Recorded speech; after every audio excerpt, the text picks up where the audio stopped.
Hi, welcome back guys. This is your friend, the Saiyan Fanfics, back with amazing fanfiction. This is the third part of What If Genius Deku Develops Strongest Fire Quirk. Now before starting, please give this video a like and subscribe to the channel if you want more videos like this. Now let's get into the fanfic. Izuku raised an eyebrow at the question. Were you under the impression that we weren't? Minda smiled, and it was one of the first genuine, non-lecherous or devious smiles Izuku had seen from the boy. I'm glad to hear it. With that, he scampered back off to the cabin, newly invigorated with single-minded determination to prove himself to be the hero he always dreamed of being.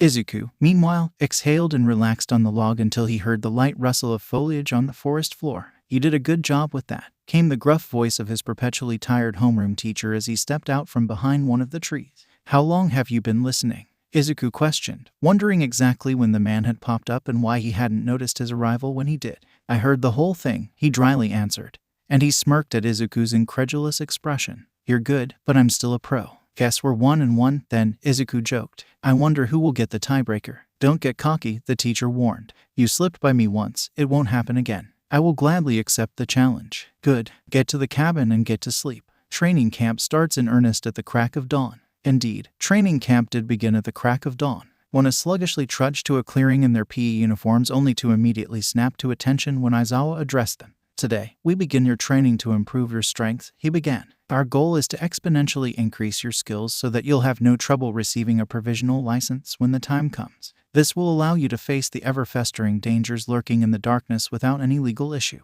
Aizawa pulled out a softball and tossed it to Bakugo. Give that a throw for me. Bakugo nodded and rotated his shoulder before doing as he was instructed with a magnificent boom. 709.6 meters, Aizawa read, and Bakugo smirked. It's an improvement from the 705.2 meters you started with at the fitness test, I guess, he finished, and Bakugo's eyes went wide, as did the eyes of most of the class at the minimal improvement. You've had a single semester at UA, and you've all definitely improved after your experiences, but for most of you, those improvements have been limited to mental acuity and technical skill. Your quirks haven't fundamentally grown much stronger since the beginning, though. Aizawa's eye twitched when he saw Izuku begin to raise his hand. Like I said, most of you. Izuku's hand fell back down, and Aizawa gave his students a positively vile grin. We'll be training you into the ground and making your quirks as powerful as can be before the week is out. It'll be the most grueling training you've ever gone through, so you'd better hope you survive. Wana collectively paled, and they just hoped that another bond of shared suffering could be forged from the coming torture and added to their already plentiful collection. Izuku, Aizawa, and Pixie Bob stood a good distance away from the others, tipping Izuku off that his training would both require a lot of space and likely get a little hectic. Seeing the mildly threatening grin Pixie Bob was sporting only confirmed his suspicions. Your quirk is incredibly multifaceted, so it wouldn't be feasible nor make sense to focus on several things at once and expect to make decent progress on any one thing, Aizawa began. With that in mind, you'll be focusing on the one aspect that I've noticed you've been neglecting the most, and that's the pyrokinetic nature of your quirk. Izuku's eyes widened at that, but he said nothing and allowed his teacher to continue. From what I've been able to see, you fight like an amalgamation of everyone who has trained or sparred with you in some fashion or another. Joke told me about the sparring you did with Merco, and your mother mentioned that you gained inspiration from and sparred with Gran Torino. Is that the extent of it? Upon Izuku's nod of confirmation, Aizawa continued. That's all well and good, especially when developing your own unique fighting style. But one thing stands out between all four of those people: none of them have fire quirks of their own, so they can't show you how to properly wield one. Hence, you've been slacking on using your base flames as the weapon they are in lieu of the other flames. Since I don't have a fire quirk and Todoroki is busy, you'll be playing around with your base flames and getting a better feel for ranged combat. And that's where I come in. Pixie Bob cheered as multiple dirt monsters of various sizes rose from the ground around them. You'll be blasting these babies with all the firepower you've got, but you can't use anything else. Exactly, Aizawa confirmed. No green, red, yellow, orange, purple, or pink. Just your kaleidoscopic fire. Izuku nodded and activated his quirk, bathing himself in the colorful blaze. I'll leave you to it, he said before strolling away to greet the incoming 1B. You ready? Pixie Bob asked the boy who had instinctively lowered into a fighting stance. Give me everything you've got, Izuku replied with a determined nod. You'll regret that, she purred before the dirt monsters attacked and converged onto him. Izuku's eyes briefly glowed a bright green as the flames of his quirk flared, and he sent a wave of colorful fire at a group of the smaller, faster dirt monsters. Predictably, they quickly crumbled at the attack, but even more were nearly upon him. He swung his other arm back to send a larger wave of fire at the newest group, and he dodged to the left to avoid a hit from one of the larger monsters. They were slower than the others, but he doubted they would go down as easily. After engulfing his hands with fire, he peppered another wave of the swarming little creatures with a spatter of fireballs before they could overwhelm him, quickly pivoting to blast an approaching giant in the face with a heavier wave of fire to subdue it. Just as he expected, it didn't go down right away, and even more giants were approaching from his flanks. He dodged another strike from the beast in front of him and quickly scaled the monster until he sat atop its head, much to the amusement of Pixie Bob on the ground. Izuku stabbed his hands into the monster and unleashed another wave of fire directly within it, taking it down with an inhuman wail as colorful fire shot out of its mouth and eye holes. Izuku did not stop for a moment, though, as he launched back into the fray to tangle with the other hulking dirt monsters. He concentrated a blast of fire on his palm before igniting and shooting it out, mimicking one of Bakugo's explosions on a much weaker scale to stun the beast while he backhanded a smaller creature that tried to sneak up on him with his other arm. Returning to the stunned beast, he shoved his arms into its snout and unleashed another large wave of fire directly within the creature to disperse it. It was at that moment, with his arms outstretched, that he noticed something peculiar. There was a slit going down his forearm starting a little past his wrist, and he could fairly see wisps of smoke wafting out of it. An inspection of his other arm showed an identical slit with smoke seeping out of it as well. He really wished he had Melissa run a scan on his body when they had the chance. Never take your eyes off your opponent, Pixie Bob shouted as a swarm of smaller creatures surrounded him and made to strike. Almost immediately, Izuku hunched and stretched his arms out to either side before spinning in place, unleashing the full breadth of his base flames, all the while in a visually stunning, rotating pillar of fire that swiftly eliminated the attacking horde. When he began to slow down, he wreathed his right arm in flames and slammed it into a final giant, unleashing another explosion into it all the while before he hit it with a final wave of fire to dispel it. Very nicely done, kitten, Pixie Bob commented with a small applause. Barring that one distraction, you handled yourself really well. Now, time for the second wave. Izuku exhaled a bit of smoke before re-entering a fighting stance. Bring it. After a long day of grueling training, the 40 exhausted students were tasked with cooking their own dinner, to which they were given curry to make. Only Aider realized that it was another part of their training, as rescuing civilians encompassed catering to their physical and emotional needs, so cooking a decent meal from scratch while exhausted would go a long way in that regard.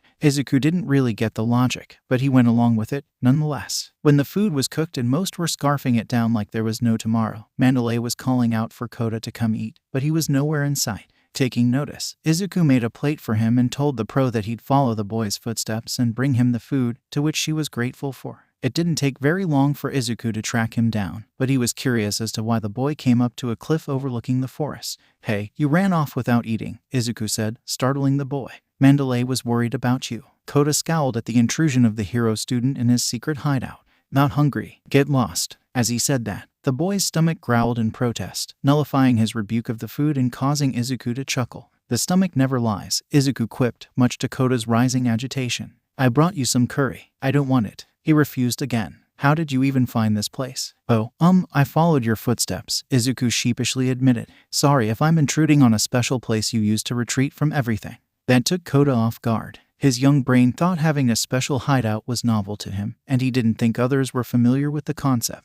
You have a hideout, too? Well, not exactly. Izuku began with a scratch to the back of his head. I didn't have a hideout or retreat per se, but I did have my mom to comfort me whenever I was feeling down or inadequate. This was not the right thing to say, as Kota immediately tensed and his face twisted into one of anger. Izuku, not noticing, continued on. Granted, her training was often what made me feel down and inadequate, but she was still always there too. Shut up, Kota shouted, and Izuku was taken aback by the outburst. First, you bunch of idiots come up here to practice with your stupid quirks for your stupid dreams. Stupid names like hero or villain to just show off your powers and kill each other. And now you're just here to brag about having parents to care about you. It must be freaking nice. Izuku was floored by the outburst, and he immediately realized that he accidentally hit a sore spot with the mention of his mother. He tried to apologize for upsetting him, but Kota was having none of it. Get out of here, the boy yelled with tears streaming down his face. Go away with your stupid dreams and alive parents. I hope they're ready for when you die and leave them all alone.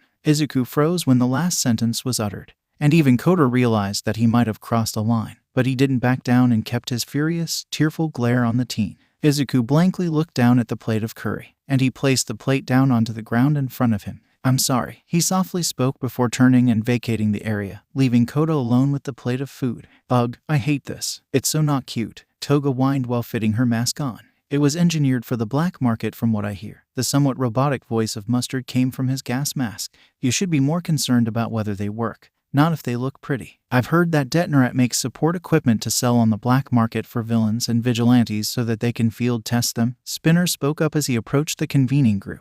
Don't believe everything you read on the internet, was the swift rebuke of another arrival. Kusari. How much longer are we waiting? Till everyone gets here, Dabai smoothly answered, and he saw the approaching forms of Magni, Muscular, and Moonfish. That makes 8 of us. We're just waiting on 2 more in the science project. I can't wait to see the worthy duo for myself, Spinner just about gushed. I can't wait to kill some stuck-up UA kids, Mustard gleefully added. I'm with Shorty, I just want to break someone, Muscular growled from behind his mask and cloak. Let me loose, already. I'm already pumped up. Meow at. Moonfish growled in excitement. Shut your mouths, you murderous psychopaths, Dabai dismissed. Pot, meat kettle, Magni snorted. We wait until everyone gets here before we strike, Dabai continued, ignoring the jab from Magni. Then, we rip their precious sense of peace away from them and show them whose hands their lives are truly resting within. Toga, despite the discomfort of her new gear, was excited for the events to come. She'd get to see her Izuku again, and she could make him all cute and bloody again.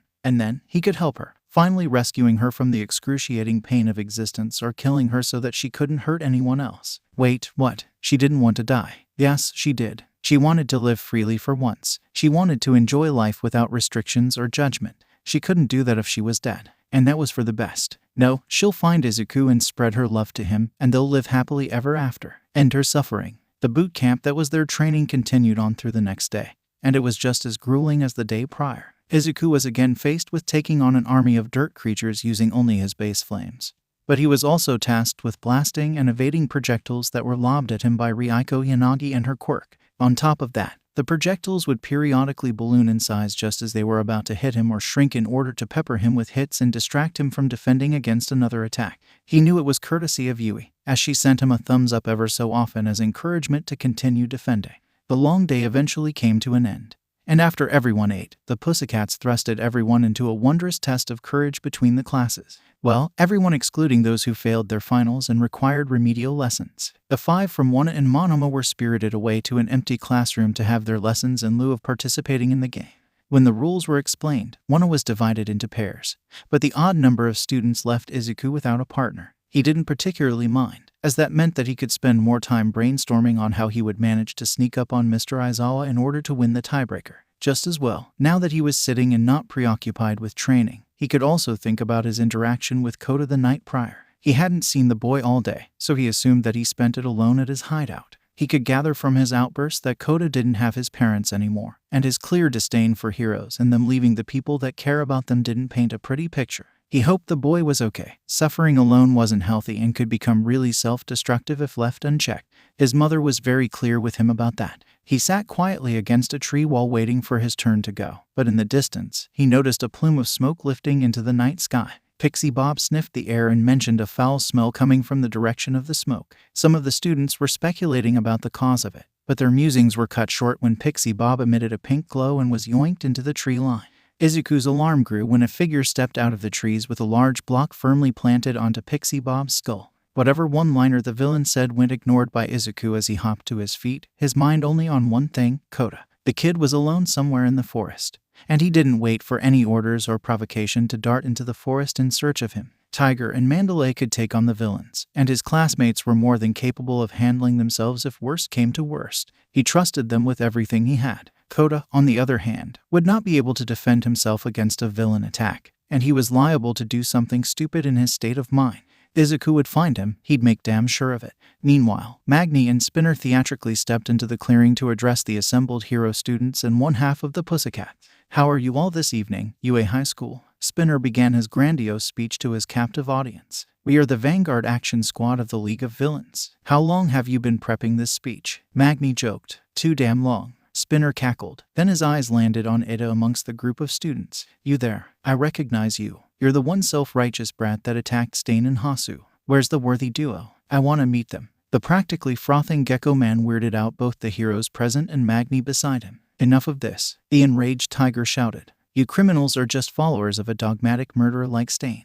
That woman beneath you is a hero who saved countless lives and is giving her all to push these young heroes to reach their full potential. She's looking for a mate but is otherwise content with her life. Tiger's tone progressively transformed into a feral growl as he spoke, and it was reaching its apex. What gives you the right to cut such a happy life short? Didn't anyone ever tell you that it's not a hero's job to be happy? Spinner maniacally argued back. Humanity is for civilians. Heroes are supposed to be above that. This isn't some fantasy world from a comic, you maniac. Tiger shot back. That's not how real life works. Oh, I'll show you how life really works, you fake. Spinner spat, drawing 2 swords from their sheaths on his back. He had initially wanted to repair his giant sword after it was damaged against those Yakuza weirdos. But Tamura smacked him across the head and told him to stop being difficult and just use regular swords. Tiger, I've informed everyone of the situation, Mandalay quickly reported. Trust the safety of the other students to Ragdoll. You and I will stay here and hold them back while the students return to camp. Class rep, you're in charge on the way there. Do not engage anyone, you got it? There was no response, and Mandalay turned her gaze back to the students in irritation, but the person she was looking for was nowhere to be found. Midoriya. Ada frantically looked around for his friend and class rep. Where did he go? Did anyone see him leave? Was he taken? That possibility put Mandalay even further on edge. Shit, Ada, you're in charge, then. Get everyone back to camp. Ada was hesitant to leave without knowing the whereabouts of his friend, but he shakily nodded and complied, nonetheless. Kota looked out at the scene. It wasn't pretty. Blue fires raged across the forest that was already blanketed by a strange, pink fog. Kota had no idea what was happening, but it didn't look good. And as much as he resented living with 4 pro heroes, he still couldn't help but worry about their safety, especially Mandalay's. Well, would you look at that? An unfamiliar voice came from behind him, accompanied by heavy footsteps. Kota turned to see a massive man in a cloak and blank mask approaching him. I came up here to scout for a nice vantage point. And here I find someone who isn't on our list, he continued, the joy dripping from his voice in a manner that made the young boy sick. How fantastic. I get to play around a little bit before it's back to business. Kota was petrified in the presence of the obvious villain. And the villain seemed to realize and revel in it if his increasingly dark chuckling was any indication. By the way, I like that hat, the man said before lifting up his mask to expose a horrifyingly familiar face to Kota. I'll trade you for this dumbass mask they gave me. Standing before Kota with an insane grin and fake left eye was Muscular, the villain who slaughtered his parents. Muscle fibers began to grow en masse over his already beefy arms as he stalked toward the positively terrified boy. Kota wanted to run. He wanted so badly to get as far away from the man as possible, but he just couldn't move. His fight or flight response had clearly abandoned flight and opted for the third option, freezing, in its stead. Strangely, though, fighting hadn't been abandoned completely. As Kota watched the hulking serial killer approach him, he felt palpable fear, but he also felt anger. In fact, he felt more anger in this single moment than he had ever felt in his short life. The man who took his parents away from him was standing right in front of him, looking to do the same to him. He wouldn't have that. You, Kota growled through tears. You killed my parents. Muscular stopped his advance and gazed at the boy quizzically. You're gonna have to be a little more specific than that, kid. Water hose. You killed them, Kota shouted, now enraged that his parents were purely numbers to the man who killed them. Muscular stood in visible thought for a moment, periodically gazing down at the boy as if he was trying to match a face. Then, a light bulb shined above his head, and he remembered the duo. Oh, those two. I remember now. That was a fun day. He turned his gaze back to a positively apoplectic Kota and shrugged. For what it's worth, I don't hold any hard feelings over my eye. I was doing what I wanted to by killing people, and your parents were just doing what they wanted to by trying to stop me. It just so happened that my desire was stronger than theirs. It's nobody's fault. That was Kota's breaking point, and like lightning, the boy threw a jab faster than Muscular could track. A simple jab at the air in front of him wouldn't ordinarily accomplish anything, but the jet of water that shot out of his fist and slammed into Muscular's crotch certainly did. The wail of pain that escaped Muscular's lips was music to the boy's ears. He reveled in the agony the man was experiencing, and he capitalized on the moment by throwing more jabs with water jetting out of them, smacking into various places on the crouching Muscular and doing even more damage. Muscular, meanwhile, felt like he got shot in the dick by a beanbag gun, and then he felt like he was being pelted by them even further. It was truly pissing him off. Enough, he shouted, and Kota felt all of the confidence and catharsis he had just been reveling in vanish in an instant. I'll tear you apart, you little fucking cum rag. Muscular launched toward the boy, intent on pulverizing him into a fine mist, but a flash of yellow entered his vision before a foot slammed into the left side of his face. Kota was then spirited away by the yellow flash and placed on the other side of the cliff nearest to the path to take him back down the mountain. The boy looked up at the figure who saved him, and he saw Izuku standing over him in a golden blanket of fire. He didn't know if the utter contempt on the teen's face as he stared down Muscular was comforting or frightening. "Oh, wow, ain't this convenient," Muscular mused. "Our target just shows up right in front of me." "You piece of shit," Izuku spat, ignoring whatever the man had said. "Your voices carry on this mountain. I heard everything. You murdered this boy's parents and then have the fucking nerve to say that you hold no hard feelings and that it wasn't anyone's fault. Ha, you seem to feel pretty strongly about it," Muscular said with a vicious grin. "Tell you what, the little shit over there pissed me off, so I'm gonna go all out from the start. If you're feeling so froggy, then jump." He tore off his cloak as his muscles began to bulge even more, and his body eventually ballooned in musculature and burst through the tank top he was wearing. Kota was petrified at the sight once again, but Izuku's gaze only narrowed. "Kota," he addressed the boy with steel in his voice, making the boy jump in fright. "I can't ask you to head back to camp. It'll be too dangerous with the villains running around. I need you to get a good distance away from this peak and stay out of sight, though. I'll find you when I've put him down." "Why, you're insane," Kota cried. "You can't fight him. You'll die." "It isn't a matter of whether or not I can do it," Izuku simply replied. "As a hero, it's my job to risk my life to turn promises into reality in order to help people who need saving. I'm here now, and I'm going to protect you to my dying breath if necessary. That's what heroes do." "No," Kota cried, but he was quickly ensnared by a thin purple flame and tossed away from the immediate area. "Enough chit-chat. Show me your blood." Muscular cackled as he bounded toward Izuku with a grotesquely muscled arm ready to strike. Less than a second after Izuku tossed Kota out of the line of fire, Muscular was on him with a fist ready to take the teen's head off. An orange barrier flickered into existence between them at the last second, but Muscular punched right through it, and Izuku barely had enough time to flash out of there and create some distance. Muscular did not let up, but Izuku was more than prepared, yellow flames flickering into green to meet the muscly fist. The shockwave that resulted when Muscular's fist collided with Izuku's shook Kota to his core, and he, against Izuku's direct orders, climbed up a rock formation to get a view of the battle. When he got there, he saw Izuku, burning a deep emerald with flecks of black interspersed across his body, meeting the villain strike for strike. It was almost mesmerizing for the boy. He had never seen such power on display, not even from Tiger, and that was the strongest guy he knew. However, while it looked like an even matchup from Kota's inexperienced eye, it was far from even in actuality. Izuku was meeting Muscular's deadly flurry with a furious burst of his own, but he was pushing his green flames to their limit just to match the man's power, and each time he did, he felt the pain reverberate up his arms to a greater degree than the last. He wouldn't be able to keep it up forever, especially with the villain's seemingly insane durability if the way he would practically eat the punches Izuku landed was any indication. It was time to switch things up before he overexerted way too early into the fight. Muscular must have caught on to Izuku's decision to pivot to something else, as his smile grew even more vicious, and he increased the intensity of his barrage. Izuku disengaged and flashed out of the way of a powerful punch that shattered the ground he was just standing on.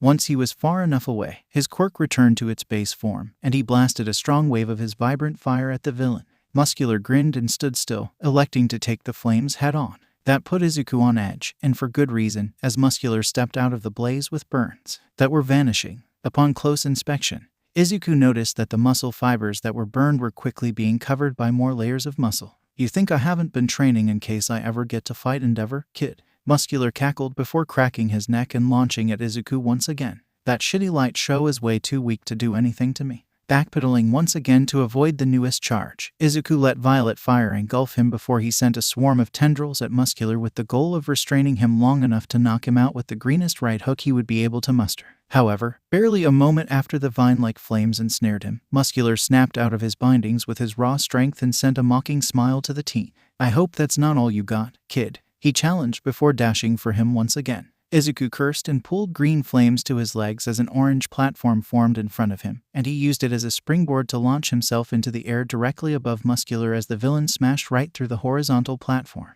The momentary distraction was all he needed to rain down purple spikes at the villain, stabbing into the fibers of his muscles and even breaking through some sinew. Muscular snapped his head up to face Izuku with a wild, rabid grin while he was seemingly locked in place, and he spotted a final spike headed straight for his face. Fortunately for Muscular, he ripped his right arm out of the spikes that were trapping him and grabbed the oncoming missile before it could hit its mark. "Trying to take my good eye out," he commented with a hearty laugh as he yanked Izuku down to him with the spike. "You raggedy bitch." The bitch was punctuated with a bone-shattering punch to Izuku's face that sent him careening into the wall with a loud crash. Kota was now becoming worried for Izuku. Muscular had turned the tide of the fight and was now putting the teen in a bad situation. before he could do something stupid like calling out to Izuku and revealing his position, though. The teen dragged himself out of the crater and sent the most defiant glare that Kota had ever seen to the bloodthirsty villain. "You punch like a bitch," Izuku spat in a manner that made Merco's ears twitch in her living room. "Hell yeah, I knew you'd be tough, but this is incredible," Muscular practically cackled,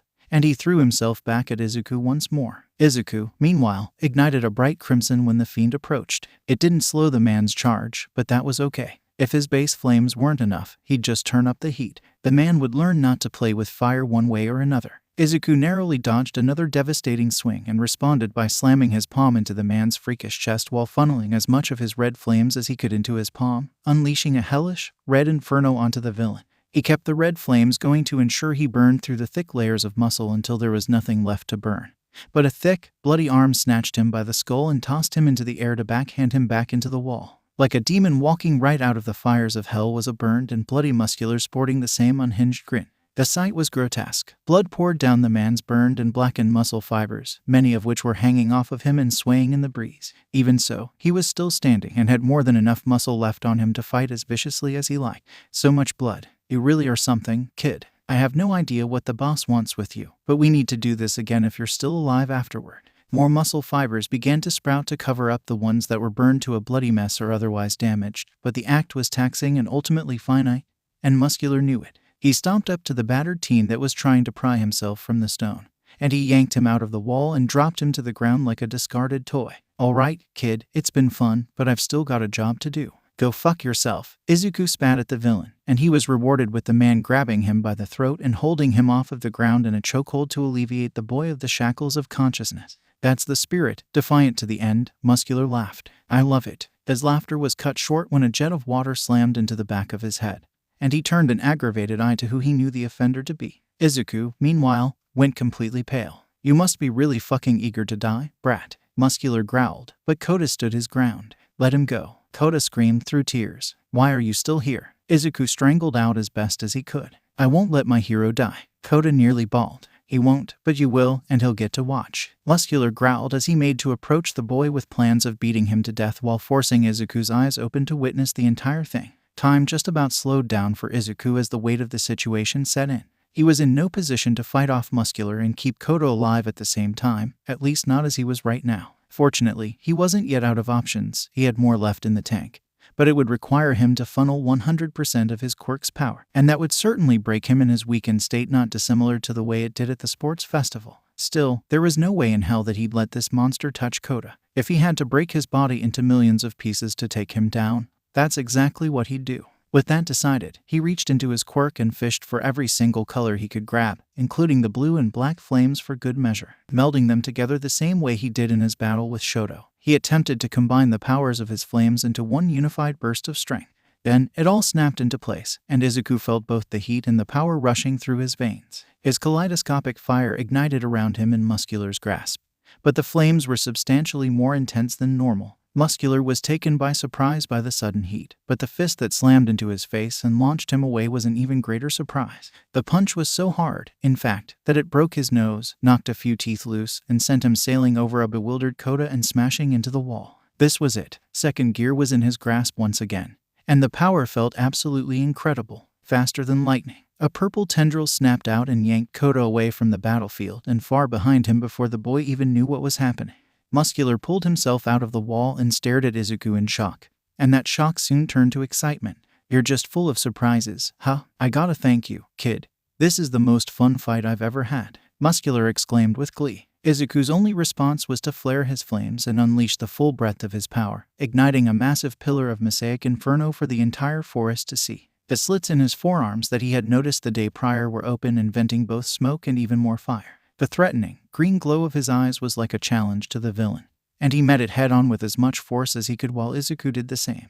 The two met once more, flurries of fists duking it out once again like they had earlier, but the story was very different this time around. Muscular was having quite a bit of trouble keeping up. Not only was Izuku much faster than he was previously, but he was hitting even harder, and once Muscular felt his own fist being smacked away, the fight was no longer within his grasp. Izuku pounded into the villain's body with shot after unforgiving shot. Body blows transitioned into stiff hooks to the side of the head. Wild swings from Muscular were deftly dodged and met with crushing kicks to his still recuperating muscle fibers. The man was at the teen's mercy as if he were slowing down time and predicting the man's attacks, then returning them with exponentially more crushing force. Muscular wasn't exactly off the mark with that assessment, as Izuku was maliciously abusing the fusion of white and yellow flames within second gear to read the man like a children's book. A dodged overhead punch resulted in an elbow to the man's good eye and a stomp to his knee, and, try as he might, there was nothing the man could do to stop it. He certainly did keep trying, though, as he threw a desperation punch that Izuku practically vanished out of the way off, reappearing in the air beside his head and twisting into a hard kick to the noggin that sent him back into the wall. Meanwhile, Kota couldn't be any more beside himself. He had just been tearfully watching Izuku do nothing but survive against Muscular, and now he was tearfully watching the teen open up the freshest can of whoop-ass he had ever witnessed in his 5 years of existence. He didn't know what to do besides excitedly root the boy on to take down the monster that had slain his parents. Muscular, on the other hand, was not feeling nearly as excited. The fight had started out fun, but now that he was losing, it wasn't fun anymore. He reached for his pocket to grab the trigger that Shigaraki handed to them all in case they needed help taking down this damn teenager in particular, but he couldn't get a hold of anything before he was ensnared by purple tendrils. He tried to snap out of them like the last ones, but these wouldn't budge. Before he could move another muscle, he was yanked out of the crater and lifted into the air before being slammed face first into the ground. That action was repeated 3 more times, each slam being stronger than the last, before he was flung off of the edge of the cliff entirely. He was still bound, though, so he didn't fall to his death at the forest floor, but he wished he had when Izuku used the centripetal force to slam the man back into the wall on the other side of the cliff top. The tendrils finally unbound, but Muscular was afforded no time to shake the stars out of his vision as the tendrils became elastic with spiked tips that anchored into the ground and wall on either side of him, and Izuku bungeed himself right to the man with a monstrous dropkick to his face. Muscular, barely hanging on to consciousness, grabbed a hold of a handful of trigger vials and stabbed them into his thigh outside of Izuku's notice. Izuku, meanwhile, sought to finish the villain off and leveled a hard punch to his face that, boosted by a burst of fire from the vent in his arm, drove the man deeper into the wall. Another boosted punch followed, and then another came after that. Finally, Izuku poured his energy into one final strike that would put the villain down for the count, slamming his fist into Muscular's chest and unleashing an explosion of heat and vibrant color that bathed the teen in a victorious mosaic with an even more victorious war cry. The villain laid motionless in the wall with a vacant expression, and Izuku stumbled away from him as his flames finally dispersed. He fell to the ground in an exhausted heap, and Kota picked his jaw up from the ground to rush over to his side. The exhausted yet victorious grin the teen sported through closed eyes brought even more tears to his own. "You did it," Kota choked out. "You actually won. I told you." Izuku breathed out with one eye open to gaze at Kota. "It was never a matter of whether or not I could. I was going to protect you, because that's what heroes do." And the dam broke. Kota was actively bawling at Izuku's side while the teen was giving his best attempt at comforting shoulder pats with the little energy he still had. It didn't help that everything in his body was sorer than he had ever felt, but it wasn't so bad that he couldn't sluggishly move around if necessary. What really surprised him, though, was that he didn't feel anything to be broken, and his heart wasn't giving him fits. Pushing his quirk past its limits under normal circumstances was dangerous because of the damage he'd do to his body, so he expected second gear to compound that exponentially. But that wasn't the case for whatever reason. He'd really have to investigate. A groan from the crater that Muscular was implanted in snapped both of their attention to the now twitching villain. Izuku immediately sat up, despite his body's protests, and put himself between Kota and the violently convulsing villain. Izuku went alight again when the man pulled himself out of the crater, but his flames were nowhere near second gear, and that showed when the villain ruthlessly punched him across the cliff top, sending the teen bouncing along like a skipped rock. Kota had legitimately pissed himself. Muscular was back on his feet and his muscle fibers were squirming and undulating in a sickening manner. Meanwhile, the man's eyes were wide and unfocused, and he was drooling, indicating that the man was as far from conscious as a villain hopped up on way too much trigger could be while still functional. He was acting on pure instinct, and that spelled doom for the frozen child. Izuku wasn't fast enough to do anything. He could barely move in any meaningful way as it was. He was left helpless as Muscular snatched Kota within his grasp and snapped the boy's neck without any fanfare, subsequently tossing the boy's body at Izuku with no concern to speak of. Izuku fell back to the ground with Kota's limp body in his arms. His eyes were wide and locked on the lifeless form of the boy he promised to protect. He couldn't protect him. He failed him. Kota was dead. And Muscular killed him. Muscular killed Kota's parents. And then he killed Kota. Izuku was supposed to protect him, and he failed. Izuku failed. Izuku failed and Muscular killed him. Izuku failed and Muscular killed him. Izuku killed him. Izuku killed him. Izuku killed him. Izuku killed him. Izuku killed him. Muscular will die. An explosion of black fire engulfed the green head, quickly knocking Kota's body aside and out of the line of fire as he stood. Izuku was bathed in black flames that burned hotter than hell itself. Not that the villain running on pure adrenaline and quirk boosters could actually notice. However, his eyes burned with a quantity of pure hatred that pinned even the absent-minded Muscular in place for a moment. The moment passed, though, and the man began his slow stumble towards the imminent danger before him. That stumble became a steady trek, and that trek soon became a gallop with intent to kill. Izuku held his bleeding arms up and pointed his palms at the approaching monster. Burn, with one simple word uttered. Izuku unleashed a wave of pitch-black fire at Muscular and engulfed the man in the blaze. He tried to fight through it, but that battle only lasted seconds before he fell to the ground in a defeated heap. The ungodly heat of the flames quickly burning through his muscle fibers and eating away at the man's actual body with extreme prejudice. Izuku watched the life leave the mostly vacant gaze of the villain as he was overtaken by the black fire. A few long seconds passed as Muscular's body was reduced to nothingness, and the black flames that had long since destroyed Izuku's shirt and were eating away at Izuku's skin finally died out. He stared down at the pile of quickly evaporating blood, sinew, muscle fibers, and mostly ash that was once a human, a storm of competing emotions raging within himself all the while. He turned his gaze back to the body of Kota, and he put all of those thoughts aside before slowly approaching where the boy lay. He knelt and gazed down at him with a morose combination of shame and regret. He reached out to touch him, but the bloody state of his hands and arms gave him pause. Soft, pink fire bloomed on his burns, doing what they could to keep them from bleeding over the boy for what he had to do. He reached for the boy's neck, and he shared the pink flames with the body to reset the damage Muscular did. When Kota's spinal cord was realigned, Izuku felt the exhaustion begin to overtake him. The corners of his vision were darkening, but he fought through it. The job wasn't finished, and he wouldn't allow himself to die until it was. With a heavy sigh, Izuku's hands became engulfed in the sapphire flames of the Shinigami, and he held them over Kota's body. Immediately, he felt the cold, overbearing presence of death hanging over him, but he ignored it and soldiered on. The job wasn't finished. He placed his hands onto Kota's body and spread the blue fire across the 5-year-old, hoping to accelerate the process. He had never done this before and hoped to never have to in the first place, and he'd hopefully never have to do it again. Whether that be because he wouldn't need to or because he was dead, it didn't really matter to him. He ignored the invasive chill that overcame his body as he worked. He ignored the almost human-sounding whispers in his ears that were so frighteningly deep within the uncanny valley. He pointedly ignored the specter that he could just feel watching over his shoulder with its horrifying grin. After 10 seconds of maintaining the sapphire flames amidst the coldest sweat he had ever experienced and his vision nearly leaving him entirely, he felt it. It was faint, but he felt the boy's heartbeat. He killed the flames and lifted his hands off of him.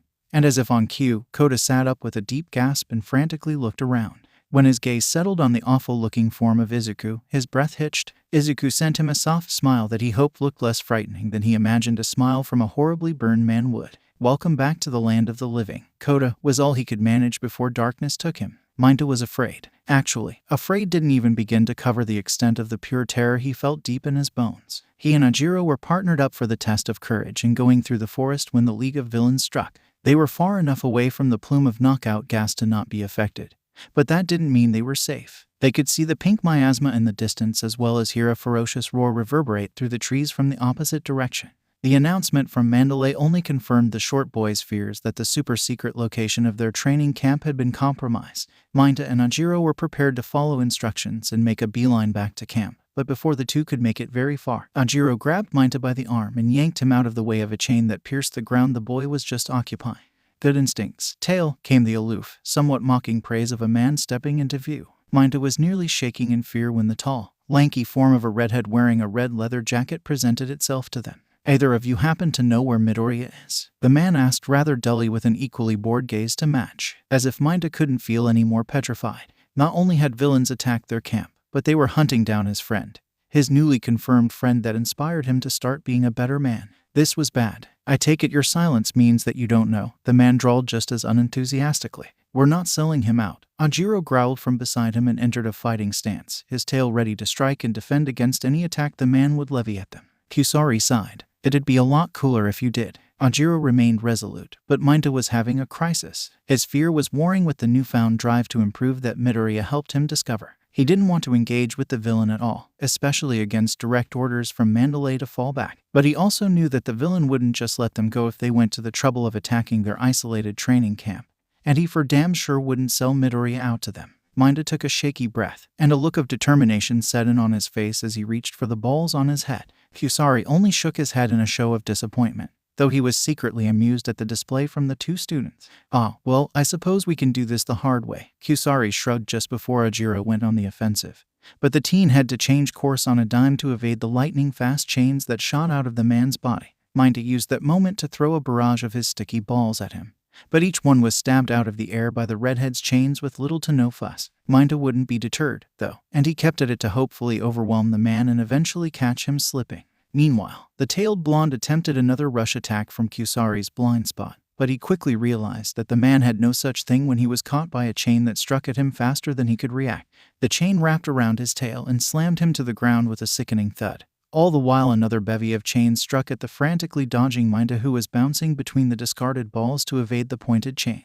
Unfortunately, he couldn't evade them forever. He was inevitably nicked in the side by a chain, and the chains themselves appeared to momentarily pause and then become even more voracious when the boy's blood was drawn. Evasion was impossible from that point on, and Minda quickly found himself ensnared and slammed into a tree. "I really only need one of you alive to get the information I need," Kusari said in a tone so devoid of concern that it sent chills down Minda's spine. The man's bored, violet gaze flickered to Ajiro as he was struggling to get back to his feet after having the wind knocked out of him, and a chain shot out of his back and wrapped around the boy's neck. Minda tried to get up to intervene, but another chain shot out of the man and stabbed into Minda's leg. "You stay right there," Kusari ordered against the pained screams of the boy, and his eyes returned to the blonde that he was currently strangling with his quirk. "A little more of this should make you more suggestible to tell me what I want to know." Kusari was expecting the boy to do one of two things: remain defiant and succumb to asphyxiation, or give in to his desire to live and reveal the whereabouts of his classmate.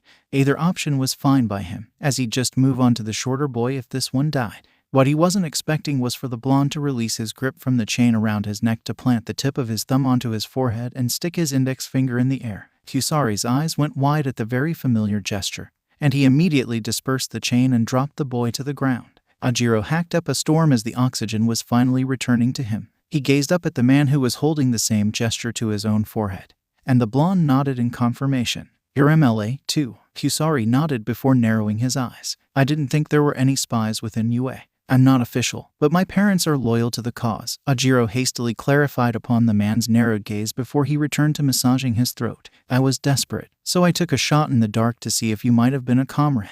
Kusari coldly stared at him while he internally assessed if he should just kill the boy there and then. If he was telling the truth, there wouldn't be any need, and the MLA could worm itself into the premier hero school in the nation. If he was lying to save his life, then he chose a very strange and specific lie to use, and there wouldn't be any way that he'd know their salute. "You took a rather lucky shot," Kusari finally spoke, and Ajiro lost much of the tension in his body when he saw the man somewhat relax. "Please, don't blow my cover," Ajiro requested while continuing to massage his throat. "A little late for that," Kusari chuckled darkly while motioning to the wide-eyed Minda. The boy was utterly gobsmacked from his spot against the tree. Ajiro was a spy. He was working with villains. Was he the reason the villains found their camp? So many questions were running through his mind at the insane development. "I'll take care of him," Kusari said when Ajiro gasped at the possibility of his cover being blown. "Him knowing about me is more dangerous than him knowing about you." Minda didn't have any more time to think before a chain fired out of the man's stomach and stabbed him in the chest. Kusari made sure to hit him just far enough on the left side of his chest to ensure he impaled the boy's heart and minimized his chances of survival. The look of shock and horror on the boy's face, coupled with the blood dribbling down his chin, almost drew a smile to the redhead's face, and he lifted the boy into the air with the chain and launched him deeper into the forest. "Even if that wound doesn't kill him immediately, he won't live for very long after that landing," Kusari noted before turning to Ajiro. "His death might complicate things at UA, but it won't be enough to compromise you." Ajiro shakily nodded, rather blindsided at having witnessed the man kill his classmate right in front of him. Kusari continued staring at him, though, and his blank, violet gaze was even more unnerving to him. Before he could say a word, a chain shot out of the man and wrapped around his neck once again, lifting him off the ground as he squeezed. "For the sake of appearances, it's probably better if you were roughed up and unconscious," Kusari observed in an equally blank, pragmatic tone. Ajiro struggled against the chain around his neck, but more chains sprouted and wrapped around his arms, legs, and tail to completely restrain him. "Don't make this any harder, recruit." As he said that, chains crept out of his upper arms and wrapped around his forearms and fists. "Let's hope you." He slammed a chain-covered fist into Ajiro's kidney. "Don't become." He slammed his other fist into Anjiro's other kidney. A liability. He punctuated the last words with a hard punch to the boy's ribs, and the teen was barely hanging on to consciousness by a thread. Because we'll see each other again if you do, he finished before performing the salute with a smirk. Welcome to the fold, tail. When the boy had finally lost consciousness, he dropped him to the ground like a sack of potatoes. As he turned to leave, a vibrant pillar of colorful fire ignited on a clifftop in the distance, capturing Kusari's attention. Huh, that's a call to action if I've ever seen one, the man commented. Guess we know where the target is. He placed a finger on the radio in his ear to call out to the rest of the Vanguard action squad and alert them of the development. Our target's spotted on the nearest peak. I don't know who's up there with him, but he's definitely fighting. Who's closest to that location? I'll be on stage momentarily, was the flamboyant response he received from who he knew had to be Mr. Compress. Right, sure. Minda crashed into the cold, unforgiving forest floor, and he immediately heard and felt a snap upon landing. A silent scream ripped from his throat as he rolled onto his back. He bit back the pain as much as he could in order to drag himself to the base of a tree and prop his back against it. Sitting against the tree, he struggled to gather his thoughts so that he could assess his situation. His left arm was broken, and there was a hole in his chest. That wasn't great. Luckily, the villain stabbed him where he assumed his heart would be, and he had no way of knowing about Minta's dextrocardia. He had a punctured lung for his troubles, but the boy would live. For now, there was something much more important than his health to worry about. Anyway, Midoriya was the villain's target. He needed to tell someone. He needed to find help and stop their plans or rescue him if need be. He needed to move. With a wet cough, he struggled to his feet and stumbled away from the direction of the gas and towards where he heard the roar coming from. Noise meant activity. And activity meant his classmates or even 1B were present. He would help his friend if it was the last thing he did. His stumbles soon picked up the pace and became a jog. And that jog soon broke into a run. Minta pointedly ignored the excruciating pain in both his arm and his chest as he pressed on. However, a massive, shadowy claw swiped down at him, but he was pulled to safety at the very last moment by a bleeding Shoji. He was about to speak, but Shoji shushed him, and they hid in a bush while the raging beast moved on elsewhere. What's going on? Minta whispered. We were ambushed by villains, and Dark Shadow went wild in the darkness. Despite how hard Takoyami was trying to suppress them, Shoji whispered back, and then he took note of the shorter boy's injuries with alarm. What happened to you? Anjiro's a spy, Minta coughed. The villains are after Midoriya. We need to find him. Wait, what? Shoji whisper shouted. What do you mean Anjiro's a spy? And Midoriya? No time to explain. We have to find help and get to Midoriya before the villains do. Minta urged a little too loudly, bringing Dark Shadow's attention to their spot. Shoji dodged in the nick of time to avoid being smashed by the rampaging sentient Quirk, and he hid behind a new tree while Takoyami pleaded with them to leave him behind and save their own lives. We'll need to get past Dark Shadow before we can do anything, Shoji whispered. They have a weakness to light, so if we can get them back to camp or to a fire, we could contain them. You're not in any condition to find Midoriya on your own, but I can't just leave a suffering friend behind.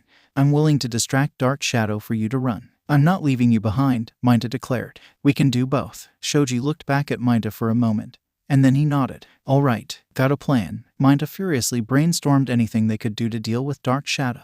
It ultimately just amounted to thinking about what Midoriya would do in this situation. Honestly, he'd probably just punch Dark Shadow really hard and then flare his quirk to subdue him, neither of which were applicable to their current situation. However, that didn't mean they couldn't also use their quirks to their advantage. Can you use your dupli arms to spawn an eye to look over the trees without being noticed? Minta asked. I can try. What am I looking for? Any signs of activity or battle? We could use Dark Shadow to take down villains while adding to our group, and maybe one of them could shine some light on Dark Shadow and Takoyami. That's a bit of a leap of faith, but it's the best we've got. Shoji grew an eye socket from one of his arms and slowly snaked it up the tree trunk outside of Dark Shadow's notice until it was sufficiently high enough to see above the trees.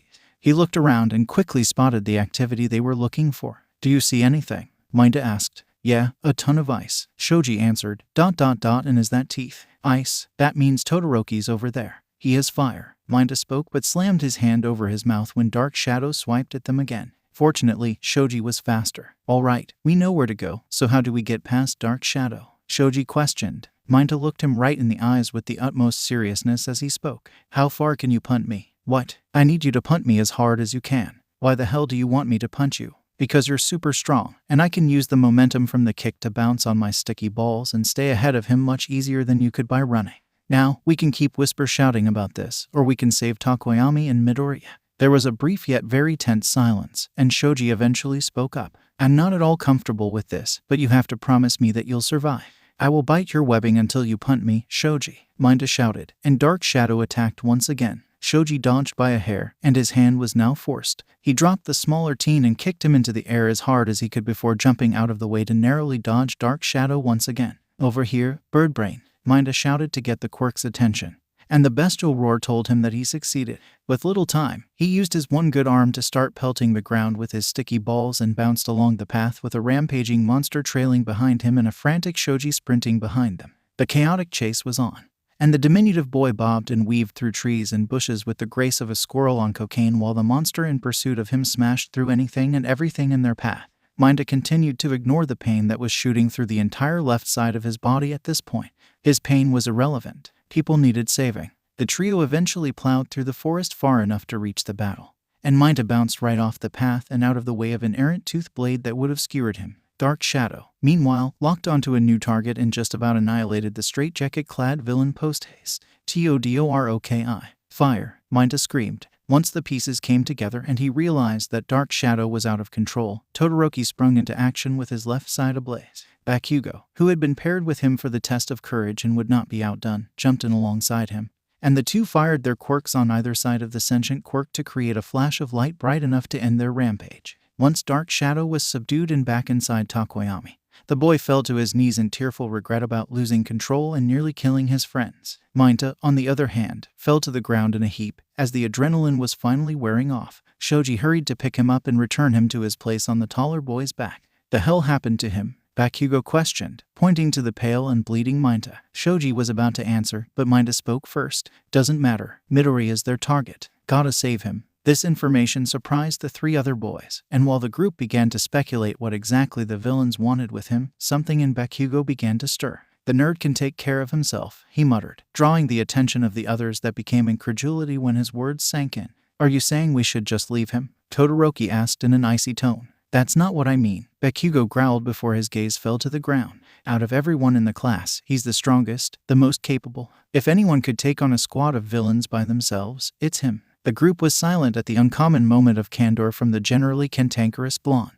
The problem is that he knows it, too, Bakugo continued. He'll take on insurmountable odds just for the possibility that he'd be helping someone. He was always like that. The group could vaguely hear him mutter, even before he left, before he continued much more loudly. So, that's why we go and make sure that dumbass nerd doesn't get in over his head. Upon the blonde's declaration, the assembled boys' resolve solidified. They would hunt down their class rep and kick any and all villain ass that stood in their way, and absolutely nothing would stop them. Well, there was one thing, actually. Where do we even begin to look? Takoyami asked. Maybe he went back to camp to hold down the fort while our teachers and the pussycats fought the villains, Shoji supplied. Nah, he wouldn't stick around in one place while anyone else was out there with villains around, Bakugo responded. He's somewhere in these woods. An eruption of pure blackness caught their attention, and they looked towards a clifftop in the distance to see a massive, unsettlingly black flame burning a void into the night sky. There's no revelry in that darkness, Takoyami muttered. Is that? Todoroki began, just as unsettled as the others. Yeah, that's him, Bakugo confirmed with a cold sweat, recognizing that blackness and the overwhelming feeling of danger that came with it from when it was directed at him as merely a spark in Izuku's eye. He is pissed. We need to get there, now. Without another word, the group shot off in the direction of the black flames just as they appeared to die down. But that wouldn't stop their charge. They would get to Izuku before anyone else did. Ochako was not having a good time. She and Tsu were together in the forest for the test of courage that had gone horribly wrong when the League of Villains showed up. Then, a crazy blonde with messy buns and a freaky respirator popped up from the ether and started lobbing knives around at them. And she wouldn't stop talking about blood and wanting to be friends with them, as if friendship involved cutting and drinking the blood of each other. To make matters even worse, they were explicitly told by Mandalay not to fight at any point, so they were stuck attempting to retreat while the crazy girl ravenously hunted them down and cut them off at every opportunity, both figuratively and literally. In other words, if they were really not going to fight, then they were miles up shit creek without a paddle. By the sixth time the girl miraculously appeared in front of them with absurd speed and slashed at Tsu's tongue with a knife, it became very clear that they didn't really have a choice in the matter. They'd have to fight. This is such a fun game of tag. But I'm really running out of time, Toga lamented with a pout, and she grabbed one of the suction ends attached to her tank. I'll get my fill and move on, but we'll have to play again another time so I can get you cuties all bloody. You are depraved. Ochako spat as they narrowly dodged another charge and swipe from Toga. Ochako tried to get her hands on her to slam and pin her to the ground, but the girl seemingly had some level of precognition and sidestepped every attempt she made. One such instance resulted in Ochako overcommitting and losing balance when her attempt failed again, and Toga capitalized by lunging at her, ready to draw her blood. Fortunately, Ochako was yanked out of danger by Tsu's tongue at the last possible moment, and the frog girl deposited her friend a safe distance away from their attacker. "You're a lifesaver, Tsu," Ochako called out and received a relieved croak in return. "Tsu, that's so cute. I think I'll call you that, too," Toga declared as she lunged for the girl in question. "Don't you fucking dare." Tsu hotly rebuked the use of her nickname by the villain, leaping backward to evade the attack but still ending up pinned to a tree by her long hair with a knife. Toga crept up to the pinned girl and practically salivated over the blood on her from the various cuts she had given her. Ochako was having absolutely none of it, however, and she rushed to defend her friend from the literally bloodthirsty villain. Toga struck a knife out to stab Ochako as she approached, but the brunette pivoted out of her line of sight and snatched a hold of her arm before breaking it at the elbow and sweeping the girl's legs out from under her in one swift motion, being sure to bring the girl's head down to the ground with a thud to ensure she was incapacitated. It was a brutal move that she picked up in her training with Inko for the sports festival, one that she was told was a tried and true method of disabling a particularly spirited criminal with a weapon that couldn't be taken with attraction of small objects. It was a move that she promised not to use on any fellow students, but enthusiastic villains with weapons were fair game. "That was amazing, Ochako," Tsu complimented from her position on the tree. On the ground, Toga had her bell rung from the impact, barely even registering the fact that her arm was broken. She was still conscious, but her mind was incredibly foggy, and so clear at the same time. She could see, truly see for once. For however brief of a moment it would be, she could see beyond the haze of blood and finally touch reality once more. She could breathe in and feel this dreadful existence for what it truly was instead of the twisted fantasy her carnal urges sought to create. She could stop this once and for all before her bloodlust took over and warped her mind beyond repair once again. With Ochako still sitting over her and pressing her to the ground, Toga reached for the knife strapped to her thigh with her good arm and made to stab herself in the neck to put an end to her rampage and her suffering. But her wrist was caught and pinned to the ground by Ochako. "What the hell are you doing?" she incredulously shouted at the girl under her. "No, please, just let me die while I can still help it," Toga pleaded, tears pooling in her eyes as she struggled against Ochako's grasp to no avail. She could feel her lucidity slipping away again. She didn't want to be locked back in the void of her mind. She didn't want to be a prisoner in her own body anymore. She didn't want any longer to suffer from the horrible results of pretending her way into a cell of her own creation. She needed help. Ochako was severely taken aback by the utter anguish in her tone, and she watched the thoughts running through her mind be written clearly across her face. The panic, fear, disgust, and undeniable pain were plain to see, and she didn't like a single second of it. The girl was crying out for help, and Ochako heard it loud and clear. Before the brunette could think any further, she was wrapped up in Tsu's tongue and yanked away from Toga just in time for two chains to pierce the ground on either side of the blonde. "Toga, Compress has collected Midoriya," Kusari informed as he stepped into view, alarming Ochako and Tsu. "Time to rendezvous with the others. Please, just leave me." The girl sniffled as Kusari wrapped her up in his chains. "No can do. Can't leave a comrade behind," Kusari denied, but his thoughts were far less compassionate. "Your story would make you an excellent martyr for the cause once Curious gets her hands on you. It would be a waste to lose you now." "What have you all done with Izuku?" Ochako demanded. Kusari barely spared the two girls a glance before the group of boys searching for Izuku entered the clearing as well. "No time for this," Kusari grunted, and he thrusted his palm out for a chain to shoot out of it and wrap around a tree branch, pulling himself off the ground and flinging himself into the trees to escape. Before the confused group of boys could say anything, Ochako bounded in his direction after him with Tsu not far behind her. "They have Izuku. We need to catch him," she shouted behind her, and the group immediately followed suit behind them. Kusari was bounding from tree to tree with pinpoint accuracy, his chains working in overdrive to keep launching him forward with the despondent Toga in his grasp. His trek back to the group was proceeding smoothly at first, but that didn't last. His attention was grasped by the sounds of small explosions behind him, and he glanced back to see a furious blonde propelling himself after him. "Where the hell do you think you're going, you bastard?" Bakugo shouted as he pushed to catch up with the fleeing redhead. Kusari cursed and tried to move even faster, but the blonde was persistent, maneuvering around the trees like it was child's play. Kusari spawned a few chains from his hip to wrap around his leg, and he briefly turned around to meet the angry blonde with a hard kick to the face that sent him rocketing back to the ground.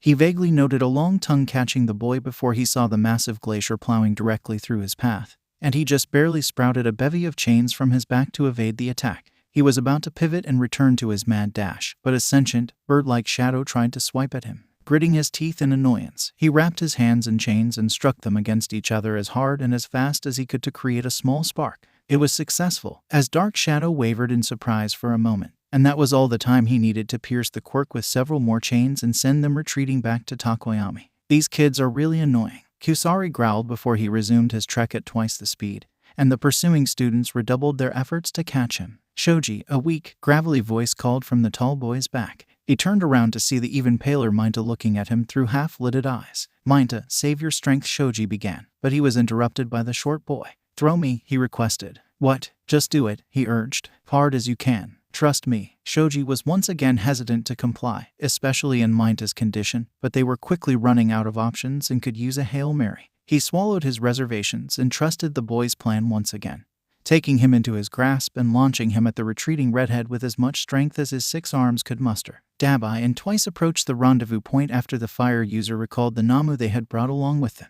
There was a brief moment where he was certain he saw someone hiding in a bush, but he dismissed it and carried on with twice. That was exceptionally fortunate for the student in said bush, Aoyama, who had been a complete emotional wreck since the attack began. The attack was his fault in the first place, after all. When Dabai and twice arrived at the rendezvous point, they were joined by a hobbling, clearly distressed Mr. Compress. The hell happened to you? Dabai asked the hobbling man. A child punched me in the dick, Mr. Compress shouted. Twice winced. Oof, that's gotta smart. You probably deserved it. Midoriya, Dabai asked with a raised eyebrow. No, a younger sprout, he answered before retrieving a marble and tossing it to the ground. When it shattered, it revealed a terrified Kota scooting backward away from the villains. Whatever, Dabai shook his head. You have our target, so let's get out of here already. Kurogiri, it's time to give us a lift. Within moments, the misty man in question appeared and opened a portal for the 3 to leave through. Spinner and Magni have already been retrieved. Just as he said that, Kusari landed in the clearing and tossed Toga into Twice's arms before turning back to face the direction he came. Within moments, a purple missile shot from the trees and slammed into Kusari's chest, barreling the two into Mr. Compress and knocking the orb containing Izuku out of his coat. The orb shattered, revealing a prone, badly burned Izuku. In that moment, the group of pursuers blasted into the clearing just as the Namu returned on the other end, and all hell broke loose. Kusari tossed Minta away and leaped for Izuku's prone form, but he was shoulder-tackled by Shoji and sent careening into the portal. However, before Shoji could grab Izuku, the Namu slammed into him and tried to hack him with a chainsaw that it spawned from its arm, but a massive explosion courtesy of Bakugo sent it away and through another open portal. I got him, Bakugo shouted to the others as he hefted Izuku's badly burned form onto his shoulders, and only then did he notice how awful the boy's injuries were.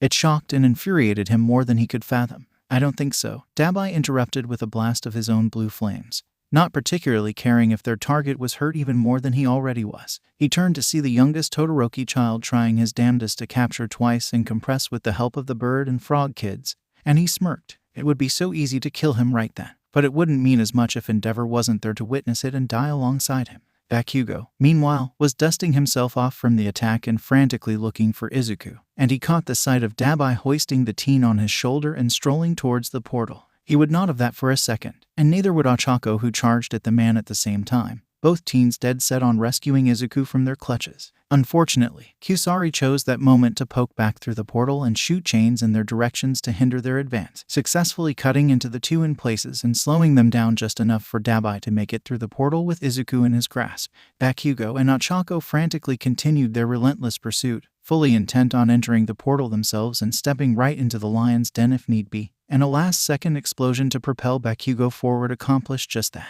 The two flew right through the portal just as it vanished, smashing into the counter on the other side and effectively reducing Dabai and Kusari to bowling pins. Tamura looked up from his handheld console and turned a bemused gaze to the scene from his seat at the bar.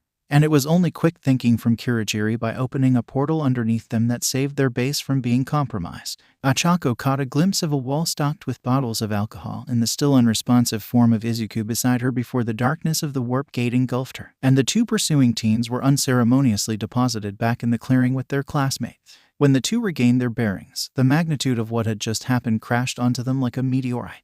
The clearing was dead silent. Everyone was speechless. Even Bakugo was at a loss for words. They had him. He was right there. He was within their grasp, and all they had to do was take him and run. But they failed. The silence was ended when a guttural cry of anguish ripped itself from Ochako's throat and filled the clearing with her wails of despair. Moments later, an emotional, profanity-laden rant from Bakugo joined the noise. Izuku was gone. Nezu took a sip of his tea as he went over the final preparations for Endeavor's coming press conference. He wasn't so much concerned about the details of the conference itself, as Endeavor and his PR team could handle that.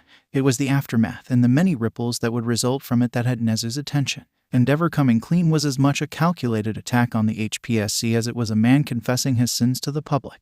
The revelation that the number 2 hero was abusing his family was not going to sit well with the public, whose protection was his responsibility, and much of that resulting outrage could be focused and redirected to the so-called Public Safety Commission that had a hand in covering it up. He would need Toshinori to be present for that, though, which was why he was waiting so fervently for his return from my island. If anyone could successfully navigate and redirect the public's anger and mistrust from being projected at pro-heroes at large to just the bureaucracy that governed them, it was All Might. His attention was diverted to his phone when he received a call from Aizawa. That was strange. What reason would the man have to call him at such an hour during their training camp? He took another sip of his tea before answering the phone. "Aizawa, it's good to hear from you," he chirped with a smile that anyone in the room with him would instantly be wary of.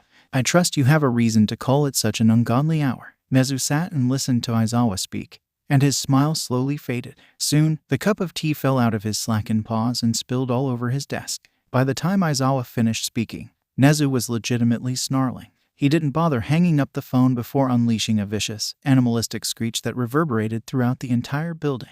He swiped the cup off of the desk, and it shattered against the wall as the chimera left his seat in a frothing fury. His fur was standing up, and his absurdly sharp teeth that he usually did his best to hide were bare. It was time to kill all for one. If the rest of the League of Villains were to perish in the crossfire, well, accidents happened in their line of work. He briefly calmed himself from his feral rage, summoning the composure necessary to reach for the phone and make another call. When the man he sought answered the phone, Nezu did not mince words. "All Might, you have 6 hours to get your ass back to Japan."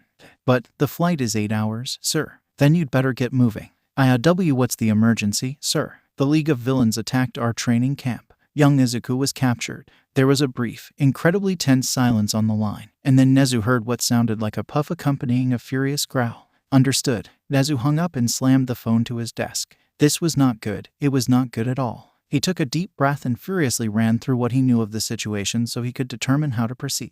His students weren't unharmed but were all mostly safe with the exception of Mainta, who was apparently in critical condition. There were 2 villains apprehended and 1 villain dead, burned to ashes. That left 2 possible culprits, and while he wouldn't necessarily put it past Todoroki to kill if absolutely necessary, the fire was apparently black and hotter than anything anyone had ever encountered. No, this was not good. It was not good at all. Another villain death was not what that boy needed, neither for his mental health nor his public image. Detractors would smell blood in the water and go into a frenzy to pick him apart. The commission themselves might even try to take a pound of flesh. He needed to do damage control, and quickly. Even more pressingly, he needed to find Izuku. If All for One got his hands on Izuku's quirk, he also still needed to inform Enko of what happened. For the first time in his life, Nezu wished that the humans who had experimented on him had simply killed him before he could escape. To say that Shota Aizawa was having a bad night would be like saying Earth was round or that taxation was theft. His students had been attacked on his watch,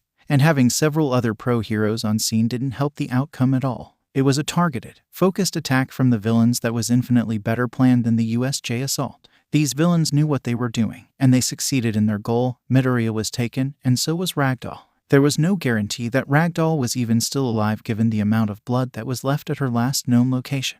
More than anything else, his students were put in danger. They were training to be heroes, and he was hard on them to strengthen their resolve and prepare them for the horrors of the profession when they finally went pro, but that didn't mean they were ready to be exposed to those horrors so soon. They were heroes in training, but they were still just kids, just like he was when Oboro was killed. No, there was no use ruminating over another failure of his. He already had this one to deal with. He sighed and leaned on the wall of the camp's main building while the students who weren't en route to the hospital gathered and comforted each other. "Mr. Aizawa." He heard someone address him, and he took in the tall, roughed-up form of Shoji approaching with bandages around one of his appendages. "Shoji," he acknowledged the boy. "What do you need?" "Do you know if Mainta will be all right?" he asked, an almost imperceptible tremble in his voice that made the teacher's heart clench. "It doesn't look good as of right now," Aizawa lowly began after a brief silence. "However, going by your recount of events earlier, Mainta's a fighter. He'll pull through, I'm sure of it." He truly hoped the boy did. That eased the tension in Shoji's shoulders, if only a little bit. The boy looked as if he wanted to say something but didn't quite know how to phrase it, so Aizawa let him gather his likely tumultuous thoughts. There was something that Minta said. Shoji finally spoke, his volume now lower than it was previously. I didn't want to bring it up in front of everyone else in case others were listening, but I need to tell you about it. What is it? Aizawa questioned, now a bit on edge. Shoji grew an eye from one of his unharmed limbs and looked around to ensure that no one was eavesdropping before he spoke. He said that Anjiro was a spy. Aizawa's brain stalled at those words. He literally could not process what he had just heard for several seconds. And when he finally did, his eyes narrowed dangerously into slits. Excuse me. Aizawa finally responded in a low growl that demanded answers. When I asked him about his injuries, that's what he said. I didn't get a chance to press about it. I wish I had. He was dead set on rescuing Midoriya, so our focus was elsewhere, Shoji morosely explained. Aizawa sighed and calmed himself. No, you did good. Minta will pull through, and we will find Midoriya, I will promise you that. Thank you for letting me know. I'll handle it from here. Shoji nodded and Aizawa placed a hand on the boy's shoulder. Everything will be fine. Go back to the others. You all need each other now more than ever. When the boy departed and returned to his classmates, Aizawa groaned. As if things couldn't get any more complicated, Ajiro was among those who were sent to the hospital, so he couldn't pull him and interrogate him on the spot, which was probably for the best given his mood. He'd have to make another call to Nezu, but he was very hesitant to call the animal again after that earlier display. Then there was the matter of Kota. The young boy was safely back in Mandalay's care, but he was clearly traumatized. Apparently, the battle between Midoriya and Muscular was so intense that it spurred a quirk awakening for his student that allowed him to absolutely pummel the villain into the ground. That was frightening enough on its own, but what made it even more distressing was his description of events after Muscular had seemingly gone down the first time. The man had risen from defeat as if he were a zombie, upon which Kota said that he grabbed the boy by the neck and jerked, and then he felt nothing. He didn't see anything, either. It was just a black void according to him. Then, it was over as quickly as it began.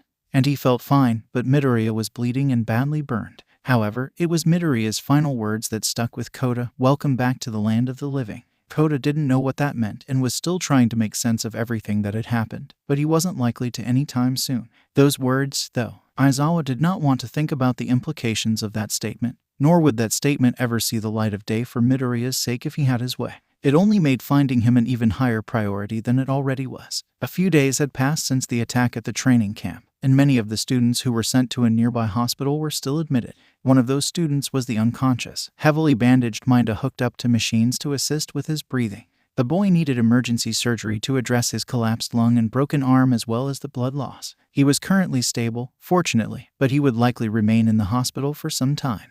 That was enough to ease Shoji's mind significantly, and he spent much of his time sitting by Minta's bedside when he could. Admittedly, he didn't think much of the boy when they met and still hadn't up to that point. He was smart and crafty, but he was also an unashamed lecher, which may have put his craftiness in a less ideal light now that he thought about it. He'd agree that Midoriya phrased it the best in their little talk. He knew that he shouldn't have eavesdropped, but his curiosity got the better of him. He was pleasantly surprised with what he heard, but he opted to wait and let the boy's actions speak for him. Well, they certainly did a few nights later. He'd generally call himself a decent judge of character, so he was happy to be proven wrong in this instance. He'd also say he was a rather forgiving person. Having a heavy mutation like his, he sorta had to be. Otherwise he'd run the risk of succumbing to hatred and losing himself. He was glad that he had classmates and friends to depend on and make his life worth living. It may have been a bit melodramatic, but it was nice to confirm that he wasn't alone any longer after many of the darker moments he had experienced in his life before UA. And yes, he very much considered Minta a friend. He didn't see that changing anytime soon. Mona had been through quite a lot already, but this event would likely solidify a bond that would take something rather earth-shattering to dismantle, such as the possibility of one of them being a traitor. He would keep a few pairs of eyes on Anjiro. In the room across the hall was nothing but chaos. Satsuna Takage was doing her very best to calm down the raging monster before her, and it was taking all of her strength to mollify said raging monster when she came across a clip of some dime a dozen talking head bad-mouthing their friend. For context, the news about the attack on training camp spread and quickly garnered a ton of media attention. If that was the end of it, Satsuna would have been grateful. However, life wasn't so gracious. The real issue was that Izuku Midoriya had been kidnapped, and that, too, garnered a ton of media attention. For whatever reason, a lot of people had quite a bit to say about the situation beyond the optics of a hero student being kidnapped by villains. It was so odd that pundits had so many takes about her friend specifically in reference to being around villains, both positive and negative. She knew he was somewhat famous, but the way his fucking kidnapping was becoming sensationalized to all hell seriously bothered her. Yui Kodai, on the other hand, was handling the situation significantly worse. Setsuna, fortunately or not, was knocked unconscious by Mustard's gas attack, so she was indisposed for the whole situation. Yui, on the other hand, was able to get a gas mask from Yaoyorozu and stayed conscious for the whole ordeal. However, she didn't truly think that she made use of the advantage. The girl did everything she could to find and protect her unconscious classmates, but, unlike Kendo, Tetsu, and Oase, she didn't see any direct combat. Someone who undoubtedly did see direct combat, however, was Izuku. She knew he had once she saw the brilliant beacon of colorful fire shining above the camp. In that moment, gazing at the display of the boy's quirk and vaguely feeling some of the power radiating from it, she knew that he was trying to call out to and reassure each and every one of the students on the forest floor. She could feel him telling her and everyone else that everything was going to be okay. But it wasn't okay. People were hurt, Izuku was gone, and some people were laying the blame on both UA for not protecting its students and Izuku for being a villain sympathizer, whatever the fuck that meant. The fact that one of her friends was kidnapped by villains who were trying to kill them and then some pompous asshole with a shitty toupee could get on live TV to blatantly spout lies about him nearly made Yui punch through the hospital room's TV. Just because he wanted to help people who society left behind didn't make him a goddamn villain sympathizer. Setsuna agreed and didn't exactly blame her for her outburst. But destroying the TV was a bill they didn't need. I can't stomach this, Yui growled, the sight of the scowl on her normally stoic face so alien to her green-haired friend. Izuku is out there somewhere probably being tortured or worse, and here we are sitting around with our thumbs up our asses waiting for something to happen. I refuse to do that again. She knew it was irrational, as keeping her classmates safe was every bit as heroic as fighting the villains directly, but she couldn't help but get down on herself for not doing more. Maybe she could have assisted Kendo and Tetsu against the villain spreading the gas, taking him down more quickly and giving more time to potentially prevent Izuku's capture. She didn't even know he was their target, but she still should have been able to do something right.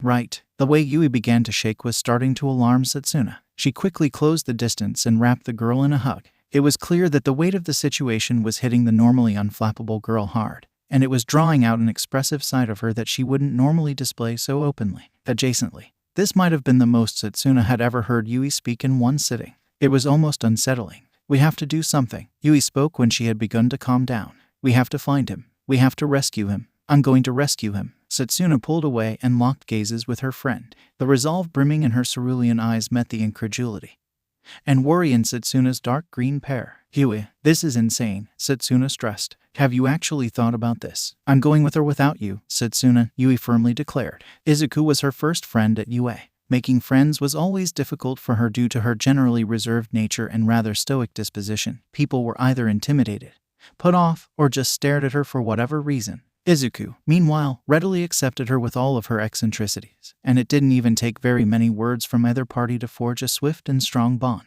She'd forever appreciate him for that, and she wouldn't see him in danger if there was anything at all that she could do about it. I know, and I'm in, make no mistake, Setsuna assured. I just need to know that you've thought about this for longer than 30 seconds. Would it matter if I had? My decision wouldn't have changed. I figured, Setsuna sighed. Still, a plan is necessary if we want to have a hope in hell of finding him. Where would we even begin to look? Oase said that he assisted Yaoyorozu in putting a tracker on the creature the villains brought with them, Yui responded, and Setsuna picked up on where she was going. We can start there. You really think she'd help? Setsuna asked. It's worth a shot, Yui shrugged. The greenhead nodded and gave her friend a serious look. We can't tell anyone in our class about this. Itsuka would strangle us with her big-ass hands. We'd probably deserve it. Still doesn't change my decision. Doing stupid things for the right reasons, eh? What the hell is it with you greenheads and never letting me live that down? This means you're going to have Yaoyorozu make another receiver for you, doesn't it? Ida asked the trio of Ochako, Pekugo, and Shoto in front of him while the rest of Wana watched on intense silence. Funnily enough, they were in Yaoyorozu's room, and she was awake and watching the interaction in silence as well. What if it does? Shoto asked. Did Hasu mean nothing to you? Ida followed up with a growl. Did it mean nothing to you? Shoto calmly challenged back. Ida clenched his teeth and tightened his fists. We should listen to what All Might said and leave this to the professionals. This isn't the time for us to get involved and potentially make things worse. Fuck that, Bakugo growled, stepping forward to stare Ida down. I had him. He was in my grasp and all we had to do was run. And we still lost him. I'm not giving up that fucking easily. We were in their lair, Ida, Ochako pleaded while motioning with her hands. We were this close to rescuing him. We can't just give up when we know where he is possibly being held. But Ida began, but Ochako cut him off with fire in her eyes. I am not standing by while my best friend is rotting in the hands of villains. I refuse. He'd do the same for us. He has done the same for us, Shoto added, twisting the knife even further into Ida. Besides, the villains who attacked the camp were trying to kill some of us, but they took Midoriya alive. What we don't know is what they want with him and how long they'll let him live. That unsettling thread sparked a back and forth between various members of one that ultimately went in circle, and only served to frustrate Bakugo even more than anyone thought possible. Listen, Sue spoke up, cutting through the squabbling and gaining the attention of the room. We're all shocked that Izuku was taken from us, but we have to be rational about this. It doesn't matter how noble our intentions are. We couldn't call ourselves heroes if we went out and intentionally broke the law to try to find the bad guys. We'd be vigilantes at best. The room went silent at that. No one could refute the point. And it was definitely something important to consider. I'm fine with that, Shoto said rather frankly.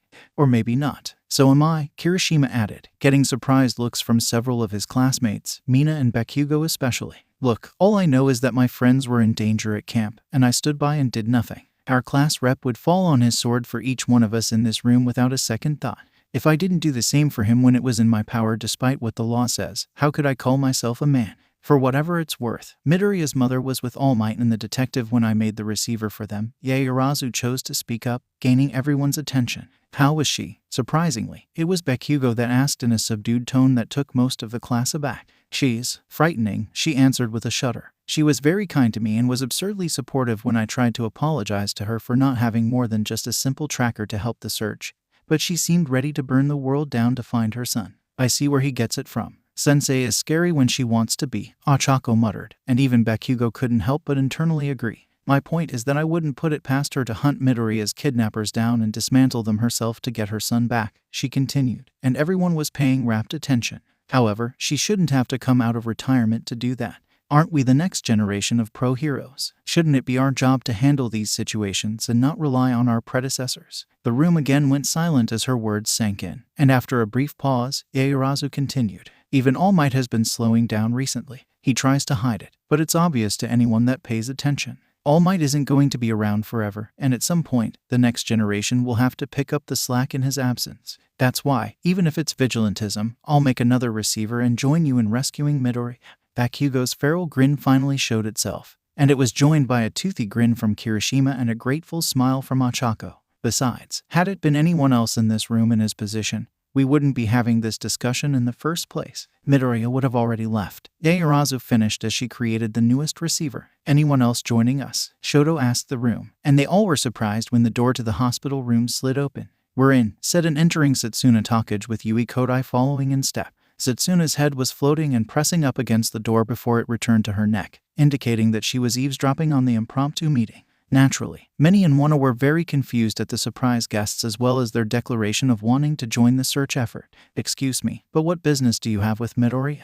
Ada asked the two new arrivals. Midoriya's fucking rad, Setsuna bluntly replied. If you're all planning to save him, we'll be joining you. Makes things easier. If they're in, then I'm in, too, Kaminari stated. Same here, Mina added. Let's go rescue our rainbow comet. Count me in, Shoji quickly spoke up. Dark Shadow and I are joining the hunt, as well, Takoyami added. I'll go, Ribbit, Sue stated, catching Ochako's attention. Sue, she asked, the real question going unspoken. I just wanted to be sure that we were all on the same page about it being vigilantism, she explained.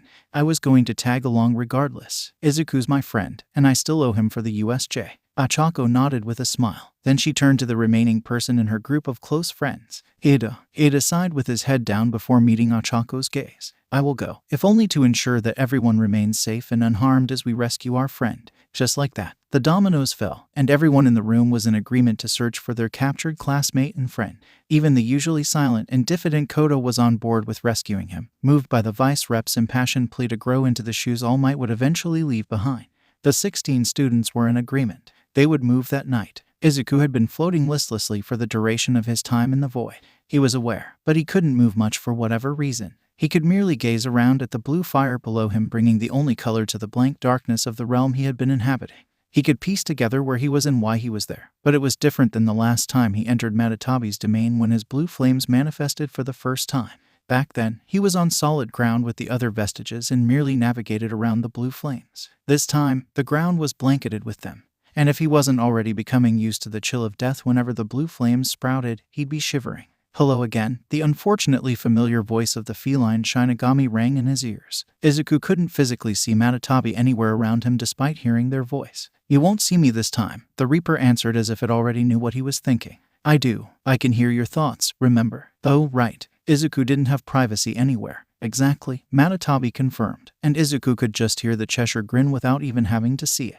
To address your earlier concerns, this is the same realm that you visited previously. I can transform my domain as I please. I just found it fitting if you felt as if you were floating in limbo given the circumstances of your presence. So, an actual death god was screwing with him for shits and giggles. In so many words, yes, fantastic. He just wanted to know if he had swapped his life for Kota's and be done with this interaction already. Oh, no, you don't get off that easily. Unfortunately, the young one's soul had only freshly arrived here when you used my fire, so you didn't reach too far to retrieve it. That means I don't get to torture and feast upon your essence just yet, but your time will come, rest assured. It just means that you're stuck with me even longer before I get to have my fun. Absolutely marvelous. This was precisely the splendid wake-up call he needed after that equally wondrous brush with Muscular. Oh, right, Muscular. Yes, Muscular, indeed, Matatabi cackled. I really should thank you for delivering me another soul in such bombastic fashion. You really have a flair for the dramatic. Fuck you. You can attempt to rationalize it however you want, but you cannot hide the truth from me. Killing the sludge villain may have been a genuine accident, but there was nothing accidental about Muscular. Stop it. You wanted him to suffer. You wanted him to burn. Please, stop. You let the rage and hatred that you keep running away from consume you to get vengeance for the boy, and it felt good. Izuku wanted to cry. He wanted to scream. Matatabi wasn't the slightest bit wrong. And that was the worst part. He wanted out of this false limbo and away from this torture by any means. If Izuku could kill himself right then for no other reason than to free himself of limbo and get this time spent with Matatabi over with more quickly, he would do so without a second thought. He had no idea how long he had been there and had no desire whatsoever to stay any longer. Based on your filthy, mortal concept of time, you've been out for a few days. As I said previously, restoring a life will put you down for a period of time and leave you at the mercy of your foes. As for when you can leave, well, you can do so at any time. I'm not holding you hostage here, after all. What? You have always been free to go. It was merely a matter of waking up. The boy needed no further prompting. Izuku awoke with a start just in time to be smacked across the face by a man standing over him. The hand was warm, and largely purple. No, his skin was just profoundly burned and held together with staples. The man had black hair and piercing, turquoise eyes that were entirely too familiar for Izuku to be comfortable with. Well, look at that. Sleeping Beauty's finally joined us, the man called out, his tone drier than the Sahara. Good. Maybe you'll finally stop slapping him to get him to wake up, another voice responded, and Izuku recognized this one. Just as he figured, Tamura Shigaraki stepped into view, appearing beside the other man. It was then that Izuku finally took a look around. He was in a bar with 9 others, and manning the bar was the Warp Gate villain from the USJ. Looking past him, he saw a man in a black, full-body costume and another man wearing a mask, top hat, and trench coat that he did not recognize. The others in the room, however, he did recognize. The 2 villains that showed up and attacked the Pussycats were present, and so was the blonde girl that followed and attacked him in the alley that one night. The way her eyes lit up when she saw he was awake startled him, and he wasn't prepared for her to shove her way past everyone to appear at his side and hug him through his restraints. Oh, right, he was restrained to a chair, and he apparently had heavy-duty quirk suppressant cuffs on. That was fantastic. Down, Toga, Tamura commanded, and she whined. I don't wanna, she petulantly denied. A faint part of her felt so safe in his presence, and she didn't even know why, but her currently addled mind chalked it up to loving how cute he looked all bloody. As such, she snuggled up to him even closer. The action caused some friction in the bandages that were apparently covering his arms, and a bit of blood began to bleed through. Toga stilled at the sight, and her pupils dilated. Before Tamura could snatch her off of him, she swiped her thumb over the blood and shoved it into her mouth, seemingly entering a state of bliss while she sucked her thumb. Well, her addiction clearly hasn't gotten any better, Izuku thought to himself. I hope her mental state hasn't also degraded. When Tamura finally pried Toga away, Izuku looked down at the bandages that were not only on his arms but also on his face. He no doubt had serious burns underneath, but he couldn't ascertain why the League would seek to patch him up. Looking past his condition, he refocused on being restrained to a chair and in the quirk suppressant cuffs he was trapped in. He internally sighed. He could probably overload these and escape them if he really tried, but the amount of energy it would take to do so versus the amount that he had wouldn't make the attempt worth it. That was the funny thing about quirk suppressant cuffs. The name was literal, as they only suppressed the wearer's ability to use their quirk efficiently rather than nullifying it entirely. Technology just hadn't yet gotten to the point where a person's quirk factor could be substantially pacified without the aid of a suitable meta-quirk.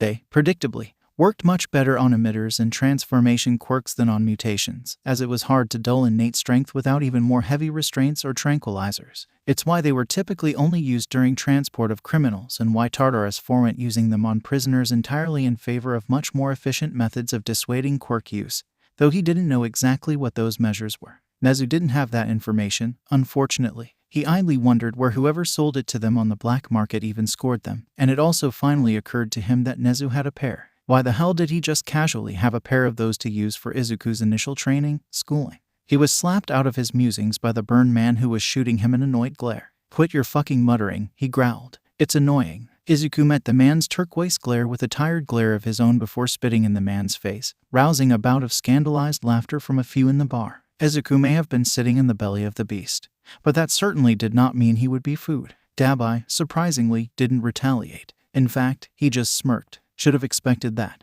I guess even the beacon in the darkness has his limits. Muscular's absence is proof enough of that. And just like that, Izuku's mood got even worse. From attempting to rescue Kota from Muscular and watching the boy die in front of him to being driven mad by a death god for days on end about his descent into blood for blood justice, Izuku was just so physically and mentally exhausted. He did not have the patience, the will, or the desire to deal with some patchwork dickhead needling him, but the lessons he learned in his time with Ms. Joke came back to him. She told him in no uncertain terms that some people would go out of their way to get under his skin and make him compromise his principles just for the moral victory. He couldn't let this asshole have that victory over him. He wouldn't give in to his anger again. What? Nothing to say. Dabai continued his attempts to rile Izuku up. Am I too far in the darkness to receive a helping hand? Am I too broken and soiled to sing Kumbaya with? Muscular was, apparently, and I'm willing to bet that most others in this room with blood on their hands are, too. Izuku continued to meet the man's glare head-on, not backing down for a moment. The silence that followed was exceedingly tense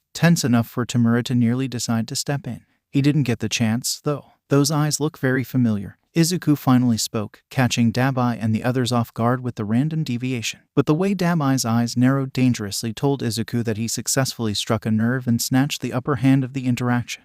Your skin is really burned, and your hands are smoking, so I gather you have some sort of fire quirk, but your body can't handle it, Izuku observed with a mocking tone. Really makes you wonder. Blue fire ignited in Dabai's palms, and Tamura finally stepped in before things could escalate. Enough. You've had your fun, Dabai. We have actual business to get to. Turquoise and green remained in their glare off for another 10 seconds. Then, Dabai scoffed and walked away, taking a seat on the far end of the bar. Tamura sighed and pulled up a chair, placing it directly in front of Izuku and sitting down to look him in the eye. Nothing was said for another long moment. The other occupants of the room remained silent in the meantime, most of them curious as to the significance of this end goal for their leader. He gave them the boy as the target for their invasion of the camp, but he never actually explained why he wanted the boy so badly. I told you not to take too long with your decision, cousin, Tamura said to him. Almost everyone's eyes widened at that revelation. Even Kurogiri's menacingly shaped patches of yellow widened, as he was completely unaware of this bit of information. Unseen, All for One was also listening, and he was particularly unsettled. He never gave Tamura that information, and the fact that he had it and was actively using it was concerning. It would make his plans for the young boy more bothersome. Back at the bar, the only person whose eyes did not increase in size was Izuku, and Tamura picked up on that. You don't seem all that surprised, Tamura commented. I had a hunch, Izuku admitted. A while back, I learned that I even had an uncle in the first place. Apparently, he died in a quirk-related mishap, as did the rest of his family. They were all reduced to dust. It happened about 15 years ago, and you look to be about in your early 20s or so. That would be in line with a possible quirk manifestation. Tamura smirked and chuckled dryly. Figured you were a smart kid. Izuku shrugged. It was pretty improbable, but it wasn't totally impossible, so I didn't rule it out. I had other matters occupying my mind, though. Like the offer, I hope, Tamura addressed again. Izuku stared at the beady, red eyes of Tamura through his pale, disheveled hair. Did you offer me a place in the League of Villains just because we're related? That caused another wave of surprise to overcome the bar's occupants, and a range of reactions resulted therein. Spinner just about beamed at the idea of getting to pick the brain of one of Stain's own chosen ones. Toga was also beaming, as she could have him around all the time to share her love with and put her out of her misery. Dabai was already reconsidering if the League could truly help him see his ambitions become a reality, but he opted to remain silent and keep watching the situation develop. The others in the room had less of a stake in the revelation, as Twice and Mr. Compress weren't too invested in Izuku one way or the other. Magni, however, kept a close eye on him, as any teenager capable of fighting and killing someone like Muscular was inherently a threat. If he wasn't explicitly on their side, it would be better for everyone in the long run if he was just dead. While the rest of the league had their own individual thoughts on the situation, Tamura leaned back in his chair and steepled his fingers. "I won't lie and say that it didn't play a part," Tamura hummed. "There was a lot more to it, though. When I hunted you down at the mall, I didn't know if at the end of that conversation whether I was going to kill you or not. When I found out that you were related to them, to me, and the fact that you want to be a hero like her." The sheer venom he laced those words with could even be tasted by all for one through the screen. "I needed to know if you were like all the others," Tamura finally ground out. "I needed to know if you were a waste like all those other heroes propping up this broken society." Tamura's dark smirk returned. "And you weren't. You're different. You see the world for what it is rather than what's most comfortable for you to accept. And you actually want to fix it in your own way, just like the rest of us here. That conviction of yours to save those lost in the darkness that have been abandoned by our superhuman society might actually be worth something. It just might be worth preserving." "You're serious about this?" Izuku said after a lengthy pause, almost asking for final confirmation. "As a heart attack," Tamura nodded. "And before you say that you want to be a hero, I'll remind you that you don't need to be a hero to help people. You certainly don't need to be a hero to help the people who really need it the most. Hell, you may not even come into contact with those people at all if you're a hero." "You really want me to join you," Izuku observed. "I just don't like seeing wasted potential in a world that could use so much more of it," Tamura replied with a shrug. "If that means I have to steer my cousin away from heroics." "Sue me," interrupted a somewhat nervous Spinner. He was just as blindsided at the reveal of them being cousins as everyone else, and he didn't really want to intrude on his friend's first meeting with a long-lost family member. But he felt that he had something to contribute with the direction the conversation was going. "What is it, Spinner?" Tamura asked, mildly annoyed at the interruption of his sales pitch. "He's a true hero, one of the only real ones out there. In a world populated by filth masquerading as paragons, he and Endeavor's son were directly acknowledged by Stain." Spinner spoke a little louder now. Dabai scowl darkened even further at the mention of Endeavor and his bastard of a golden child.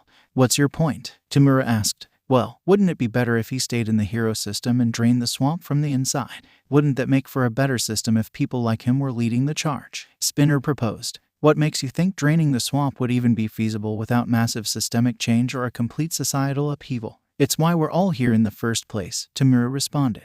"What the hell even makes him a true hero?" Dabai spat. He had more than enough of this absurd filleting of the dime-a-dozen hero brat. "He's just a reskin of the same trash we always see, just with more convincing lip service. He spouts that idealistic nonsense about reaching out to the downtrodden and being a source of light for those lost in the darkness. Yet he's not above killing those who bask in the darkness when it's convenient. Or does Mr. Compress have to remind you all of the pile of ashes and muscle fibers he found the brat unconscious beside?" Mr. Compress shuddered at the reminder of the grisly scene he happened upon moments before a child struck him below the belt. Spinner gritted his teeth, but he couldn't refute the point. "He does raise a valid point," Tamura remarked after turning back to Izuku. "This is the second instance of you killing someone when facing the League. It's a bit incongruent with your mission statement."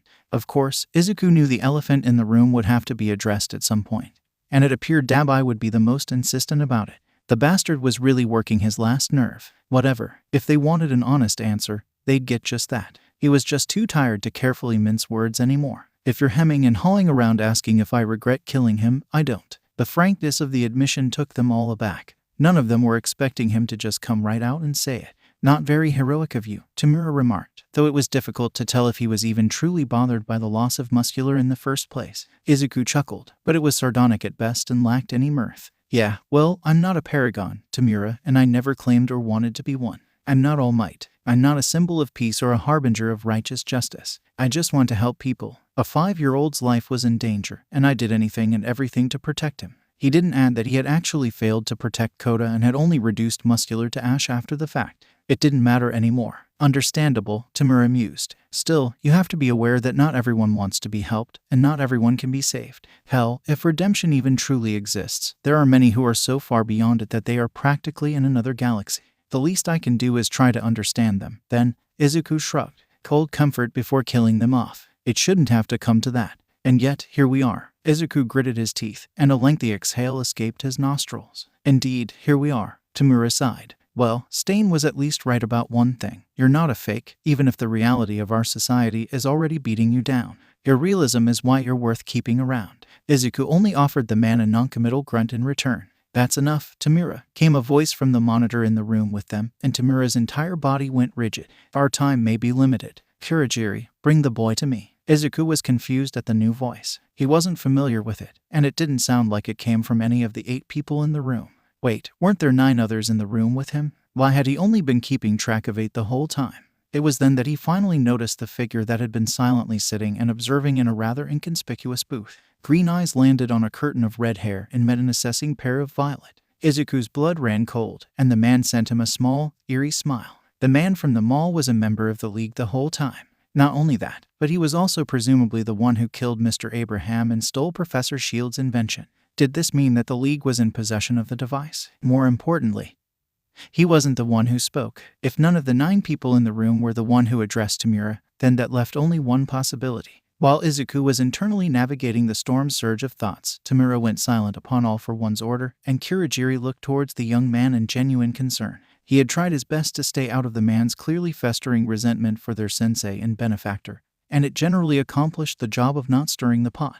However, Kurogiri could just feel it in his non-bones that All for One interrupting a conversation that Tamura had clearly been looking forward to having with the hero student would not end positively. No, Tamura growled out, and Kurogiri took a few preemptive steps back merely as a precaution. My cousin and I are having great conversation, and we were not finished. He's not going anywhere. To most of the room's occupants, there was a brief but pregnant silence after Tamura's blatant disobedience against whoever was speaking through the screen. The silence was not at all brief to Kurogiri. It was an eternity standing on pins and needles while waiting on the inevitable suffocating aura of their sensei to take root. I said that's enough, Tamura. All for One insisted with a measure of authority entering his tone to leave no further debate. And I don't remember asking you a goddamn thing, sensei. He's staying right here. The sheer audacity from his intended successor would have been commendable to the centuries-old supervillain were it not hindering his acquisition of One for All. Izuku suddenly began spewing a thick, black liquid from his mouth that soon overtook him and the chair he was strapped in entirely before completely vanishing. Ordering Kurogiri to send him the boy was merely a formality, as he was going to take him with or without Tamura's consent. The seething coming from the young man told him that he still knew more than anyone what the pecking order was. Remember your place, Tamura Shigaraki, lest I see fit to remind you of it personally. The chair was deposited back to the ground with a clank, and Izuku quickly looked around to familiarize himself with his surroundings. He wished he hadn't, as one of the first things he saw was a series of tubs with exposed brains poking out of them that he recognized to be Namo. Laying on a gurney beside the tubs was a discarded woman with long, green hair and who he instantly recognized to be Ragdoll. Turning his gaze to the other person in the room with him brought him face to face with the one man Nezu had explicitly warned him about. It was the man who All Might had devoted his life to destroying. It was the man who drove his grandmother to give up her children for their safety, pretty much setting the events of his and Tamura's lives into motion in the first place. In front of him stood All for One in a well-tailored suit and an intricate mask that had several tubes at the base appearing to act as a respirator. He looked every bit as imposing as Izuku imagined in his dreams of avenging his family. Izuku Midoriya, or shall I say Izuku Shimura. The man began with an unseen smile. In any event, I've been waiting quite some time to meet you in person, and I'm glad we could finally have this moment together. I can't exactly say the feeling is mutual, Izuku spat. Oh, I imagine it wouldn't be. All Might had undoubtedly informed you of me when he realized his failure. I'm sure he assumed for the longest time that he succeeded in killing me, too, didn't he? I guess. Why ask me and not him? You're the newest wielder, of course. Why wouldn't he inform you of me? Oh, so that's what this was about. Fucking stellar. Izuku released the most long-suffering sigh he had ever experienced and leveled the man before him with the driest stare he could muster. Right now, he was positively over everything and couldn't summon the will to entertain the supervillain's superfluous machination.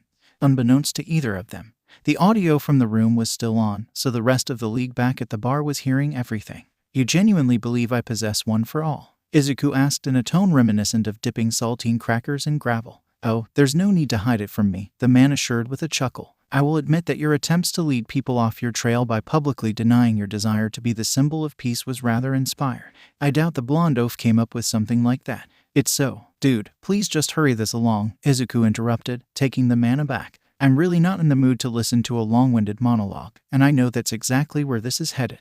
All for One was genuinely surprised at the audacity of the boy. The Shimura blood must have been feeling feisty today. No matter, he'd still have his fun and break the boy, though the way he was so dismissive of him was truthfully irritating. He was the symbol of evil, damn it. He commanded fear and subservience from everyone, bar none. Maybe if this brat knew exactly the embodiment of evil he was in the presence of, he'd shape up. Were you interested in comics as a young boy? The supervillain asked, blatantly ignoring his request for brevity. Oh my shit, you're really going ahead with this, the teen muttered in defeat. When I was a young boy, my little brother and I adored the Captain Hero series, he continued, skipping past the teen's comment.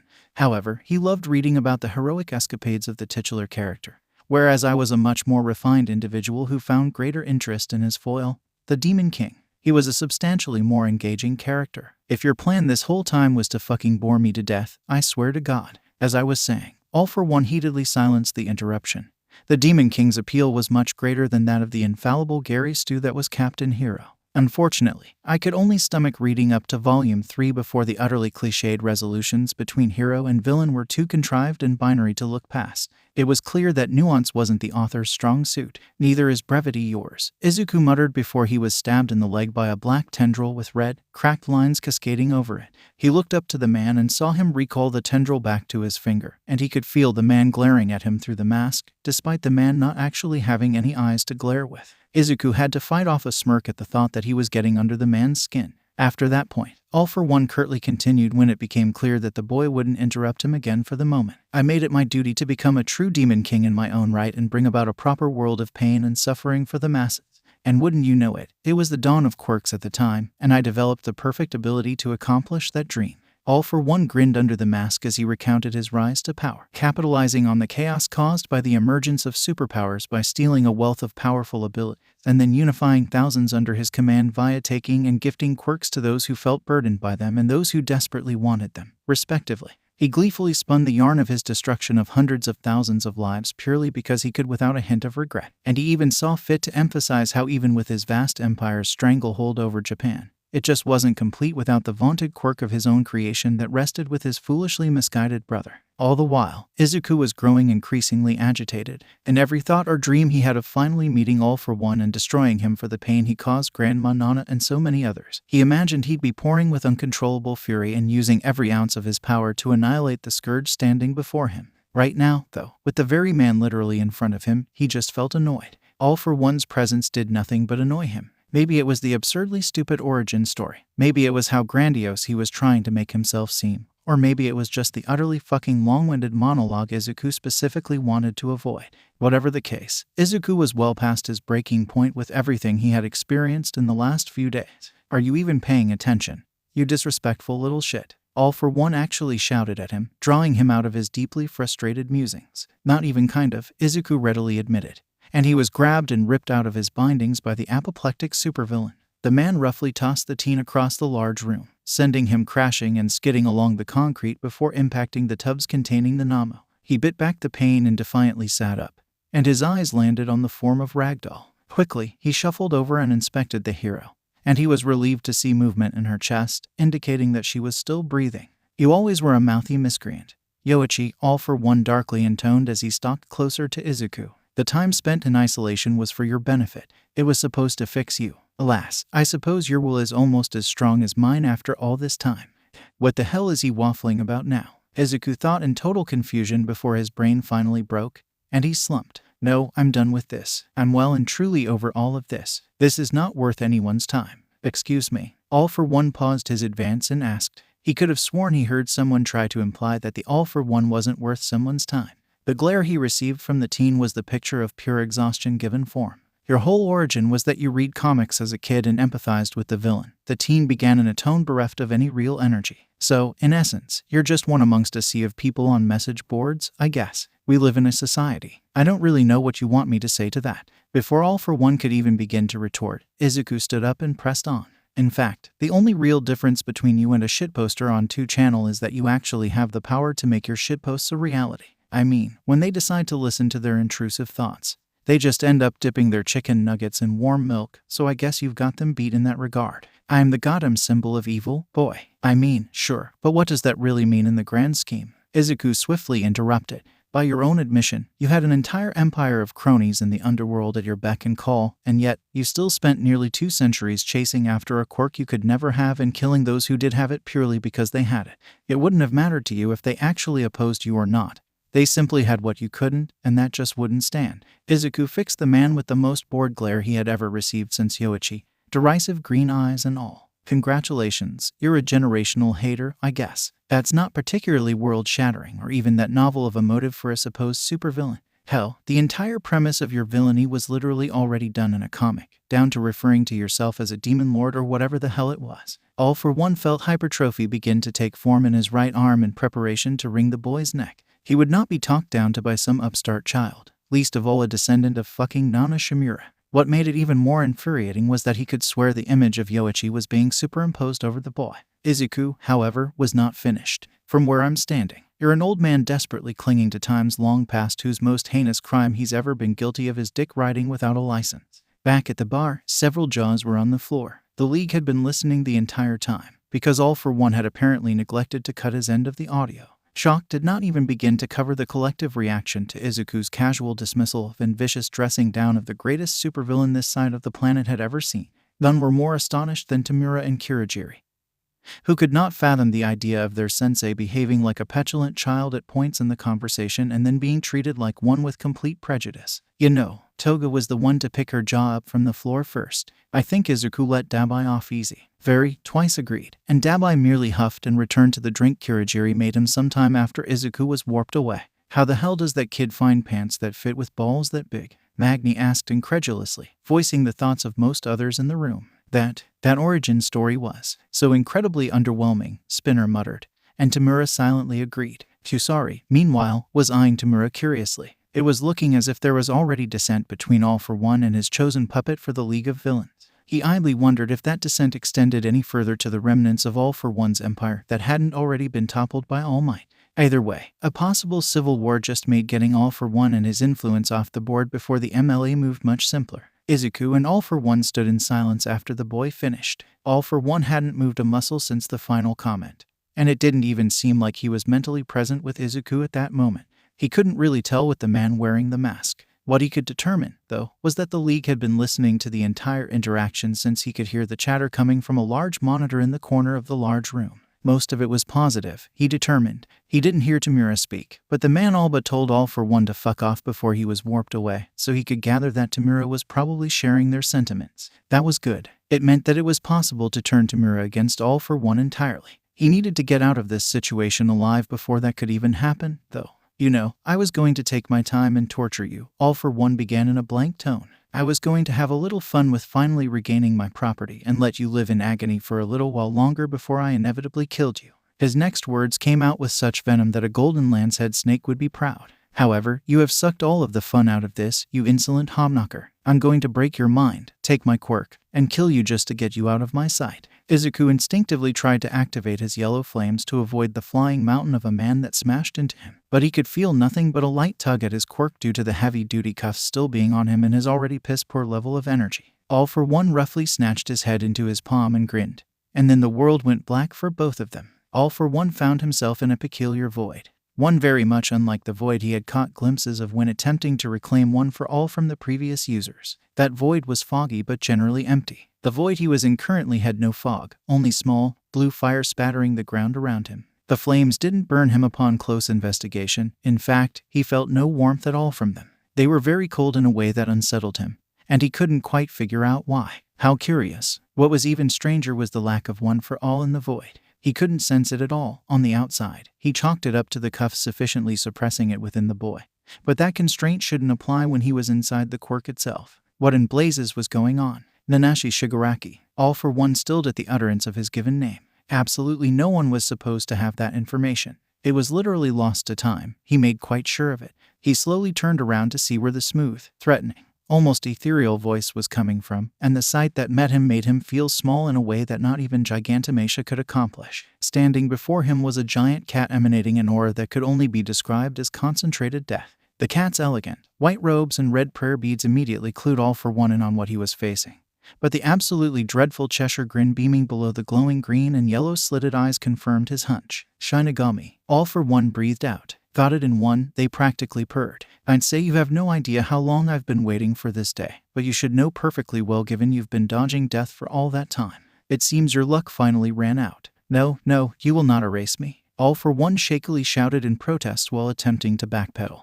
But the sapphire flames were bending to the will of the Shinigami and ignited to such an intensity that they towered over him. Everyone's time comes eventually. Matatabi darkly chuckled, their toothy grin growing even more malicious. When they took a step forward, All for One took one back and fell into the towering blue inferno, and he immediately scrambled out of it in hysterics, having been inundated with millennia of the darkest, most obscure horrors in existence within mere seconds. There's also the little detail of you acting above your station.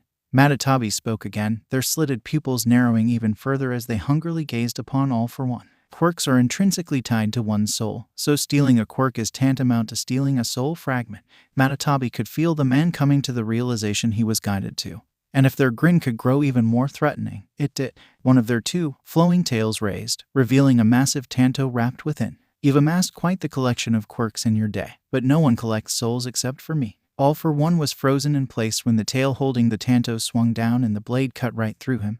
But there was no blood. Instead, All for One felt a plethora of strings within his very being be cut, and an explosion of ghostly figures shot out of him and began pouring into the void. The apparitions were flying out en masse where the massive cat was taking great pleasure devouring them. All for One, feeling himself becoming more and more empty, fought almost helplessly to stop the spillage and retain his quirks.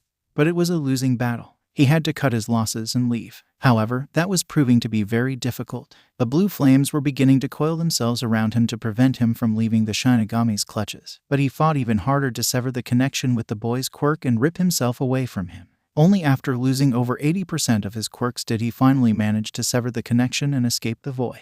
Back in the physical world, All for One quickly shoved the boy away and put some distance between the two. He could already feel the emptiness within, and a quick diagnostic confirmed it. He was down to less than a fifth of his quirk supply. He felt completely and utterly violated, but even worse than that, he felt positively helpless. For the last 200 years, All for One could have accurately claimed that he had never known true fear. Looking at the green-haired boy laying on the ground ahead of him, he could no longer make that claim. That boy was dangerous. He needed to die. Powerful quirk be damned. Izuku, meanwhile, was on the verge of passing out once again. When All for One forced his way into his quirk, Matatabi took the reins and overloaded his body with the sapphire flames, effectively zapping him of the dregs of energy he even had left. He could just barely hold on, though, and doing so allowed him to see the disheveled All for One frantically pacing around him as well as hear the commotion coming from the bar through the monitor. That commotion gained All for One's attention, as well, and the furious shout of, "Where is my fucking son?" jolted Izuku with a pseudo-adrenaline shot. "Mom," Izuku called out in the monitor's direction. Izuku, divided by young Midoriya. He heard his mother and All Might shout simultaneously. All for One began to chuckle. This was excellent. He could kill 3 birds with 1 stone. His arsenal was dangerously depleted, but he could make do with what he had, and he fortunately still had warping. This could work. Just then, the massive boot of Mount Lady stomped into the building, destroying the monitor and creating an entrance for Best Genus, Tiger, and Gang Orca with an army of SWAT behind them to spring in and subdue the Nomus before they could be called upon. All for One had no intentions of letting that happen, however, and he warped the Nomus away while firing a powerful blast of air at the new arrivals with air cannon that he was luckily still in possession of. All for One then turned to Izuku. "Congratulations, young man, you, your mother, and All Might get to die together tonight." He turned back to the frazzled group of heroes and officers. "Allow me to relieve some anger on this refuse. First." Ajiro quietly entered the dark hospital room of his classmate. He did a cursory survey of the shadowy room before his eyes settled on the form of the boy in the hospital bed ahead of him. He really did not want to do this. He did not want to have blood on his hands. However, his classmate had miraculously survived being stabbed through the heart, and he could not risk having his cover exposed when the boy woke up. So, with a heavy heart, Ajiro decided that Minda wouldn't wake up. As he fought through his trepidation and approached the still unconscious boy, Ajiro couldn't help but remark how radically different of an experience it was to watch someone be killed than to be an active participant in someone's death, especially if it was the same person. His gloved hands were trembling as he reached for the boy's face. He really didn't want to do this, but he had to. It was the only way. There were a few ways he could go about it. He could pinch the boy's nostrils shut and cover his mouth to cut off his airways.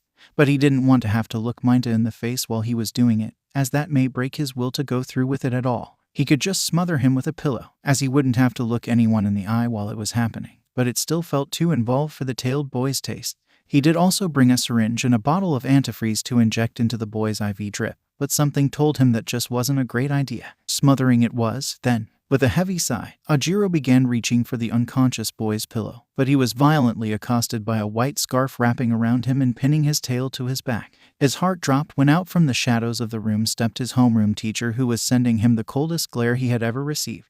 I truly didn't want to believe it, the man growled, and Ajiro knew he was fucked. I come back from the press conference with a bad feeling in my gut.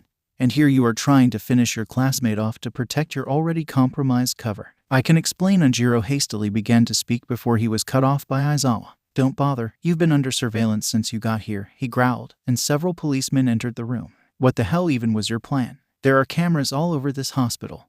Were you going to smother him and then jump out of the window to go on the run? Or did you legitimately think you could get away with such a hastily slapped together murder scheme? Ajiro was as white as a sheet of paper. His cover was officially blown, and he needed to get out of there and back home to warn his parents before the redhead from the attack came sniffing around. He'd have to fight his way out. Aizawa, reading the thoughts written across the boy's face, nipped those thoughts in the bud by slamming the boy into the wall head first, knocking him out. By the way, you're expelled, Aizawa deadpanned to the unconscious teen. That was a little rough, don't you think? One of the cops asked the teacher. I don't care. He tried to hurt my student, Aizawa spat. Hurry up and cuff him. Then get him out of my sight. The police acquiesced and slapped a pair of cuffs onto the unconscious boy's wrists before wrapping him in chains to prevent his tail from moving while he was restrained. Once done, they carried him out of the room and left the scruffy teacher alone with his other student. Aizawa felt nothing but exhaustion when he sighed. That was one issue taken care of, so now he just had to figure out how not to worry about Midoriya. The press conference Nezu held alongside himself and Vlad King as the teachers on duty during the attack was a complete and utter shit show. There were plenty of reporters there to lambast UA and hunt for soundbites and quotes to take out of context. That was fine, as that was expected given the situation. What was less fine, however, was the handful of people that tried to paint his student as a villain sympathizer in a roundabout way of attacking UA's credibility to create proper heroes. Thankfully, no one asked about Muscular. He supposed that the details about him hadn't been released to the public, and he hoped that it stayed that way, but he wouldn't hold his breath. That said, one other thing unsettled him. Among the sea of reporters was a woman with light blue skin and lilac hair. Abnormalities like that weren't really noteworthy in their world of quirks, but the way that she sat the entire time with an eerie smile on her face and stared directly into his principal's eyes was very noteworthy. She didn't ask any questions or even stand up at any point to be noticed. She just silently smiled at Nezu, never breaking her gaze at him for the duration of the press conference. He knew his boss was well aware of it if it unsettled him without even being the one the smile was directed at. He recognized the woman as the same reporter that interviewed Midoriya the day of the break-in, so the fact that she had nothing to say was way too odd for Aizawa to overlook. There was no use agonizing over it any further. Midoriya's rescue was in the hands of several pros and the police now. Minta, Gyro, and Hagakure were safe and accounted for, and Yaoyorozu had apparently been discharged earlier that day. He could merely hope for the best and pray that Verdant wouldn't catch too much flack for slaughtering the League of Villains. The League of Villains were nothing short of flabbergasted at the ballsy display from their captive. When Kurogiri realized that the audio to All for One's location was still on, he was initially going to inform him, but one look from Tamura stayed his hand. So they all became an audience to a teenager tearing the most powerful supervillain in the history of Japan a new asshole. Once Tamura got over his shock, a warmth set into his very being. It wasn't the delicious sensation of vindication, though that was certainly present beside it. No, this warmth was wholly unfamiliar to him. The closest thing he could liken it to was a strange feeling of pride in the hero brat. Was this familial pride? Was that even a thing? He admittedly never felt much for his family other than fear, resentment, or outright hatred, though he had to wonder how much of that hatred was even his own at this point. He'd really have to sit down and sort out his mental and emotional turmoil away from his sensei at some point. The words of Stain about figuring out who he even was still rang in his mind. Pizza La Camino store, came a voice from outside of the bar's entrance following a knock. All activity in the room ceased. Tamura eyed the door with a heavy mixture of confusion and suspicion before his gaze snapped towards his reptilian comrade. Spinner, I fucking swear, if you ordered pizza. It wasn't me this time, I promise. Spinner frantically insisted. Tamura turned back to the door just in time for All Might to smash through the wall as only All Might could. Before any of the League could react, they were each wrapped up in wood bindings, courtesy of Kamui Wood's lacquered chain prison. As Dabai sneered and made to burn the roots constricting him, the small, yellow blur that was Gran Torino entered and kicked the consciousness right out of him. Just then, the entire area was flooded with an oppressive aura of malice. It was as if a cloud composed of the purest of rage fell right on top of everyone in the building, villain or otherwise. The door to the building was kicked open, and in stepped a green-haired woman sporting the darkest gaze that Tamura had ever seen on anyone currently alive. She calmly walked right past a sweating Edgeshot and a very frazzled squad of armed cops that were waiting behind the door, and it became clear to everyone in the room where that vicious miasma was coming from. The sheer aura of violence that she was emanating was greater than even Stain's. And when those venomous chips of jade set their sights onto Tamura, he was launched back to a time in his life that he desperately wanted to forget. Her unholy stare dissected him for everything he was worth, and the unmatched feeling of danger wafting about her damn near made him retreat into a fetal position to get away from his father. Not even in All Might's presence did he feel like such a child. And he was fucking All Might. Speaking of All Might, he was both impressed and absolutely terrified at the display, and the embers of One for All seemed to be in agreement. The villains were physically bound, but even if they weren't, he doubted that they would be able to operate very well with this sort of pressure bearing down on them. It was very clear that Izuku Midoriya was no longer present, but Verdant certainly was. "Where is my son?" the wrathful mother asked Tamura with a false calmness that didn't even attempt to hide the imminent danger that would befall everyone in the room should he answer wrong. Unfortunately, Magni opted to try for a wrong answer. "I see where the kid gets his mean streak from," she started to joke before an instant pressure hit her chest, and she could swear that a phantom hand was tugging directly at her heart and trying to pull it out of her body entirely despite her wooden bindings. She looked up to see Verdant with her palm extended to her and her fingers curling as if to grab something from the air. "One interesting thing about the human body is that our parts generally come in pairs," Verdant began in a clinical tone that gave everyone in the room a chill, villain or otherwise. "That, however, does not include our hearts, as we only get one of those. So, unless you want to see yours in the flesh, you'll cut the shit and answer my goddamn question, where's my fucking son?" "Mom," the congregation heard a teenage boy shout from a monitor on the wall. "Izuku," she shouted back at the monitor, rational thought already beginning to leave her at the possibility of recovering her child. All Might had apparently called out to him as well and took the initiative to place a firm hand on her shoulder to keep her grounded in the situation at hand.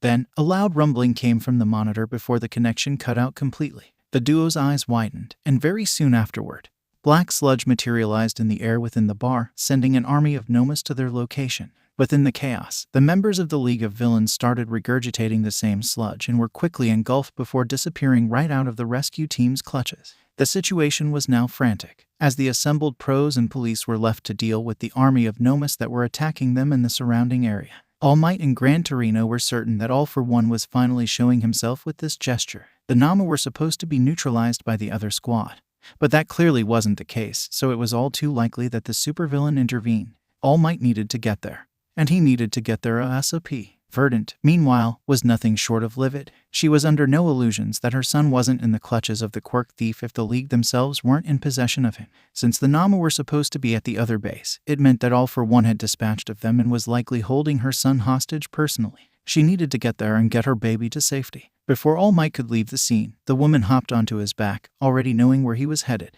"Verdant," he asked incredulously, "let's go, we don't have time to waste." She responded. When he hesitated, she leveled a murderous scowl at him. "My baby boy is in danger, and if I have to tear All for One apart by his atoms to rescue him, then not even you are going to fucking stop me, All Might." All Might, against his better judgment, nodded and vacated the scene. Under any other circumstance, he would have refused, as he couldn't guarantee her safety in a battle against his greatest nemesis. However, he trusted her ability to take care of herself as much as he trusted Torino's, and she could easily get young Midoriya out of harm's way and leave. It had nothing to do with the fact that her wrath reminded him way too much of being scolded by his late sensei.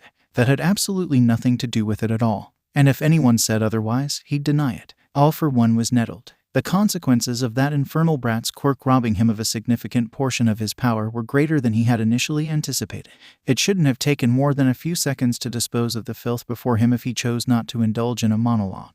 But it was going on 1 minute and 15 seconds, and Best Jeanist was still standing, albeit with a lot of difficulty. It was infuriating having to strain much harder to free himself of the man's thread bindings, and having to aim his blasts with air cannon much more precisely because they just didn't have the destructive power they once did. Kinetic booster was gone. Strength enhancer was gone. Impact recoil was gone. Multiplier, hypertrophy, spear-like bones, and hard flame fan were all gone, as well. He was lucky to retain spring-like limbs to pair with air cannon so that he could retain even a fraction of the offensive potency he once held with his air blasts.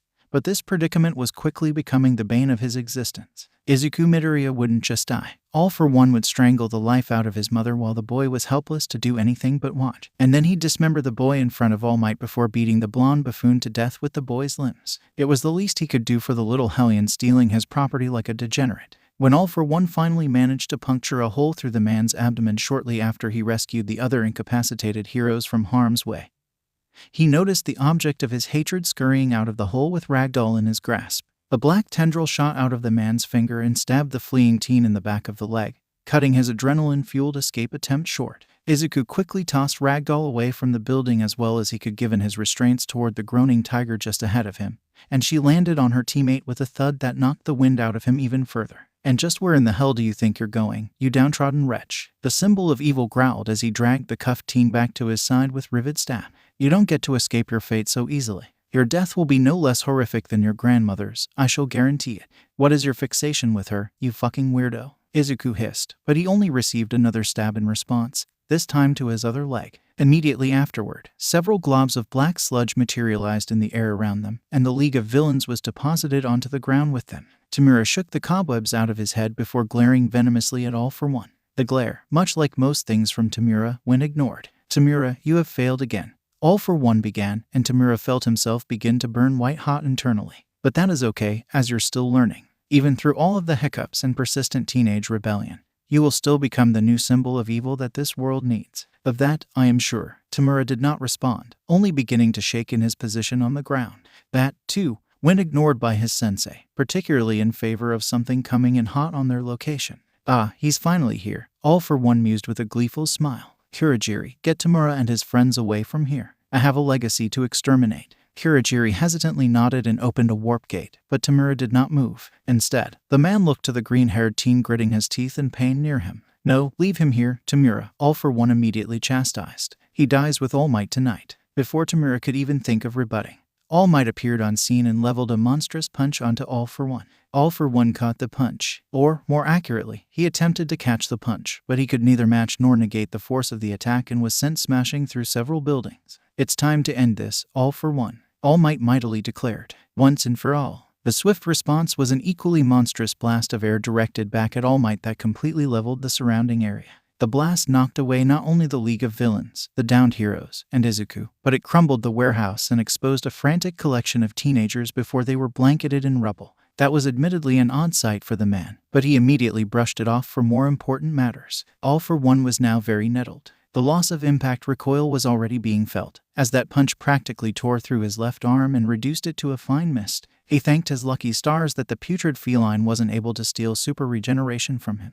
He could at least regrow the arm, though it would regrettably be sleeveless. It was all inconsequential, anyway, even with his diminished capacity. He would liberate the blonde buffoon of his entrails and grind the Midoriya family's bones to dust in front of him. Said Midoriya teen, meanwhile, was ignoring the fated clash between the two symbols in favor of struggling to get back to his feet. That burst of adrenaline he gained from hearing his mother's voice had run out, and he was back to fighting off unconsciousness with every fiber of his being. It took all of the willpower he could scrape from the deepest pits of his soul to finally make it to his feet, and what greeted him was the hazy sight of the league surrounding him. More specifically, Spinner and the two masked men from the bar were approaching him, and he could just barely make out whatever they were saying to each other. "Are you sure this is a good idea? I am 100% behind you. I don't care what the big boss wants. Tamura is my friend, and he wants Midoriya alive. I'm loyal to Tamura in stain, not some weirdo in a suit. I sincerely hope this doesn't backfire." Mr. Compress was interrupted when a green blur burst onto the scene and slammed their boot into his face, knocking him away from Izuku and stopping the other two in their tracks before landing protectively in front of Izuku.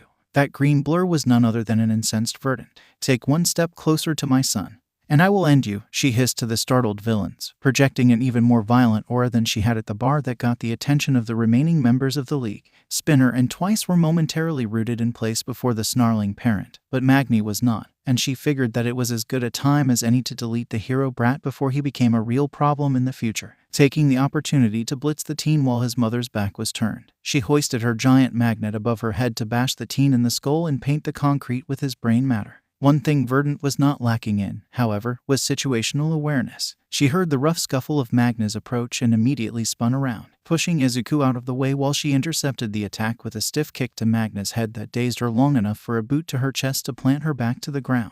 Verdant then dropped to the ground herself to duck the swipe from Spinner's sword and swept his legs out from under him in a single motion, sending him to the ground in a heap only for the woman to flip the attacking Twice right onto him. She popped back up to her feet right in time to narrowly dodge a spike-tipped chain that struck at her like a pit viper. She bent, twisted, and contorted her body in ridiculous ways in between backflips and handsprings in an effort to evade the following barrage of chains while simultaneously making sure to never stray too far from her son. But it was clear that the redhead sending the wave of iron death at her was trying to accomplish that very thing. Eventually, she got fed up and caught one of the chains in her grasp, momentarily startling the man before he appeared to consciously disperse that chain into links. It succeeded in keeping her focus on him long enough for Mr. Compress approach from behind, fully intent on sealing her away in a marble. However, Mr. Compress was not anticipating a wall of ice to slam into him, harshly batting him away just as an all-too-familiar, screaming ash blonde flew into view and unleashed hell upon Kusari with a glorious explosion. "Katsuki," Verdant incredulously shouted.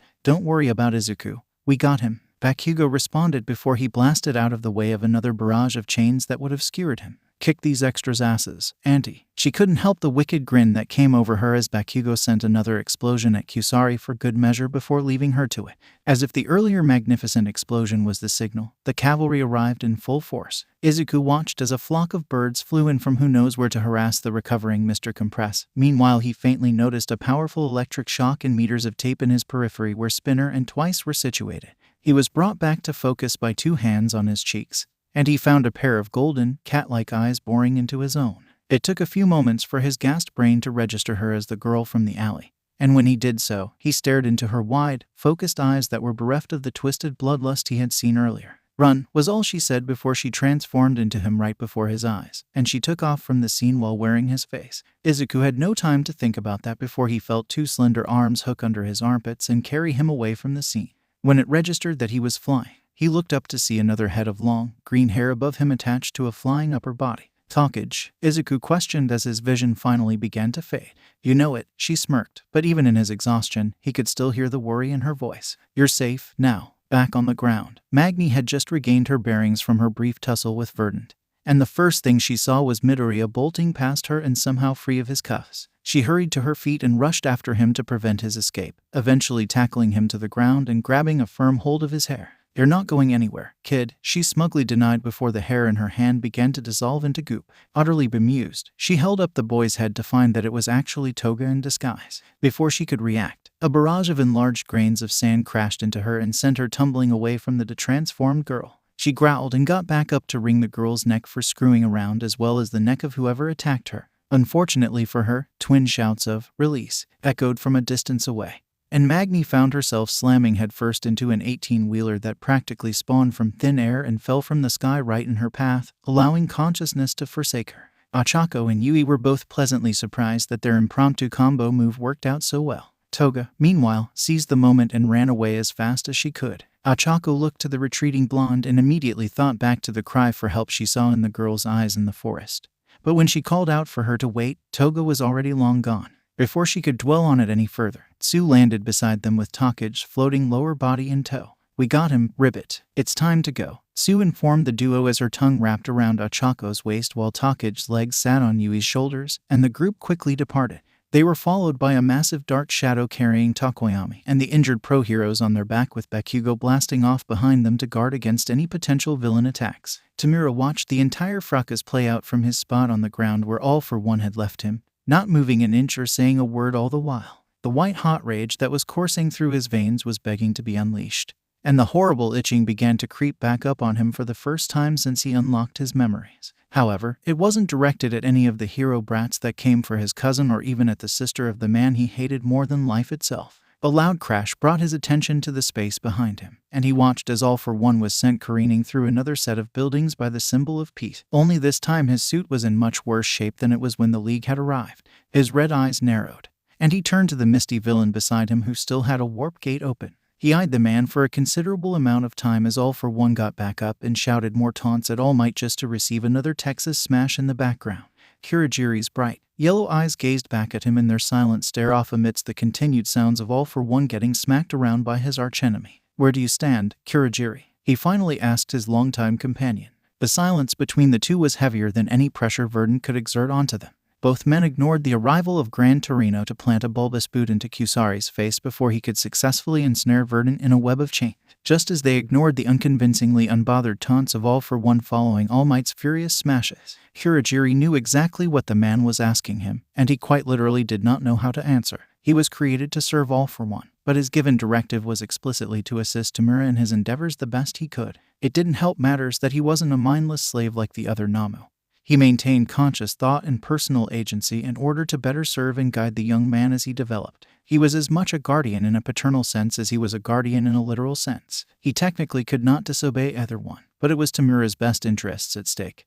And the flickering vestige of humanity haunting his programming like a specter had grown quite fond of the young lad over the years. "I am with you," Kurogiri finally spoke. Tamura nodded, the ghost of a smile showcasing itself on his face. That was all he needed. "Grab who you can. I have something to take care of. And then we're leaving." Tamura didn't wait for the man to acquiesce before he turned and walked with purpose toward the area where the greatest ruckus was being caused. Along his path, he wandered into the battle between Kusari and his aunt plus the flying dwarf. At some point, Kusari had managed to wrap them both in chains.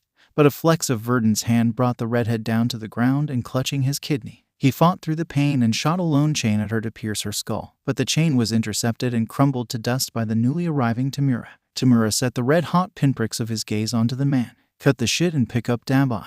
We're leaving." Kusari returned his stare, but the undercover operative's gaze was quizzical rather than perturbed. He eventually just shrugged and dispersed the chains wrapped around Verdant and Torino as he returned to his feet. Then he slid his hands into his pockets and casually meandered away toward the unconscious Dabai. Before Verdant or Torino could intervene, Tamura turned to them and put his hand up to stop them. "Your son escaped," he began before eyeing the woman carefully. "I'm going to trust that you're a better parent than your brother so that my cousin doesn't turn out like him. Or All Might." With that, he turned around and picked up the pace toward the battle between All Might and All for One, leaving Torino in a state of utter confusion and Verdant in a mixture of bemusement and shock as the pieces quickly came together. That shock steadily transformed into fury so cold that Torino caught a chill by proximity. Meanwhile, All for One was not having a great time. Though he would never admit it, not even to himself. He couldn't. He could never come out and say that his archenemy was pummeling him like a worn speed bag at a gym. It would mean that he wasn't as powerful as he assured himself to be even after his run-in with a divine cat. And that would transitively mean that he was wrong. That was impossible, as he was never wrong about anything. His plans always went according to his meticulous design. And if they didn't, it was because he calculated for that margin of error and had backup plans set in place. He was a genius among geniuses. He was the most powerful man alive, bar none. He was the symbol of evil. He was not getting smashed into the pavement by a dollar store captain hero. "You've gotten weaker in your old age, All Might." All for One spat to maintain his collected front. "You should talk," All Might sneered. "You're barely using a fraction of the power you wielded in our last encounter. Did your stolen quirks abandon you, fiend?" It took everything in the supervillain to keep it together at that wisecrack. He would kill this buffoon, and he would eradicate the last line of Shimura's not already under his thumb, both that woman and her bastard of a child. Wait, where was the child? All for One scanned the area for any sign of the boy's heat signature, but it was nowhere to be found. What he did find, however, was Tamura approaching the battle with purpose and an unreadable expression. All Might, on the other hand, was tense and ready to move at a moment's notice in case the young villain was there to provide backup. "Tamura Shigaraki, where is the boy?" the supervillain growled. "He escaped," Tamura answered simply. All for One was momentarily silent, and he deeply sighed to mask the near aneurysm he was having. "So, another failure, then? I should not be so surprised. You still are not ready." "Yeah, about that." Tamura began before closing the distance between himself and All for One in the blink of an eye and slamming his hand on the man's chest while he was too taken aback at the sudden treachery to react in time. He quickly used super regeneration to combat the presumed slow decay, but he didn't account for Tamura's decay to be exponentially faster than it should have been. He was left pushing super regeneration into maximum overdrive just to keep his entire midsection from crumbling in seconds should his focus lapse for even a moment. "What have you done, Tamura Shigaraki?" All for One desperately shouted in a mixture of alarm and betrayal. "Tamura Shigaraki doesn't exist." He coldly responded with enough venom to kill 50 men. "He's as dead as Tenko Shimura. As dead as you are." All Might froze at the mention of the Shimura name, and that's when Verdant and Gran Torino joined the fray. No. All for One began almost pleadingly before his tone immediately soured. "You filthy, ungrateful wretch. I plucked you off the street when you had nothing and no one would dare sully themselves with you. You were nothing when I found you, and you've amounted to even less since then.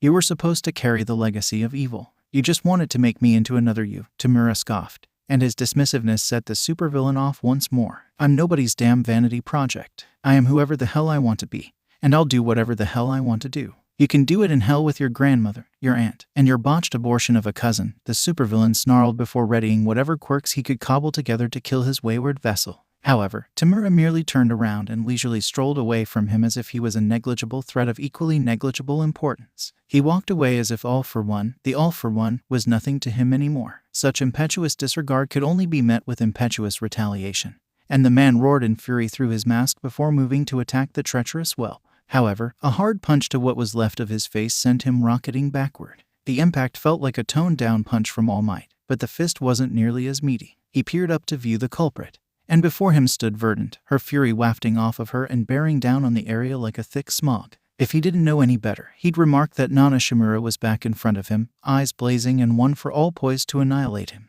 It was truly a pity that this would end the same way it had back then. "It's true, isn't it?" she hissed to the recovering villain. "That boy is Kotaro's child, isn't he?" All for one couldn't help but give them a sinister grin, though it went unseen due to the mask. In response, Verdant practically flickered in front of him and punched him right in his chest where he was actively combating the decay. And it not only rocketed him away once more, it also allowed the decay to spread even further throughout his upper body, forcing him to strain even harder to literally keep himself together. Tamura took that moment to step into the warp gate that opened up beside him and vacated the area, leaving All for One to his fate. "I want to hear you say it," she hollered, a faint, green glow radiating from her form. "Your anger is misplaced," All for One practically chortled. "Kotaro was the one who abused his child into psychopathy. I was merely there to reap the spoils." All for One paused and hummed while the collective rage of the three heroes grew even further. "With that said, I suppose I can grant you that he would never have been in a situation to create that monster had I not killed his father and forced his mother to give him up in order to protect him from me. Maybe the old adage from before the dawn of quirks is true that the real culprit of generational trauma is the friends we made along the W." This time, he was interrupted by three different fists clobbering him. One from All Might to the face, one from Verdant to the sternum, and one from Gran Torino to his abdomen. The triple impact slammed him to the ground and practically cratered him under the force of their combined attack. As All for One lay beaten and nearly crumbling at the feet of his nemesis, the breadth of his defeat finally began to sink in. He watched as All Might readied a final United States of Smash to finish the facial reconstructive surgery that he began half a decade prior. And in that moment, with Verdant and Gran Torino glaring daggers at him on either side, he knew that his goose was cooked. There was no way for him to survive this encounter. Well, not in his current vessel, anyway. "I leave Plan B to you, Garaki," was one of his final thoughts as All Might's fist followed its trajectory to his face. Plan B would work. He would be back in a new vessel and regain his lost collection. He would return with a vengeance beyond anyone's darkest nightmares. He would not disappear. He was the symbol of evil. "Smash!" All Might furiously bellowed, cutting off the desperate delusions of a man poised to be forgotten by history with a mountainous United States of Smash. The impact pancaked All for One's head entirely and reduced his mask to smithereens while the decay made quick work of the rest of his body. Before their very eyes, the demon lord that terrorized the nation for nearly 2 centuries was reduced to a pile of blood-red dust. The three living heroes that were arguably the most directly affected by All for One's reign of terror stared down at the pile of nothingness in silence, each feeling something profoundly different. Once the adrenaline started to wear off and All Might could feel his body screaming at him to deflate, All Might was at a loss for words. He was having such immense difficulty processing the idea that he had just defeated All for One for good. All for One was dead right before his eyes. He had done it. He had finally defeated his ultimate evil and avenged his sensei. He had assistance, certainly, but still. Gran Torino damn near felt like crying. Hell, he couldn't even attempt to stop the lone tear that broke through and trailed down his wrinkled cheek. 40 years of grief, 40 years of agonizing, and 40 years of preparation for this very day. Here it finally was, justice for Nana. Verdant, meanwhile, simply spat on the dust that was once All for One. "Rest in piss, motherfucker." That shattered whatever atmosphere was developing like an errant baseball through a window, and Torino couldn't help but fall into a fit of tearful laughter. All Might found a smile forming onto his face, as well, and he hoisted his left arm with his fist pointed to the sky, almost as if he had a sixth sense for the cameras that were pointed at him from the news helicopters above. Across Japan, the populace rejoiced at another triumph for their symbol of peace. Kurogiri closely watched the young man he had placed his complete loyalty behind as he exhaled the events of the night away. He had warped the League to another abandoned building far outside of Yokohama where those that were still conscious were doing their best to recover from the brief, surprise assault of the hero student. Everyone was accounted for except for Toga. Unfortunately, she was nowhere in sight when he went to collect her, so she was still at large. At the center of the sentient Namu's thoughts was his ward and newly committed leader. The young man drew his line in the sand in rather spectacular fashion. It may have untold consequences later on, as Dr. Garaki was fanatically loyal to All for One and would certainly not take treachery lying down. He could only hope the young man was ready for that eventuality. But for now, he was allowed to sit and process the new direction his life had just taken. "It is done," Kurogiri said to him. And the young man took a moment to let the weight of what he had done finally sink in before he nodded. "Yeah, it is," he responded. "What shall I call you?" Kurogiri questioned. He took an even longer moment this time, likely in deliberation of how he would identify himself outside of All for One's influence. "For now, just Tamura. Shigaraki wasn't real, and Tenko Shimura is dead." Kurogiri nodded. "How do you feel, Tamura?" Tamura closed his eyes and inhaled for a solid 5 seconds, and then he smiled. Free. Yuga Aoyama was navigating through a whirlwind of emotions to varying degrees of success. He had spent the last few days suffocating under tremendous guilt for causing his classmates to get hurt and abducted, and it was so bad that he wouldn't dare face any of them by visiting the hospital. He didn't deserve to see any of them after what he was forced to do. He wouldn't sully the same air as them with his presence after he sold them up the river to All for One. Then, the very man who had been haunting his family's nightmares for so long was on TV doing battle with All Might himself. For the first time in years, Aoyama felt a flicker of hope in anything at all. He didn't have to put on his flamboyant facade to outright cheer when All Might punched the man through several buildings. His parents joined him at some point due to the noise, and they watched alongside him, each member of the family on the edge of their seats all the while. The tears they were shedding when it became clear that All Might more than had the upper hand were sugary sweet, and the outright gasps that left their throats when one of the villains turned on All for One and gave the heroes the opportunity to put him down for good were a cacophony of sanguinity. It was happening before their very eyes. The root of their torment for so long was being erased on live TV. One United States of Smash later,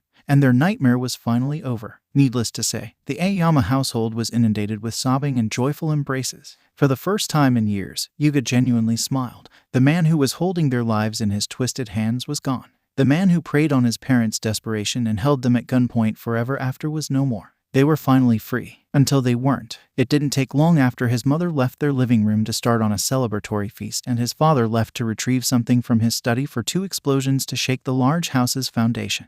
Yuga didn't even get a chance to investigate before he started regurgitating black sludge against his will, and the sludge quickly swallowed him up and vanished without a trace. Izuku awoke in a void once more. However, he was back on solid ground this time as opposed to floating in space. The blue flames surrounding him merely served to flood him with irritation. He was getting really sick of this, and he had no interest in whatever mind games the Shinigami wanted to play with him. "Fret not this time, child. I have no desire to torment you during this meeting," the voice of Matatabi echoed from behind him. He turned to face the massive deity that towered over him even when it was sitting, and he was surprised by the absence of the threatening grin that he had become accustomed to. The death god had a calmness to them that almost put him on edge. "You're a wise boy," the Shinigami complimented with a nod.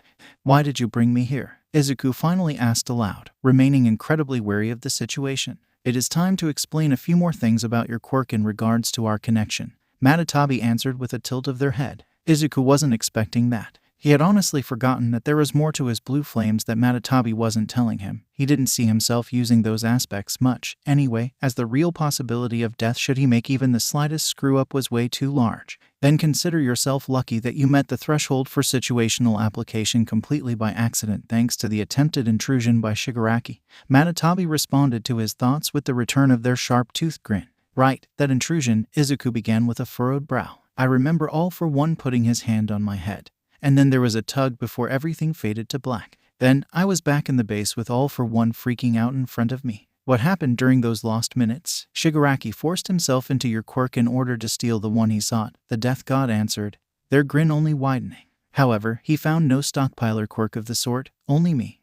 "Do I even want to know what you did to him?" Izuku hesitantly ventured, not at all eased by the Shinigami's deep, menacing chuckle. "I finally feasted on the souls he had stolen," they happily declared. "Wait, souls? I thought he stole quirks," Izuku questioned in alarm, but Matatabi raised one of their tails to put the boy at ease. "Quirks, as you know them, are intrinsically tied to one's soul. Just as I told him, stealing a quirk is tantamount to stealing a fragment of a person's soul. See for yourself." With their other tail, Matatabi deposited a glowing, humanoid figure in front of him. It was a woman, and her form was light green and largely wispy, as if she was a projection or simply a construct rather than a fully realized person. When Izuku examined her more closely, the familiarity of the figure finally hit him. Is this Ragdoll?" Izuku questioned in greater alarm than before. "It appears Shigaraki made off with Shiratoko's quirk." Matatabi hummed. "She is not dead, so I cannot preemptively feast on her soul, even if only a fragment." She exists here as what you humans have taken to calling vestiges. Izuku had been struggling to wrap his brain around the current situation.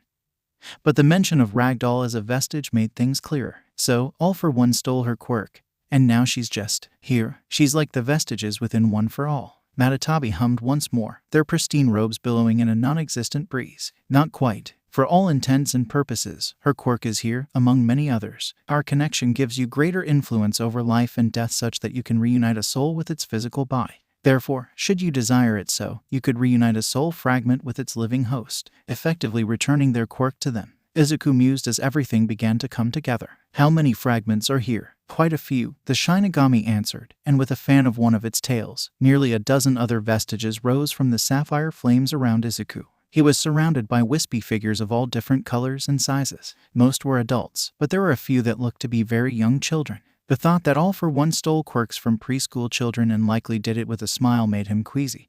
But there was something else that he needed to know. Why are you helping me all of a sudden? Izuku asked the massive cat with as much frankness as he could manage. You literally torment me for sport and have said in the past that not helping me would just kill me sooner, which is what you want. So, why do all of this now? Matatabi's Cheshire grin didn't unsettle Izuku as much as it did initially. Perhaps he was just used to it. But he didn't waver when the divine being stared him down for what felt like hours after the question. Finally, they spoke. You hand-delivered me the man who had not only been cheating death for several lifetimes, but had also been playing the part of the Reaper for just as long. In the process, I got a veritable feast of soul fragments that had been evading me for centuries. Incomplete souls are not nearly as satisfying to devour, so it was nice to have the remaining pieces after so long. Consider this as me throwing you a bone out of gratitude. Oh, Izuku stammered. You're welcome, I guess. Izuku stood amongst the flames, not knowing what to do with his hands in the presence of a thankful deity that was usually malevolent at the best of times. The deity in question did not speak, clearly content with allowing the awkward silence to drag. Eventually, Izuku remembered from his previous visit that he could leave the realm whenever he wished. And that was fantastic, as any longer in silence with the death god would probably kill him. Before you leave, there is one other thing you should be aware of. Matatabi spoke up in response to Izuku's thoughts, and the teen immediately picked up on the tone being less ambivalent and a touch graver than it previously was. Shigaraki was killed shortly after you lost consciousness, but I did not receive all of his soul. Silence hung over the two once more, but this one was tense rather than awkward. Izuku's green eyes stared into Matatabi's green and yellow with the utmost intensity. What do you mean by that? Izuku asked, his tone deadly serious. The quirk that came with Shigaraki's soul contained no further traces of it, Matatabi answered. It is most likely a copy, meaning his original quirk containing that vestige is still at large. So, there's a chance that All for One could return, Izuku muttered with a darkening expression. I cannot say for certain, Matatabi admitted. It is only his original quirk that still remains. So the possibility exists that his vestige could take over another vessel should it be implanted into another being. There also exists the likelihood that his quirk never finds its way into another vessel. Whichever way it goes, I truly loathe loose ends, so I'm tasking you with disposing of him. If you find the man, kill him. If you find the quirk, engulf it in my flames, and I will handle the rest. Understood. Izuku readily accepted their request. Excellent. Matatabi purred with their wicked grin returning. Now, out. Izuku was no longer in the void. Instead, when he opened his eyes, he was met with the familiar white ceiling and walls of a hospital room. Fucking hell, trade one torment for another, Izuku muttered aloud. Language, mister, gently reprimanded a familiar voice from his bedside, and warmth immediately flooded him. Mom, he asked while turning to face her, and his mother wrapped him in a tight, loving embrace. Oh, Izuku, she practically choked out, holding him close as if he would disappear. Again, the tears started to pool for Izuku as well, and he completed the hug with equal fervor. Mother and son bawled into each other, both completely ignoring the two men and Chimera standing silently out of the way of their reunion.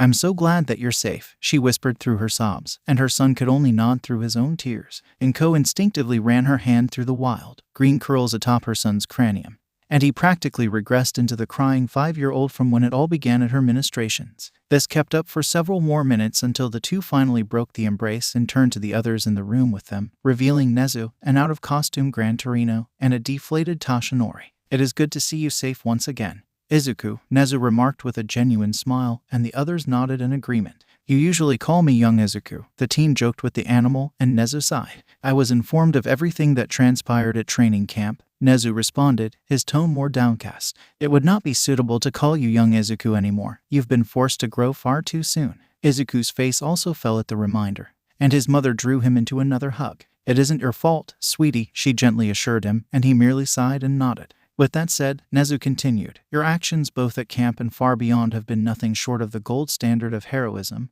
and many people would agree. He motioned a paw to the other side of Izuku's bed, and Izuku was met with a bedside table drowning in cards, well wishes, and even a plate of fruit with a bouquet of flowers from the pussycats. Izuku blue-screened at the sheer quantity of it all, much to the amusement of the adults. Your classmates were worried about you, whippersnapper, Torino spoke up with a smirk. I probably don't have to remind you that they mounted a vigilante expedition just to rescue you. As dumb as it may have been, it was at least successful. Izuku nodded dumbly. He vaguely remembered being carried away from the League of Villains by Toga before he blacked out.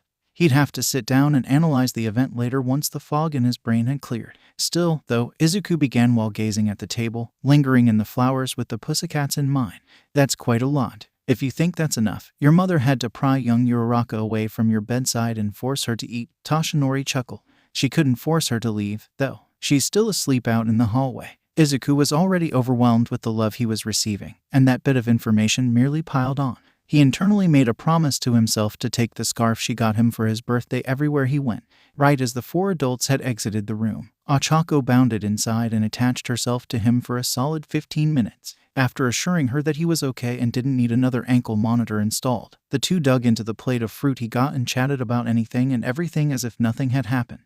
They sorted through the cards he got, and they were unsurprisingly from most of his classmates. He wasn't surprised to see a few from Yui and Toga either, but the card from Melissa Shield perplexed him beyond comprehension.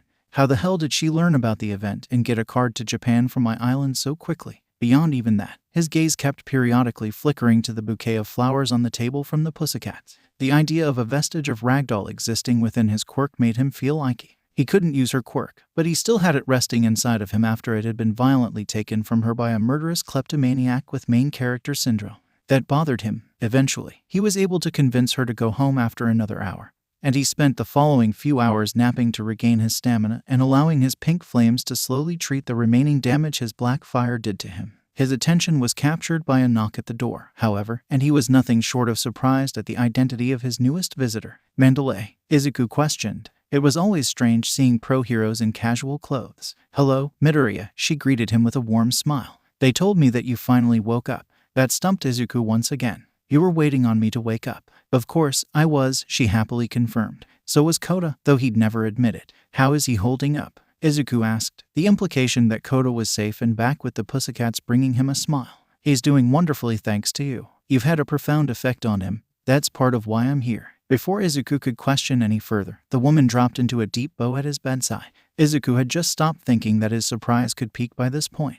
Thank you so much, she began with her forehead to the ground. You saved his life and changed it at the same time. That monster would have torn him apart if it weren't for you. I'm forever in your debt. Izuku took a moment to gather his thoughts before he spoke. You don't have to thank me, truly. I was just doing the right thing. He was in danger, so I protected him. You didn't just protect him, Mandalay insisted as she stood back up. You transformed his entire philosophy towards heroics. Izuku blinked. I did. Mandalay nodded with a sad smile. You may or may not already know about his situation, but his parents were water hose, and they were killed by Muscular when he was barely 3 years old. He'd spent the last few years hearing everyone tell him how noble their sacrifices were, as if it was a good thing that they were gone in the place of innocence. Dying while protecting the public is the most honorable death a hero could have.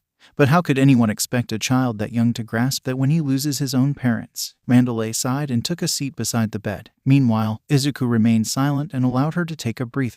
All he could reason was that his pro-hero parents left him, and people were congratulating them for it. Mandalay continued. He hated everything related to heroics afterward, and he only tolerated us because he had to. Then, he met you. She gave him one of the warmest smiles Izuku had ever received from anyone besides his mother. You fought and bled for him. You put your life on the line to protect him from the same monster that took his parents. I think he finally understands what their sacrifice really meant, and it's thanks to you. Izuku was trying to keep his blush contained at the off-duty hero's praise. Like I said, I was just doing the right thing. Mandalay snickered at the boy steadily getting flustered, and she patted him on the shoulder to put him at ease. Then, her smile dimmed, and she regarded him seriously. Now, the other thing I came to tell you, Muscular. Izuku's back straightened, and his blush vanished. He matched her serious countenance with one of his own and waited for her to continue. Some people will call you a bad person for doing it, she carefully spoke, watching his facial expressions as she did so. Others will think less of you for it. A lot of people will hold it over your head for the entirety of your career.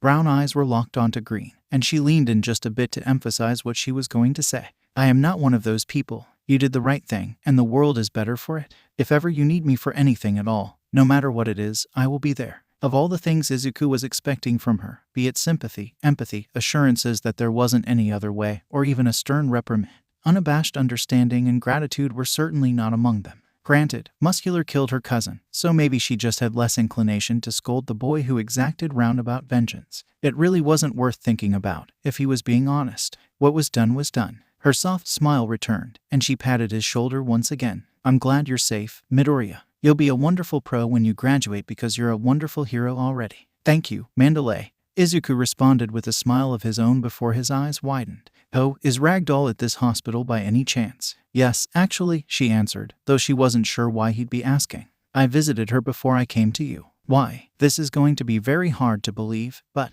I believe you 100%, kitten. Ragdoll was exceptionally easier to convince than Mandalay had been. The idea that someone could steal and give quirks as they pleased was hard enough to fathom, but Ragdoll's newfound quirkless status was proof enough. However, the thought that a teenager's quirk was such unmitigated bullshit that it gave him a connection to the fucking Shinigami and allowed him to raise the recently dead and reunite fragmented souls was way too much to accept. It did put the thing Kota said about, welcome back to the land of the living, into a new light for Mandalay, though. Are you sure you're okay to try this, Tomoko? Mandalay asked the excitable woman. I don't want you to get your hopes up in case this doesn't work. Izuku felt like he should have been offended by that comment, but even he had to agree. Her concerns were valid, wielding his blue fire for anything other than talking to ghosts.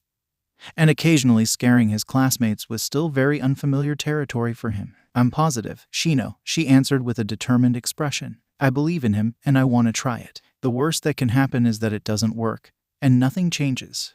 That definitely wasn't the worst that could happen to either of them if this failed. But Izuku appreciated her optimism nonetheless. All right, she sighed, and she turned to Izuku. If she trusts you with this, then so will I. Izuku nodded and took a deep breath before approaching Ragdoll's bed. Blue flames bloomed in his palms, and he carefully extended them toward the pro. He inched toward her little by little as the blue fire intensified, and the flames steadily reached out and began to cover Ragdoll like a blanket. Soon, she was engulfed in the blue fire, but she wasn't showing any signs of discomfort. It kinda tickles, she remarked, eliciting a snort from her longtime friend and nearly causing Izuku to break his concentration. Despite the near hiccup, Izuku remained locked in and kept at it until he felt a light tug coming from Ragdoll's direction, but she hadn't moved an inch, reasoning that her soul was reaching out for its missing piece.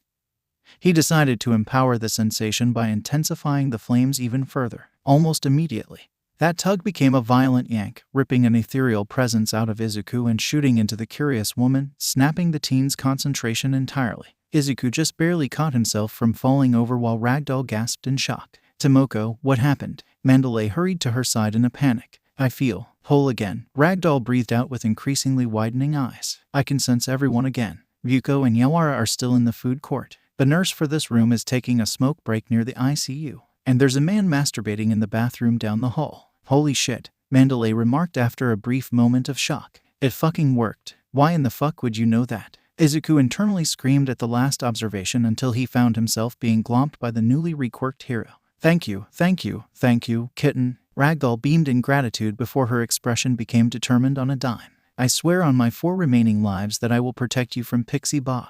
There was entirely too much to unpack from that statement, so Izuku just left it alone and nodded his thanks. Overhaul was not having a great day. Erie had been especially petulant of late, which, under normal circumstances, wouldn't have been a problem that he couldn't solve by merely tearing her apart and putting her back together a few times until she fixed her behavior. However, her escape attempts had become much more frequent, as well. That, in and of itself, was an issue. Tracking her down and bringing her back wasn't the problem, she was 6. The issue with her ever-increasing bout of rebellion was that she may potentially get it in her head that she was a human being with autonomy and a purpose beyond his own ends. She would begin to hope for a new day. That was unacceptable. He would be sure to stop whatever fantasies of hope she was dreaming up in much more brutal fashion than what was typical the next time around so that she'd refrain from stepping out of line in the future. He couldn't have the Yakuza's ticket back to prominence and his key to a cleansed world having any measure of self-actualization.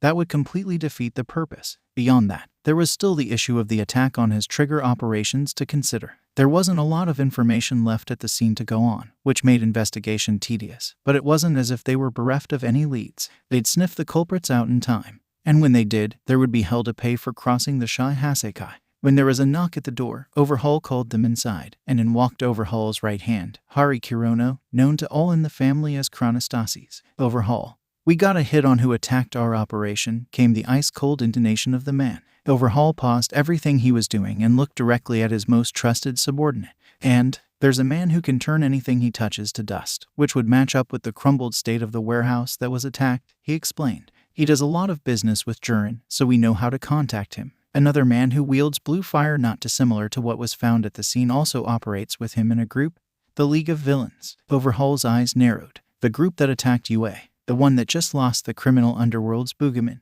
"Precisely," Chronostasis nodded. "Set up a meeting," Overhaul ordered, not wasting any time. "I want to introduce myself to them by the end of the week." "As you wish." The man nodded before exiting the office, shutting the door behind him. A dark chuckle escaped Overhaul's lips under his mask, and he shut his eyes in satisfaction. The League of Villains. This is too perfect. What better way to fill the newfound power vacuum than by wiping out all for one's legacy in one fell swoop? This was going to be a good week. "You really don't have to feed me, Mom," Izuku bemoaned before opening his mouth to accept the rice his mother held up to him anyway. "Nonsense," she swiftly denied, feeding him another bit of rice with her chopsticks. "How could you possibly feed yourself with your arms in such a state?" "They're not broken, Mom," Izuku responded, accepting yet another clump of rice from his mother. "The burns aren't even that bad anymore." Inko pointedly ignored him with a warm smile while continuing to feed her son, to which Izuku still didn't raise too much of a fuss over. This kept up as the two entered a comfortable silence, both merely enjoying being in the presence of the other once again.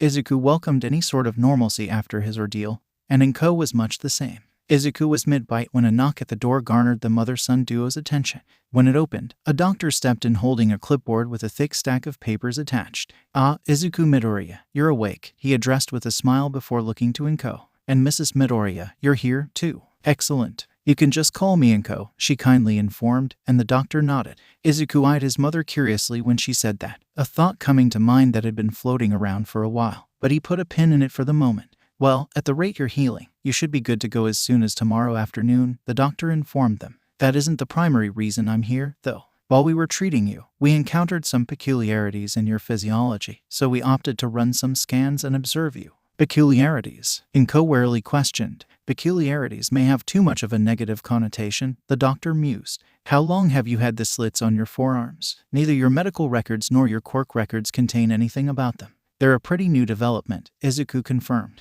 "I believe they're vents to help keep me from overheating as my quirk becomes more powerful. I only noticed them the day before the camp was attacked." "How long ago was that?" "About a week," Inko answered. The doctor hummed. "Have you noticed any other abnormalities in regards to your quirk and how it affects your body?" Izuku placed his chin in his hand and thought it over, and in finally doing so, a few things jumped out at him. "Yes, actually. A little while before the training camp, I passed out from overloading my brain when briefly using my white flames, which hasn't happened in years." Noticing his mother's worried expression in his periphery, he continued, "I thought it was just deterioration from disuse, but I used them again pretty soon afterward, and nothing of the sort happened, almost as if it reset itself." He paused when the doctor started jotting down everything he was saying until he motioned for Izuku to continue. "Beyond that, I discovered a sort of heightened stage for my quirk. I call it second gear. It's essentially all of the individual components of my quirk working in tandem, giving me a significant boost on top of it all." He noticed he had both the doctor and his mother's rapt attention, so he proceeded with his explanation. "I first tapped into it during the UA Sports Festival, and it tore my body to shreds. Afterward, I only used it a second time against a villain at the training camp, and I was unbelievably sore in the aftermath, but I wasn't in nearly as bad of shape as I figured I would be." "So, those burns weren't a result of this heightened stage?" the doctor asked for confirmation. "No, they were from," he began to answer, but he hesitated in the presence of his mother. He still hadn't told her about his experiences with the black flames. "Something else entirely," he finished. The concern dressing his mother's expression was like a stab in the heart, but he still wasn't ready to bring it up to her. Thankfully, the doctor didn't push the subject. "Well, I think we've found an answer to that mystery," the doctor stated matter-of-factly, drawing the mother-son duo's curiosity. "We found several physiological anomalies when examining you that could only partially be explained away by your quirk. For instance, your musculature is substantially more dense than the average person with a strength enhancer quirk, which is already about twice as dense on average. The same applies to your bones as well. Overall, you're a lot sturdier than you already were, according to your records. Izuku silently combed through all of the information he was given. It all made sense in regards to his lack of injuries after tapping into second gear.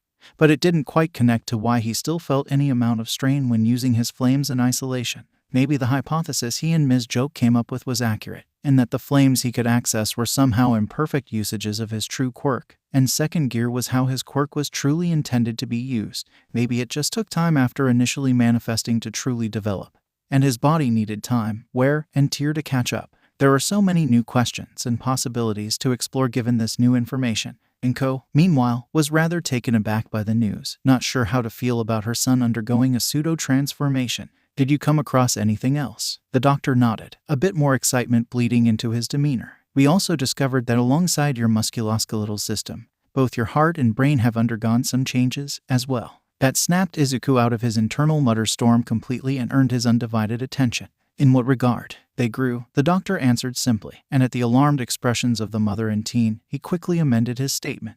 Only by a marginal amount in all practicality. But they did also become more dense, as well, comparatively to your muscles and bones. If you say that your quirk overloaded your brain much faster than it ordinarily would that time, then it's very likely that your body was already undergoing the redevelopment process, so it was out of whack, so to speak. That all but confirmed Izuku's burgeoning suspicions about his quirk and body's rapid development, and he couldn't help the mixture of joy and wonderment that came over him. This was becoming a gold mine for him to analyze and experiment with that he hadn't experienced since his quirk manifested in the first place. His mother, however, was still much more subdued. Her concerns were not entirely assuaged by the revelations. What does this mean for Izuku? The doctor nodded as if to assure Inko that he understood her concern. Emitter and transformation quirks do often come with supplementary mutations that make wielding the quirk easier and less dangerous to the user, such as your son's natural resistance to fire in most instances. Mr. Midoriya already had a few mutations of this variety, but they've been supercharged. That doesn't even include the newly appearing mutations on your arms in the form of the vents. Something like this is absolutely unprecedented. He turned and looked Izuku right in the eye as he spoke his next words. In plain terms, your body has quite literally evolved to better handle your quirk's upper limits. You are both a medical and scientific anomaly. Izuku Midoriya. Izuku and Inko were rendered speechless at the revelation. They knew that his quirk was bullshit at the best of times, but this was becoming beyond reason. His body was literally infringing on pre-established scientific principles. Then again, quirks in general did that in spades, leading to the birth of quirk science as a wholly separate field of study in the first place. Rules were just different when quirks were involved, and everything they thought they already knew about the world was always being called into question. The doctor cleared his throat to break the contemplative silence. If you'd be willing, we'd like to run some tests and a few more scans on your body, as well as check for any further abnormalities in your quirk factor. We're breaching into uncharted territory with this. Inko wanted to decline there and then, refusing to allow her son to become a test subject for medical experimentation. However, she caught her son's eye, and the look he was giving her gave her pause. His eyes told her that they were largely on the same page.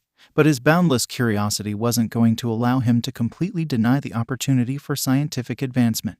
The two engaged in a silent conversation while the doctor patiently waited at his bedside. And when the two seemed to come to a wordless accord, they turned to face him. I'd rather not be turned into a guinea pig, if possible, Izuku dryly spoke, and the doctor nodded with a chuckle. I'll submit to the tests so long as they're non-invasive and my mother is present.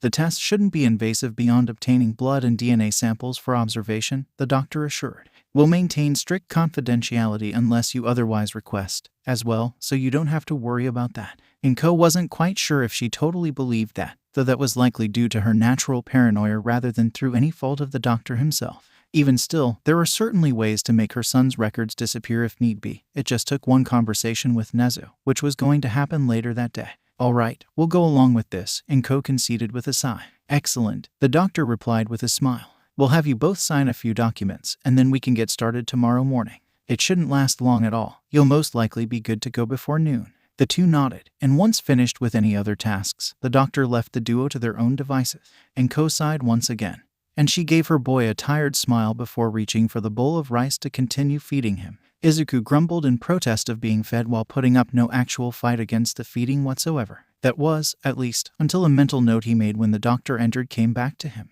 Hey, Mom, Izuku spoke up, gaining his mother's attention. How come you never changed your name? She regarded him curiously before putting the bowl of rice down. What do you mean? After what happened the day I awakened my quirk. He trailed off, and his mother quickly put the pieces together. Why did you keep his name, I mean? She gave him a warm smile and softly ran her hand through his hair. Because it's not just his. It's yours, too. You know I'd change it along with you if you ever decided to, Izuku stated, leaning into his mother's ministration. It's not like I place a ton of value on it. I know, she nodded. Honestly, it's just simpler. Akatani, Shimura, Midoriya. At the end of the day, everyone from those lines is dead. She paused, and then her expression momentarily darkened. Almost everyone. Izuku's eyes widened at the utterance. Did she know about Tamura Shigaraki? When had she learned? Questions for later. Regardless, the one person doing the Midoriya name proud is you, Izuku, she continued, the warmth of her smile returning. Asashi doesn't define the Midoriya name. He isn't the be-all and end-all to whatever legacy the name has. That designation belongs squarely to you, so long as you desire it. It's your legacy to establish and yours alone. And I think you've been doing a fantastic job of it already. Izuku's cheeks reddened, and he unconsciously began to heat up, eliciting a giggle from his mother. He was saved when a second knock at the door came along, and in hurried a familiar head of blonde hair framing round glasses. The blue eyes stationed behind those glasses were swimming in a mixture of relief and concern. Melissa, Izuku questioned with surprise written across his face in permanent marker. Izuku, I'm so glad that you're okay. Melissa exhaled once she finally took the sight of him in. I was really worried when Uncle Might said you were in trouble. I've never seen him so intense before. Izuku swore she had a bit of a faraway look in her eyes for a brief moment before she shook it off and continued fretting. It was then that Izuku noticed her arms were bandaged up all the way to her fingertips in a similar manner to his own.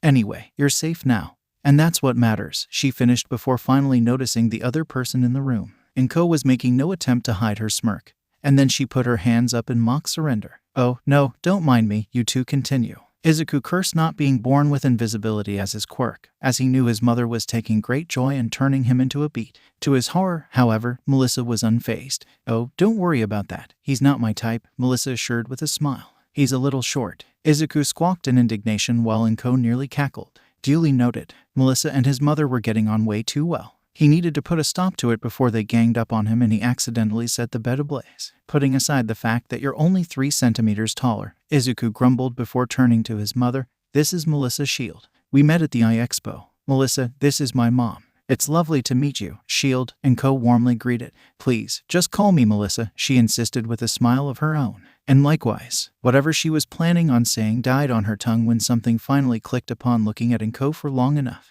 Wait, you're the woman who fought alongside Uncle Might. Inko was taken aback by the designation. Excuse me. Yeah, just about every news channel was broadcasting the whole thing, Melissa excitedly continued, drawing Izuku's interest as well. The cameras caught it all. Everyone's talking about you. Blankness was all Melissa received in return, and Izuku's interest was piqued. Inko, meanwhile, opened her mouth, but no words came out, and she closed it again. This repeated a few more times before she finally uttered anything.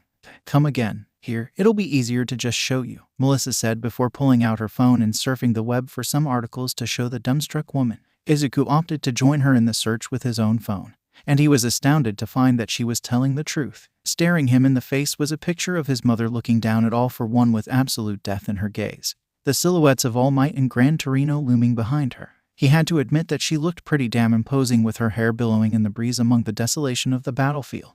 It was a fantastic shot. However the hell they got it. Izuku looked to his mother, and he couldn't hold back the shocked guffaw that escaped him at the sight he encountered. Inko was staring wide-eyed at a similar picture of herself with the headline, "Behind every great man." That wasn't the end of it, either. Article upon article was written about the Camino incident, many focusing on All Might's triumphant victory, of course, but many others focused on the underground pro that came out of retirement to rescue her son. In fact, Shueisha Publishing's article was literally titled, "Underground Pro Comes Out of Retirement to Rescue Her Son." For the first time in his life, Izuku had seen his mother at a loss for words. The woman with a tongue as quick as lightning and wit sharp enough to slice through steel was rendered a despondent ghost by sudden fame. Guess you're famous, Mom, Izuku joked when he regained his wits. Inko mumbled as she continued to blue screen.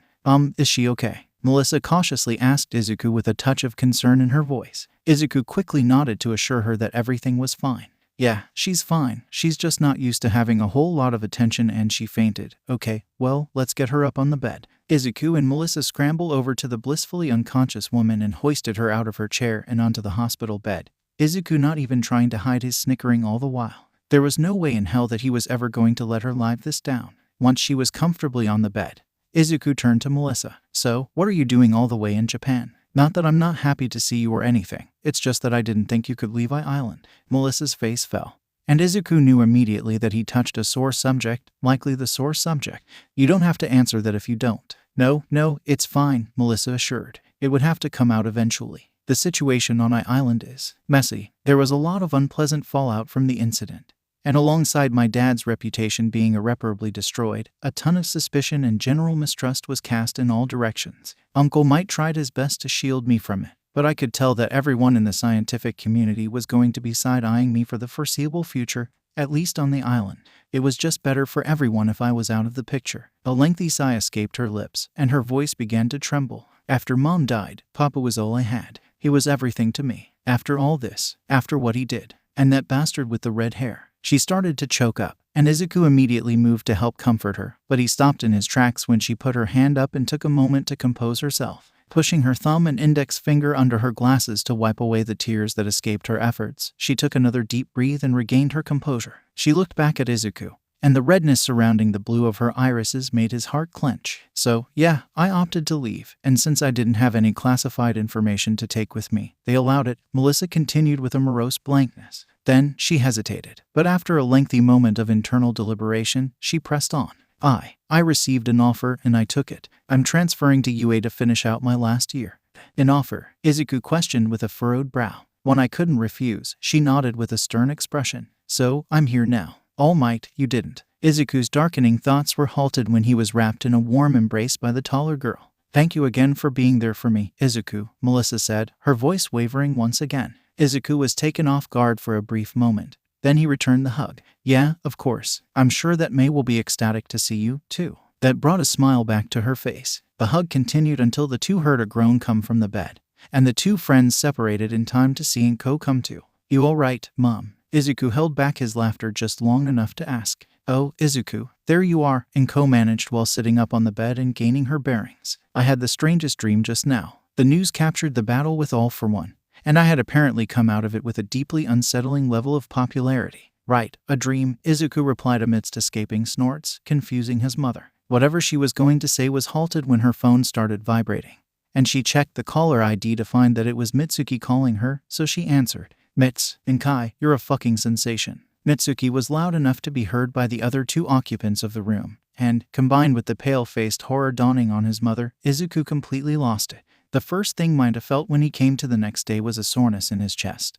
Then the blinding light of the fluorescent fixtures overhead bombarded his vision before he could properly readjust. Such were the unfortunate consequences of being almost comatose, he lamented. When his eyes finally adjusted to the immersion into the real world from perpetual darkness, the first thing he noticed was a yellow sleeping bag nestled in the corner. It was vaguely familiar, but he put it out of his mind and looked to his bedside table and, what the hell were those cards? He gingerly reached over to the table and picked up the closest card he could reach, and upon opening it, he found a picture of Kaminari standing above him with a Sharpie and a mischievous grin. Blinking, he looked over at the mirror, and he deadpanned when he saw the dick drawn on his forehead in Sharpie. Behind the picture was a message from the sparky blonde wishing him a speedy recovery. That was weird. The dick was expected, but the fact that someone sent him a get well card was beyond odd. Why would someone go to the trouble to do that for him? Putting Kaminari's card down, he reached over to the pile and picked up a green card with a frog on it. It was clearly from Tsu. Then there was one from Shoji, and one from Ida, and another from Kota, and one from Uraraka. What the fuck was going on? Before he could fall into an existential crisis at the newfound reality of his classmates thinking about him in any capacity that earned well wishes, the door slid open, and 4 of said classmates entered the room. "Dude, you're finally awake," Sato observed with a grin. "We've been waiting on pins and needles all week." If Minda wasn't confused before, Shiro's excitement would have sent him into a tailspin.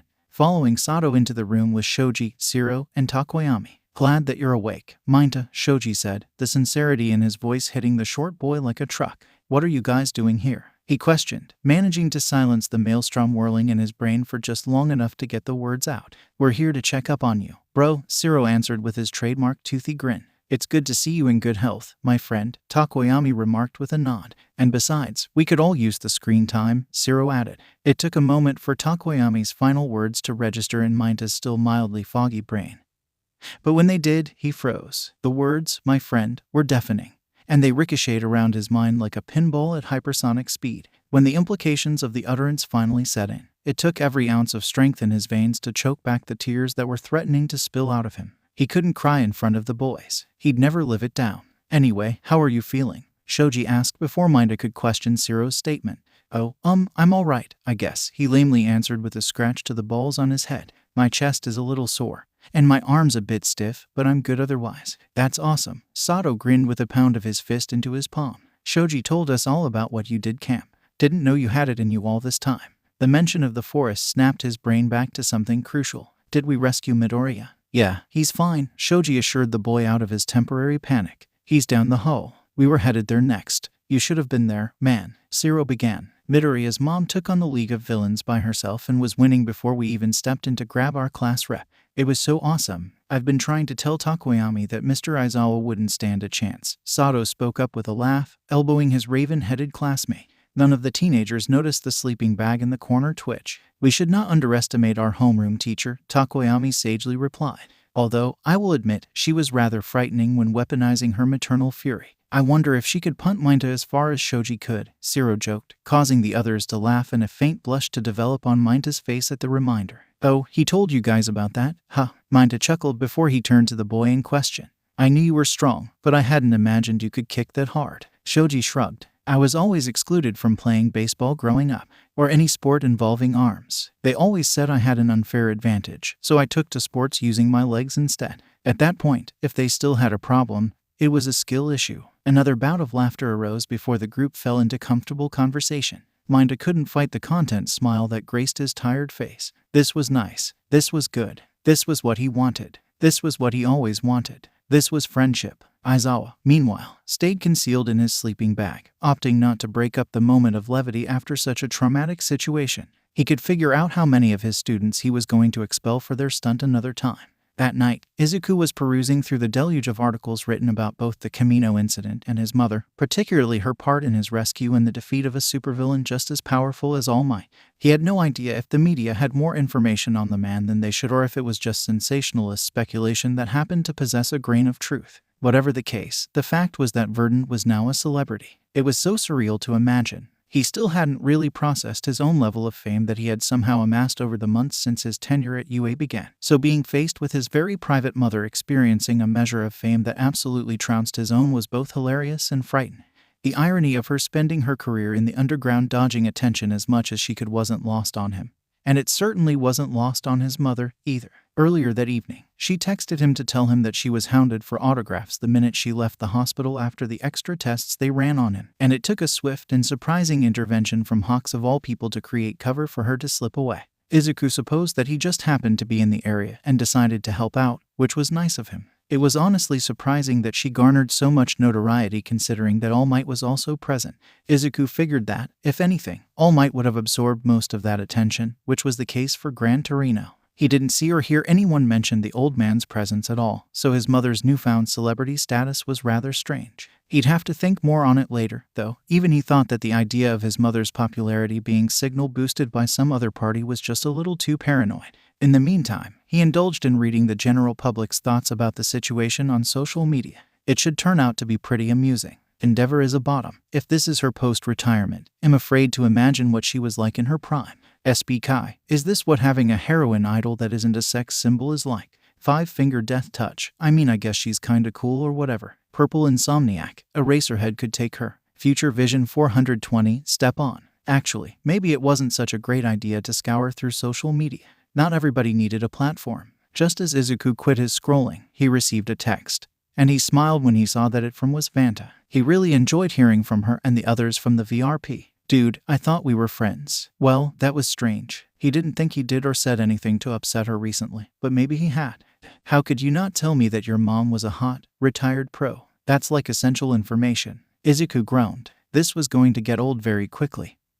He could already tell. Vanta, I swear to Matatabi. Oh, right. Only he and a few others knew about the death god inhabiting his quirk. Long story. They're a cat deity. Wicked. We need more representation out there. That brought out a snort from the green head. Vanta would probably get along really well with Gyro or Takich. That thought made him shudder, though. As unlikely as it ever was to happen, he made a mental note to never introduce Vanta to Takich. How was being kidnapped? Honestly, it wasn't so bad. Got to spend time with some long-lost family. Evolved my quirk, and even made a supervillain rage quit. I could do without the large, older man groping me, though. Now if that ain't a mood, Ike, what is? Right. A brief moment passed before what she said finally sank in. We're gonna have to talk about that at some point, you know. You fucking wish, lol. The mood in the Todoroki estate the next morning was awkward, and Shoto couldn't quite figure out why. All their father had said to them before they left was to watch the press conference he was set to do that morning and to not leave the house under any circumstances.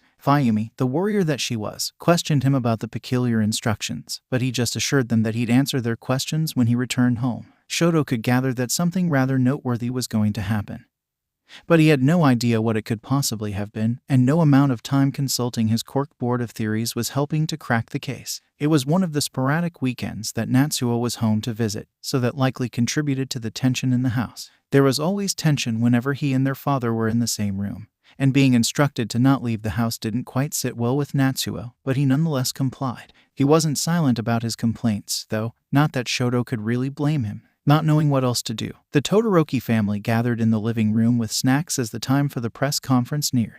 Without knowing what to expect, the most that was possible was sitting down in front of the TV and observing the spectacle, so that's what Shoto did. With a bowl of cold soba in hand, he plopped down in his seat and waited to find out just what his father deemed so important that they had to watch but not be present for. When it began, the first thing the three siblings noticed was how packed the press room was. And it wasn't even a small press room to begin with. Shoto recognized it from his week interning with his father at his agency. Reporters from all over the nation were present, and they all focused their attention on the arrival of the number 2 hero. He was in full hero regalia, the flames on his stern face burning brightly as he made his way onto the elevated platform and sat at the table to face the press. To his right was Burnin, her usual manic grin nowhere in sight. The solemnness dressing her face in its place was unnerving, especially to Fayumi, who was very accustomed to Burnin's fiery and excitable temperament.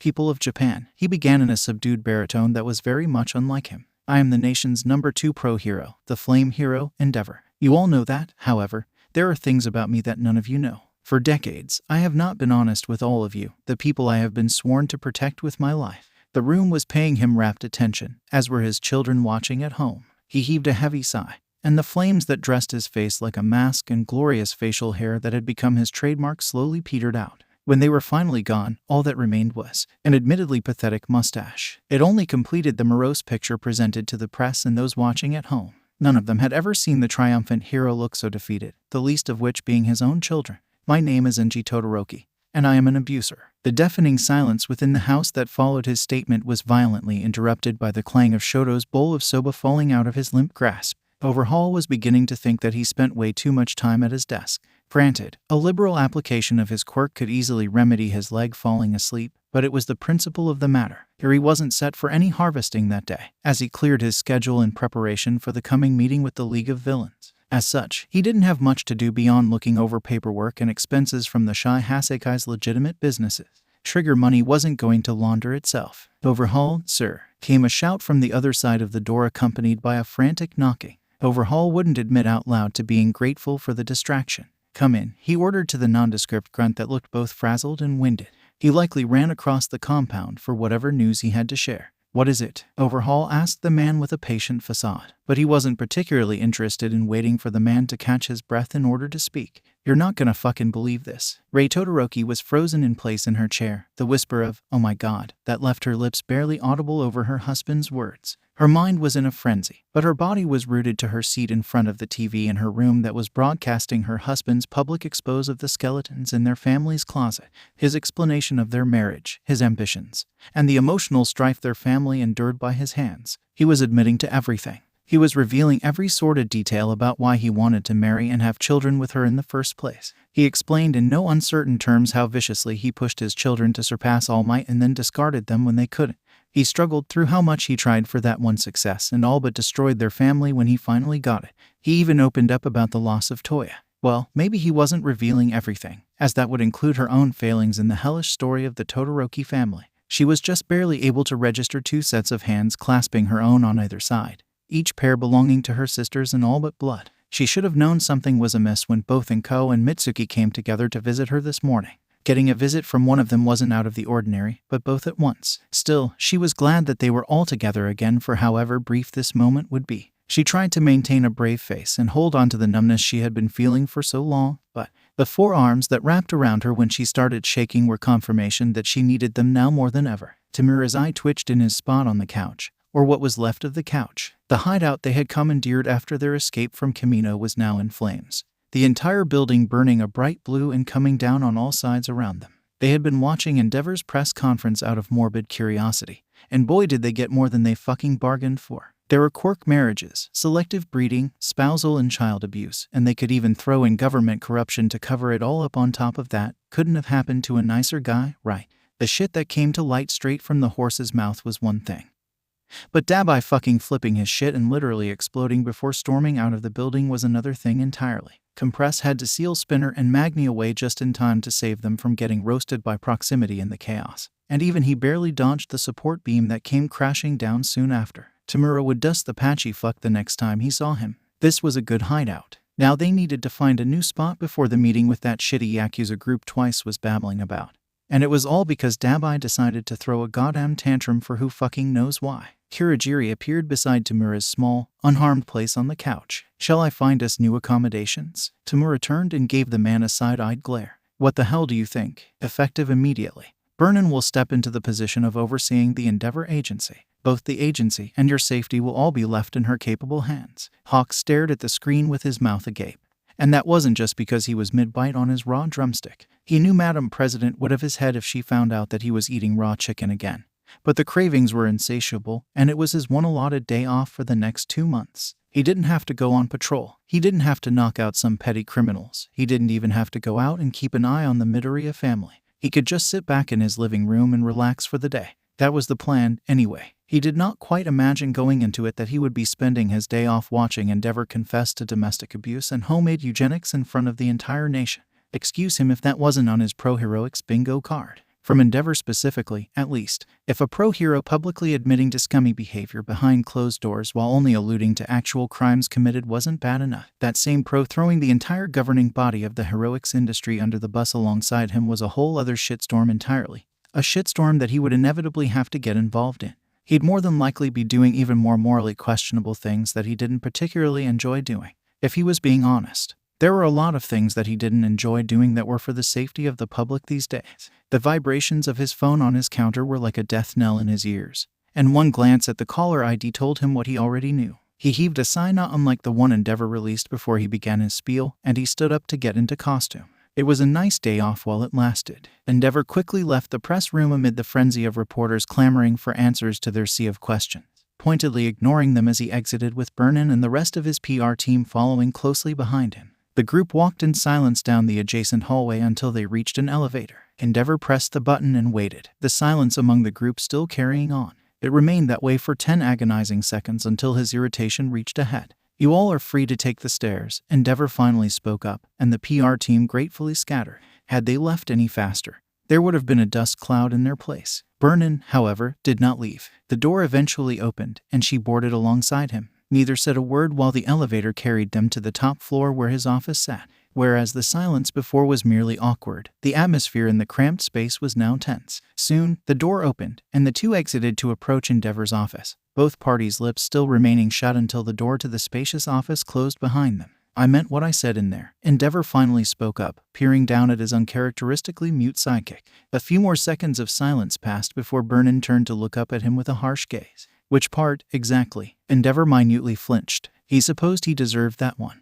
And he technically was no longer her boss, so he couldn't reprimand her for it, not that he would have, anyway. "The part about leaving the Endeavor Agency to you in my absence," he clarified. "I trust you." Again, Vernon did not immediately respond. She chewed on her thoughts for a few seconds before speaking. "Ordinarily, glowing praise like that would make me feel all fuzzy inside." Endeavor sighed. Despite the circumstances, he knew he shouldn't have been surprised to receive snark from Vernon.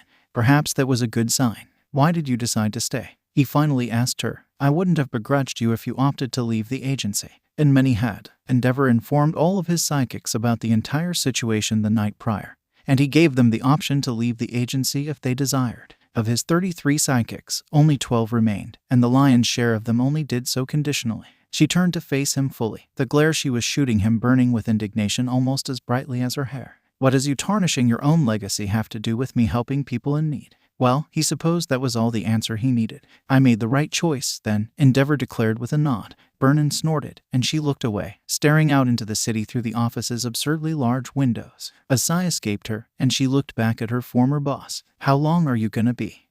Stepping away. Endeavor silently mulled over the question. In the press conference, he told the public that he would be stepping away from the public eye in order to begin the process of atonement, not only for his family, but for all of the people who placed their trust in him that he failed. When Japan needs the flame hero, I will be there. However, in the meantime, I need to address and make up for the damage I've done and the people I've hurt. So, this is less of a retirement and more of a self-imposed exile while your kids kick the shit out of you, she asked. In so many words, yes, Endeavor sighed, too used to Vernon's lack of decorum. Vernon smiled, but it didn't quite reach her eyes. Bitchin', maybe by the time you're back, you'll have grown a full mustache. I wish you the best of luck. Vernon, Endeavor deadpanned as he walked away from the desk and towards the exit. I'll do my best to keep the seat warm, she quipped as he made his way out. Endeavor stopped in his tracks and looked back at her. For who? It's her agency, now. With that, he walked through the open door, closing it behind him and leaving Vernon standing in the center of the large office. Now alone, the woman sighed and finally allowed the weight of the long morning's events to set in.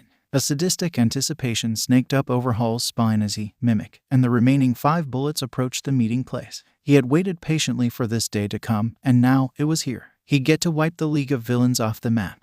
And with them, All for One's remaining influence would die with it, affording him no opposition in snatching the throne of the criminal underworld. The Shy Hasekai would rise once again and lead this diseased world back to purity. Yes, it was all coming together so beautifully. Chronostasis had already snuck inside beyond those idiots' notice and was in position to strike. The others were behind him and ready to leap in at a moment's notice to lay waste to the putrid troglodytes that dared interfere with the Shy Hasekai's affairs. All he had to do was walk inside, introduce himself, and then make some examples. The lambs would be sent to slaughter, and he was their shepherd. He was their god. In the brief period that Izuku had been home after he was discharged, he had half a mind to test if he could phase into his couch via osmosis. It was preferable to channel surfing through the onslaught of news coverage of the absurd events that had transpired over the course of the week. It was like one thing after another. There was the attack on the training camp, Kamino, his mother becoming an overnight sensation, Endeavor's press conference, and the spout of violent mass murders that sprung up in the aftermath. He suspected that there was an unsavory connection between those last two given what he was able to sniff out in his time as a prisoner, but that was a conversation to have with Shoto at a later date.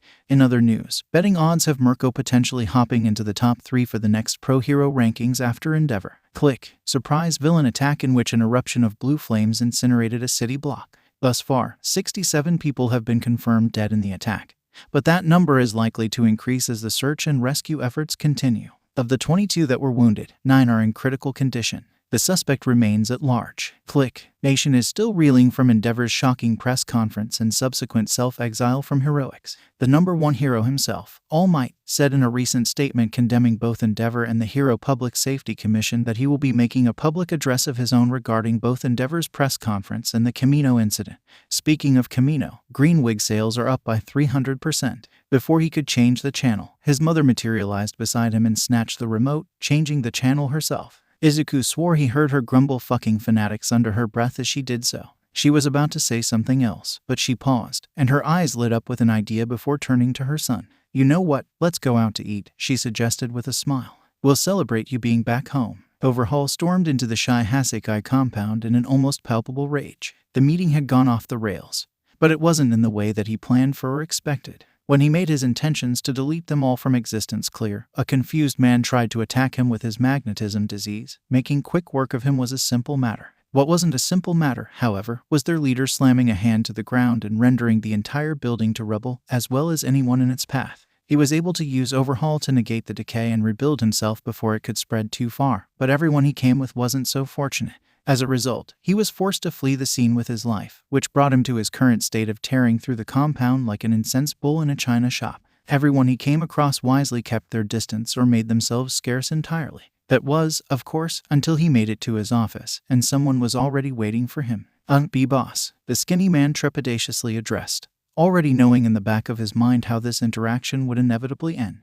The golden glare he was receiving with more hatred packed into it than he ever thought possible was merely confirmation of his fate being sealed. What? Overhaul growled. He gulped, preparing to make a break for it the second he finished what he was about to say. Erie escaped again. He didn't get very far. Seconds later, Overhaul was storming out of the hallway that had a fresh coat of red paint even more livid than he had already been. The hives he was developing upon being spattered with blood when ignored in his red haze. And he was single-minded in one pursuit. Erie, when I find you, I will tear you apart until you're a mindless husk. So, on a scale of 1 to 10, how do you rate their katsuden in comparison to mine? Inko asked her son from under her blonde wig and hoodie as they walked down the sidewalk towards the parking garage. Izuku hummed from beneath his own blonde wig and hood, and he placed a hand on his chin. 7 out of 10. It was good, but there's no beating the original. Damn straight, his mother said with a victorious smile. We should do this more often, Izuku mused. I wasn't really expecting the disguises to work as well as they did.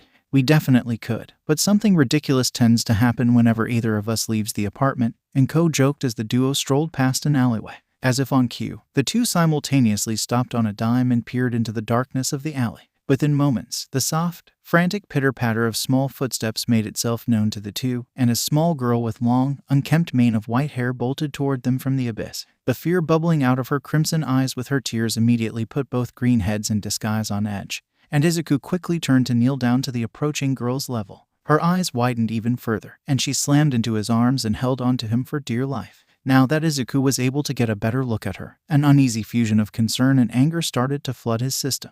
Not only was she shivering, but she was also wearing nothing but a dingy hospital gown, and her arms and legs were covered in bandages. The way she was latched onto him so tightly painted a potentially horrifying picture about this little girl's circumstances.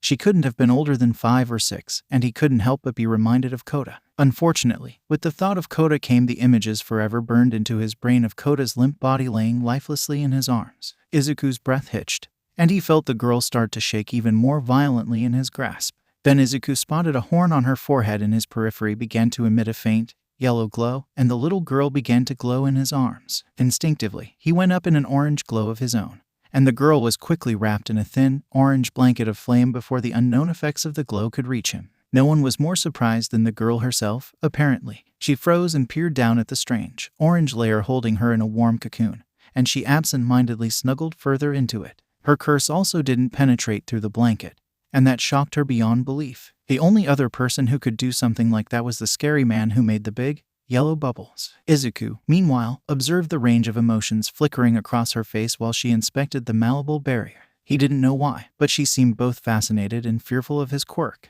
Or maybe it was something else. Perhaps it had to do with the glow coming from her horn. Whatever the case, for the briefest of moments, he thought back to Kota once more. What happened to him was absolutely not going to happen to this girl. Izuku would die before anything like that ever did. There you are, Erie, a menacing growl echoed from the darkness. Out of the pitch-black expanse stalked a man with a dark, olive-green bomber jacket with a thick, purple fur collar. The most striking thing about him, though, was the intricate plague mask he wore over his mouth that was embroidered with gold the same shade as his hate-filled eyes. If Izuku wasn't on guard before, he was ready to move at a moment's notice now. Nothing about this man screamed upstanding citizen. And if the way the girl started to hyperventilate at the sound of his voice was any indication, he was who she was running from. You should have stayed in your fucking room, Erie.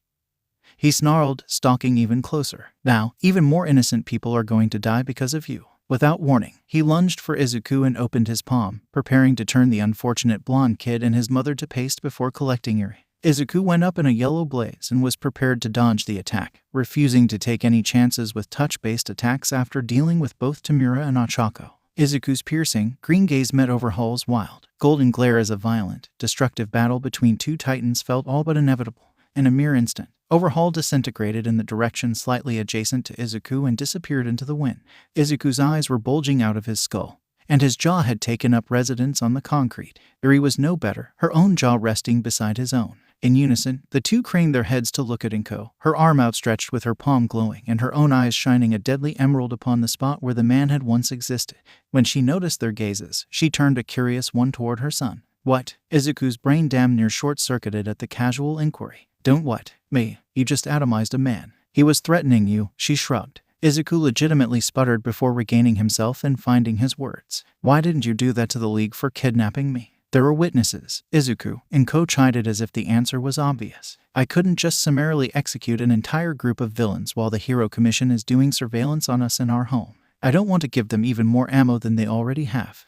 Come again? Izuku asked in a dark tone, and Inko immediately paled upon realizing her mistake. Oh, right, I never actually told you about that, she sheepishly admitted. I didn't want to worry you during your trip to my island, and everything that happened afterward kinda took precedence. Izuku closed his eyes and took a deep breath at the explanation. Now was not the time. They had other matters to attend to. We can deal with that later. What do we do about this little girl? Erie, having quietly observed the two's discussion, had already made up her mind that she wasn't going to detach herself from the teen anytime soon. The display of his mother literally wiping the man who had been terrorizing her for as long as she could remember out of existence only reinforced her desire to stick around with them.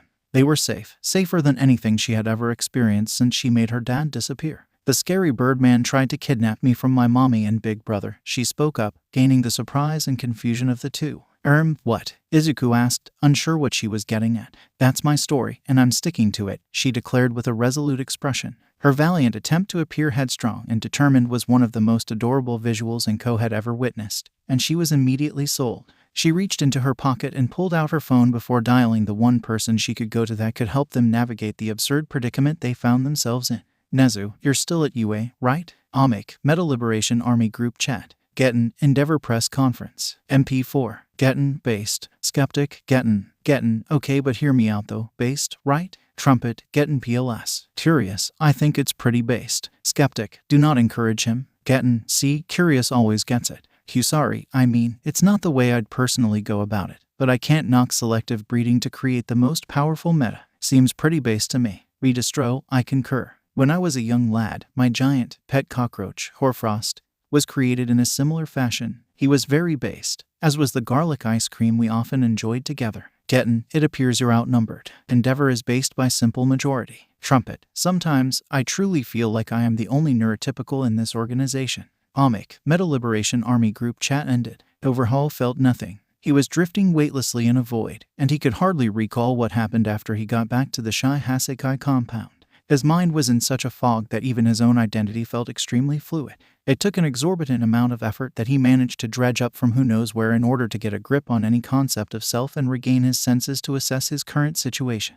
When he could finally observe his surroundings without the compulsion to scream through his existential crisis with no mouth, he slowly craned his head to take a long look out and around the void. Just about the only thing he could make out for miles was the cool glow of the sapphire flames burning below him. Well, perhaps burning wasn't the right word, as he felt no heat coming from the flames. Then again, he still couldn't truly feel anything at all, as if he was past the point of being ethereal. It was so incredibly perplexing, as was the sapphire flames crescendoing in luminosity below him. He watched in muted fascination as the flames danced and swelled about, intermingling and crashing about in a fiery ocean.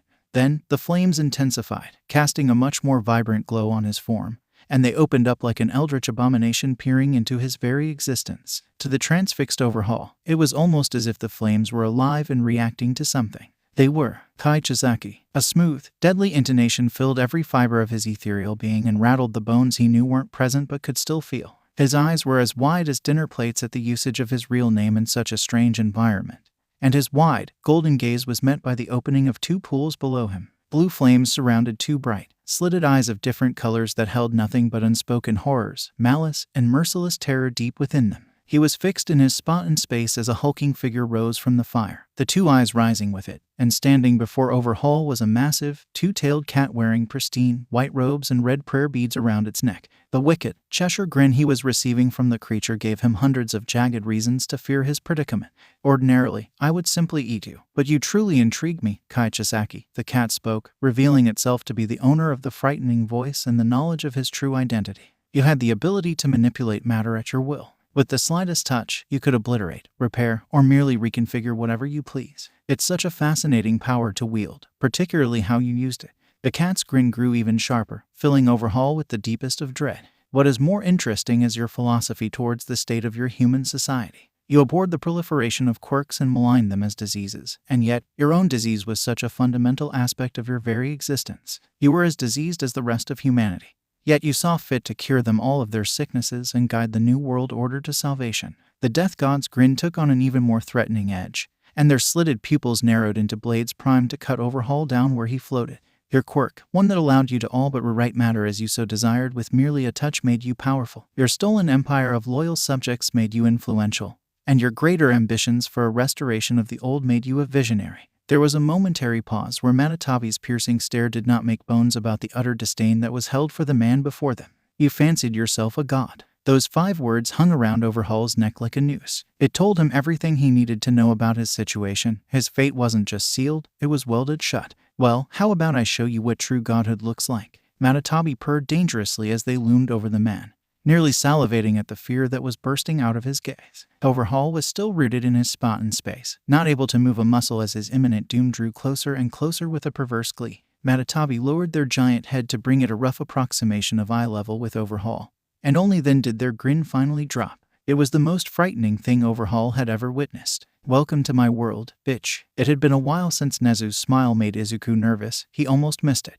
On the one hand, it was familiar enough to give him comfort, and that was sorely needed with how comically hectic the last week had been for everyone in his life. On the other hand, however, it was familiar enough to compel him to pack everything he owned and put a few oceans' distance between himself and whatever this devilish creature was cooking up. The fact that the quirked animal was sitting behind his desk and staring right at him with his beady eyes accompanying his unnerving smile without saying a single word was only making it worse. He couldn't even fathom why Nezu was screwing with him like this. Erie shifted in his lap as she turned the page of the coloring book from within a warm blanket, both of which his mother had bought for her on the way to UA.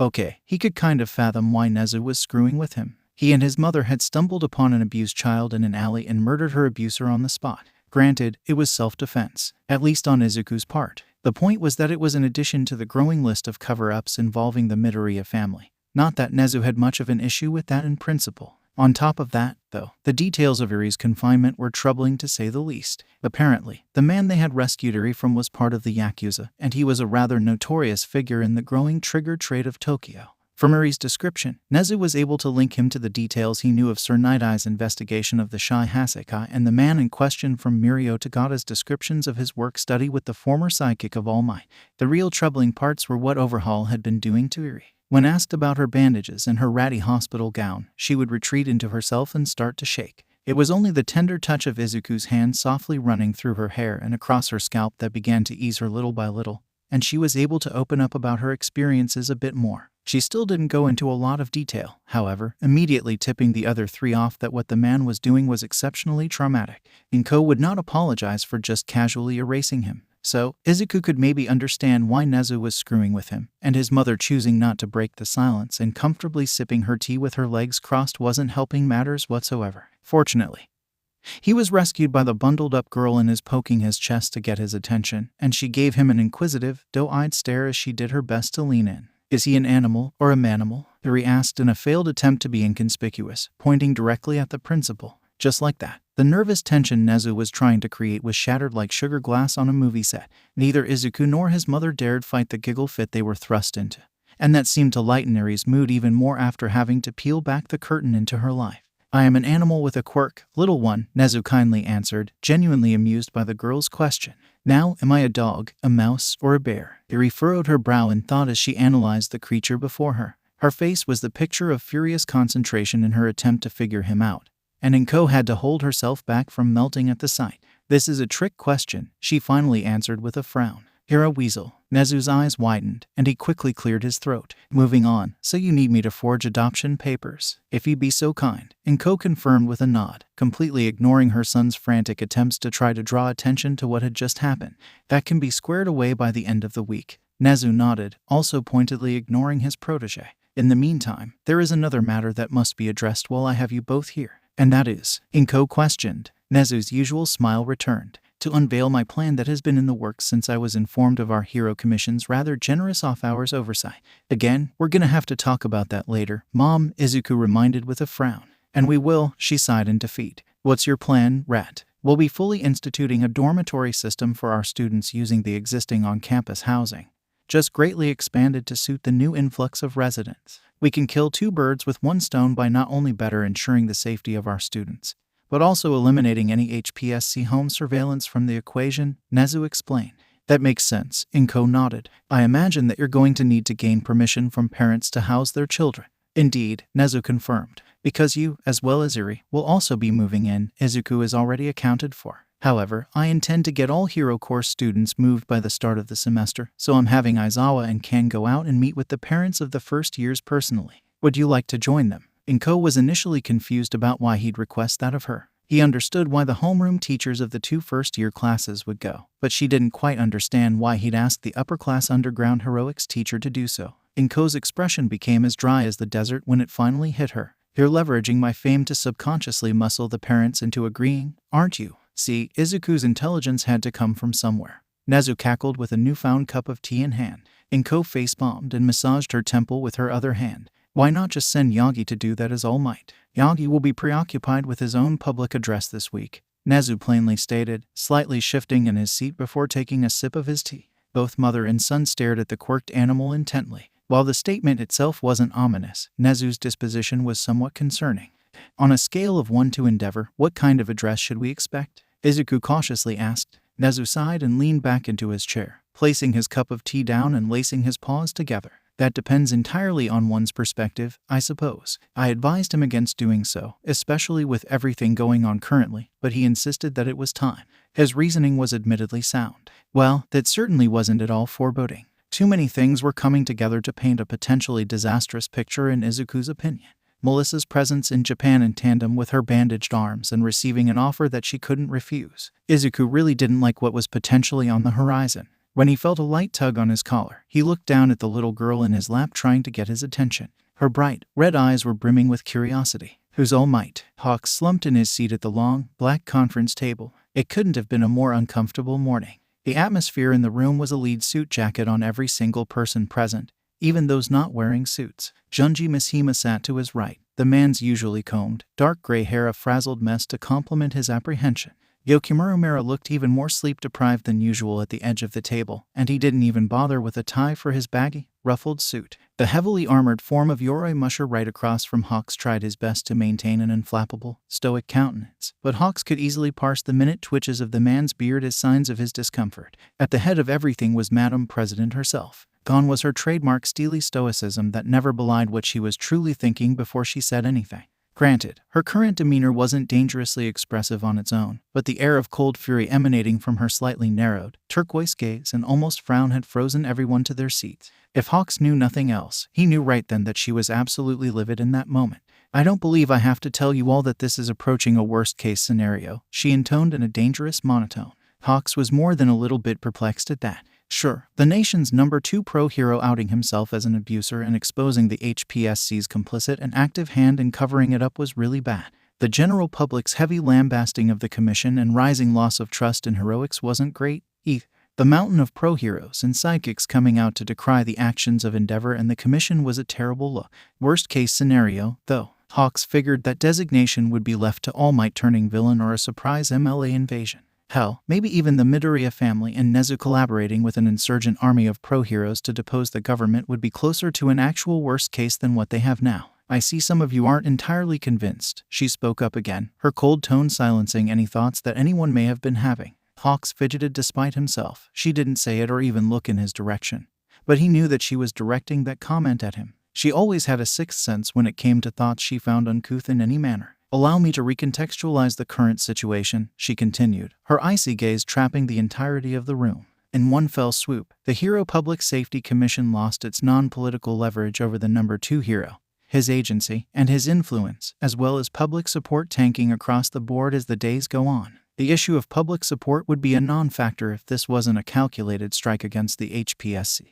Not only had Endeavor publicly confessed to his transgressions completely unprompted, but he took great care to heavily implicate but not directly state that he had help in keeping his family turmoil away from public or legal scrutiny. By not directly shirking the responsibility and merely laying some of it at the feet of associated parties, he created the perfect conditions for the public to direct their vitriol at us and feel as though they did so on their own volition. Her eyes narrowed a centimeter more, her turquoise pupils remaining chips of ice at the head of the table. It was entirely too coordinated to be merely coincidental. A heavy silence set amongst the room as her words sunk in. Hawks could begin to understand her rationale for deeming this to be nearing a worst-case scenario, even if he didn't quite agree just yet. Are you suggesting that Endeavor is acting directly against us? A man towards the other end of the table hesitantly asked. The minute shake of Madam President's head was sufficient enough to declare the contrary. It's more likely that Endeavor was just being used as a convenient pawn in a larger game. It was Miss Hema that spoke up this time. Then who is pulling the strings? Her eyes shifted to land on Miss Hema,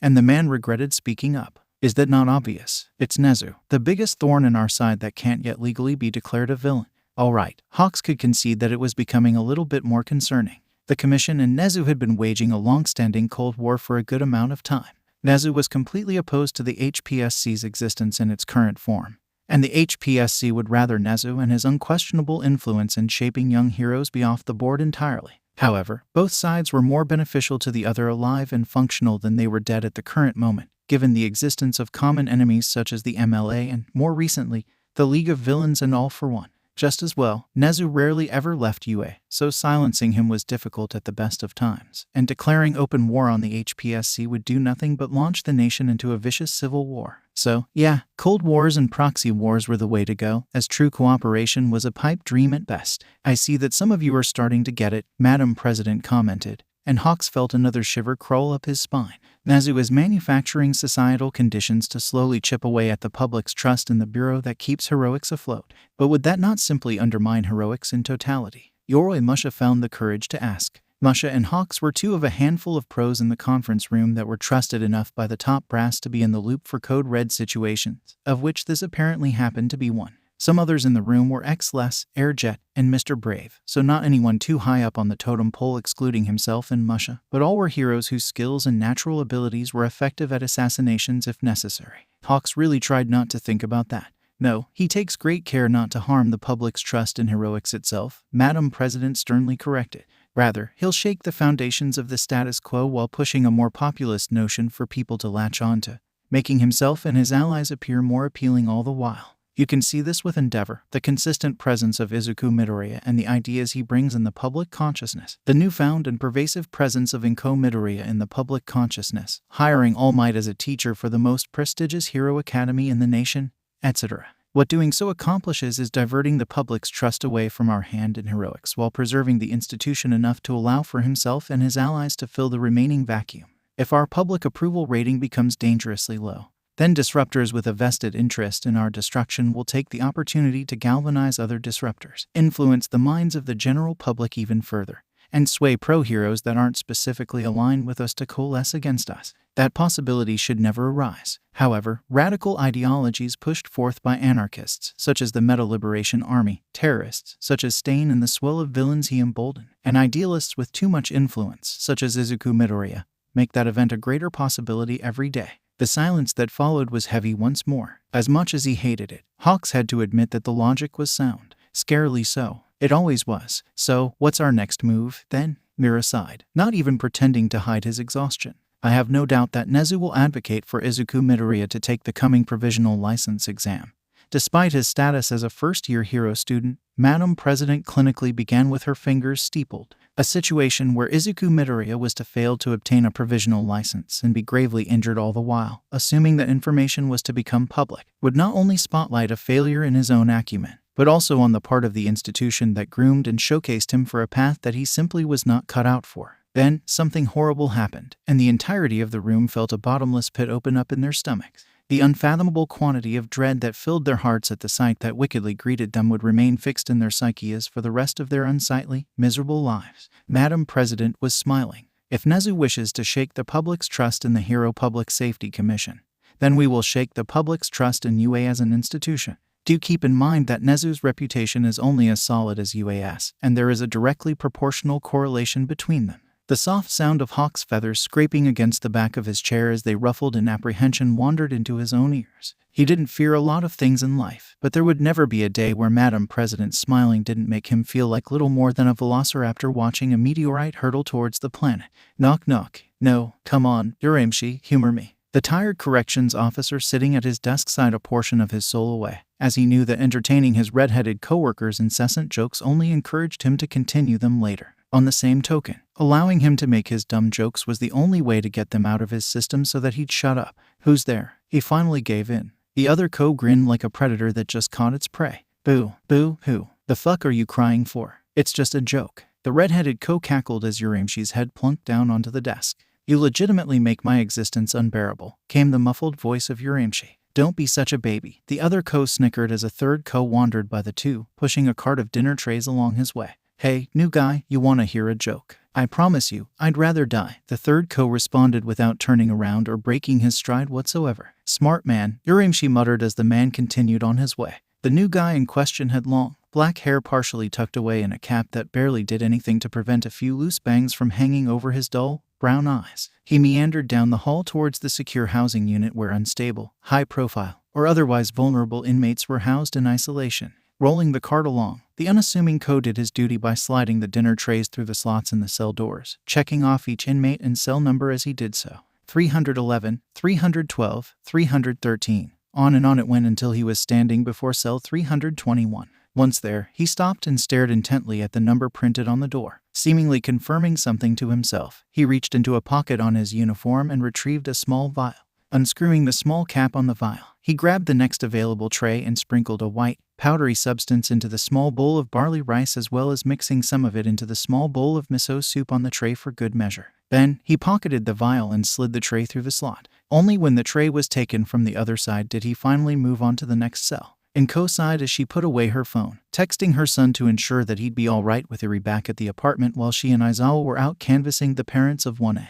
She wasn't so worried about their safety, so to speak. She knew that if, say, a giant, shape-shifting villain was to attack the apartment complex, Izuku could probably handle it and keep Erie safe from harm. What worried her was her son's ability to look after a damaged child if even for a single afternoon. She knew from experience that trauma was a difficult monster to battle, and Erie had a lot of it. Fortunately, Izuku was brilliant, compassionate, and otherworldly empathetic, so she was confident that he'd try his damnedest to build sturdy mental and emotional bridges between them. Still, though, dealing with the trauma of a person who likely couldn't quite make sense of what they were feeling or what they really experienced was a different animal entirely than that of an adult. She'd just have to have faith in him. Granted, the way that she more or less adopted and imprinted on them almost immediately was a good sign. She didn't seem reclusive or too closed off around them in the very brief time they'd spent with her. Regardless, there was no further use agonizing over it. She had faith in her son and in the little horned bundle of unrefined adorable, and she still had the task at hand to focus on. Nezu was kind enough to provide her and Aizawa with a dedicated driver to chauffeur them to and from the residences of each student,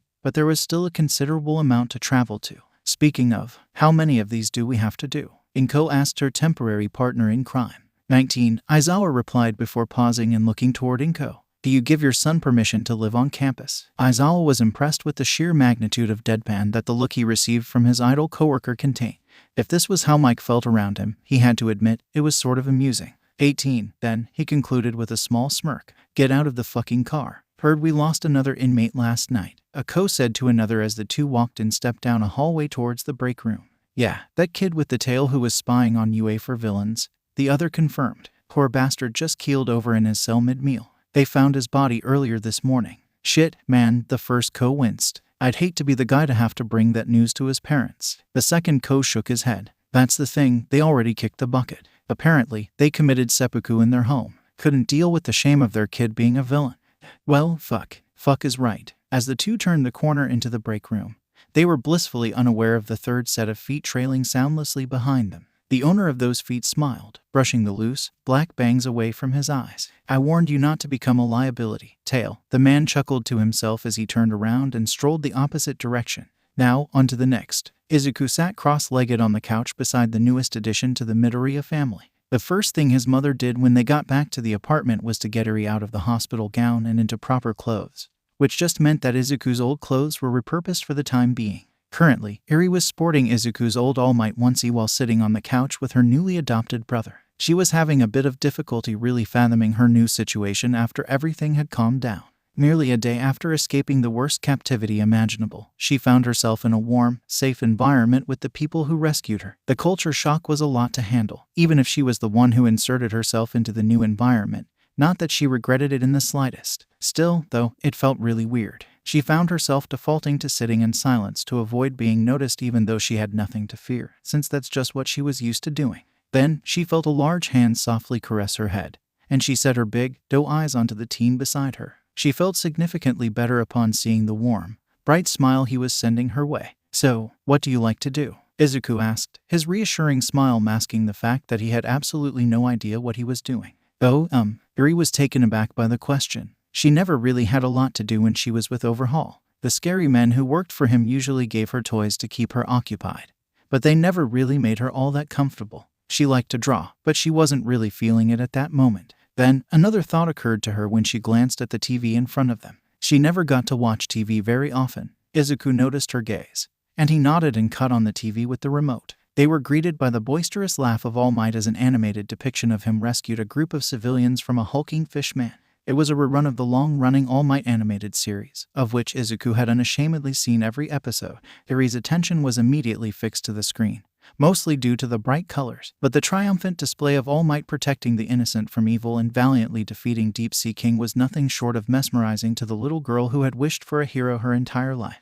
Looking over at Izuku, a soothing warmth began to blossom within. Seeing him and thinking about Inko, the hero she had always wished for had finally come. The crack she had slipped through wasn't too deep after all. So lost in her reverie was she that she nearly missed the bombastic commercial that was broadcasted after the battle, featuring a giant, reptilian creature towering over the tallest skyscrapers in Tokyo. Standing across from it on top of one of the skyscrapers was All Might, his fists placed on his hips in his signature pose as he stared down the kaiju. All Might vs. Godzilla, coming to theaters this Christmas. Izuku snorted. Can't wait to rub it in Take's face and put this to bed forever. Erie gazed in wonder at the screen. Then she turned to Izuku. Who's Godzilla? He's a super powerful kaiju who can wipe out whole cities with ease, Izuku answered. Oh, Erie replied in thought. Could All Might beat Godzilla? Yes, and don't ever let anyone tell you differently. Erie wasn't sure how much she believed that. I can't believe my baby girl is being taught by such a rock star. Technically, I'm not actually her teacher yet, Inko replied to the comically crying Kyotoku Gyro with a bashful scratch to the back of her head. Close enough, the Gyro patriarch insisted with his wife beside him.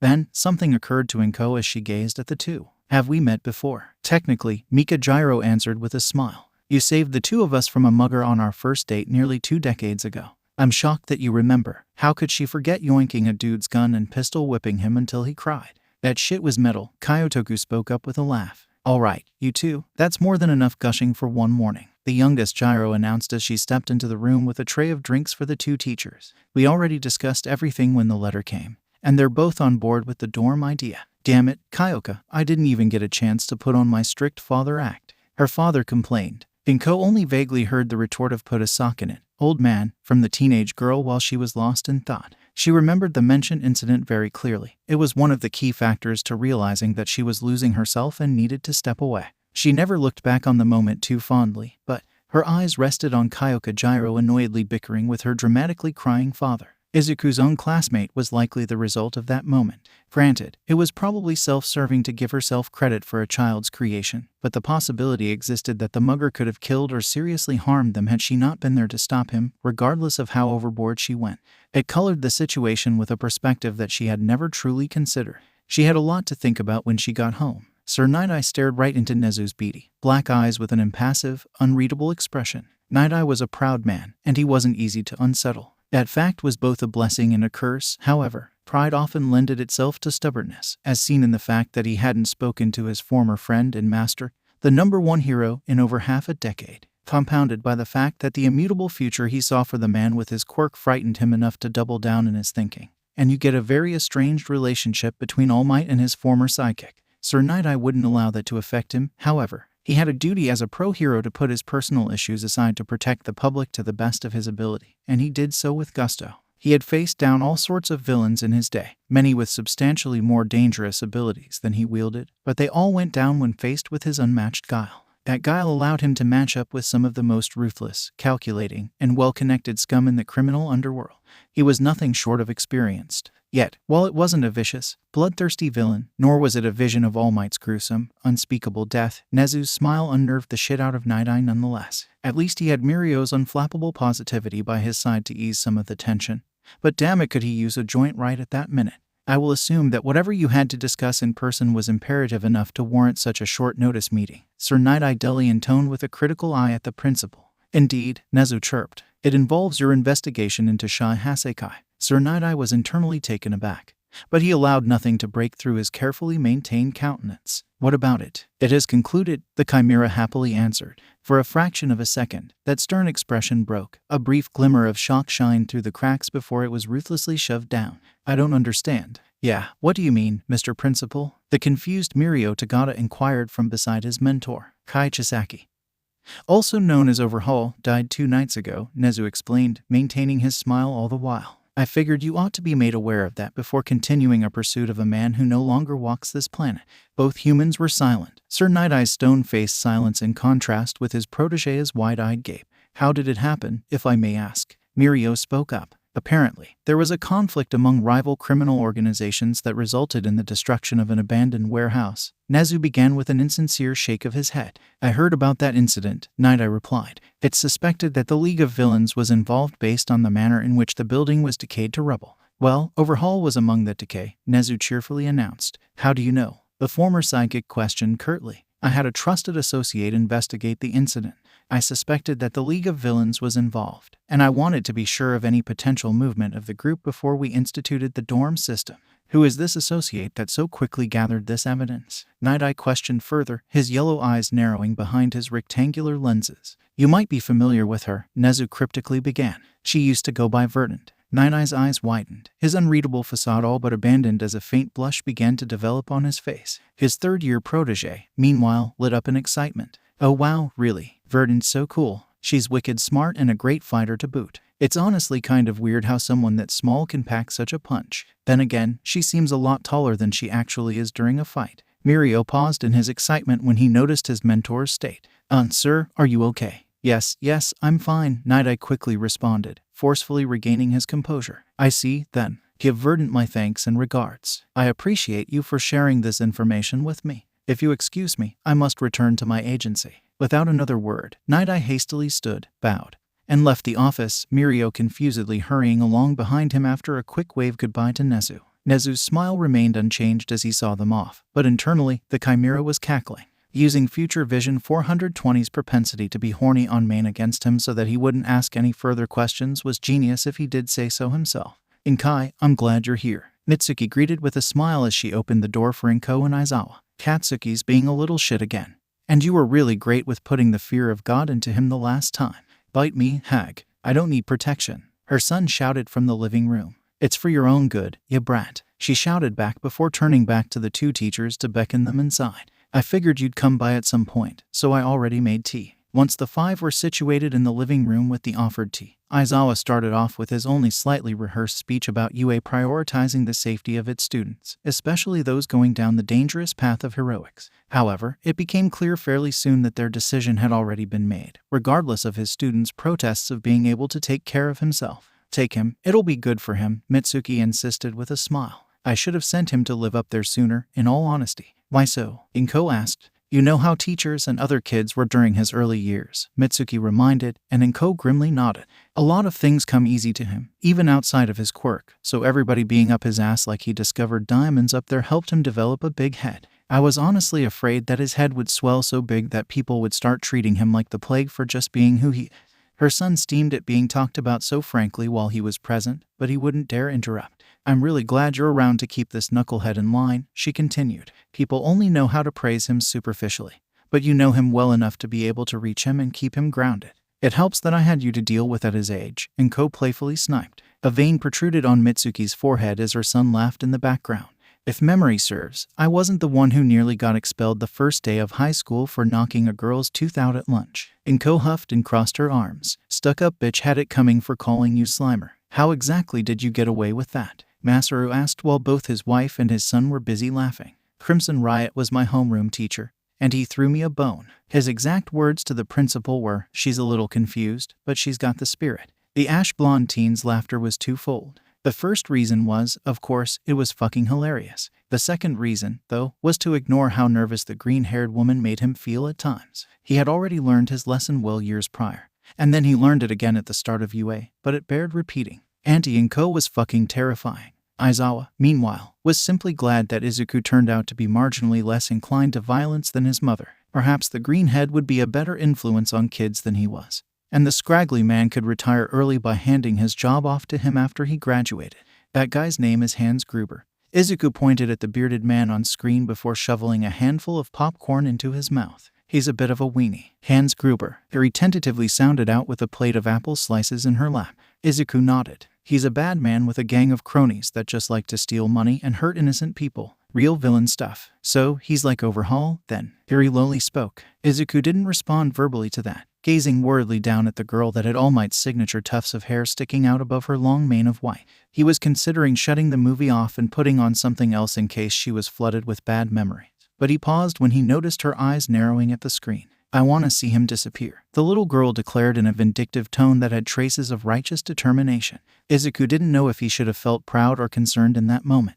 Who's next after this? Inko asked as the two approached the massive mansion of the Yaoyorozu family later that day. Ashido and Kirishima, Aizawa replied. They live decently close to each other, though, so we could split up and get them done at once to save time. Sounds good, Inko said with a nod, but something caught her eye as they were nearing the front door. Or, rather, someone. Todoroki, Aizawa asked in confusion, having noticed his presence at the same time as Inko and earning the attention of the heterochromatic teenager. Oh, Ms. Midoriya, Mr. Aizawa, he addressed in his typical monotone, blinking in surprise at the encounter. What are you two doing here? Canvassing the homes of your class about the implementation of the dorms, Aizawa carefully drawled. Why are you here? I needed to get out of the house, he answered. Fair enough, the man conceded with a sigh. He really needed to get that boy into Hound Dog's office at the start of the school year, but he supposed that it was better late than never. How's everyone doing? Inko asked with a soft, concerned tone. Fayumi is with Mom, and the shouting matches between Natsuo and my dad become a bit tiresome. Todoroki responded. How are you doing? Inko followed up. The boy didn't respond right away. He stared at the concerned mother that so strongly resembled his friend and couldn't help but see the other green head's form ghosting over her, offering him a concerned look, as well. Then, he turned his head and looked back at the mansion, and his eyes trailed to a specific section of the house and settled on a particular window. After a brief moment of lingering silence, he turned back to face the woman. I think I'll be okay, the teen said with a nod, and both adults could hear the sincerity in his voice. With that, he continued on his way back down the path leading to the gate of the property. Why was he here of all places? Inko wondered aloud. It's best not to ask questions in situations like these, Aizawa suggested. Well, you'll be the one supervising them in the dorms, so I think you ought to be aware, Inko joked. Let's just get this over with. Aizawa groaned as he rang the doorbell, and the Cambridge chimes could be heard from where they were standing. Mere seconds later, the ornate door was opened, revealing a dapper butler. Ah, the teachers of UA, the man spoke, welcoming them inside. The Yaoyorozu family was expecting you. I shall let them know that you've arrived. As the man walked away, the two teachers took in the sheer size and splendor of the foyer they had entered. Both parties felt completely out of their element in the luxurious abode, occasionally peppered with maids and other employees quietly passing through, offering polite nods along the way. I am already uncomfortable, Inko whispered to Aizawa. Same here, he whispered back. The Yaoyorozu family shall see you. Now, the butler that welcomed them and informed them upon his return before motioning down the hall he had come from. Right this way. Silently following the man, the two teachers were eventually led to another luxurious room with a fireplace and several parlor chairs surrounding it, 3 of which were already occupied by the Yaoyorozu family. The two teachers were greeted warmly by the fabulously wealthy family, and after being offered an absurdly large selection of tea and snacks, they were able to get down to business. So, UA wishes to house their students personally, Sen Yaoyorozu began to the left of his daughter. I can certainly understand the rationale with everything that has transpired over the course of the semester, and allow me to say that I'm glad that your son is safe and back home with you, Mrs. Midoriya. Thank you, Inko nodded with a smile, not having the energy to correct him about no longer being married. With that said, Hyakko Yaoyorozu spoke up to the right of her daughter, and both Inko and Aizawa noticed how the teenager's eyes lost a bit of their brightness when she heard her mother's voice. While our daughter thankfully wasn't badly injured, it concerns me that you're moving on so suddenly and implementing a dorm system as if nothing ever occurred once the situation was resolved. Inko sent a quick glance to Momo, particularly the way she was beginning to clasp her hands together. The girl was tense. Inko didn't like where this was headed. Beside her, Aizawa chose to address Hayaku's concerns. We agree with everything you've said. It is true that we have become complacent, and it is time that we took action to better protect our young heroes in training. The safety of her and all other UA students is our #1 priority. Aizawa bowed his head before the family, shocking his student. Adjacently, we solemnly swear that we will train her to the best of our ability to become an excellent hero. Your daughter is brimming with potential to do fantastic things, and we want to nurture that and allow it to blossom. Will you be willing to entrust the safety of your daughter in UA's care once again? The reactions from the family were incredibly varied. Momo was swimming in a mixture of shock, pride, and hope. Sen's smile of approval told Aizawa that what he said was exactly what the man wanted to hear, and it boded well for the future of his student. No, forehead snapped in the direction of the stern-faced Hyaku Yaoyorozu. Excuse me, the daughter of the family managed to sound out, the dread present in her tone indicating that she was afraid of this exact outcome. Your father doesn't want to say it because it will hurt you, but it's time to move on, Momo, Hyaku bluntly stated. Your heroics fancies were cute when you were younger, but you're nearly an adult now. It's time to grow up, be realistic with yourself, and make use of your actual talents. Momo was the picture of crestfallen at the brutal declaration, and one frantic look towards her father for any sort of lifeline only faced her with a look of sad resignation from the man. Tears welled up in her eyes as she hung her head, and Ko silently observed the deteriorating interaction with a piercing gaze. Aizawa made to speak, but Inko put a hand on his wrist and motioned for him to let her handle it. Mr. Yaoyorozu, could you give us a minute? Inko calmly asked the man. Sen blinked, completely taken aback by the request but not having an issue doing so. Oh, certainly. As he stood up and left the room, Inko turned to her coworker. Aizawa, why don't you go with Mr. Yaoyorozu into the other room and tell him about your cats? Aizawa stared blankly at her. What? Inko's green eyes filled with unholy darkness as she stabbed through the scraggly man's very being with her glare. Tell him about your cats, right? Let's go talk about my cats. Aizawa quickly acquiesced without another moment wasted, leaving the woman to it. Momo thought she was reading the situation correctly, so she stood up and excused herself as well, but Inko stopped her. Stay, Momo. Are you sure? Momo hesitated. Positive, she answered with a kind smile. Then that smile vanished when she turned to Hyaku. What exactly did you mean by actual talents? My daughter is brilliant, Hyaku began, pleased to gush over her daughter's intellectual acumen. She has enjoyed reading encyclopedias for pleasure since she was 4, and she has memorized just about every chemistry dictionary there is. The Yaoyorozu Company is the largest developer of pharmaceuticals and medical instruments in Japan. She is a literal goldmine for that field, even discounting her powerful quirk. She could be doing so many other fantastic things if she wasn't wasting her energy on heroics. The mother paused. No offense, none taken, Inko replied in a completely unreadable tone. I merely want the best for her, Hyaku sighed. If she stopped dividing her time and energy amongst things that don't matter, she can finally become perfect at the things that do. She's an heiress, and she's being primed to take the reins of the Yaoyorozu Company when the time comes. She needs to focus on what matters rather than passing fancies. Who says heroics is just a passing fancy for her? Inko challenged. Isn't it for everyone? Provided they don't die in their 20 seconds or 30 seconds. I mean, Hyaku responded. That's, Inko sighed and closed her eyes. That's not technically incorrect, I suppose, but it doesn't tell the whole story. Inko opened her eyes and set her sights on the girl in question. Momo, why do you want to be a hero? Momo flinched, and she shrank under the newfound attention. You have nothing to worry about, Inko kindly assured. Just be completely honest. You're allowed to speak your mind here. Momo looked at Inko with hope flickering in her eyes once more, and then she took a hesitant glance toward her mother. After a brief moment to collect herself in her thoughts, she cleared her throat.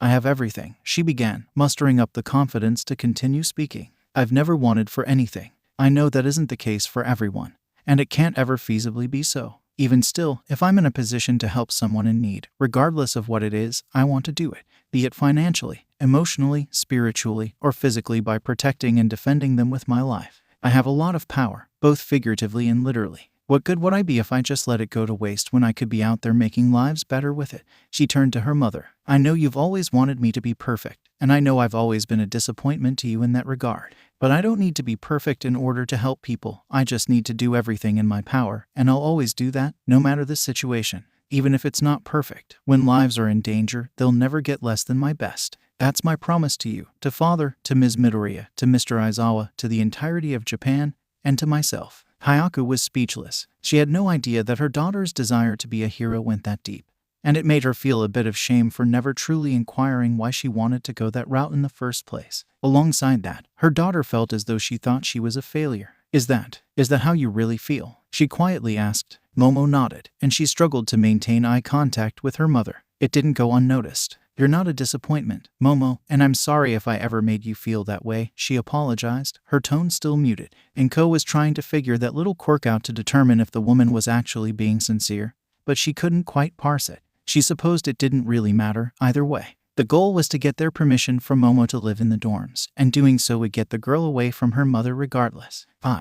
Hayaku trailed off, then she sighed and looked her daughter in the eye. If this is truly what you want and what you feel you need. It is, she resolutely nodded. Fine, the mother conceded, and Momo's face lit up. I will support you. A choked sob escaped the young girl, and she quickly excused herself from the room. Inko sighed in relief and a bit of exhaustion. The day had already been long, and this visit had only made it even longer. I'm placing my trust in you, Inko heard the woman say to her, and her attention refocused upon the stern-faced mother. I'll vest a personal interest in progressing her training myself if I must, Inko assured the woman. You'd best, she accepted with a nod. Her ideas of the profession hadn't completely changed, but she was given a lot to think about. The bald doctor skittered about his lab like a neurotic roach. His coat was barely hanging on and dragging against the floor. His facial hair was a scraggly mess, and not even his goggles could hide the insanity in his eyes. That filthy traitor, Garaki growled, the image of Tamura in his mind warping into a lifelike hallucination of the man dusting his benefactor with a manic grin plastered on his face,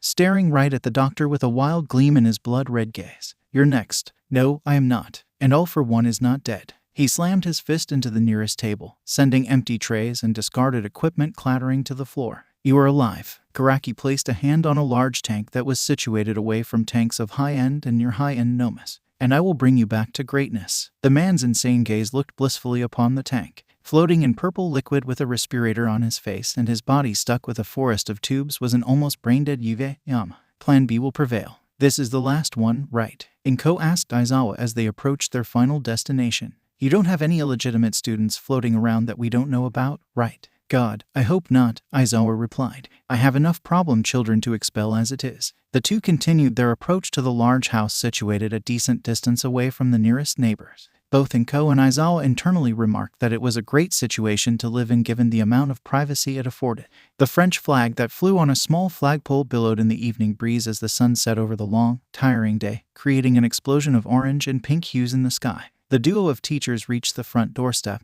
and they rang the doorbell. They waited for a response, but none came. That wasn't anything abnormal. It was a big house, and it could reasonably take some time for someone to reach the front door from the other side of the house. That also assumed that they were home to begin with, but there are several cars present on the property, so both teachers assumed that at least one person was home. They continued waiting, and waiting, and waiting. Who are we waiting on, again? Inko asked Aizawa, growing mildly irritated at the wait time. The Aoyama family, Aizawa answered, not too dissimilar in his state of annoyance. Someone has to be home. Have you looked through the window? Inko asked. Curtains are drawn, Aizawa lamented. Is it locked?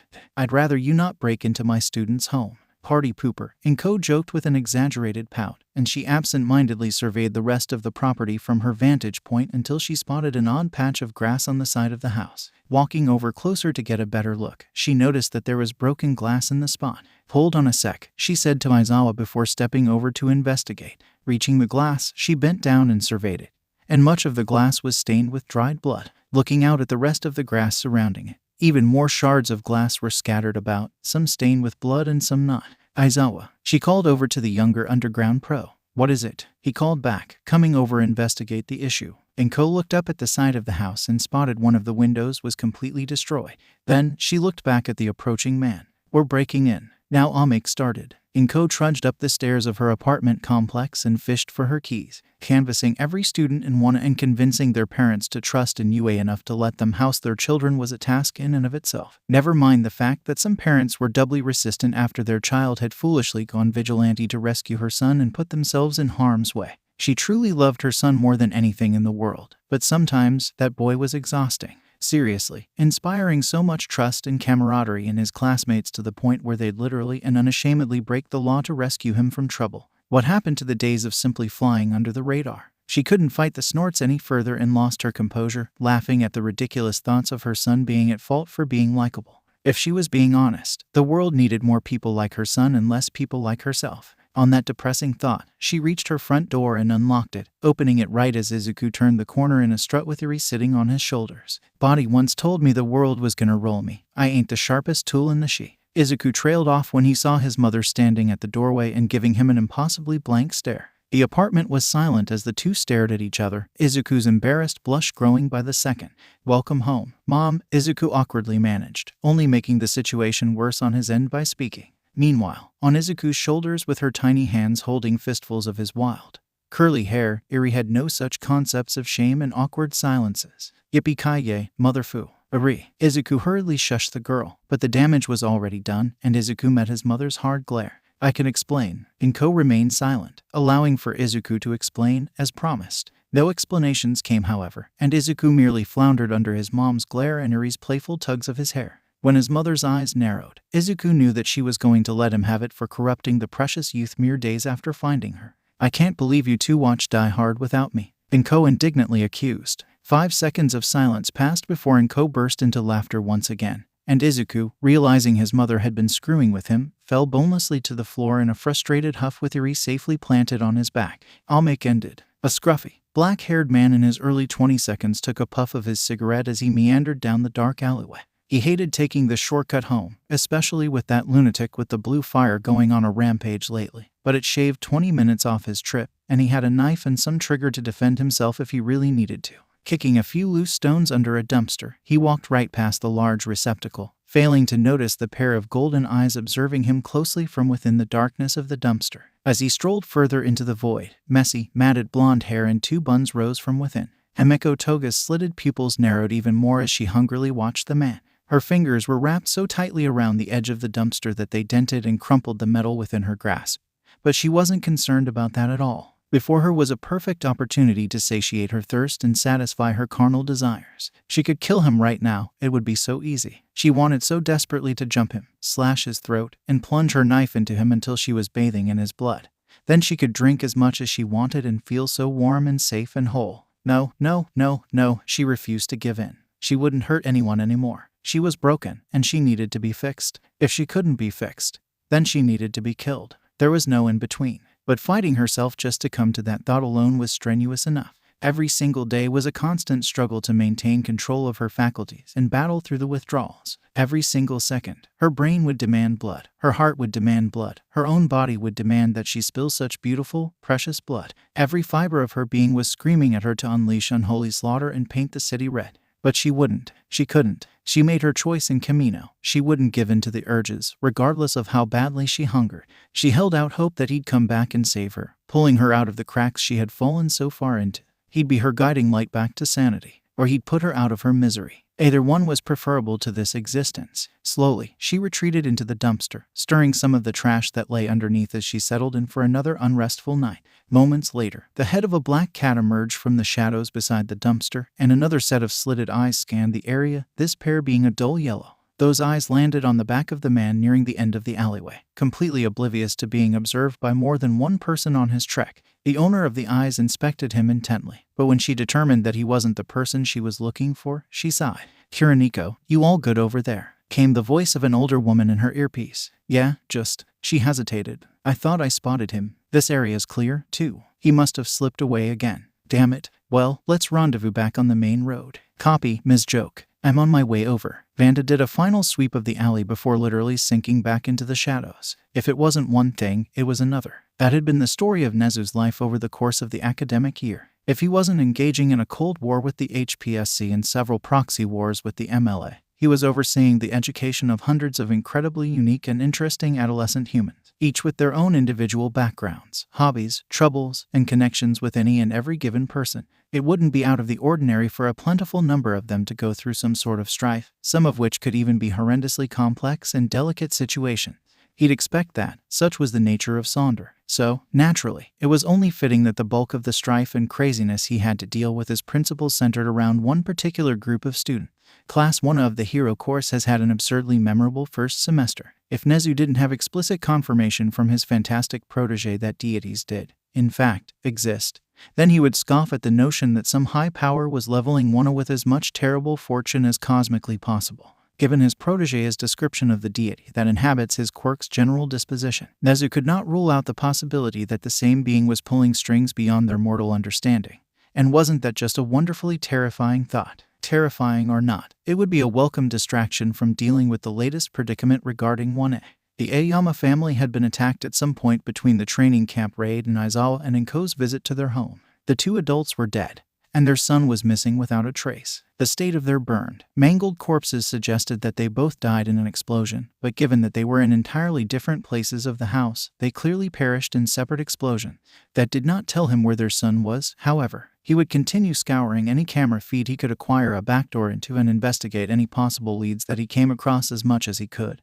But he would unfortunately have to leave the rest to the police. Then, there was the matter of Masahiro Ajiro, quite an interesting case, indeed. The fact that a spy infiltrated his institution was both a grievous insult and a monumental failure on his part, one that he would see to never happening again while he was still breathing. He would be conducting very thorough background checks on every single student, teacher, staff member, and business affiliate of UA High School. In the meantime, he had to investigate a little further into the suspicious circumstances surrounding the deaths of the Ajiro family. The official story was that, overcome with the grief and shame of their son being a spy for villains, the two parents took their own lives. Humans were strange creatures, and Nezu had not yet figured them out entirely, but he was certainly aware of their propensity to behave erratically when under extreme emotional duress. If not for Ajiro's sudden death while in custody, he would not have felt the need to look any further into the tragedy. However, the two Ajiro parents taking their lives within 48 hours of their son suddenly and inexplicably dying in his cell was a very big coincidence.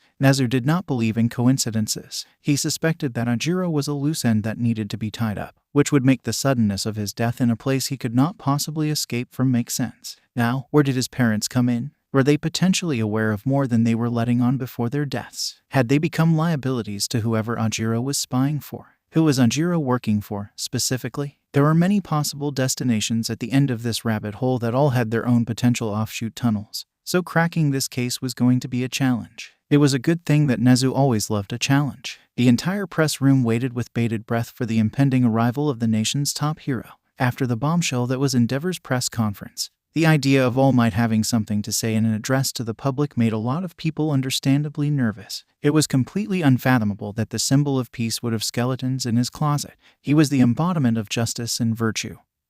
He'd have absolutely nothing to hide from the public, right? Then again, it was also unfathomable that Endeavor would have been an abusive husband and father as well as a eugenicist. That took the nation completely by surprise, as not even the most jaded of villains could have anticipated that he'd come out and say that. So, it was completely reasonable for every member of the press in the room to be trepidatious about what was to come. And that was the scene that Japan's top hero arrived at. Well, it would be more accurate to say that he crashed through the ceiling of the room and struck a pose with his beaming smile for all present. "I am here," All Might triumphantly announced, jolting the assembled press out of their shock from his bombastic entrance. The room immediately set their undivided attention on the number one hero clad in a yellow, pinstripe suit as he stepped up to the podium, happily ignoring the massive hole he left in the ceiling. "To announce my retirement," All Might finished, his smile still firmly in place amidst the looks of re-emerging shock from the assembled press.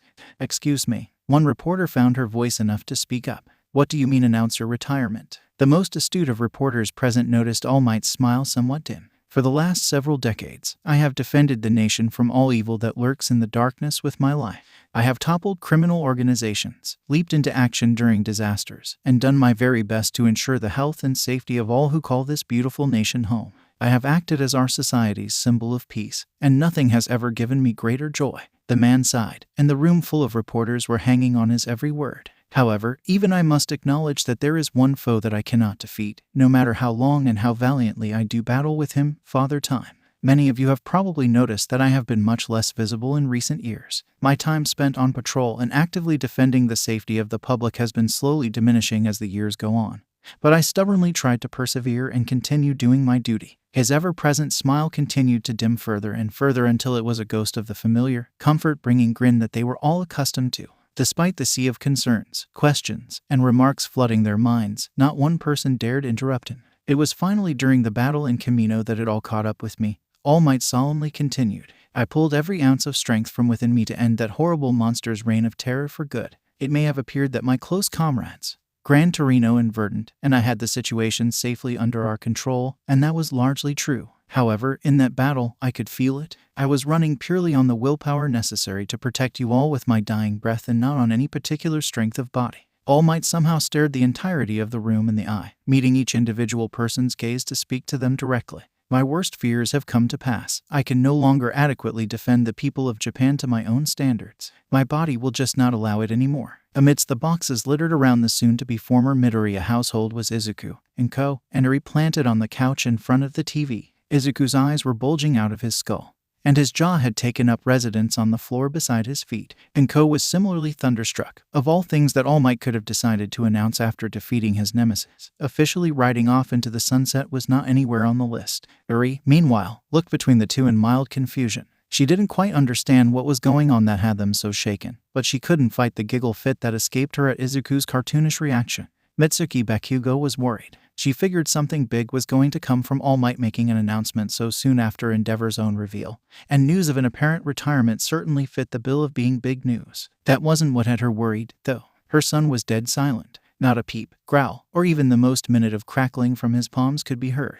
He just stared at the screen wearing the most vacant expression she had seen on him since she gave him a heavily redacted recount of why and retired from heroics. She understood why. All Might had been such a fundamental piece of his race and detra. Watching him admit to the slightest bit of humanity was jarring even for her, so she could only imagine what was storming through the mind of her son. She knew that he would be okay after it was all said and done, but she sincerely hoped that the path to get there wasn't too tumultuous. Once the reporters were able to collect themselves, the room flew into a frenzy. Questions were shouted left and right, all furiously trying to figure out what the nation's #1 hero for the last several decades could possibly mean by saying that he couldn't defend them any longer. All Might, you're not seriously retiring, are you? One reporter managed to call out over the ruckus. You aren't just the symbol of peace. You are our peace. For the first time since he arrived, All Might visibly frowned, silencing the room once more. It wasn't an angry frown or one of consternation. Rather, it was a thoughtful frown that was born of the man having wrestled with that very sentiment and its present and future consequences.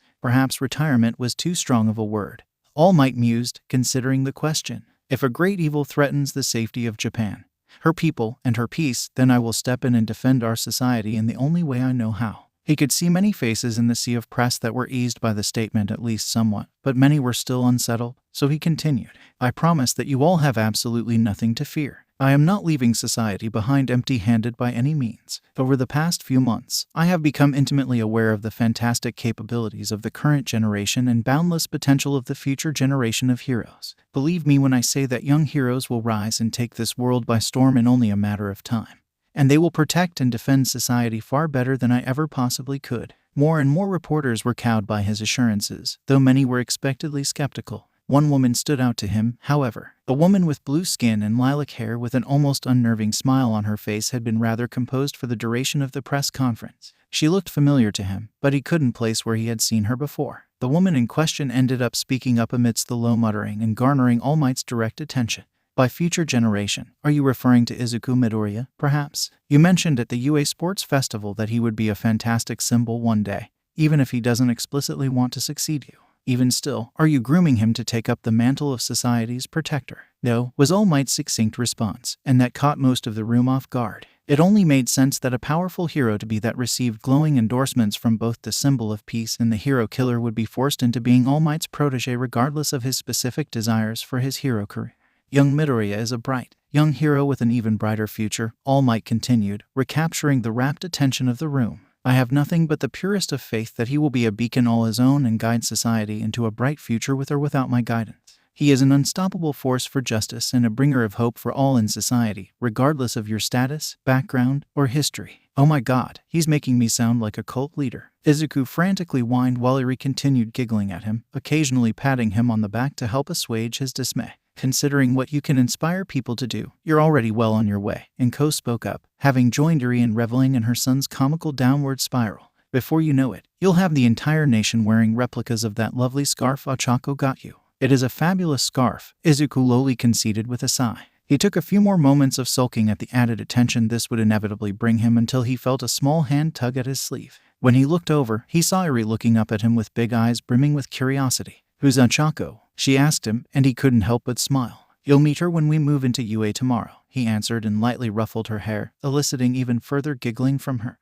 He adored how quickly she was breaking out of the shell that she was locked in when they found her. She clearly trusted them, and it warmed his newly enlarged and dense heart to see her be able to relax, ask questions, and just be a child. On the flip side, he was also worried about how quickly she was breaking out of her shell because she was anything but a cinnamon roll when left to her own devices. She was a sponge that absorbed and processed information much too quickly for any child her age, and like any child, she was always observing. She watched his routine, how he organized things, how long it took him to walk to the bathroom from the kitchen and back, where he stashed his snacks, the first places he'd look if something was missing and all the places he wouldn't look, etc. There was a missing box of Rakugan that he'd been pulling his hair out over for the last few days. She knew that he knew that she knew where it was, but she also knew that he wouldn't ask because his pride would not allow him to be outwitted by a 6-year-old. He'd find that damn thing if it was the last thing he did, and then he wouldn't share any of it with her. Tamura yawned as he trudged down the hallway towards the living room of the apartment that they stole borrowed from its newly deceased owner. It wasn't anything special, nor was it particularly big like their previous hideout, but it would have to do for the time being. On the plus side, the place had cable and decent Wi-Fi, so operating there wouldn't be a total slog until Kurogiri and Jurin could find them better digs. Are you fucking kidding me? Tamura was nearly jolted awake at the unexpected shouting from the living room. He really wasn't in the mood to deal with a ruckus so early in the afternoon after a long night of gaming. When he turned the corner into the living room, he set his tires glare on his reptilian comrade sitting on the couch sporting a look of horror. Beside him on the couch was Twice filling out a crossword puzzle with help from, well, himself. Mr. Compress sat off to the side tinkering with his new prosthetic, and Kurogiri stood in the adjoining kitchen, wiping already spotless glass cups that he almost certainly pulled out of the cupboard. The hell are you screaming about, Spinner? Tamura groaned after completing his observation of the scene. All Might is retiring, Spinner shouted, pointing at the buffoon in the stupid, yellow suit on screen. It took Tamura a few moments to fully process what had just been screamed at him, but when he did, his eyes went wide. Say fucking what? Tamura disbelievingly questioned. It's true, Mr. Compress spoke up. According to him, his body has been in decline for the last few years, and his showdown with your former benefactor at Camino was the last straw. He insists that he just cannot go any longer. Bullshit, Tamura responded. He didn't seem any different from the USJ at Camino. He was leveling the terrain with Sen with all for one just fine. Do you believe that there is something more to his sudden retirement? Kurogiri posed from the kitchen counter, ignoring the brief slip of the tongue from Tamura. There has to be. Tamura nodded before turning back to Mr. Compress. What else did he say? Well, he did mention his desire to let the current and future generations take up the mantle of societal pillars in his stead. Mr. Compress mused with a stroke of the base of his mask. Tamura sat on that bit of information for a long minute. While Spinner was coming down from his crisis and Twice was continuing on with his puzzle, Tamura mulled over the thought of All Might throwing in the towel and leaving it to the future generations. Frankly, it sounded absurd. There was no reason for All Might to take a step back, even with All for One's death. He was still the most powerful person in this hemisphere. And that had been the case for the past 5 years when he was supposed to have been gravely injured by All for One. He'd only take a step back if he absolutely had to, and nothing would keep him on the sidelines barring losing his quirk. That son of a bitch, Tamura muttered, believing he had potentially come to the correct conclusion. What is it, Tamura? Kurogiri inquired, placing the glass down and giving the man his full attention. He passed on his quirk, Tamura assuredly stated. He passed on one for all. Now, he had the attention of everyone in the room. Even Twice had stopped scribbling in his crossword to face Tamura, though he refused to look him in the eye after being the impetus for the Overhaul fiasco that resulted in Magna's death. All Might has a successor, Spinner asked, his tone filled with an unstable blend of curiosity, excitement, confusion, and dread. More than likely, Tamura confirmed. Do you think it's Midoriya? Mr. Compress posed the idea. Tamura shook his head. Wouldn't be him. Unless All Might forced it into him, I strongly doubt that he would accept it in the first place. I got a pretty good read on him from our few conversations. It's not him. So, if not him, then who else could possibly be worthy of succeeding All Might? Spinner racked his brain. The only other possible candidate in his opinion would be the other half of the worthy duo, Endeavor's son. No fucking idea, Tamura shrugged. Guess we'll have to find out for ourselves. And how do we do that? Spinner asked, almost frantically. Tamura noticed that Spinner had seemed particularly on edge, even beyond hearing the news of All Might's retirement. Before he could address it, though, Spinner stood up and spoke again. And while we're at it, what are we even doing? What's our goal, Tamura? Where the hell is all this coming from? Tamura asked with a bit of irritation. At Camino, you killed All for One, Spinner began, his tone growing steady and clear. I stood behind you because I follow and believe in you and your dreams, not the dreams of some ancient madman. But if there was one thing that we had with All for One, it was focus. We were focused. We had clear goals, clear ambitions, and a clear path to achieve them. We don't have that anymore. Things feel so aimless now. Spinner took a breath and gathered his thoughts, and the rest of the room remained silent as he did so. We've been losing people left and right. We lost people at the camp raid.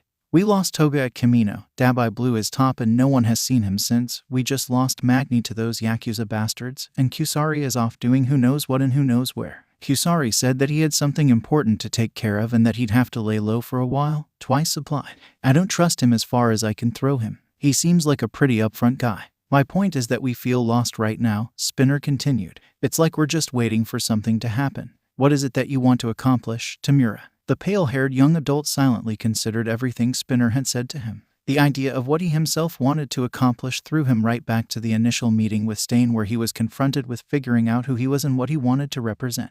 He had spent so long under All for One's thumb internalizing all of All for One's ambitions, and now that he had freed himself, he found that he couldn't differentiate what he desired and what All for One wanted him to desire. He knew that society was broken and needed to be fixed, but he didn't know if the hatred and bitterness that festered into desire for wanton destruction was entirely his own. I want, Tamura trailed off, tasting the words on his own tongue as if trying out the idea of personal agency for the first actual time.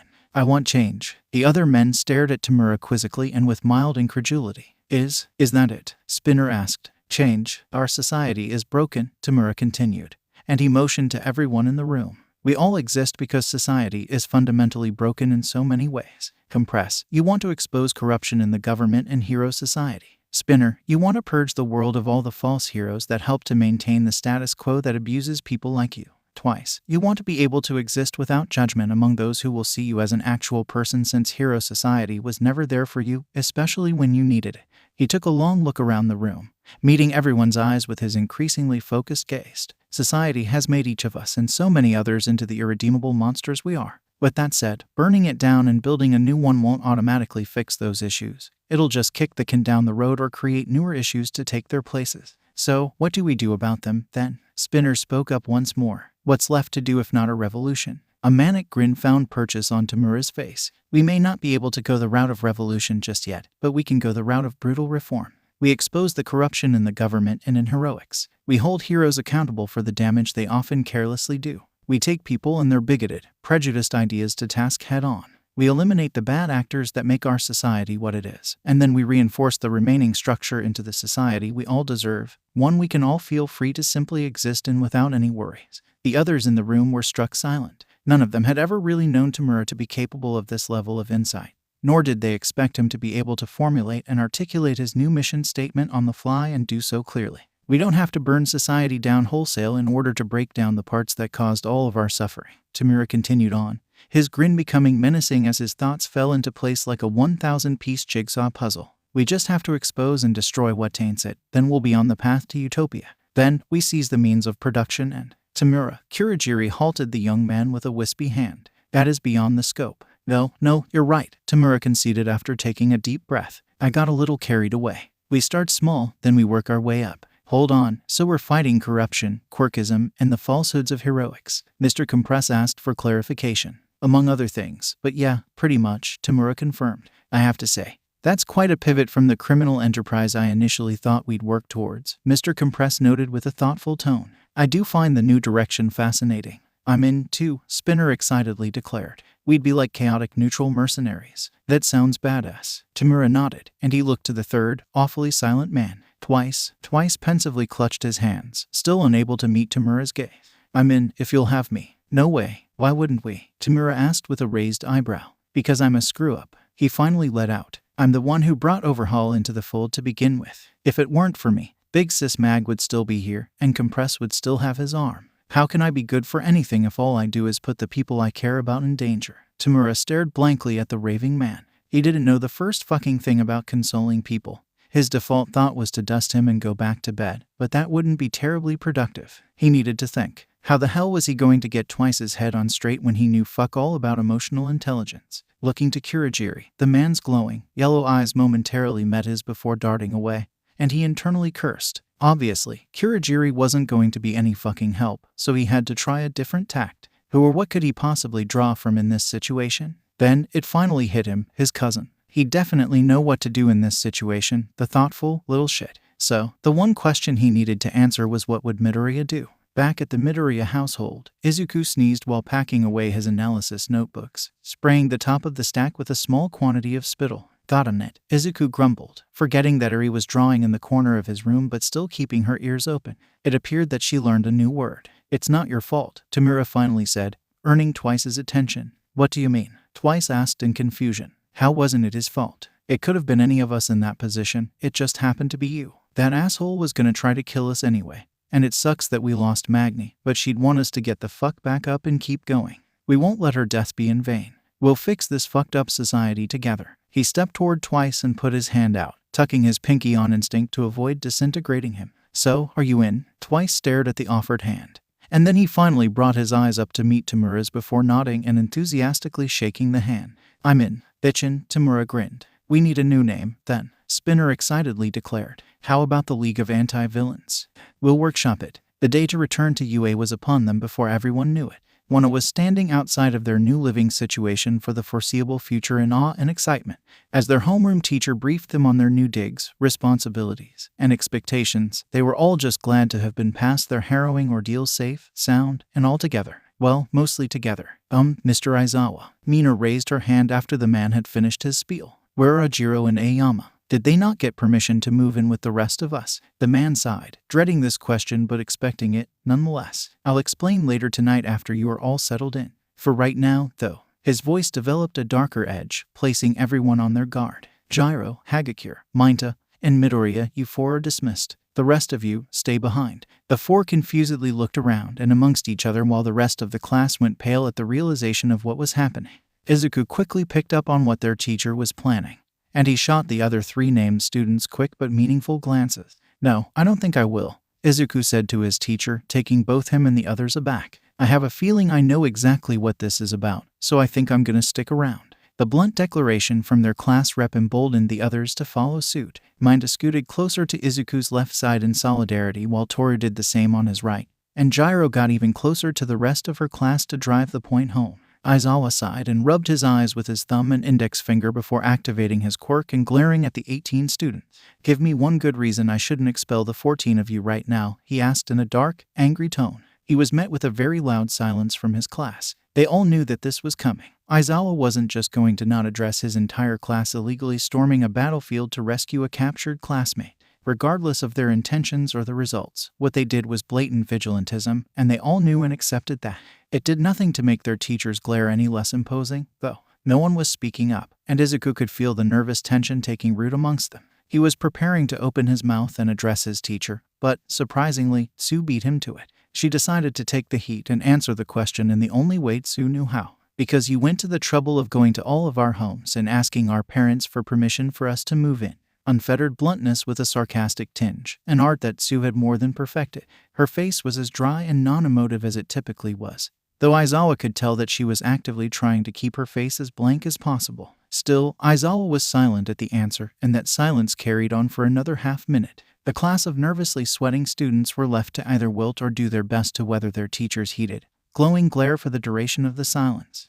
Give me two good reasons, Aizawa finally spoke, and the tension suffocating the class was smashed with a sledgehammer. We just did what any hero would do. Kirishima opted to speak up now that most of them were much more at ease thanks to Tsu. And that's the problem. You aren't heroes yet, Aizawa reprimanded. You all are still unlicensed students. You could have gotten yourselves killed. You could have gotten Midoriya killed. You could have gotten any of the pros on scene or any civilians in the vicinity killed. Did any of you think about any of that before you embarked on your idiotic expedition? If any of the students were going to reply, Aizawa didn't give them the chance. You all aren't heroes, not yet, anyway. You're prohibited from publicly using your quirks and doing hero work without at least a license, which is what you all are working towards in the first place. Try not to mess that up before you even take the test. Got it? Yes, sir, One dutifully replied, mostly out of habit. Good, he sighed and turned to leave. Go in and unpack, then get settled. We get back to work tomorrow morning. Melissa absent-mindedly went through the motions of unpacking her things. To say her mind was elsewhere would be an understatement. Her mind was far beyond the reaches of the Kyoper belt at this point.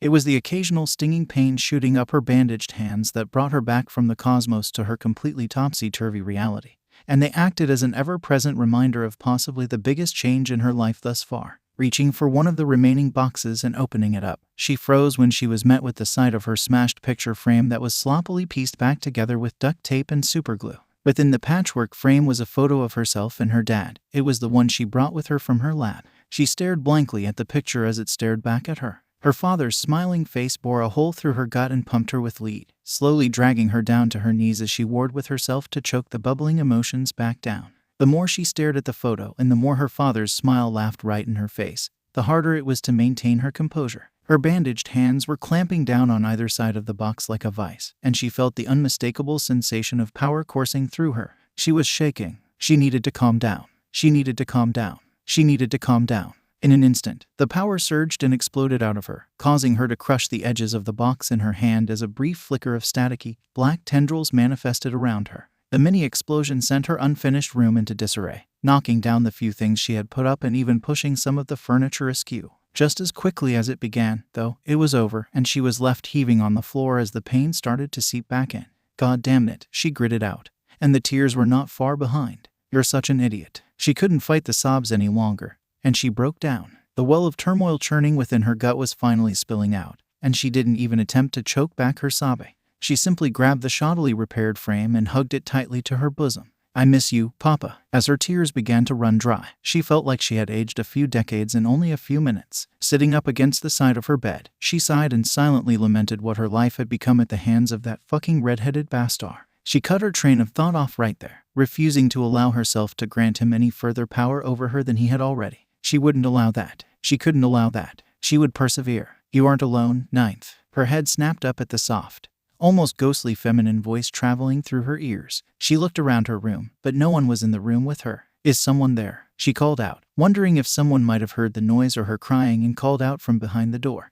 However, no response came. That was odd. She wanted to chalk it up to a stress-induced auditory hallucination and move on. But it wasn't the only strange occurrence to come about in recent weeks. She had been having strange dreams, usually involving herself floating in a dark, wispy void, and she could just barely make out several glowing silhouettes in the distance, but she could never make it far enough to properly investigate them. Maybe it was all related to receiving Uncle Mike's quirk. She'd have to find him and ask him about it first thing in the morning.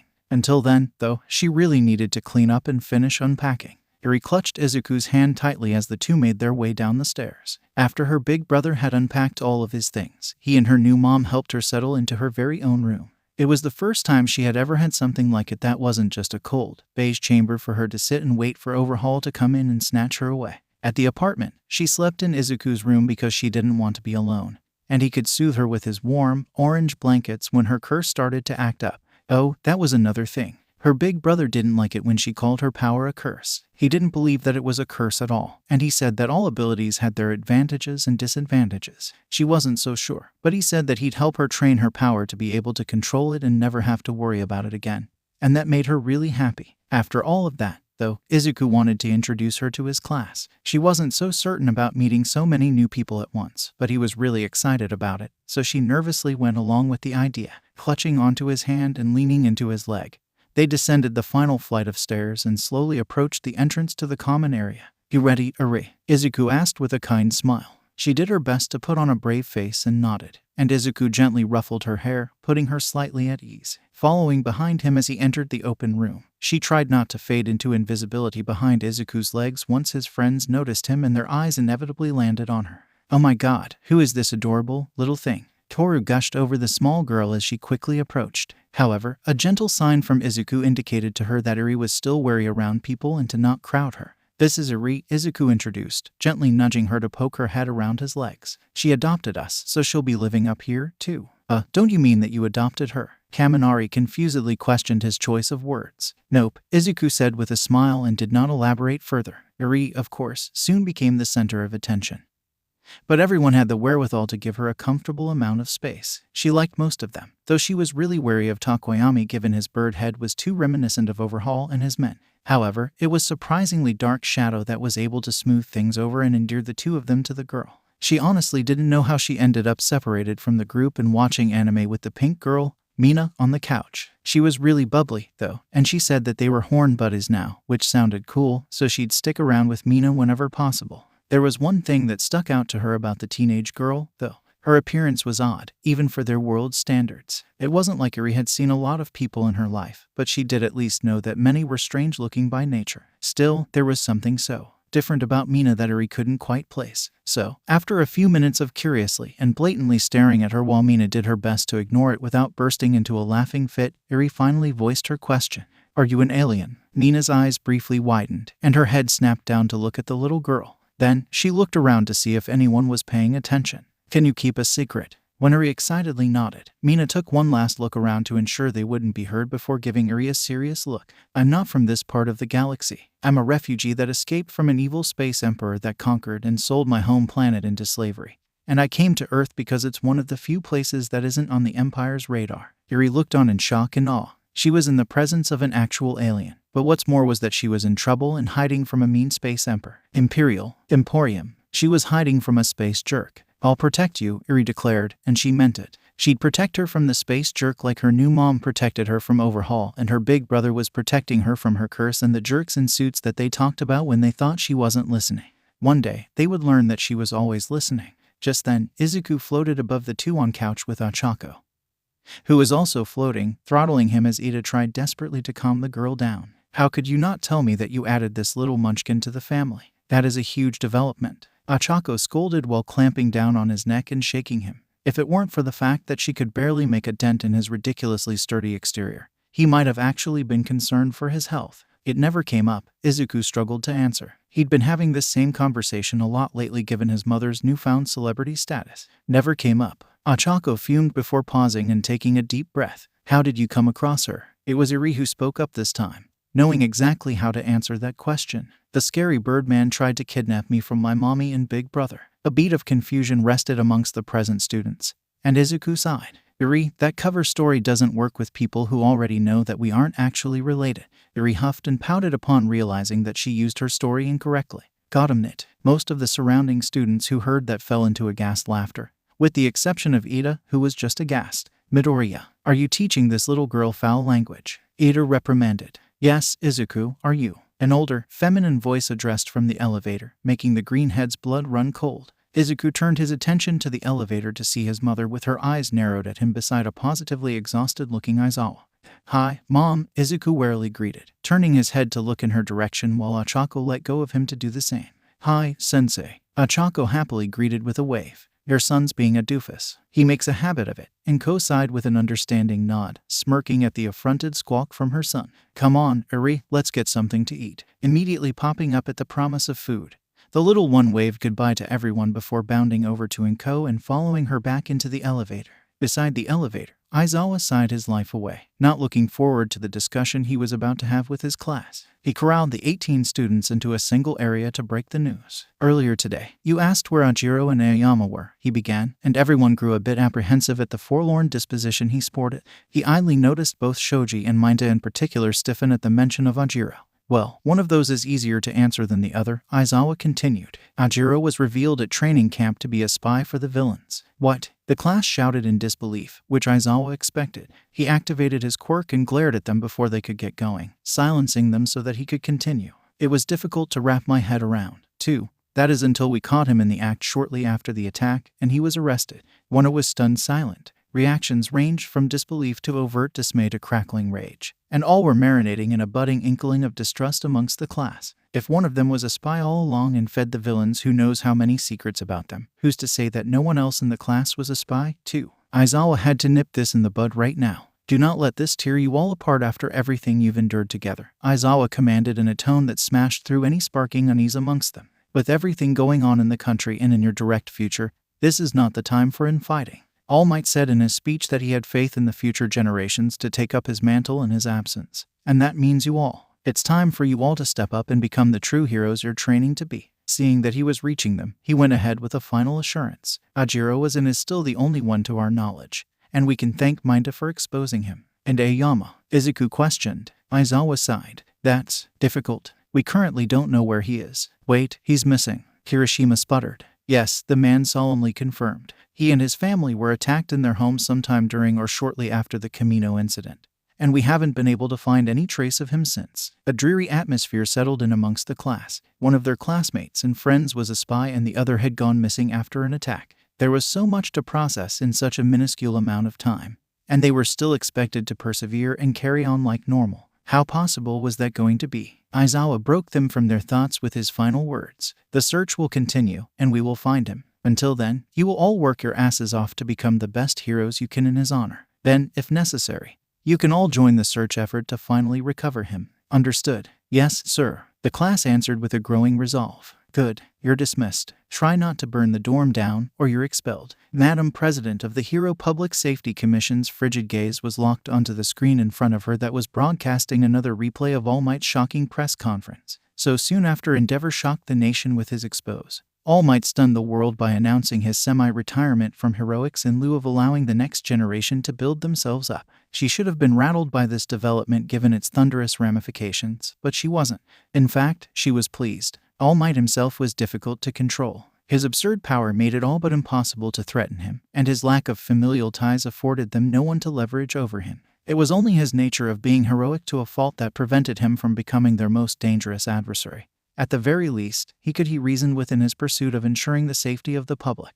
After all, compromise was often necessary. However, the retirement of the symbol of peace was a blessing in disguise, as it was one crucial roadblock out of the way of steamrolling Nezu. Though All Might's loyalties to Yue and Nezu weren't inherent, there was enough smoke for there to be fire, and she would see that any fires be swiftly put out. With one of Nezu's potentially most powerful and influential pieces no longer on the board, their game was substantially more winnable. It was all about the bigger picture. Should we move ahead with the Paragon Initiative, Madam President? One of her aides to her side spoke up as she ended the transmission. No, that is not yet necessary, she denied with a shake of her head, closing her eyes. We can position Hawks to be the number one for the foreseeable future without having to resort to extreme measures. We will revisit the subject should things grow to be too complicated in the future. She reopened her eyes, and her steely gray gaze froze the others in the room with her in place despite not being focused on them whatsoever. Until that time, we keep our focus on Yue, Nezu, and Izuku Midoriya. By the end of things, they will all either have fallen in line or have simply fallen. Izuku opened his eyes to find himself treading through a sea of blue flames sprawling through the dark expanse that was the void. Curious as to why he was back there, he meandered through the sapphire blaze, the chilly flames kissing his skin as he trudged through to find the death god. It did not take very long for the entity in question to appear before him, their two tails lazily swaying behind them as they laid down, bathed in the fiery, blue abyss. I wasn't expecting to be brought back here so soon after our last meeting, Izuku remarked. I sense that you had concerns about your situation regarding the soul fragments inhabiting your vessel. Matatabi responded as the vestiges of Quirk's all for one stole appeared around them. Fair enough, Izuku nodded, no longer questioning how the death god could hear his thoughts even when he wasn't aware he was having them. I want to return these quirks to their rightful owners like I did with Ragdoll. How can I go about doing that? You may do so in the same manner that you returned Shartoko's soul fragment to her, Matatabi answered matter-of-factly. Bathe them in my fire, and the soul will reconnect on its own volition. Right, I figured as much, but how will I be able to find them to do that? You already have the solution to that, you just do not yet realize it. Izuku's brow furrowed at that. I'm not following you. A sly grin took shape on the face of the cat. You have unintentionally brandished that aspect of our connection in the past when you used a small portion of it for intimidation purposes. Izuku mulled that over for a few seconds before it finally dawned on him. Wait, so when I channel your flames and my eyes take on the appearance of yours while the feeling of death permeates all around, I'm unlocking another aspect of that part of the quirk. Precisely. You just have to focus the power a bit more directly, and you will achieve what you desire. That, wow, Izuku remarked in stupefaction. I didn't know your abilities were so varied, at least in regard to me. My powers are not narrow by any means, you just do not know how to properly wield them without killing yourself. Fair, I suppose, Izuku conceded with a huff. Is this still part of you throwing me a bone for all for one soul and all the quirks he stole? You helping me out on your own volition makes me wildly uncomfortable because I have no idea what you'll eventually ask for in return. That is exactly why I do it, Matatabi answered with their signature Cheshire grin. Just as well. Of all the humans I have had a connection with in one fashion or another, you have been the most interesting to observe. You brought me a runaway and a false prophet in no time at all. Killing you now would be such a waste. I want to witness exactly what you become when allowed to reach your full potential. Izuku was floored. That was legitimately high praise coming from the mouth of a literal deed. Then, once I have had my fun and have grown bored of you, I will kill you, the Shinigami finished with its malicious grin. And there it was. Izuku shouldn't have been surprised. Indeed, you should not have been, Matatabi agreed. Anyway, Izuku muttered, rubbing one of his temples before looking around at the vestiges surrounding them. If I channel the blue flames through my senses again, I should be able to pinpoint exactly who these quirks belong to and where they are. Right. More or less, the massive cat god replied. You may not get an exact identity of the person, as you are not me, but you will be able to feel their location. Awesome, Izuku nodded. Is that all you needed of me? Matatabi simply nodded and did not say anything more. The two stared at each other for another lengthy, awkward moment of silence until Izuku realized that Matatabi was letting the silence drag again for their own amusement, and he quickly exited the realm, snapping out of his sleep mere moments before the blaring of his alarm clock began. Izuku shut it off with a violet tendril and stretched. He gazed down at the violet flame still protruding from his index finger, and he got an idea. Might as well give it a go to see what happens, Izuku muttered, and blue flames replaced the violet, quickly engulfing him, focusing as hard as he could. Izuku corralled the soul fragments within his quirk and extended the Shinigami's senses as far as he could push them. He had no idea what the upper limit was, so he just kept spreading his reach. Unexpectedly, something bit, and Izuku's newly yellow and green cat eyes snapped open. He felt something from within the distance tugging at one of the fragments like a fish biting down on a lure. He didn't want to extend that analogy any further by attempting to reel them in, as he had no idea what sort of horrific fate that could potentially spell for the person.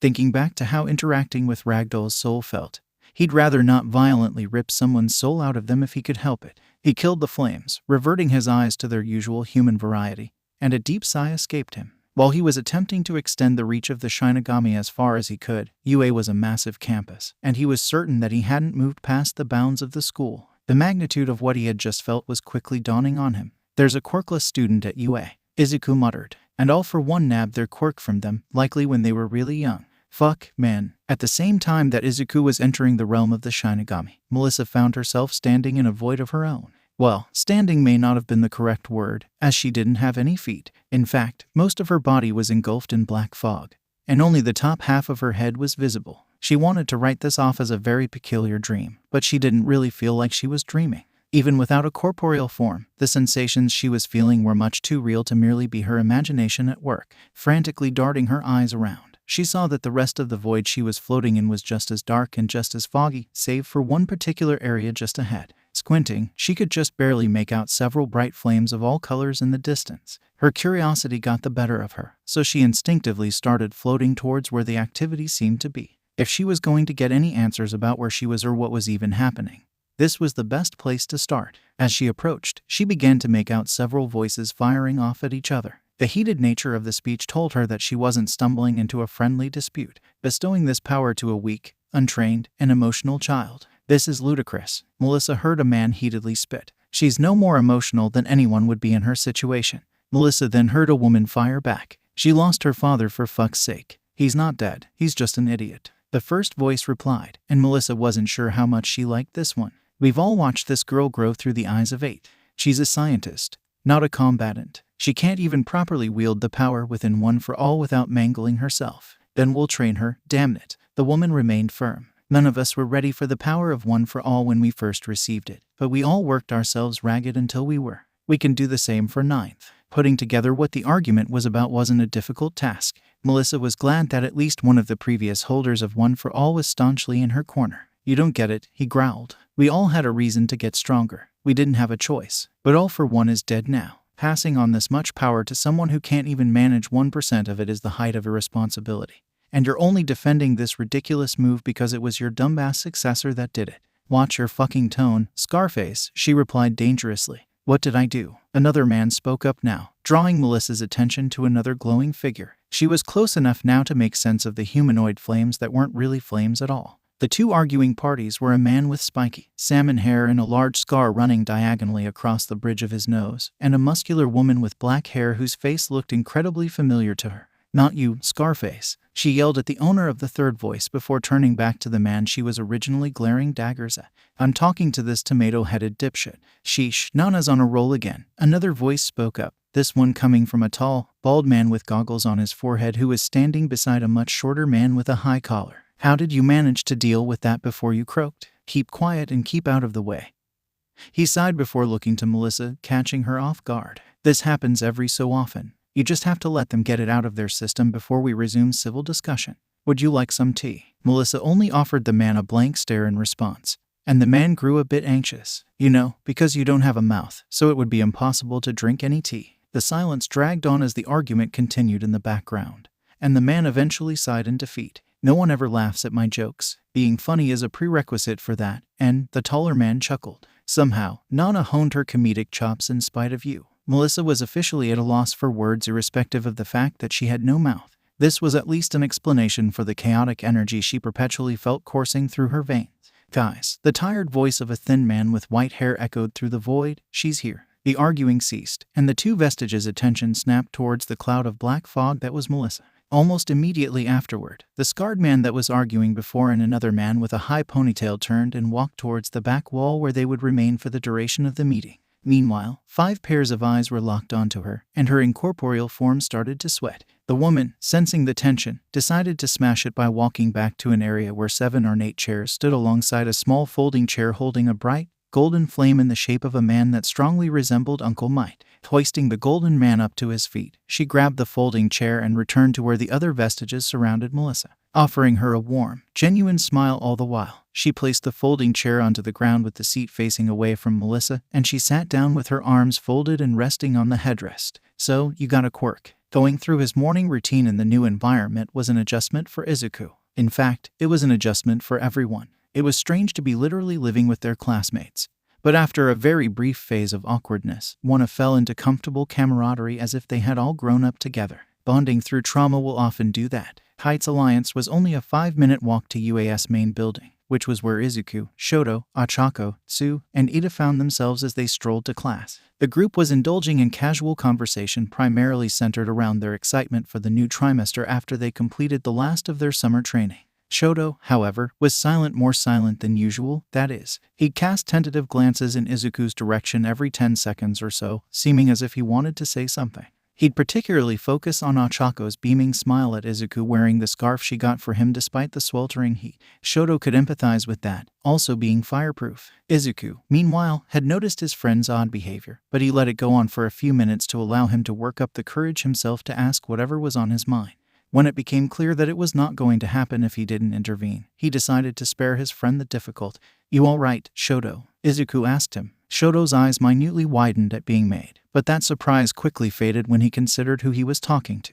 "Midoriya, may I ask you something?" Shoto cast a glance toward the other 3 teens that were curiously observing them before facing Izuku again. Privately, Ochako took the hint and yanked Ida and Tsu by the arm. "Come on, guys, I don't want to be late for our first day of training." "Uraraka, I applaud the desire for punctuality, but please, be careful," Ada shouted as she sprinted towards the building with the other 2 literally in tow. After letting out a soft snort, Izuku turned back to his friend. "So, what's up?" Shoto hesitated for a moment before finding his resolve. "Do you ever feel strange around Uraraka?" That was not even in the ballpark of things Izuku was expecting his friend to ask him. For another solid 10 seconds, Izuku could only offer Shoto a blank, mute stare in response. Then, his brain finally regained function.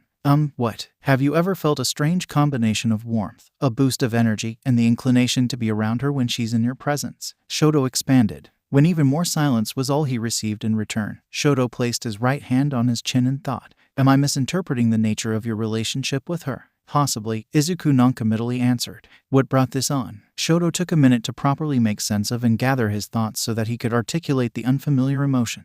"Lately, I've been experiencing that sensation. With everything going on at home, I had initially thought that it was just an easy escape that I could get lost in, but I'm starting to realize that it's a little deeper than that. I felt it budding even before we left for training camp, but I've never experienced or really even seen anything resembling what I feel. I'm not very good with emotional intelligence like you are, so I figured I'd come to you about it." Izuku nodded, taking in everything he said despite how cryptic he was being, intentionally or not. "I don't know how the hell I got that designation, but thanks. Is this about Yaoyorozu?"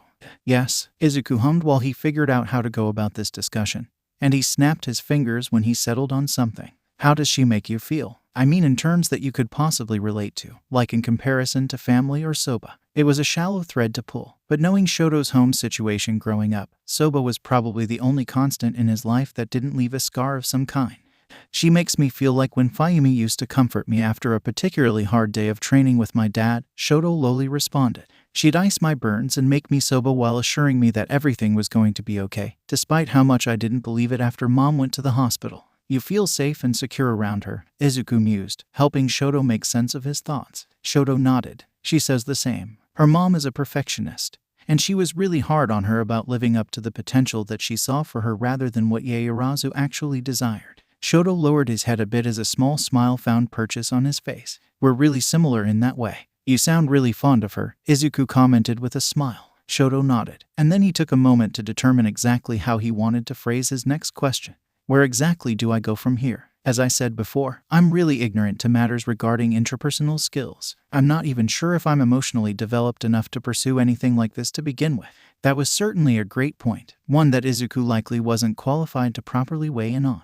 I can't really make that judgment call, Izuku began. But that said, if you're certain about how you feel about her and she presumably feels similarly, I see no reason to not explore the idea, even if only cautiously at first. Cautiously, Shoto asked. Taking it slow, I suppose, Izuku clarified. This whole friendship thing is rather new to you, right? Upon receiving a nod from Shoto, he continued. Right, and infatuation is horribly complex in its own right. Best not to overcomplicate things for now. In his peripheral vision, he spotted Gyro trying to appear inconspicuous a little ways away from them. She was out of Shoto's line of sight, so he hadn't noticed, but Izuku knew that she was listening. That gave him an idea. Just keep doing what you've been doing and let things bloom as they may, Izuku advised with a smile. I have a sneaking suspicion that Yaoyorozu is going through something very similar right now. He could just barely notice Gyro nod in confirmation, and he fought off the satisfied smirk that threatened to develop. I'm pretty out of my element on that front, so that's about the best advice I can give. Thank you. Nonetheless, Shoto sighed in relief. Have you ever felt anything of this sort? Izuku was silent for a long moment, and Shoto felt his curiosity crescendo. I could answer that question, Izuku carefully began, but I know about the betting pool going around for who I'll end up with by graduation. Shoto furrowed his brow. Betting pool. Another time. We'll be late if we mosey any longer, Izuku insisted and ushered his friend along towards their homeroom. Meanwhile, Gyro pulled out her phone and frantically alerted the group chat of her discovery. He knows. I believe I mentioned this already, but your ultimate goal this summer is to obtain provisional hero licenses. Aizawa lectured his class. A hero license of any kind means that you're officially responsible for human lives. The exam to receive one isn't a cakewalk. Either only 50% of applicants actually pass the exam, and that's on a good day. Do not take this lightly. When he was certain that they had internalized the gravity of it all, he signaled for the other teachers standing outside of the classroom to enter, and walked Midnight, Cementos, and Ectoplasm, and Aizawa continued. In order to prepare you all, we'll be concentrating on something new, your ultimate moves. One brief explanation of ultimate moves by the assembled pros later. One is suited up in their costumes and gathered in Gym Gamma. Once Cementos crafted a massive, quarry-like terrain and Ectoplasm formed 18 clones to assist everyone individually. The class split up and got to work. Izuku was left standing by a concrete pillar with a clone of his teacher by his side in preparation to begin developing his ultimate move. There was one tiny problem, though. He had absolutely no idea where to start. You seem troubled, Ectoplasm noted, taking stock of the teen's blank gaze as he watched the others in action. I don't really know where to begin, Izuku admitted. My quirk is so multifaceted. I have so many options to choose from that I'm not even sure what to focus on.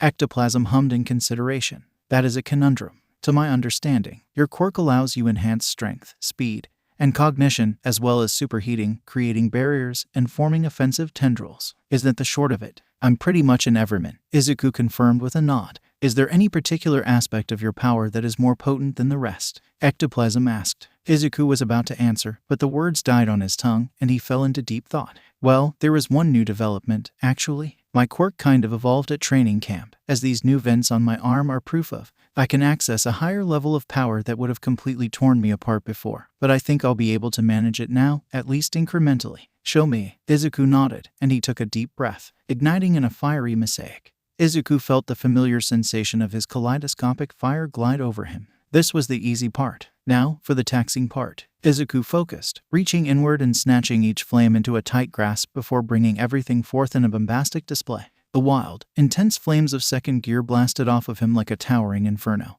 and Ectoplasm had to take a step back from the power he felt radiating from the teen. Even a few of his classmates had to pause their training and take a gander at their class rep, and they were met with a myriad of bright, vibrant colors blooming from his form. The visual was complemented by the iridescent scarf that, true to its design, shimmered in a variety of colors alongside the flames and billowed behind him from the power of his quirk like a magnificent cape.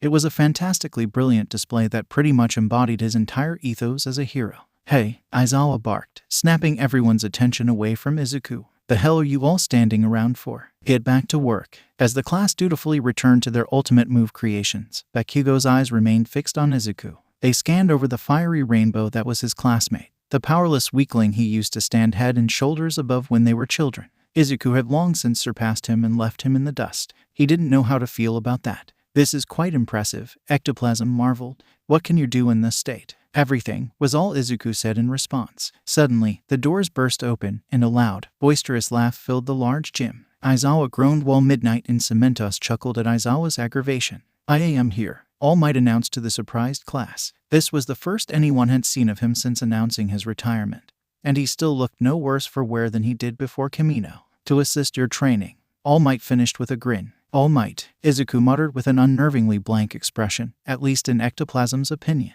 "Young Midoriya, you look fantastic," All Might complimented as he made his way over to the ignited teen. "All Might," Izuku shouted, and true to Ectoplasm's suspicions, the snarl facing the former #1 hero was vicious. Young Midoriya," All Might unsteadily inquired as he took a hesitant step back. The look in the boy's eyes was much too reminiscent of his master's look when he was being a little shit, as she often phrased it. He was not sure what the boy would be upset at him for. "Though, oh dear, I know what you did," Izuku bellowed, the flames of his quirk blasting overhead with even more vigor. Now, young Midoriya, let's talk about this." All Might shakily attempted to calm the boy, but he knew it was much too late. So he did what any of the most powerful beings on the planet would do when faced with a teenage nuke ready to blow on them in particular. He ran. "Get your ass over here." Izuku was damn near feral now, launching himself at the fleeing pro-hero and engaging in a supersonic chase around the gym. The two superpowered beings among superpowered beings were blurs to literally everyone in the gym with them, the only indicators of their locations at any given point being the periodic crash and colorful trail of fire left by their class rep. To the students, it appeared as though Izuku was keeping pace with All Might while smashing through dozens of unoccupied pillars like tissue. To the teachers, the scene was a touch more concerning, as All Might's panicked yelps sounded too genuine to be him just hamming it up for some kind of training exercise. "Should we put a stop to this?" Midnight questioned after a particular loud bang resulted in an even brighter burst of flames. Aizawa snorted. "Are you kidding? Not a chance." "But he might actually want to seriously hurt All Might," Cementos added with a tinge of worry. "I'll allow it," Aizawa maintained. In the air with the two monstrosities in question, All Might was questioning all of his life decisions that inevitably led him to this point. He was certain that if he still had One for All in its entirety within him, his master would be proudly cheering her grandson on in his attempts to catch and disembowel him. He'd also be lying if he said that he wasn't having the most fun he had had in years. The teen's pursuit was legitimately making him sweat, something only All for One and a few others that were aligned with him had ever really been able to accomplish when All Might was seriously trying. However, here he was using well over half of his power and fending off lightning-fast strikes from purple whips while airborne, only for those strikes to have been a diversion to allow the raging bull to create an orange platform and use it as a launch pad to propel himself at All Might even faster. It was the steely determination to catch and tear him limb from limb in young Midoriya's eyes that compelled All Might to create actual distance between them. Landing on the nearest pillar, All Might jumped straight up and towards the ceiling, watching the teen spear through the space he had just inhabited milliseconds prior and impacting the ground into a tight roll back to his feet. They locked eyes for a brief moment in which All Might thought he was finally safe to take a breather and re-examine the situation. Izuku did not agree with this assessment, however. The intense flames of second gear rocketed to an intensity that nearly blew anyone that hadn't quickly made themselves scarce off of their feet, and jets of fire blasted from the vents in his arms, tearing through the sleeves of his costume that hadn't yet been modified for them, lifting him off the ground, and rocketing him towards a flabbergasted All Might. The man was so unprepared for Izuku to literally fly up to his perceived safe zone that he didn't even mount a defense to the fiery uppercut that slammed into his chin. The punch blasted him through the ceiling and out of the building, creating an All Might-sized hole in the roof of Gym Gamma. 19 jaws were resting on the ground as they all stared at the hole. It would have been 20, but Ectoplasm's jaw wasn't detachable. Aizawa, on the other hand, was sporting a wicked grin and a gaze brimming with approval. "Looks like he's got an ultimate move down," Aizawa commented. As the seconds drew on, several noticed that Izuku was not in the room with them, which could only mean that he had followed All Might on his ascent. That would be confirmed a few seconds later when a rainbow comet crashed through the roof and slammed into the concrete, creating another hole in the ceiling in the process. When the dust settled, Izuku was crouching on top of All Might, his right hand pressing down on the man's cheek and his left hand clutching the hero's meaty wrist in an iron grip. If the room could somehow be even more incredulous than they were previously, this sight tipped them over the edge. "Are you satisfied now, young Midoriya?" All Might grunted from his position embedded within the concrete. Yes, Izuku said with a content nod. And he released the man from his grasp. Splendid. All Might's usual boisterous tone returned as he kipped up from the crater and dusted himself off like nothing happened. We'll talk later. Izuku nodded and returned to his original place beside the ectoplasm clone he had initially been working with. All Might, on the other hand, laughed and leaped out of the gym through one of the holes in the ceiling since the impromptu chase ate through a decent chunk of his time. And he didn't yet want to reveal himself to the public. Did Midoriya just render us all irrelevant again? Kaminari broke the silence. When did we get it back? Takoyami questioned in response. Rumi Uzujiyama was many things, an adrenaline junkie, a battle junkie, and an undercover fan of cheesy romantic comedies that no one but Ryukyu was aware of. One thing she was not, however, was a bureaucrat, nor was she supportive or even somewhat sympathetic to bureaucracy, particularly the ever-so-shady bureaucracy that oversaw the Japanese heroics industry. So, she was less than ecstatic to find a summons directly from the HPSC in her mailbox that requested her to appear in person at their headquarters in Tokyo.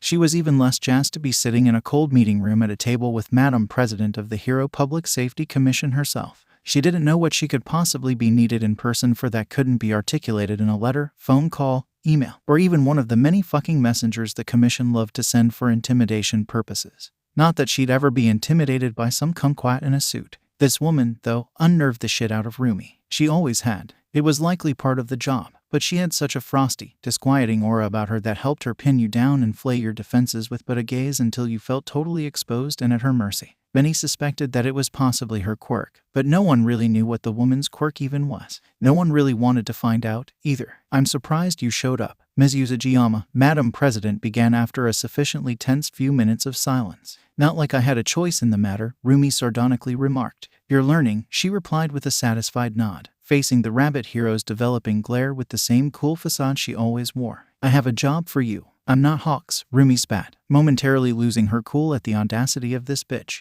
You sign my paychecks after I do the heavy lifting on my own volition, and that's it. I'm not your patsy, nor your hired gun. I don't do anything for you or anyone. I'm my own woman. I suppose that's true, Madam President sighed, her eyes closing and her hands coming together in a steeple. You are your own woman. A confident, powerful, headstrong woman doing the best for herself. The pause that followed clued Rumi in that she was not going to like what was to come, but she had no idea what direction the conversation would go at this juncture. Madam President was the worst kind of enigma, and the woman knew it very well. Her cold, almost bored gaze rested dispassionately on Rumi, practically discarding her as nothing more than a disposable cog in the greater machine. How many years sober has it been, now? She finally spoke up, staring the wide-eyed rabbit woman right in the eye. 5, 6, you fucking bitch. Did I strike a nerve? Don't you ever fucking bring that up.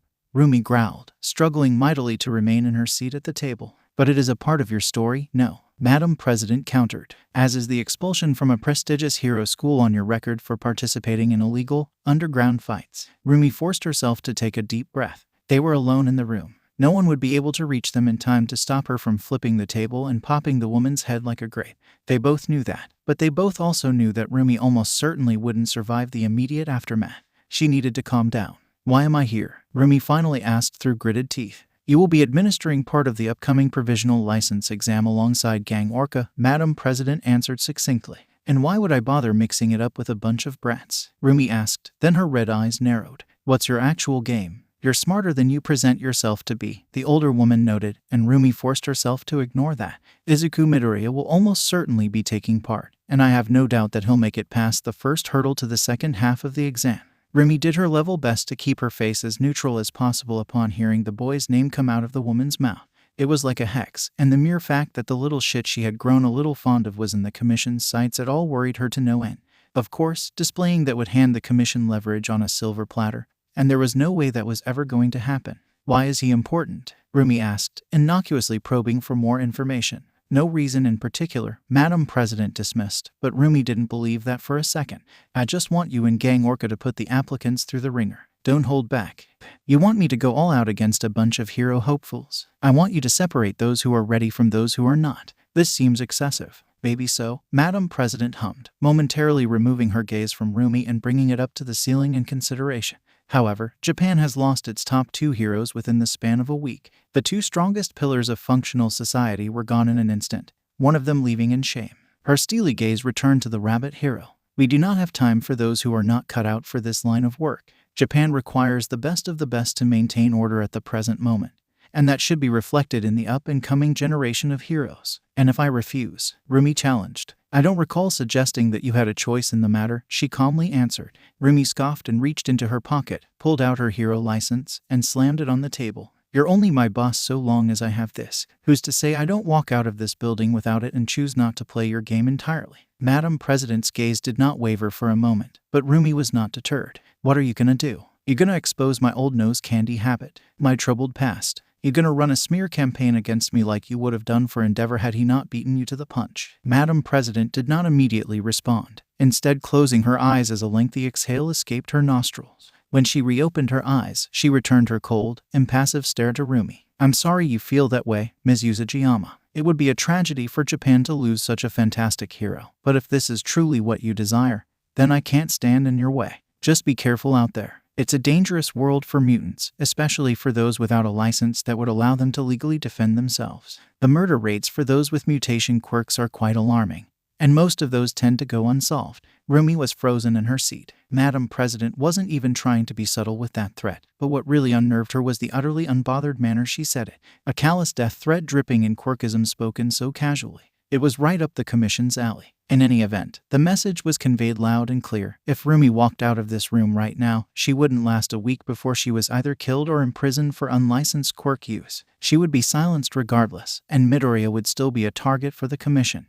There was absolutely no fucking way she would allow that. Fine, Rumi spat through gritted teeth, snatching her license off of the table and shoving it back into her pocket. I'll play ball. Excellent. Madam President nodded. That's all. You're dismissed. Rumi stood up from the table and briskly made her way to the door. However, she stopped when she heard the other woman call out again. One more thing, Merco. Madam President uttered her codename for the first time that entire meeting. You were correct earlier when you said that you weren't Hawks. Hawks is irreplaceable. Remember that. Rumi could not get out of that fucking building fast enough. Izuku, flanked by Ada and Ochako, neared the development studio after their rather eventful training session. Izuku's costume hadn't been updated to account for his new physical characteristics, and he knew exactly the person to call upon to fix that, as Ochako was excitedly chatting up Ada about the progress she was making. Izuku's arms lit up with green fire upon reaching the door of the development studio, knowing exactly what was sure to come. Just as he predicted, an explosion blew the heavy, metal door from its hinges, only to be snatched out of the air by Izuku's right arm as he caught a pink-haired missile with his left. Sup? Izuku greeted the ambitious inventor as she shook the stars out of her eyes and looked up to see who caught her. Oh, muscles, she preened. You're alive. Yeah, Izuku chuckled. Why wouldn't I be? You never know. The villains could have switched you with a clone to throw the heroes off their trail, Mei hypothesized before carefully studying Izuku. You're not a clone, right? I don't think so, Izuku responded, but he wasn't quite sure of himself. If he actually was a clone meant to believe that he was the real deal, then he wouldn't really know the difference, so he couldn't possibly answer that question with 100% certainty. In the apartment several cities over that had been dubbed the lair of anti-villains by Spinner, twice sneezed while Tamura was outlining the details of their first official mark as a rebranded organization, the Creature Rejection Clan. Best not to think about it too hard, Izuku settled on. Mei nodded, and then her voice became hushed. You'll never believe what that bonehead, All Might, did. Trust me, I'm well aware. Izuku sighed, then he gave Mei a curious look. How did you find out? From the horse's mouth, Mei answered, and she gestured over to a bandaged Melissa hard at work on a red gauntlet. Melissa, Ochako called out in surprise and joy to see her friend from my island. Melissa was jolted out of the zone she was in and frantically looked around. When her eyes settled on the new arrivals, she relaxed, and she beamed. Hi, everyone. What are you doing all the way in Japan? Ochako asked as the trio entered the lab. Melissa's smile fell, and Ochako immediately understood. You don't have to answer. I'm sorry for asking. No, it's fine, Melissa assured her with a weak smile. I transferred to UA. Izuku was already aware of this as Melissa had already told him when she visited him in the hospital, but this was news to Ochako and Ada. You'll be attending UA in the support department, I presume? Ada asked her. Sort of, Melissa sheepishly replied. I'm a dual-course student. Oh, are you doing support and business? Ochako wondered. She knew Melissa was loaded, or her father was, at least, so perhaps she was trying to ensure she kept that wealth. No, Melissa sighed. Support and heroics. The two teens were struck silent at that. They were taken completely off guard by the admission, but their thoughts went in vastly different directions. On the one hand, Ochako was eyeing the gauntlet on the table and wondered if Melissa was going to go the armored hero route that used a bunch of powerful support tech, like Airjet. That would be pretty fucking rad. Ida, on the other hand, forgive me, but I thought you were quirkless, Ida carefully phrased, earning a side-eyed glance from Ochako and a chuckle from Melissa. Ida was trepidatious about the idea of a quirkless person becoming a pro-hero.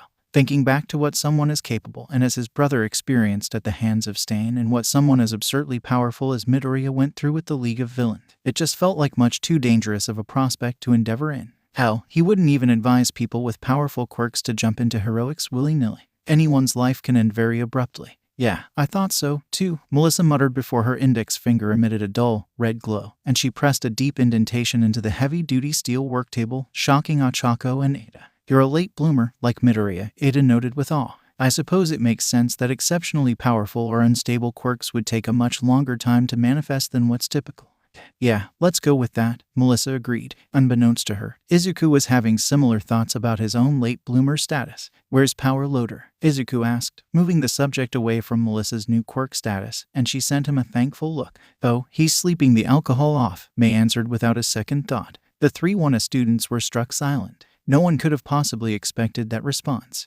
What? Ochako finally squeaked. It was Melissa that answered this time. His exact words were, a Hatsune Midoriya duo is bad enough, but I cannot handle 3 support gremlins at once. I don't really blame him, in all honesty. Fair, Izuku nodded, as well. I'm still banned from being in here unsupervised after the nail clippers fiasco. Nail clippers? Both Ochako and Melissa asked in confusion. Long story, Izuku waved it away. And just then, there was groaning accompanying by shuffling from a desk in the back corner of the lab. Ugh, my head, Power Loader muttered as he blearily took in the scene. When his eyes landed on Izuku smiling pleasantly at him with May grinning manically to his side, he paled. Got him, Nit. Power Loader, I've come to bargain, Izuku happily declared and made his way towards the frightened teacher. You keep that evil away from me, the man rebuked, retreating even further behind his desk. I just need an update to the sleeves of my costume, Izuku insisted. I had a bit of a quirk evolution, so I'll need shorter gauntlets and vented sleeves. That's it, Power Loader tentatively questioned. MHM, Izuku confirmed. Meanwhile, Ochako was covering her mouth and struggling to keep in her giggle fit at the interaction. That is doable, Power Loader acquiesced. I'll even allow Hatsune and S.H.I.E.L.D. to put some eyes on it for a few other perspectives, provided you 3 don't go overboard and commit any more war crimes. Deal, Izuku assented after a moment of thought. Any more? Ada thought in shock. Izuku turned to Melissa and shot her a grin as white flames bloomed in his hair. So, how much of your tech were you able to smuggle off of Island? Melissa smirked in return. Enough to get me a life sentence if I'm ever extradited. Luckily, they don't know that any of these babies exist because I worked on them in secret in lieu of sleep. They'll never know what they're missing. Bitchin', let's get to work. Shikuchi Tojike sighed as she placed the last box down in her room. Running a hand through her dark brown hair and across the length of her short ponytail, she sat on the barren bed and stared at the equally barren wall, save for a few of her plants lining the top of her dresser that she hadn't yet moved to the window. This was her life for the foreseeable future, and she wasn't sure if she should have been disappointed or thankful. She was at least happy to be away from home. Thinking about home was such a mood killer that she endeavored to do so as little as possible during her stay on UAS campus. She was finally away from the cold indifference that she felt from her parents for the better part of the last decade or so, and she could spend even more time with her friends.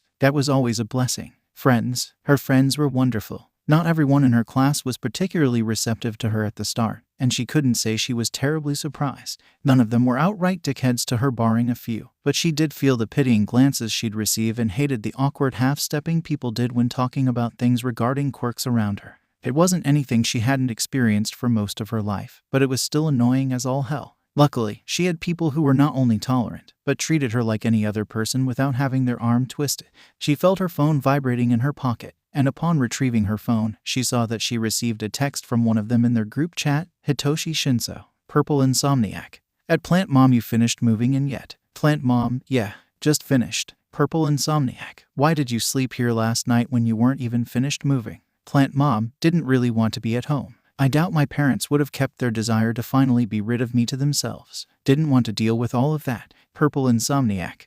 Understandable. She sighed again and put her phone down. At first, Shinso was kind of an asshole, but he was an asshole to everyone, so she didn't take it personally. She was a bit put off by his insecurity about his quirk, though, but she had dealt with similar things said to her and about her growing up. It was the insistence that super powerful quirks were overrated and only got people perks they never actually earned that irritated her, though. He wasn't entirely wrong, but at least he had a quirk to speak of. No, she shouldn't think like that. She shouldn't minimize anyone's struggle. His experience was equally valid. It was simply different from her own. Her phone vibrated again, and she saw that it was a message to the group chat from her other friend, Sutsutaka Agoyamato. Crimson Chin, at Plant Mom will throw you a finally away from home party. Purple Insomniac. At Crimson Chin you could plan every detail of the party yourself, and you'd still be late for spending too much time on your shitty pompadour. Crimson Chin, don't hate me because I'm beautiful. Maybe if you did something about that yee-ass haircut, you wouldn't be so maidenless. Toga couldn't fight the snorts that escaped her, and those snorts quickly became chuckles which eventually snowballed into audible laughter. She really adored her friends. Not for the first time that day, Toshinori was nervous. Coincidentally, the very same person that made him nervous that morning was the one doing so again at that moment. The skinny blonde awkwardly fiddled with his hands in his spot on the couch in one of the teachers' lounges with Izuku sitting on the couch across from him. The stern-faced teen had not said anything yet, leaving Toshinori to squirm in the impending conversation. After another minute of this eternal, torturous silence, Toshinori opted to take the reins of the interaction. So, you passed on the quirk, Izuku interrupted, his stern visage remaining stock still. Toshinori sighed and nodded. I did. Why? I didn't have a choice. Izuku's gaze hardened ever so slightly. You most certainly did. I mean, isn't that one of the core principles of One for All? Yes, Toshinori conceded with another sigh. There's more to this than just that, young Midoriya. I passed on One for All to her in the event that All for One survived the battle and I did not. Izuku's eyes narrowed, and his gaze pierced through the former number one hero. And she would have just been forced to pick up the slack after that? I didn't have any other options. Young Midoriya, Toshinori rebutted, conviction lining his tone. You were kidnapped and in that man's clutches. I couldn't be certain if he hadn't already stolen your quirk, or if you were even alive at all. Toshinori momentarily paused, and the following silence allowed Izuku to let his reasoning marinate. Then, Toshinori made direct eye contact with Izuku for his next words. There needed to be someone else around to protect the peace and take him down for good in the event that neither you nor I could do it. Any prepared response or train of thought Izuku might have had was completely derailed upon hearing that declaration. He ran the statement back through his mind several times, going over every word, every syllable, and even every letter. There were only so many ways his statement could have been interpreted, and all of them insisted that All Might believed that Izuku Midoriya could take down All for One. Izuku struggled to find any words. You thought I could do it. Toshinori nodded with a smile. Then he ran a hand through his mess of blonde hair. In a perfect world, I would have never had to pass on One for All. You would be powerful enough to spearhead and lead a new generation of pillars to hold up society. And the tumultuous legacy of One for All could finally rest for good. Even if you didn't want to become the new symbol of peace, everything would be okay because there didn't need to be another symbol of peace. They'd have you and everyone else you have and will build up around you. Society would be in safe, capable hands. Well, that completely spelled out All Might's true thoughts about him. He had such faith in him that he truly was content with not having a successor for his storied quirk, simply letting Izuku take the reins of protecting society with his own power. Alas, there was the obvious snag in that plan. And then I was kidnapped. Toshinori grimly nodded. Yes, and I unfortunately couldn't take any chances. Well, fuck, Izuku said the only thing that came to mind in that moment, garnering a snort from the older man. The silver lining in all of this is that All for One is gone for good, Toshinori remarked with a satisfied smile. But when he saw the consternation growing in Izuku's expression, his smile dropped. He's gone, right? I'm not so certain about that, Izuku muttered. Explain, Toshinori said, his tone deadly serious. The death god inhabiting my quirk told me that All for One's soul was fragmented when it was finally consumed. And the quirk he had with him when he died wasn't the original, it was just a copy, Izuku explained, and both of their expressions grew progressively darker as he spoke. In other words, a piece of his soul is still somewhere out there, likely in the form of his original quirk that may or may not be inhabiting someone else already. So, that means that there's already someone running around with the original version of All for One, or another vessel is being prepped for the vestige of All for One to take over. Toshinori felt the remains of One for All course through him, slowly bulking him up in his loose, black suit until All Might stood imposingly before Izuku. Then Melissa needs to be prepared for when the day comes that he finally returns. Absolutely not. All Might. Blood sprayed from the blonde's mouth, and All Might vanished in a poof, leaving a confused and incredulous Toshinori in his place. Excuse me. Izuku's stone-cold gaze pinned Toshinori to the couch, and he couldn't help but feel that Izuku had picked up way too much from his mother. You are not forcing this responsibility onto Melissa, Izuku declared, and his narrowed, emerald glare dared the man to say anything about it. That girl has more than enough to deal with already, and a generations-long prophecy of battling the ultimate evil does not need to be added to her plate. Toshinori would not back down, though. I explained everything about my quirk and its history to Melissa before I asked if she would accept it. She knew about everything going into it, even the possibility that she'd have to defeat All for One if I died in Camino. I didn't pressure her to take any of it on. Izuku also refused to back down. You propositioned your quirkless niece into accepting a power far beyond anyone's wildest imaginations with the known possibility that you wouldn't make it out alive regardless of her answer. That's inherently fucking pressuring her, All Might. Toshinori couldn't respond to that. The boy wasn't wrong, not by a long shot. However, Toshinori made his decision based on the information that was available and the options presented at that time. It was simply making the best of a bad situation. You're right, Toshinori sighed. But, as I said before, I had absolutely no other options. Izuku sighed this time. Yeah, I suppose you didn't. The two sat in silence with the ideological impasse they had come to. Truthfully speaking, Izuku didn't blame the man at all. He did what was best for the future of Japan given the circumstances. And while Izuku wasn't particularly happy that it had to come to this point after the discussion they had on the plane, it was Izuku that was kidnapped and knocked down the dominoes that led them to their current situation in the first place. That would certainly be another fun thing to think about every night. Suddenly, the door to the room opened, and in stepped the subject of their discussion in the flesh. Melissa pensively surveyed the room, unsure as to what she wanted to say now that she was in the room. How much did you hear? Toshinori asked, suspecting that Melissa was pressed up against the door and eavesdropping. Everything, she admitted, and she turned her focus to Izuku. I appreciate your concern, Izuku, truly. I'm really glad that you care about me enough to be worried on my behalf. She sighed, and resolve bled into her tone. Still, it was my decision to accept the power knowing what was potentially to come, and I stand by it. If All for One ever returns, I want to be ready for him. I'm going to be ready for him. Izuku could not argue with the resolve in both her tone and her expression. Not that he particularly wanted to. What was done was done. And the only thing to do now was to move forward and prepare as best as they could. You two probably have stuff you need to discuss, so I'll be off, Izuku said, bidding the both of them a quick goodbye and leaving the room to them. There was actually something I needed to talk to you about, Melissa began, taking Izuku's vacated spot on the opposite couch. It happened this morning. What is it? Toshinori inquired, having an idea as to what it could have possibly been. I met the vestiges. Mina Ashido was not a happy camper. Assembled in her room were all of the girls of 1A. Her golden irises swimming in black sclere narrowed at the group. She scanned over them all, each one experiencing some degree of nervousness. She called this meeting for one reason. There was a rat amongst them, and she was intent on finding out who it was. So, fess up, she began, eyeing them all with suspicion. Who snitched? Wasn't me, Toru quickly piped up, raising her invisible arm. Unfortunately, that only drew Mina's suspicious gaze directly to her. A little quick to deny the allegations, Toru, Mina probed. Got anything you want to share? I haven't said anything to Midori that didn't involve brushing Erie's hair since we moved in. Toru vehemently denied. Then she turned and pointed a sleeve at Yaoyorozu's direction. If anything, you should ask Loose Lips over here if she slipped anything to her boyfriend. Shoto is not my boyfriend, Yaoyorozu shouted with a furious blush. Shoto, huh? Mina couldn't resist piling on at the use of his given name from her friend, causing the fabulously wealthy girl to damn near collapse into herself like a turtle. Todoroki didn't seem to know anything about it when Midoriya brought it up, so it couldn't have been Yamomo. Gyro came to her best friend's rescue. Maybe his mom tipped him off. No, it wouldn't be her. Mina shook her head. Ms. Midoriya put 7,000 yen into the pot. She has too much to lose. So does Ms. Midnight. Ribbit, have we considered that it might have been Erie? Sue threw out the possibility. I mean, she would probably pass along that information to Izuku if she heard about it, and she might have heard one of us mention it in passing. Don't be ridiculous. Erie is an angel, Mina shot down. Besides, she can keep a secret. What secret of yours is she keeping? Yaoyorozu asked. Let's not divert the subject, Mina evaded.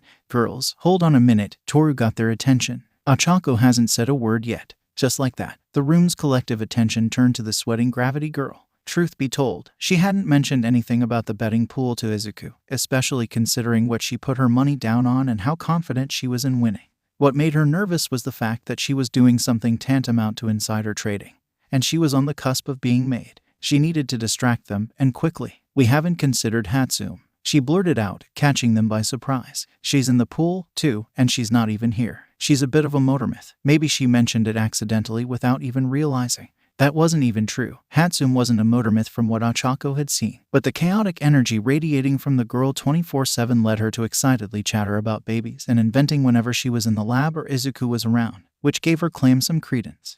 That's a possibility, Mina considered, rubbing her chin in thought. There are too many variables in this matter to consider to fully determine who the culprit is without having everyone involved present. We'll table this subject for now, but we'll revisit it down the road should any breaks be made in the case that anything comes to light. That sound good to everyone? All of the girls nodded, and Mina produced a gavel that everyone was absolutely certain she wasn't previously holding and wrapped it against her desk. Good. Meeting adjourned. The next day was more of the same for 1A. They returned to Gym Gamma and continued working on their ultimate moves. Izuku, despite having chased All Might around the gym the day prior like it was a trivial exercise, still hadn't made much headway in figuring out what an ultimate move for him would even look like. The paradox of choice was rearing its ugly head, and the option of experimenting on the fly and seeing what worked wouldn't really apply in this situation. How about we revisit your second gear? Ectoplasm suggested as Izuku floundered for direction. Oh, right. Izuku snapped back to reality and ignited his quirk, engulfing him in a colorful blaze. Then he tensed, and that blaze intensified, the vents on his forearms opening back up and blowing smoke out of his system. How long can you maintain this form? Ectoplasm asked. Not sure, Izuku responded, placing a hand on his chin. I didn't have it active for very long the first 2 times I used it. Yesterday was the longest I've been in second gear, and it was the most physical activity I've engaged in while it was active. I'm not terribly sure where the upper limits of this form are anymore. How about you try endurance training? Ectoplasm interrupted before Izuku could devolve into a mumble storm. Keep second gear active as long as you can when training, even while doing low-stress activities. It may seem like an unnecessary waste of energy, but it will both gauge the strain it levies on your body and get you better accustomed to that strain. That way, you'll be able to maintain the state for longer periods of time. Oh, yeah, that makes perfect sense, Izuku nodded, his excitement growing the more he thought over the suggestion. I also noted something in your moment. With All Might that may solve your issues creating an ultimate move, Ectoplasm continued. Really, what was it? Perhaps it's more accurate to say that Eraserhead took note of it. But when you launched yourself into the air and propelled towards All Might, you boosted your uppercut with even more of your flames blasting out of the vent of your arm. That would be a good place to start. Humming in thought, he inspected the vent in his arm. He vaguely remembered doing something similar to Muscular back at the camp, but it was a haymaker to drive him into the side of the cliff rather than an uppercut. It certainly was a good place to start. Maybe, Izuku mused out loud as he pumped his fist into the air. Flashfire fist, prominent smash. Perhaps something a touch more original would be preferable. Ectoplasm deadpan. Izuku's arm fell limply to his side as he deflated. Oh, come on. They're both retired, so it's not like either will be using those names anytime soon. Besides, it's fitting since I'm basically a love child of All Might and Endeavor anyway. Izuku's demeanor flipped into a panicked one in an instant. Don't tell my mom I said that. No promises. Snitch. Meanwhile, his classmates were a little more prepared for the vibrant display of second gear this time around, especially after the antics with All Might the day previous. The thought of their class rep widening the gap between himself and the rest of them even further invigorated them to work thrice as hard, so they largely put Izuku out of their minds to focus on sharpening and perfecting their own arsenals. Well, with the exception of Bakugo, of course. He found himself staring at Izuku once again. He had thought he had begrudgingly accepted that he wasn't the best months prior, and he certainly knew that the green head was well ahead of him. But the sight of him chasing All Might around the room and actually making him work for it rooted itself to Bakugo's brain. He even landed a punch on the fucking number 1 hero and launched him into the sky, just to slam him back down to earth like a fucking meteorite. Of course, All Might got back up like nothing happened because he was fucking All Might. But the fact that Izuku even managed to land a hit in the first place. He clenched his fists as a low growl left his throat. Bakugo threw himself back into training with such an explosive vigor that even the clone of Ectoplasm watching over him took a few steps back. Bakugo swore to get even stronger. He swore to get better every single day. He refused to be left behind. He'd catch up, keep up, and fucking surpass Izuku. Then, and only then, could they finally have their fight as equals. Thank you kindly, Ms. Aba. It was a pleasure doing business once again. Your payment has been transferred. Nezu ended the call and put his phone down, exceedingly satisfied with the boon the day had provided. Sipping his tea, he scanned the current hero rankings for Japan. They had not yet been updated to account for All Might and Endeavor's exits from the business, so the 2 freshly retired heroes continued to sit comfortably at the top, followed right behind by Hawks. Hawks, what an interesting human he was shaping up to be. Mize was snooping in the HPSC's less protected networks unearthed quite a bit of fascinating information about the man. Keigo Takami. His father was a criminal and his mother an addict that practically sold him to the HPSC shortly after his father was apprehended by Endeavor. He was trained personally by the Commission for the duration of his life into the ideal weapon that could maintain a likable, squeaky clean public facade while doing the Commission's dirty work in the shadows. It was a familiar story. as he remembered the flashy stylings of Lady Nagant. Her connection to the Commission wasn't really as secret as she, like Hawks, was specifically trained by them, but beyond that, it didn't appear any more nefarious than any other hero's subjugation to them. Then, completely out of the blue, she snapped and killed a fellow hero in a dispute. The identity of the hero was never disclosed. A body was never presented, there was no trial, and the case was closed within the span of a week. Coincidentally, the head of the Commission at the time had mysteriously vanished, and Madam President took the reins in his absence. Curious that he made a note to commission Ms. Aba's services again in the future to look into Kainetsutsumi a little deeper, but he had other matters to focus on. In the coming months, the updated Pro Hero rankings would be released, and with the absence of All Might and Endeavor, Hawks was primed to take the top spot, not only through process of elimination, but also based off of public speculation and current betting odds that had Hawks being the runaway candidate for the top spot. If that was to come to pass, the HPSC would effectively have direct dominion over the nation's most influential public face. Well, that certainly wouldn't do. As the rankings currently stood, Hawks was on top, followed by Best Jeanist, Edgeshot, Crust, Wash, Yoremusha, Ryukyu, and Gang Orca. Best Jeanist and Edgeshot were exceptionally competent and popular heroes, but Nezu wasn't sure how well either could be positioned over Hawks as the next #1 hero of Japan. Hawks' quirk offered him a much flashier arsenal and presentation than both men, which would give him a notable edge in public perception barring a scandal. Nonetheless, he would keep the two UA alumni in mind if he ever needed assistance in the future. Crust was a fine hero and a virtuous man, but he did not have the overwhelming power that was generally requisite of the #1 hero, though perhaps having All Might maintain that designation for decades had skewed perspective. Similar sentiments were true for Ryukyu and Wash, and Gang Orca's appearance was, unfortunately, too off-putting for many, having earned him many top spots on most villainous-looking heroes lists, which were just excuses to cast thinly veiled quirkism towards mutants. As for Yoremusha, Nezu wasn't sure how much longer the man would even be alive. If Inko didn't stage a reunion at some point, Izuku would almost certainly get tired of waiting and take matters into his own hands, and Nezu wouldn't be particularly inclined to dissuade him if that ever came to pass. Curiously, current betting odds also had Merco, Kamui Woods, and Mount Lady leapfrogging up the rankings into the top 10. Merco was an interesting case, as she, Shishido, and Gang Orca had been riding the cusp of the top 10 for the last few rankings. In particular, Gang Orca had been on the outs of the top 10 for a considerable length of time. Heteromorphs historically tended not to advance much further up the rankings than that, the very kid-friendly Wash being the notable exception. Merco and Kamui appeared to be in line to buck that trend, and that made him think. Merco, she was powerful, very outspoken, more human-presenting than most heteromorphs, and best of all, legions of fetishists could be exploited to launch her already healthy popularity into the stratosphere. Her stock was already on a space-bound trajectory. It just needed a little push to send it out of the solar system to comfortably unseat Hawks as the favorite for the spot as #1 hero. Nezu knew just the boy who could accomplish that. Alright, this will be simple. I'm going to pluck its leg, and I want you to try to rewind it back to normal, okay? Okay. Izuku sat cross-legged on the floor in Erie's room in front of the bright-eyed girl whose face was filled with determination. In his hand rested a single cricket, and he carefully grabbed one of its hind legs and pulled it off of its body. Placing the down-a-leg insect into a tall, glass cup, he slid it over to Erie for her to try out her power. Erie gingerly placed her hands on the glass and brought it closer to herself before slowly reaching inside to touch the traumatized cricket.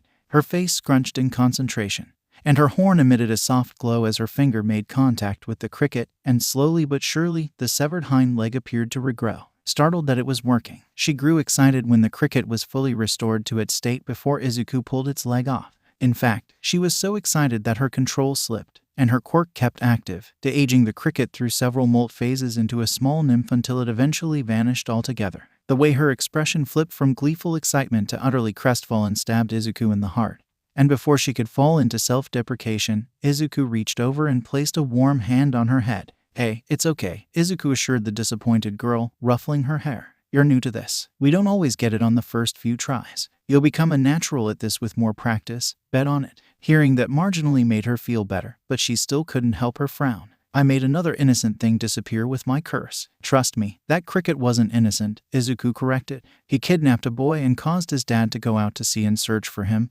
only to be eaten by a whale. You took that from Pinocchio, Erie said with a curious tilt of her head. You know about Pinocchio? Izuku asked in surprise. Erie shrugged. It was on TV one time, before you found me. Izuku blinked, opting to file away the fact that she remembered a bastardized plot point of a movie she saw once while in captivity and recognized it enough to point it out when referenced for a later date.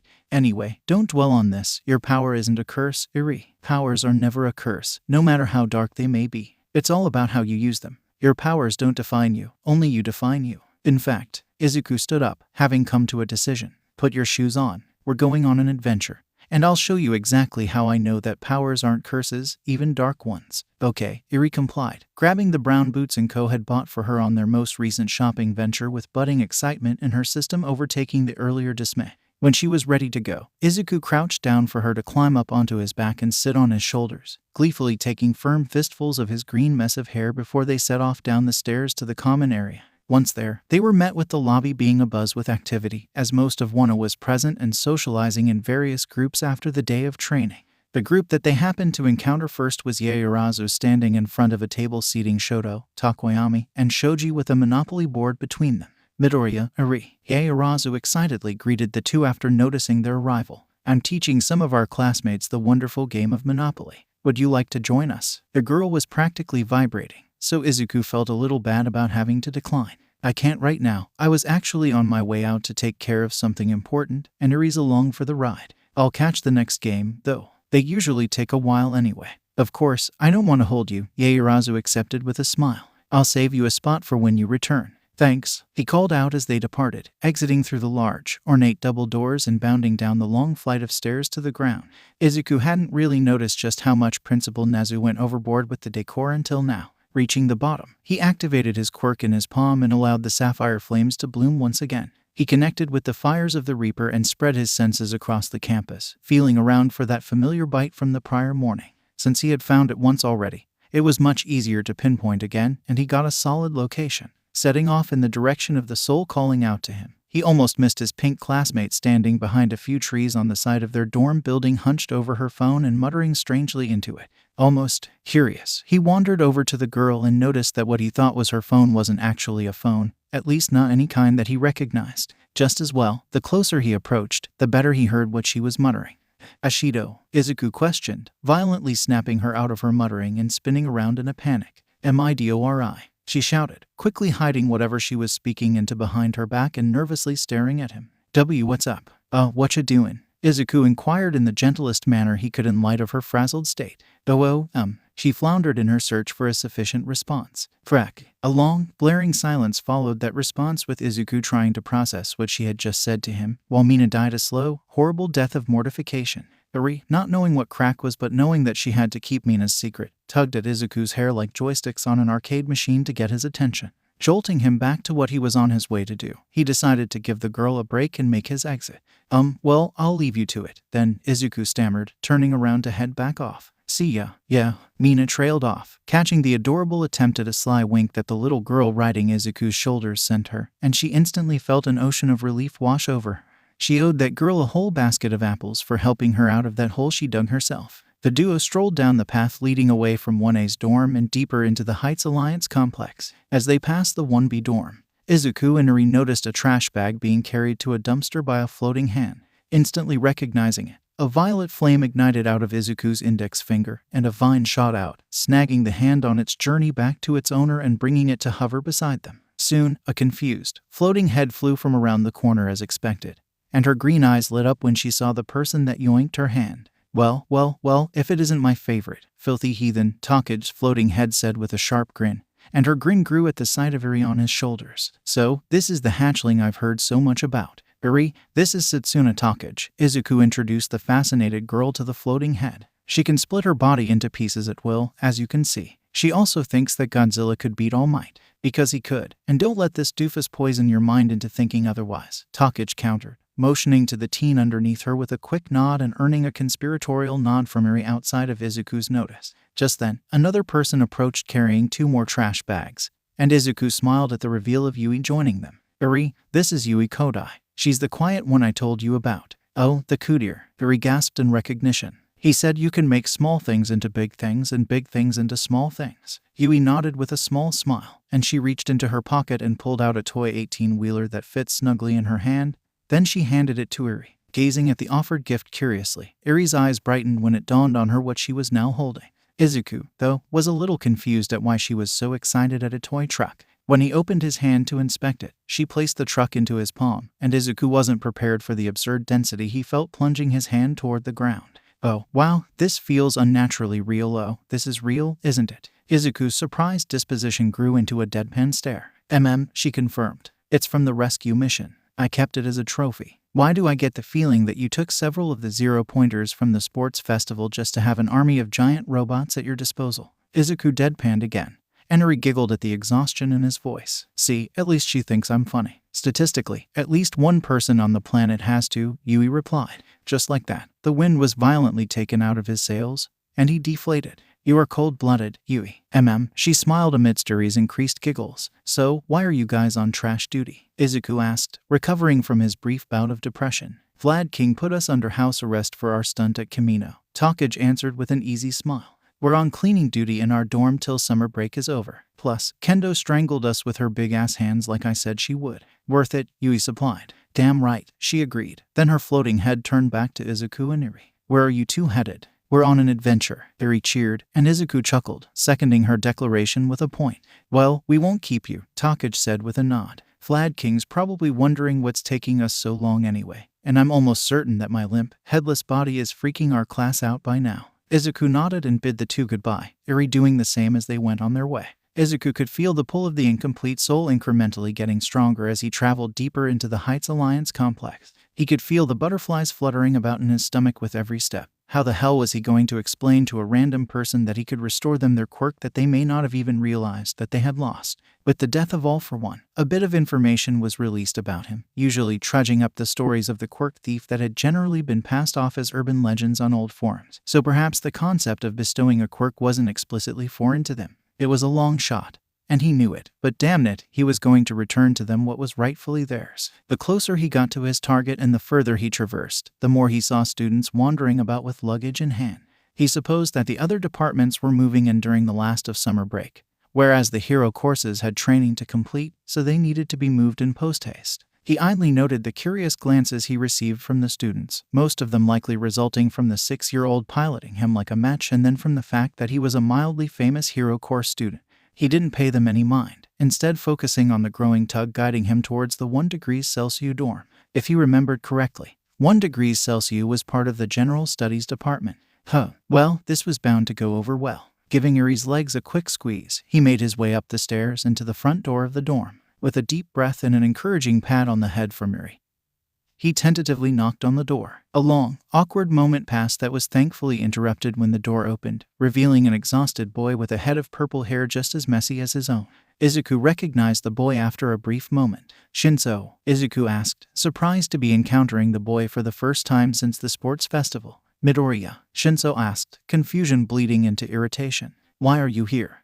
What was all Izuku got out before everything went blank. Don't care. Turn around and go back to your dorm, Shinso commanded, and Izuku robotically did an about-face before heading down the stairs. Erie was confused. Izuku was nervous on the way there, as she could feel him lightly trembling. Now, though, he was completely calm and almost mindlessly following that guy's orders. Something wasn't right, so she smacked Izuku on the cranium to snap him out of his trance. Fortunately, it worked, and Izuku stopped in his tracks and blinked. Izuku momentarily wondered what had happened until it dawned on him, and he sighed. This was going to be more troublesome than he anticipated. He turned around and locked eyes with the surprised and even more irritated Shinso. Look, I know we might not have started on the best of terms from before the sports festival, but I'm here for a reason, Izuku calmly explained. Shinso's gaze narrowed at him. Which is? Well, again, Izuku froze and went silent, his mind dead to the world. Leave, Shinso commanded again, insistent in getting the green head out of his hair. Erie was quicker this time, and she kicked Izuku in the sternum to snap him out of Shinso's control. Then, she shot the other boy a scowl. Stop that, you asshole, Erie reprimanded, stunning both teens and causing a surprise bout of uncontrollable laughter to rip from around the corner. Tojak had been curious as to who was at the door and what had Shinso's attention for so long. Deciding to check it out, as well, she got there just in time to hear the voice of a child call Shinso an asshole, which was both hilarious and accurate. After recovering from her laughing fit, she got up and took a peek around her friend to see exactly who he was talking to, but what she saw confused her. Midoriya, she questioned, confused and a touch annoyed at the presence of a hero course student at their dorm, especially the fabled golden boy of UA. Izuku, however, leveled the girl with an intense gaze. She didn't have time to be sufficiently taken aback before his eyes transformed into those of a cat, one green and one yellow. Then, just as quickly as they appeared, they vanished, and his emerald eyes had returned with notable excitement. "It's you," Izuku exclaimed before quickly realizing that he was freaking her out, and he put a lid on his excitement. "I was looking for you in particular." Izuku could tell that he was doing a bad job at not freaking the girl out, but honestly, it couldn't be helped at this point. It was all downhill from here, so he might as well rip the band-aid off. "You're not going to believe me, but I have to talk to you about your quirk." He knew that wasn't the best thing to say to a quirkless girl, and he expected the venomous looks he received from her and Shinso both. If this is some kind of sick foo, she spat, but she cut herself off when reminded that a little girl was in their presence. "If this is your idea of a joke, you're as funny as you are attractive." "All right, fucking ouch." He couldn't say that he blamed her reaction, though. Ignoring the barb, he pressed on. "You weren't always quirkless, were you?" Toga froze, and her mind was moving a mile a minute. "It's seriously time for you to go, Midoriya," Shinso growled, but Toga's next words stopped him cold. "How do you know?" she asked in a tone so small that Shinso almost didn't believe it came from her. "It's a rather long story," Izuku sighed. "Is there anywhere we can talk? You can bring whoever you like if that makes you feel more at ease." "Yeah," Toga finally acquiesced. "We can go up to my room. Shinso, go grab Agoyamato and meet us there." Shinso wasn't sure if he was more surprised at her demurely going along with it or indignant that Midoriya would have anything to do with them, but he did as he was asked while Toga led Izuku and Erie up the stairs to the 3rd floor. Once at the door with her name tag on it, she opened it and ushered them inside, remaining outside until Shinso and Agoyamato arrived. When the larger of the two boys stepped inside and saw Izuku sitting in a chair with Erie in his lap, he raised an eyebrow and looked back at Toga, thumbing in their direction. "The heck is he doing here?" Toga sighed, closing the door behind all of them and motioning for the two to sit. "I haven't been entirely truthful with you guys." "Oh dear, I knew you were a pot dealer." Agoyamato sighed in exaggerated despair. "Damn it, I don't grow pot," Toga rebuked before taking a breath, internally thanking her friend for lightening the mood. "You guys know that I'm quirkless, right?" "Yeah," Shinso warily drawled, not knowing where she was going with this. Their larger friend was just as flummoxed, but he kept quiet to allow her to explain. Toga took a shaky breath, and she looked her two friends in the eye. "I wasn't born quirkless." "What do you mean?" Shinso probed. "Quirks don't just vanish, right?" "When I was 4, I manifested my quirk," she began, doing her level best to keep her eyes dry as she spoke. "I remember drawing one afternoon, and all of a sudden, my fingers became vines and a root sprouted from my elbow. I freaked out and showed my dad, so my parents took me to a quirk specialist to get me diagnosed and my quirk officially registered." She took another shaky breath, smoothing out her voice before continuing. "The doctor I saw was a bald guy with goggles. He gave me a really weird vibe, but I was 4, so I wrote it off as him being old and didn't think much more of it. I remember him saying that there was something up about my quirk factor and that he had to take some samples. My parents didn't really question it since he was the expert, so he took a blood sample and left for around 20 minutes or so. He comes back, says some technical mumbo-jumbo to my parents, and then schedules me for a few more follow-up visits to monitor whatever was going on." "What was going on?" Izuku asked. Toga shrugged. "My parents didn't explain it to me at the time because I was so young. They figured I wouldn't understand, but they seemed worried. I went to the follow-ups, and I remember they put me under for the last one. When I woke up, I felt sorta empty, almost like I was missing a limb or a few internal organs. I couldn't place it, but I knew something was wrong. It wasn't until a week later that it dawned on me that I couldn't use my quirk anymore." Toga was trying really hard to hold it together. It had just vanished into the wind. Shinso's heart plunged into the pits of his stomach when those words left her mouth. Agoyamato wasn't any better, his pompadour wilting with the mood of the room. Izuku and Erie stayed quiet, both feeling like they were intruding in a moment between friends. Everything started to go to shit after that. Toga sighed. Then she winced upon remembering that Erie was in the room. "Sorry, you're fine. I think I have to figure out what words she doesn't know at this point." Izuku waved it off. "Continue, please." Toga nodded. "I was quirkless from that point on, and we all know what comes along with that. My uncle is also a villain, apparently. So, not only was I quirkless, but I was related to the mass murderer and bioterrorist, Kota, who had only recently been caught and locked up in Tartarus. So, yeah, even more ammo for people." A bitter, sardonic chuckle escaped her, and it was as wobbly as one could imagine.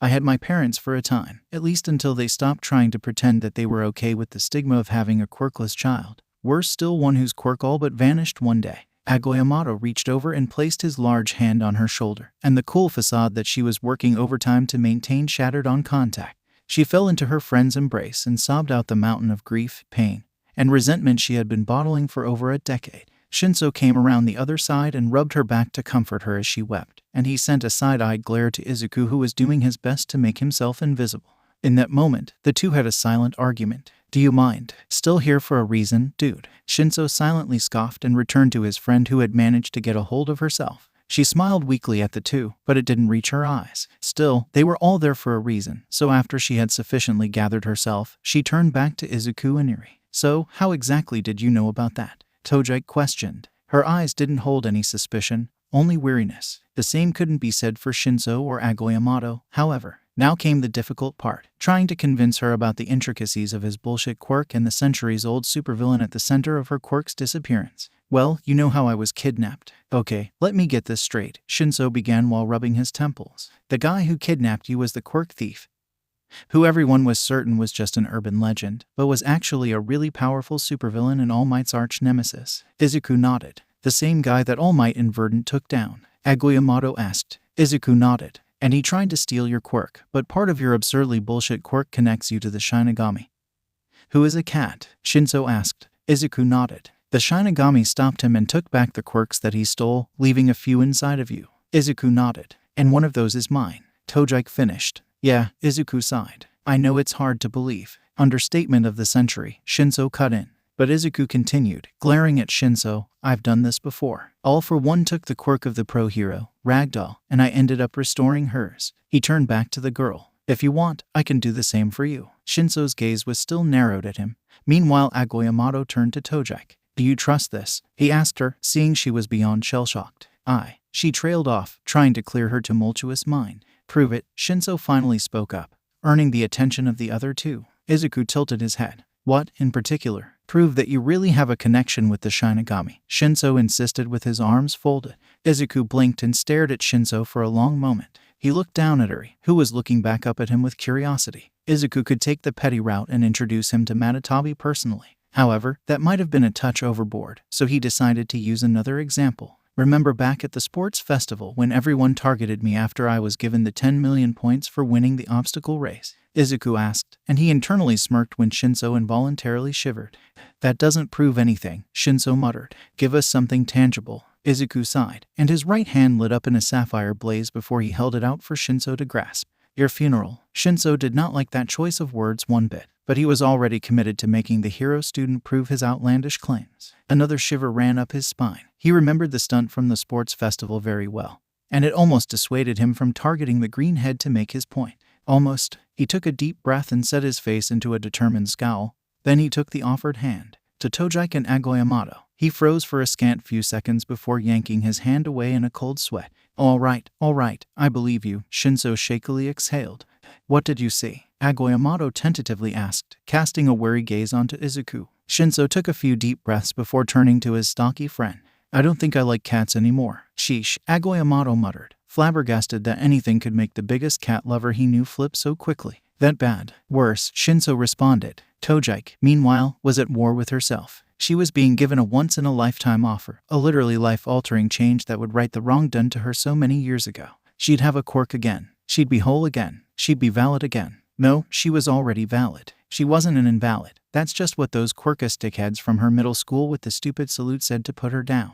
She was a person with worth, agency, and dreams irrespective of her quirk or lack thereof. She had lived over a decade without a quirk, and there was nothing wrong with that. She was fucking Chikuchi Toga with or without her quirk. But it was her quirk. "Fuck, man. You don't have to decide right now," Izuku gently assured her, trying to ease the turmoil she was clearly experiencing. "This is a lot to take in, and no one would expect you to come to a decision on the spot." "I'll do it," she tentatively interrupted him. "Huh, do whatever you gotta do," she reiterated, her voice growing more solid alongside her resolve. I want to be whole again." Izuku nodded, and he removed Erie from his lap and placed her to his side. The blue flames of the Shinigami ignited once more, now engulfing his form and emanating a still, chilly aura that made the three general studies students wildly uncomfortable. "This is what I meant, Erie," Izuku said to the little girl, flashing her a soft smile. "No matter how dark your power is, they don't define you. You define them." He turned back to Toga, and he gingerly spread the flames to her, wrapping her form in a sapphire blaze and allowing the soul and soul fragment to reunite. Having done this once before, he anticipated the tug and was expecting the ethereal presence's ejection from his body into hers. Toga, on the other hand, wasn't prepared for the sudden sensation and fell backwards out of her chair, sending her sprawling to the ground with her two friends scrambling to assist. Once Izuku killed the flames, Toga was back on her feet with either boy at her side. "How do you feel?" Izuku asked. Rather than respond verbally, Toga looked down at her hand, and on a mental command, her index finger curled into a tree root. The three friends gasped, and tears welled up in Toga's eyes once again. "Holy fuck," Shinso muttered in shock. "Dude, you have a freaking quirk," Agoyamato cheered, remaining cognizant of Erie's presence. There wasn't a single word in any language's lexicon that could adequately describe the amalgamation of shock, elation, vindication, relief, and unbridled joy she was experiencing. The overwhelming emotion got to her, and the tears that were already welling spilled down her cheeks as she lunged at Izuku. Only because Izuku had seen it coming did he keep himself from glowing crimson and heating up, burning the entire dorm down in the process. Thank you so much," she choked out, wrapping Izuku in the tightest embrace she could manage. Izuku wasn't entirely sure what to do with his hands. Instinct told him to return the hug, but he was aware that Shinso wasn't his biggest fan, and he wasn't sure how he or Agoyamato would take it, logical or not. He settled on the safe route by patting her on the back as she unleashed everything she was feeling. Luckily, Erie came to his rescue by patting her on the leg and sending her a warm smile, as well, taking much of the focus off of him. This little girl was fantastic. When Toga finally broke away, she lunged at her two best friends and drew them into the same bone-crushing hug, despite the absurd size differences. Having completed what he came to do and sensing that he was intruding again, he knelt down for Erie to climb back onto his shoulders and head out, but he was stopped before he could exit the room. "Thank you again," Toga said before growing bashful. "And sorry." Izuku quirked an eyebrow at the apology. "For what?" "I've had some pretty nasty things to say about people in the hero course in the past," she sheepishly admitted. "I kinda thought you were all self-absorbed jerks who let fame get to your head." "Same," Agoyamato added on. "I thought you all just bought into your hype. I guess you're not all so bad." Shinso remained silent, folding his arms and looking away with a scowl until he was bonked in the head by Agoyamato's meaty hand. "Fine," Shinso relented, rubbing his head and shooting Agoyamato a glare. "You're not all so bad or whatever." His glare landed on Izuku, and it narrowed. "I'm still going to beat you. I built the rocket, and I'm flying it farther than you could ever hope to travel." That brought a genuine smile to Izuku's face, and he nodded. "Glad to hear it. I'll be waiting. I'll see you all around." With that, he left, missing Shinso's annoyance growing even more at the frustratingly positive response to his continued declaration of war. He was beaming as he walked down the hall with Erie safely piloting the helm. This was exactly the kind of hero he wanted to be. The sounds of frantic skittering echoed around the dark lab in disarray. The dirty, disheveled doctor dropped the tool that was in his hand and grabbed a rag, wiping away some of the remaining fluid that covered the small, pale Namu maniacally grinning at him. The doctor returned the grin, and a sickening giggle seeped out of his throat like sludge. "I shall name you Johnny," Garaki declared, and the Namu that was missing the lower half of its body, instead wearing yellow boots on its hands to travel. It wasn't like it needed to travel anyway. That wasn't its function. Turning to his right, another, slimmer Namu sat in a crouch near the wall. This Namu only had legs and no arms, but it shared the same exposed brain and vacant stare as all the rest of the lower-tier Namu. Scuttling to the creature, he retrieved a single photo and held it out in front of the Namu. Immediately, the Namu's head snapped down and gazed at the photo, its eyes scanning it over and taking in every detail. "Find him," was all Garaki uttered before the Namu jumped to its feet and ran through the door, foregoing a traditional exit and simply creating a hole in the metal door to complete its task. Garaki turned to the row of tubes containing the high-end and near-high-end Nomus, and his grin widened. "Soon," he cooed with a sickening intonation reminiscent of dragging puppies across gravel, his eyes landing on the tube in the center of it all that contained his lord's next vessel. "Thank you for coming, Izuku," Nezu chirped from behind his desk before procuring 2 mugs from the ether. You sounded excited when you texted me, and that can only mean someone's imminent destruction one way or another," Izuku deadpanned, accepting the offered beverage. "Overseeing it myself was the safest option." "That it was," Nezu nodded. "I have a conundrum that I wish for your assistance with." "I'm all ears," Izuku remarked, his curiosity piqued. With the new absences of All Might and Endeavor, a significant vacuum has been left at the top of the rankings. One that is surely to be filled by Hawks come the next announcement of the updated rankings, Nezu explained with a sip of his tea. "Makes sense. He's the 3rd-ranked hero in the nation," Izuku remarked, curious as to where the principal was going with this. "Well, he's also a direct hero commission agent, so having him occupy the top spot is totally out of the question." Nezu answered the unasked question with a smile. Izuku blinked. "Well, that was new information. Hawks worked directly for the HPSC. If that was the case, was he aware of the surveillance they were doing on him and his mother? Did he have a hand in it? So many questions, and only 2 kneecaps in Hawk's possession to break. He'd get around to that later. Okay, I see your point, Izuku mused. So, what do we do about that? That is where you come in, Nezu smiled. It just so happens that Merco has been on a meteoric rise as of late, and projections have her leapfrogging into the top 10 come the release of the new ranking. And we're going to manipulate that to boost her popularity even more, Izuku surmised, catching on to Nezu's machinations. And this is why you're my apprentice, the Chimera nodded. As much as you don't care for it, you have a significant online following. One that has seen several bouts of exponential growth in recent months. Izuku groaned. He truly did not like the attention, but he made a few social media profiles beyond just his mostly anonymous accounts on hero forums at the behest of Ochako and Toru. He didn't really intend to use them very often and was only really followed by his classmates. But that changed after the interview outside of UA that went viral and put him on the map. Then, the UA Sports Festival happened, and his popularity grew even more. Blowing up the ring with Endeavor's youngest son only cemented his presence in the cultural zeitgeist. Then, Stain happened, and Izuku's popularity soared amongst civilians, heroes, and villains alike. The business in Kamino and the explosion of popularity his mother received was the nail in the coffin for any sort of anonymity he'd enjoy online. Now, he had tens of millions of followers across multiple platforms, which was more than a great deal of licensed pro heroes had. He had entirely too much influence, and he had absolutely no idea what to do with it or if he even should do anything with it at all. Though, well, he knows exactly what he could do with it now. Judging by the sharp-toothed grin Nezu was sporting, they were definitely on the same page. Any specific parameters for how I should go about this? Izuku inquired. Nope, Nezu replied. Go wild. Awesome. Rumi nearly slammed the door on her way back into her apartment, but the memory of the repair bills she received from the last few times she accidentally tore the door off its hinges and sending it down the hall by slamming it stayed her hand. Instead, she gently shut and locked it before slamming her fist into the reinforced punching bag she had set up beside her door for these specific moments. She was still mightily pissed off following her meeting with Madam President, so much that she had taken her anger out on any villain dumb enough to think they could challenge her. At least 7 meatheads with strength enhancer quirks of various kinds were currently in the ICU. When that hadn't dulled her anger, she took out the rest of her energy on absurd heroic feats involving rescuing dozens of children from a burning orphanage in a matter of seconds, stopping a runaway semi-truck from turning a little girl on the crosswalk into paste with just her foot, and even hauling a sinking cruise ship back to port on pure spite alone. All of it happening within a single afternoon sent the media into a tailspin. Not that she was paying attention. Her anger still hadn't really gone away, so she was left to stew in it for the night and unleash even more hell tomorrow. Not even bothering to take off her costume, she plopped onto her couch and turned on the TV, ignoring the news report of another violent killing involving blue flames as hot as the sun as she grabbed her phone, skimming over the sea of notifications she got from every which way.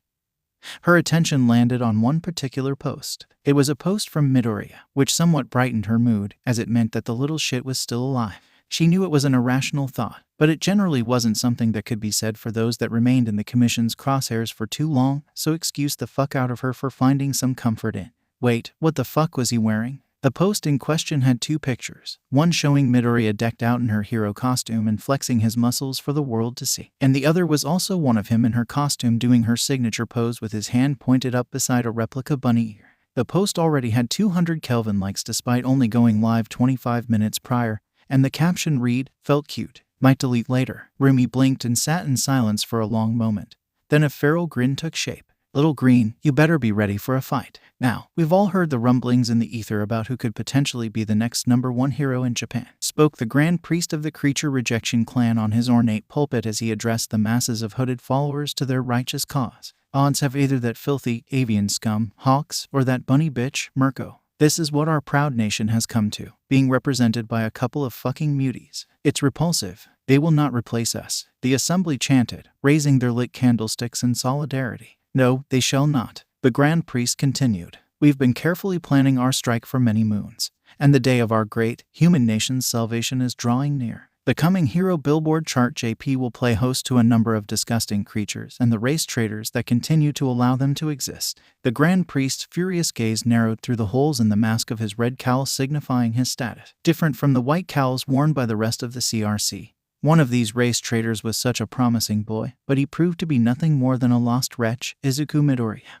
A boy with such power, such promise, such potential to lead our cleansed society to a new tomorrow was nothing more than a tainted bunny lover. Hang the bunny lover, the assembly chanted with another raise of their candlesticks. And we shall, but another time, the Grand Priest nodded. For now, our siege of the hero Billboard chart JP is paramount. No muties will ever sit upon the throne that once belonged to our blonde, blue-eyed symbol of peace. Slaughter the heretics, chanted the assembly. We have already begun the process of obtaining tickets and flooding the arena with undercover CRC operatives. The Grand Priest began once again. When the mutants have taken their place on stage, we will strike and eliminate the Scourge. Hawks, Merco, Wash, Gang Orca, and perhaps even Shishido should he be present will all be cleansed, as well as any mutants in the audience. Now, as for the pure humans in attendance, unless they attack first, do not engage. Allow the mutant lovers to expose themselves to be purged alongside the animals they choose to lay in the dirt with.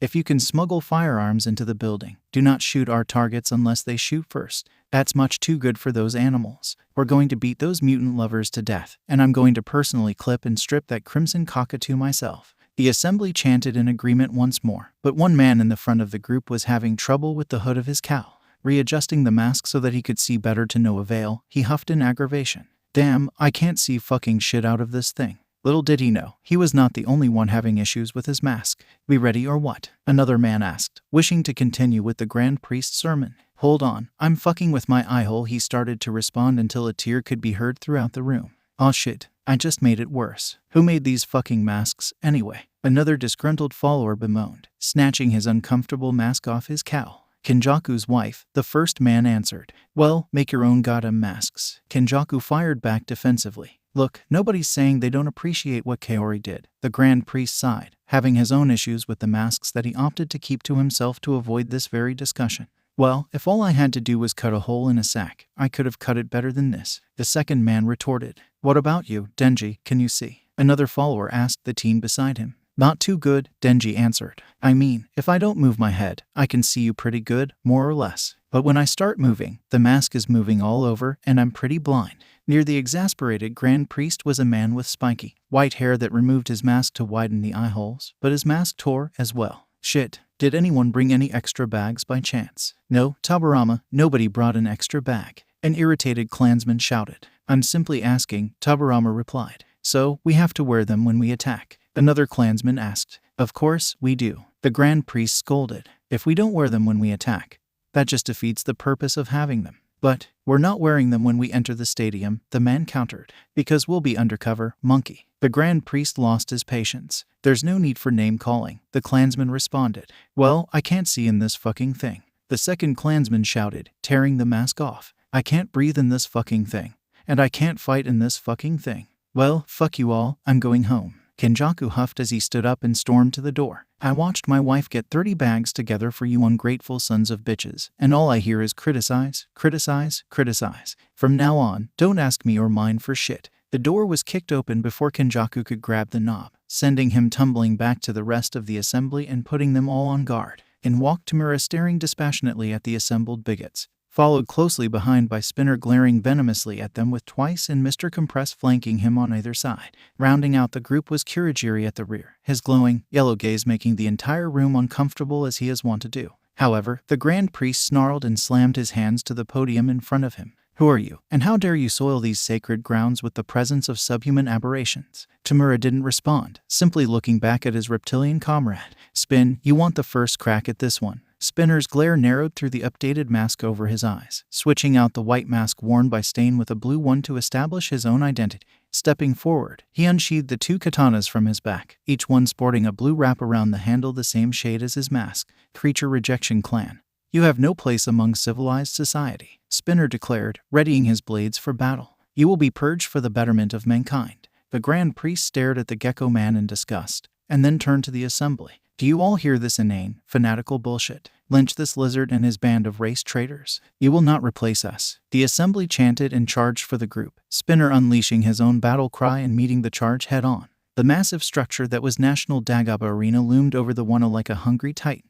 Cast in its imposing shadow were 18 nervous students about to engage in the culmination of the tumultuous journey they had embarked on since first setting foot on UAS grounds for the entrance exam. Several throats were dry. Others were vibrating in a mixture of excitement and anxiety. Two pairs of eyes narrowed at the building in an effort to mask the unease they felt. Let's go beat up some kids from other schools. And then there was Izuku, projecting the essences of both his mother and his pseudo-aunt as best as he could to alleviate not only his own anxiety, but the anxiety of his classmates as well. He could feel the mounting tension shatter with a few snorts amongst them, and he smirked victoriously. Midori is right, Kirishima chimed in with a wide grin, blissfully unaware of the giant teen approaching from behind. Let's call out the usual, you guys. On my mark, go plus. Ultra, the interloper finished, snatching everyone's attention to his overly excited joining of a rival school's slogan. You know, it's pretty rude to barge into other people's huddles like that. Inasa, a boy with a straight, purple fringe covering his left eye, scolded as he and another student in the same uniform wandered up to the group. Izuku watched the peculiar scene unfold alongside his classmates. Peeking when the tall boy in question, Inasa, apologetically bowed with such ferocity that he cracked the ground with his head. Looking over their uniforms, Izuku recognized them to be from Shiksu High School, UAS rival in the West. Their heroics program was not only comparable, but directly competitive to their own. I wanted to say it just once, plus ultra, Inasa excitedly shouted, completely ignoring the blood trickling down his forehead from the earlier impact with the concrete. See, I really love UA High School. I'm extremely honored to compete against such incredible students. They also certainly weren't lacking in enthusiasm. Izuku's hand ignited in pink flame, and he walked towards the excited teen, extending his arm up to reach the bleeding head wound and sharing the healing fire with him. You got a little something up there, Izuku awkwardly muttered as his pink flames danced on the boy's head and closed up the wound. Oh, wow, it's you, Inasa remarked, somehow even more excited upon fully processing who was tending to his wound. Izuku Midoriya, you were so awesome in the UA Sports Festival. And your mom is really awesome, too. Putting aside how strange it was for someone to be fanboying over himself and his mother, him mentioning the sports festival made him consider something important. They were all at an inherent disadvantage against everyone else taking the exam by virtue of having their abilities broadcasted internationally. Muttering a thanks to Inasa before he forgot to respond entirely. He caught his teacher's eye and tried to convey his worry to the man, to which Aizawa nodded, already knowing where the boy's train of thought was taking him. Izuku sighed in resignation, cutting off his quirk before realizing that the excitable boy was already gone and standing before Shoto in another deep bow. I'd like to deeply apologize for misjudging you, Todoroki, Inasa stated, his voice now subdued. At the recommendation exam, the look you had in your eyes was very reminiscent of your father's, so I assumed you were just like him. When he came clean at his press conference, it recontextualized things. I hope you can forgive me one day. Okay, this was weird. Judging by Shoto's confused and mildly uncomfortable expression, Izuku knew his friend was feeling it, too.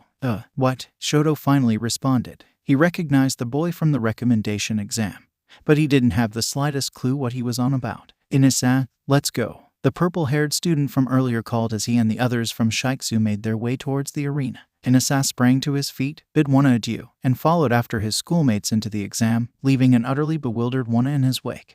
There's no way that guy's real, right? Minda asked his equally dumbstruck classmates. Inasa Yurashi, Aizawa began, earning their undivided attention. He's strong. He's the same year as you all. And he received the top score among all recommendation students, but for some unknown reason, he turned down his acceptance and enrolled in Shiksu instead. Our age, Kaminari balked. That's a grown man. Don't let your guard down, Aizawa advised. He's the real deal. Keep an eye. Eraser. Fucking hell. Aizawa's heart sank into his colon as he groaned. I saw you at the sports festival, but it's been a while since we've been so close in person. Ms. Joke called out as she made her way over. Not long enough, Aizawa started to mutter before a gloved hand mushed his face, and Ms. Joke brushed right past him in favor of her actual target. Beacon. Ms. Joke beamed and ruffled his hair. How have you been, you little rascal? I've been doing well, Izuku replied with a smile. Getting kidnapped was interesting, but I probably wouldn't do it again. I hear you, she laughed. You try bondage once out of curiosity and realize that it's kind of overrated.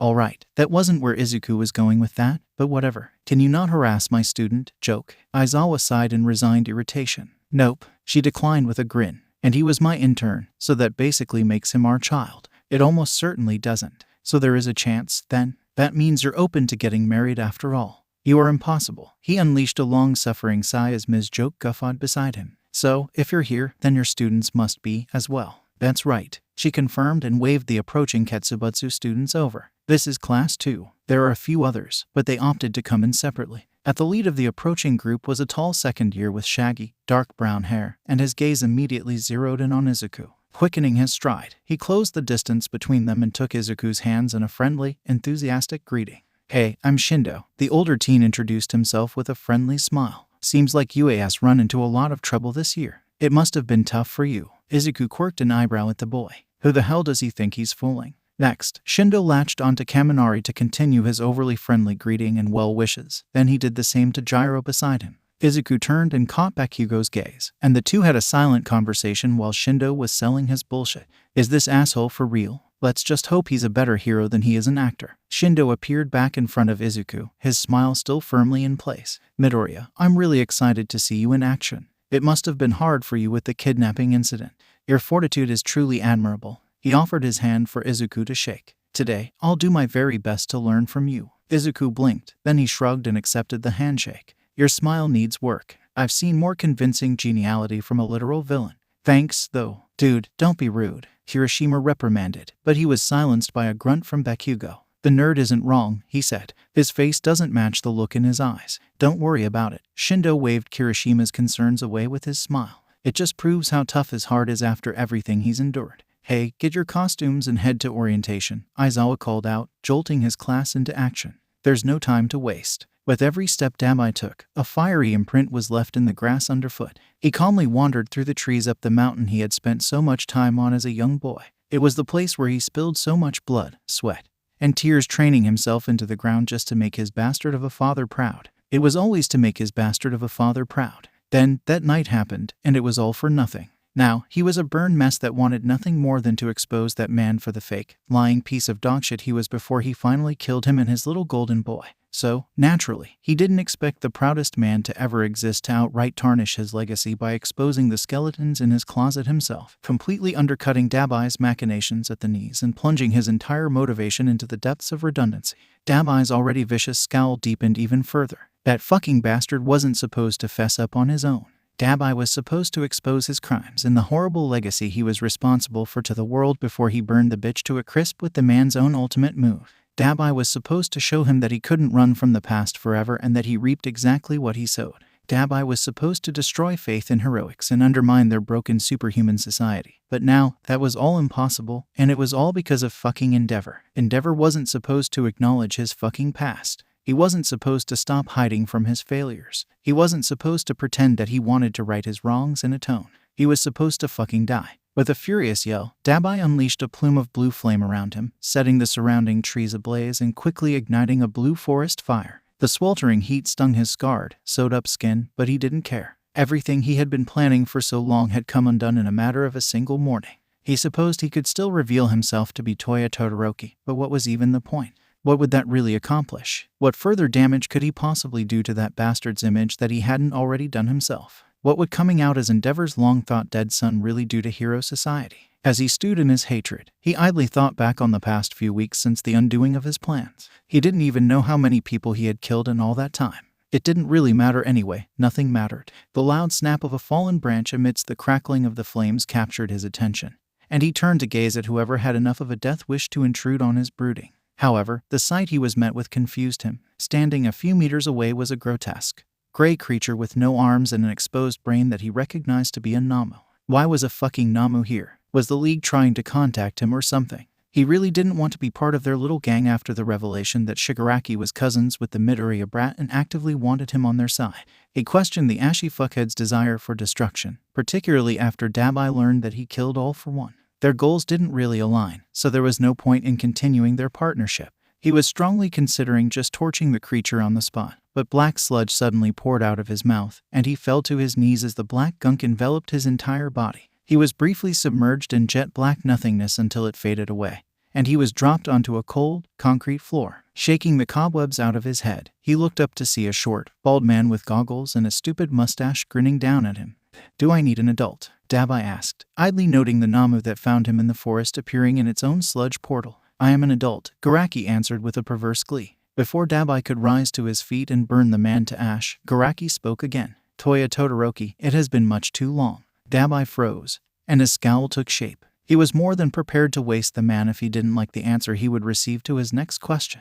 "Who the fuck are you?" "I was the one who put you back together all those years ago," Garaki replied. Dabai's eyes widened as it all came back to him. He woke up on a cold, metal table patched up with thread and staples after he burned himself to a crisp trying to prove himself to Endeavor, and he refused any offers to stay for more treatment in lieu of getting back home. Why am I here? Dabai questioned with narrowed eyes, taking stock of all the Namu in glass chambers along the wall. Were you the one making all the nomas? Garaki's grin became even more unhinged. I knew you were the competent one of the group. Answer my question. You're here because you get it. What? You get it? Garaki repeated. You want wanton destruction and the downfall of society. You live for true chaos. You are fueled by nothing but your hatred and your desire to see the death of your father. You don't have any needless proclivities to self-actualization clouding your judgment. You simply understand the bigger picture. You get it. Dabai's narrowed glare had become one of confusion over the course of the doctor's rant. I brought you here because you are perfect to see my lord's desires come to fruition. Garaki continued. You are far better than that traitorous whelp. You are the one who can truly see the downfall of our society as God intended. Dabai wasn't entirely sure what the psycho dwarf was on about, but he could gather that he was probably on the outs with Shigaraki, or perhaps it was the other way around.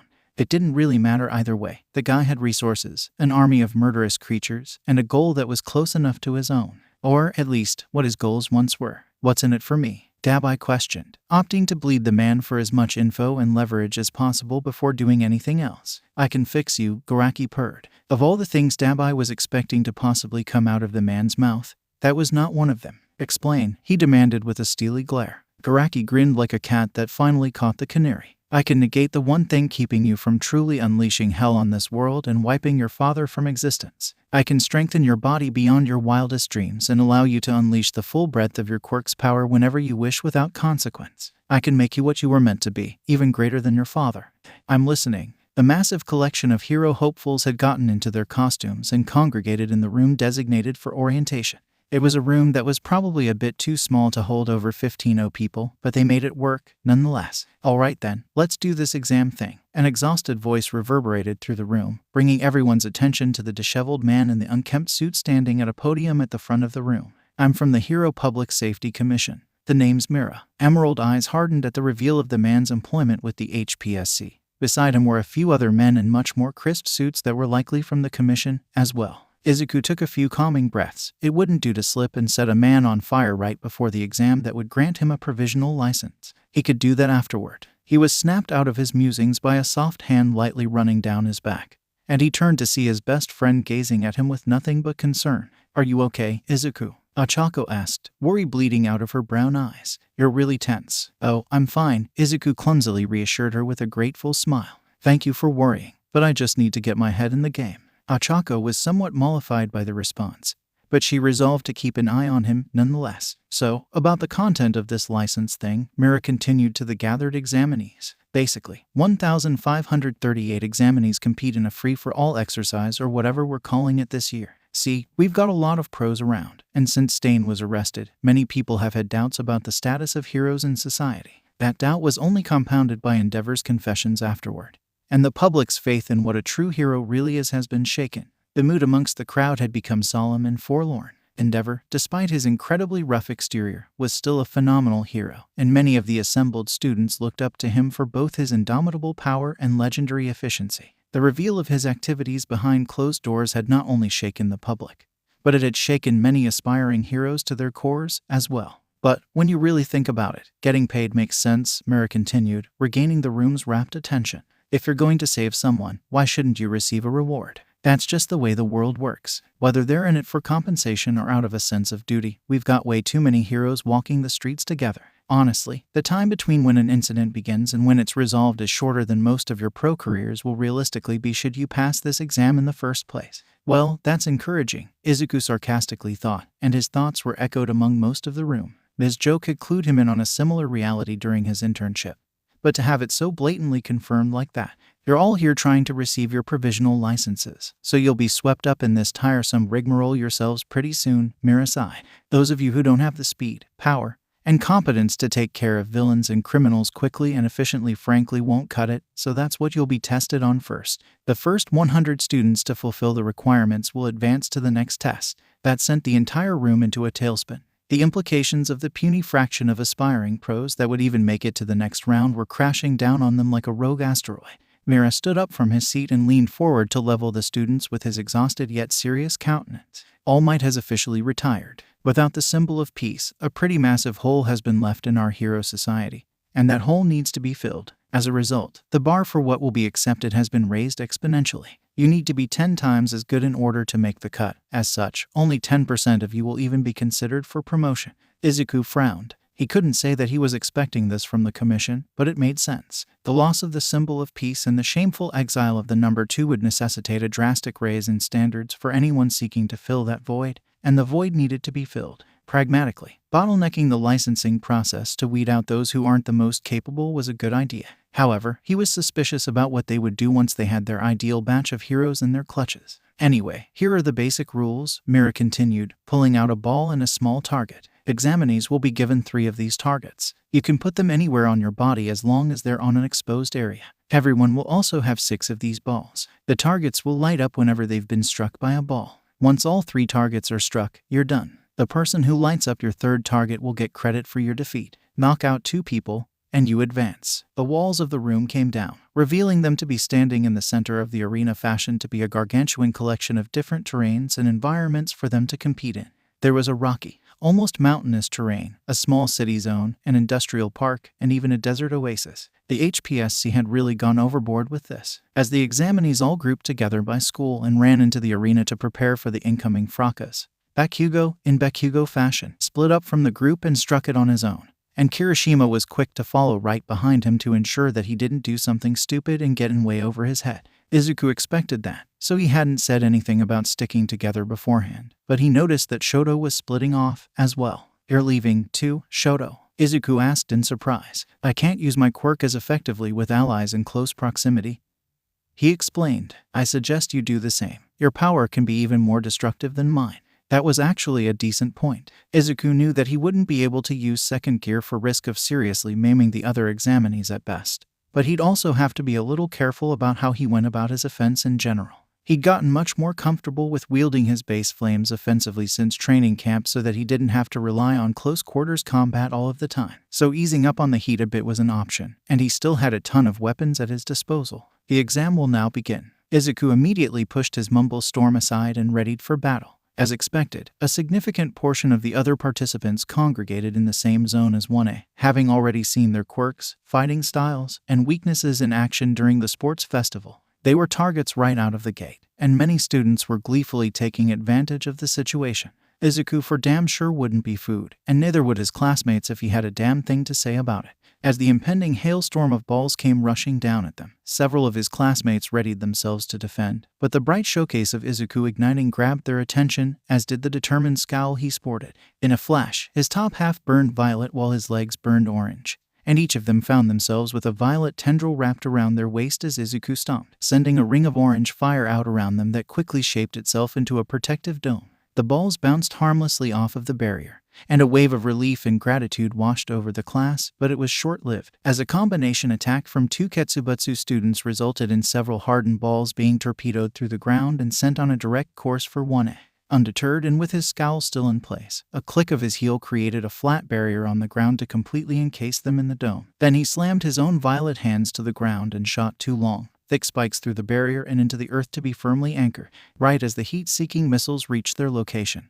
Izuku heaved, and the now anchored spikes grew once again, this time pushing the entire dome upward from the ground and straight into the sky. The balls again bounced harmlessly off of the floor of the barrier, and what had previously been a simple dome on the dirt was now a tower overlooking the bewildered examinees. "He didn't do any of that shit at the sports festival," one examinee indignantly cried out. The walls of the dome finally came down, and one was lifted higher into the air by the violet tendrils protruding out of their class rep. "Ready," Izuku shouted, his hands still planted to the platform to keep the pillars steady. His classmates got the message, each grabbing as many balls as they could hold. "Aim," Izuku commanded, and they did so, cluing the others in that they probably needed to take cover. "Fire," Izuku bellowed, and Wona returned fire with a violent shower of balls at the army of attackers. During the resulting confusion, Izuku dispelled the pillars and jumped, lengthening the tendrils carrying his classmates to keep them out of harm's way as he did something stupid. Hurtling towards the ground, Izuku fashioned a long, comically large mallet out of his violet flames, and the examinees below went pale when he hefted the massive thing above his head. "Okay, what the fuck even is his quirk?" the same teen shouted. "The power of random bullshit," another yelled, taking cover from the incoming Looney Tunes attack. Izuku slammed down on the ground with the mallet, shattering the surrounding terrain and sending nearly everyone into a tailspin. His classmates took the opportunity to continue their assault, pelting the attackers and eliminating them by the handful. Izuku dispelled the tendrils and released them from his hold, allowing them to launch into their own unique assaults and continue mowing down the competition. Ever so slowly, Wano was clearing the exam and qualifying for the next portion. Simultaneously, over 120 examinees had been eliminated in one fell swoop by a single person. Nira was now wide awake as he watched the chaos unfold, and Asa's absurd display had most of his attention. But he kept an eye on 1A's showcase as well, particularly the boy leading the charge. He couldn't help but sigh. Madam President wouldn't be a fan of this, but she did plan specifically for this eventuality. Meanwhile, Shindo was growing nervous. Izuku Midoriya was substantially more dangerous than he could have anticipated, and that was already a very high bar to clear. Compounding it was the fact that he wasn't even really attacking them, only giving his classmates the opportunity to do so uninhibited. Once Midoriya himself decided to get in on the action, it was likely over for all of them. He needed to separate them, and he needed to do so quickly. Shindo slammed his hands to the ground and sent a massive vibration through the earth, violently crumbling what was left of the terrain in a trail headed right towards 1A. He managed to succeed in splitting the well-oiled machine up, but his gaze remained trained on the biggest threat of the group. The green head in question bounded from airborne stone to stone, dodging any errant balls that happened to cross his path and contorting himself in midair to avoid any sudden attacks from opportunistic examinees. Eventually, he made it back to solid ground, rolling down a hill to create some cover for himself. He was confident in his classmates' collective ability to pass the exam with or without his assistance, and many of them had already qualified as it stood, so it was time for him to start cleaning house. Luckily, he had just the opportunity to begin, as the subtle vibrations underfoot put him on high alert. The vibrations grew more violent in a sudden crescendo, and before he knew it, a figure burst from the ground behind him. Turning back, a teen with a mole mutation and a drill growing out of his nose was grinning at him like cornered prey. Brandishing 3 balls, he readied himself to eliminate Izuku from the test. But Izuku wasn't the slightest bit concerned. Igniting a vibrant yellow, all he had to do was vacate his spot and tag the digger before he even knew what hit him. In that split second, several things happened. Another figure emerged from the shadows cast by the opposing student and Izuku's golden light show, and faster than even Izuku was expecting. The new arrival snatched the balls from the other boy's hands and used his drill nose as a springboard to backflip onto the crest of the hill, acting as cover for Izuku. At first, all Izuku could make out was a girl in an all-black costume moving gracefully around them, but a quick flash of cat ears with a black bow garnishing one of them made his eyes widen. In one swift motion, the girl pelted the mole boy with his own weapons, hitting each target with pinpoint accuracy and sending him tumbling away from Izuku. Izuku's head snapped to look at her, and his suspicions were confirmed at the sight of the cat girl perched on the mound smirking slyly at him. Vanta. Izuku nearly choked. Sup, she replied with a casual wave, snickering at Izuku's dumbstruck expression. How come you didn't tell me you were taking the license exam? He asked when he finally got a hold of himself. It was supposed to be a surprise, she shrugged.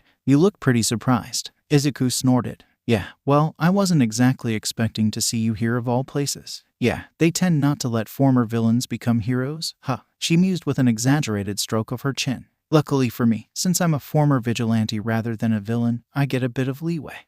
Come again? Izuku questioned. Vanta blinked. Did I not tell you that? No. Oh, Vanta sheepishly chuckled, scratching the space between her ears. Well, we have a lot to catch up on, then. She hopped down to the ground, and Izuku finally took stock of her costume. It was quite similar to Gyro's in style, the key differences being that she wore a black skirt over her black jeans and kept her leather jacket zipped up. But that can all wait, she continued, and she butted her clawed finger into his chest. You've got an exam to finish. Oh, are you already done? Izuku asked.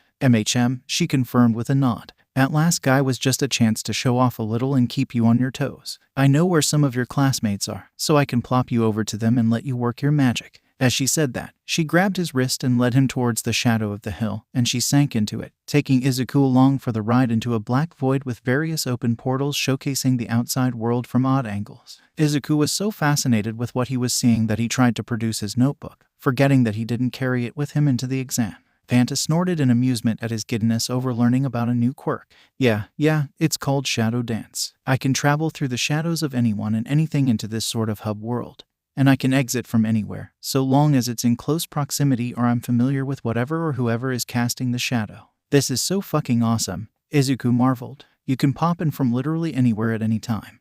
Though I suppose your biggest weakness are areas that don't have any light to cast a shadow with. That's not exactly true, she sighed. Traveling is only one half of it. I gain a boost to my strength and speed from sitting in darkness in general. The longer I'm submerged, the greater the boost is, but it comes at a cost. Oh, Izuku lowly remarked, now concerned at her somber demeanor. It's not pretty, is it? No, it truly isn't, she shook her head, and her dull yellow gaze caught sight of a flash of pink on a tight costume. Here's your stop. Izuku wasn't prepared for her to yank him through the void, almost swimming toward an odd angle of Achako's back through the portal. Before he knew it, Vanta was poking her head out of Achako's shadow. She let go of Izuku's wrist, and with him no longer being in contact with her, the void spat him out like an invader through Achako's shadow, rocketing him up and over the both of them with an animated scream that was punctuated by an even more cartoonish thud when he impacted the ground. Izuku, Achako confusedly questioned, turning back to inspect the area behind her, but nothing was there except for her shadow. Shaking it off, she hurried over to check on her best friend even though she already knew he was fine. Helping him back up to his feet, she brushed some of the dirt off of his costume. Where did you come from? She asked, the absurdity of the situation finally catching up with her and bringing a light smile to her rosy cheeks. Izuku was about to explain his run-in with Vanta, but he paused, and a fantastic idea came to him at the golden opportunity that had just presented itself. The Shadow Realm, he answered, keeping his expression as blank as possible. Try again, Kaiba, Achako deadpanned, and Izuku broke. And this is why we're friends, Izuku snickered, brushing the last flecks of dirt out of his hair. I ran into a friend after we all got separated. I'll introduce you after we pass this portion. Let's go kick some ass. Achako beamed. Damn right. Merco sighed at the screen displaying several camera feeds of the free-for-all test. She wasn't particularly interested in any of the examinees barring one, and he was doing as well as she would have expected, so she quickly found her already paper-thin interest vanishing in the wind. She truly did not want to be there, yet there she was sitting in her costume and awaiting the first stage of the exam's conclusion so that she could go out and fight some dumbass kids, hopefully removing the gun pointed at the back of her head. At least she could run her favorite dumbass through the gauntlet for stealing her flow a second time. That was the only silver lining to this whole mess. Her ear twitched as the door to the villain's staging room opened, and the heavy footsteps of Gang Orca entered the puddle of white noise offered by the sounds of battle from the TV. I didn't believe them when they said you'd be joining me in testing the hero hopefuls, Gang Orca said as he walked further into the room towards the water cooler to refill his large bottle. Nurturing the youth never seemed like your style. Bitch, I am the youth, she retorted, drawing a snort from her fellow mutant. They strong-armed me into doing it. I didn't have a choice. I find it hard to believe that you would ever accept not having a choice in something, Gang Orca commented, completely filling up his large bottle that he used to keep himself hydrated on land. I was called in for a personal sit-down with the president, she bitterly responded. Refusing wasn't an option. Gang Orca sighed, knowing all too well that a request directly from the horse's mouth was just being held at gunpoint by another name.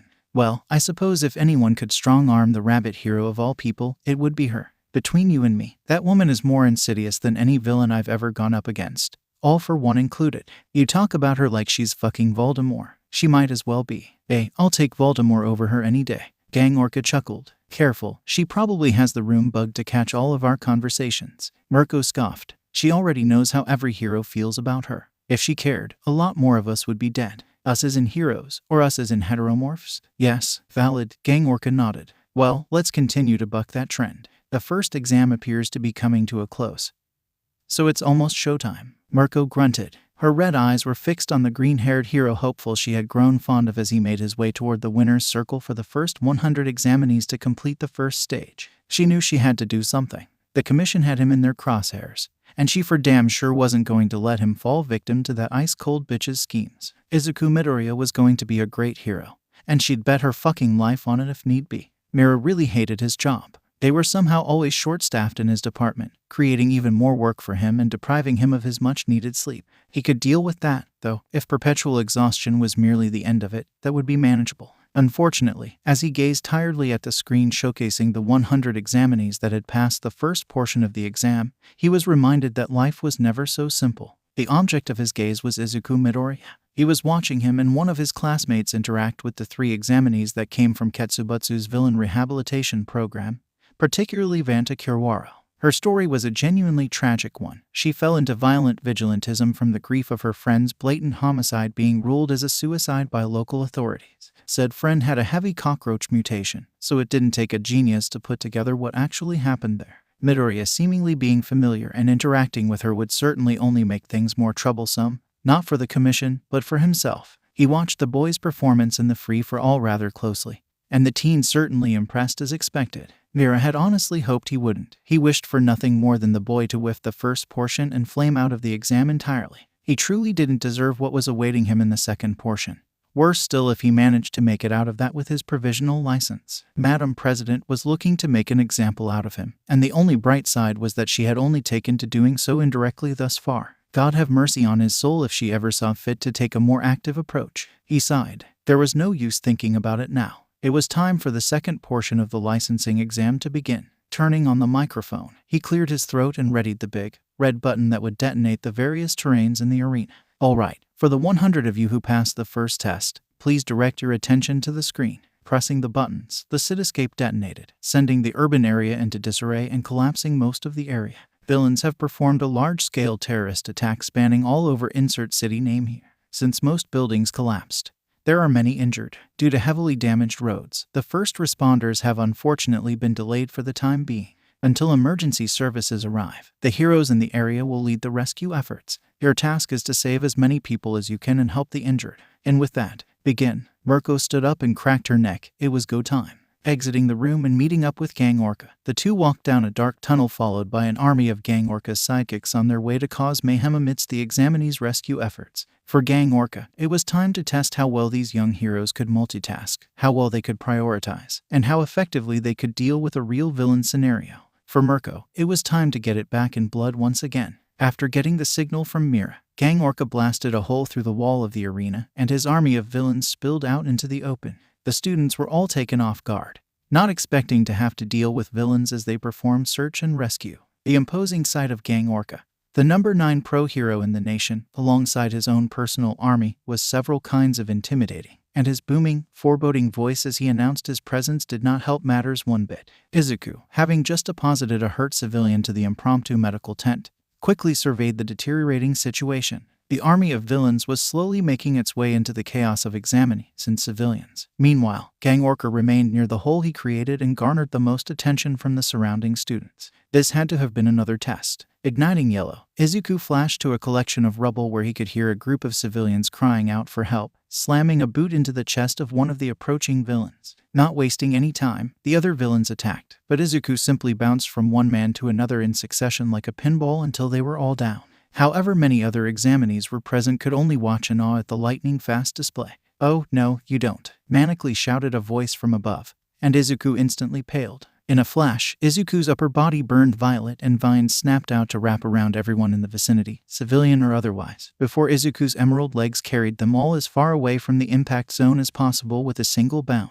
As expected, Merco came down with a Luna arc and absolutely demolished the spot Izuku had just been standing in. She turned her gaze up at Izuku on his descent back to the ground and shot him a feral grin. "It smells like bitch in here," Merco cackled with her arms spread to the world. "All of y'all smell like bitch to me." "Is that?" one of the examinees in Izuku's grasp fearfully began. "Holy shit," another muttered. "We're doomed." Izuku dispelled the violet flames and went completely orange from head to toe before stepping forward. "Get the civilians to safety and get out of here." One of the examinees snapped out of his shock and threw Izuku an annoyed sneer. "I don't take orders from you, Yue."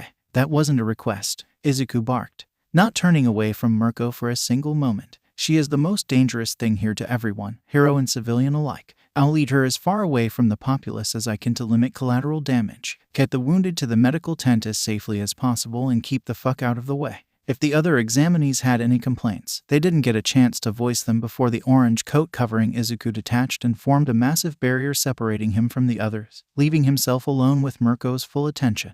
Then, he made the first move and closed the distance, throwing a blazing, green punch that was easily blocked, and the two launched into a frenetic flurry. Up in the stands, Aizawa and Ms. Joke were watching the unfolding situation with prominent frowns. A simulated rescue opus was one thing. UA had the USJ for that specific purpose. However, throwing an active villain threat on top of it for them to navigate was another thing entirely. And to make matters worse, the villains in question were top heroes that were way out of any student's league. Gang Orca alone would be a bit much for seasoned pros in this situation.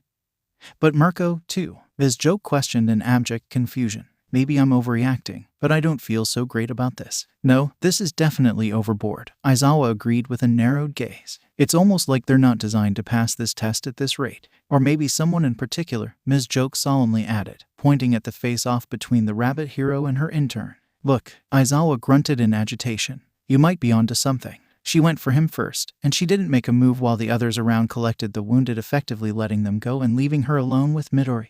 She wants to fight him in particular, and that wouldn't be out of the ordinary for her. Ms. Joke picked up where he left off, but it begs the question, why send her out there to target him specifically, unless separate him from the rest of the test and limit his chances of getting any more points? Aizawa finished. Ms. Joke slumped in her seat. The HPSC was finally making a move against Beacon. She had hoped that the day wouldn't ever come, but she knew better. So, what do we do? Aizawa sighed. It infuriated him that he couldn't do anything for his student at that moment. For now, we just hope he pulls through. This is going to be the toughest battle he's ever had, and I'm certain he knows that. If this was the war Nezu was expecting, then it was officially on. Izuku and Merco were locked in a vicious exchange of blows that carried them a good distance away from the rest of the action.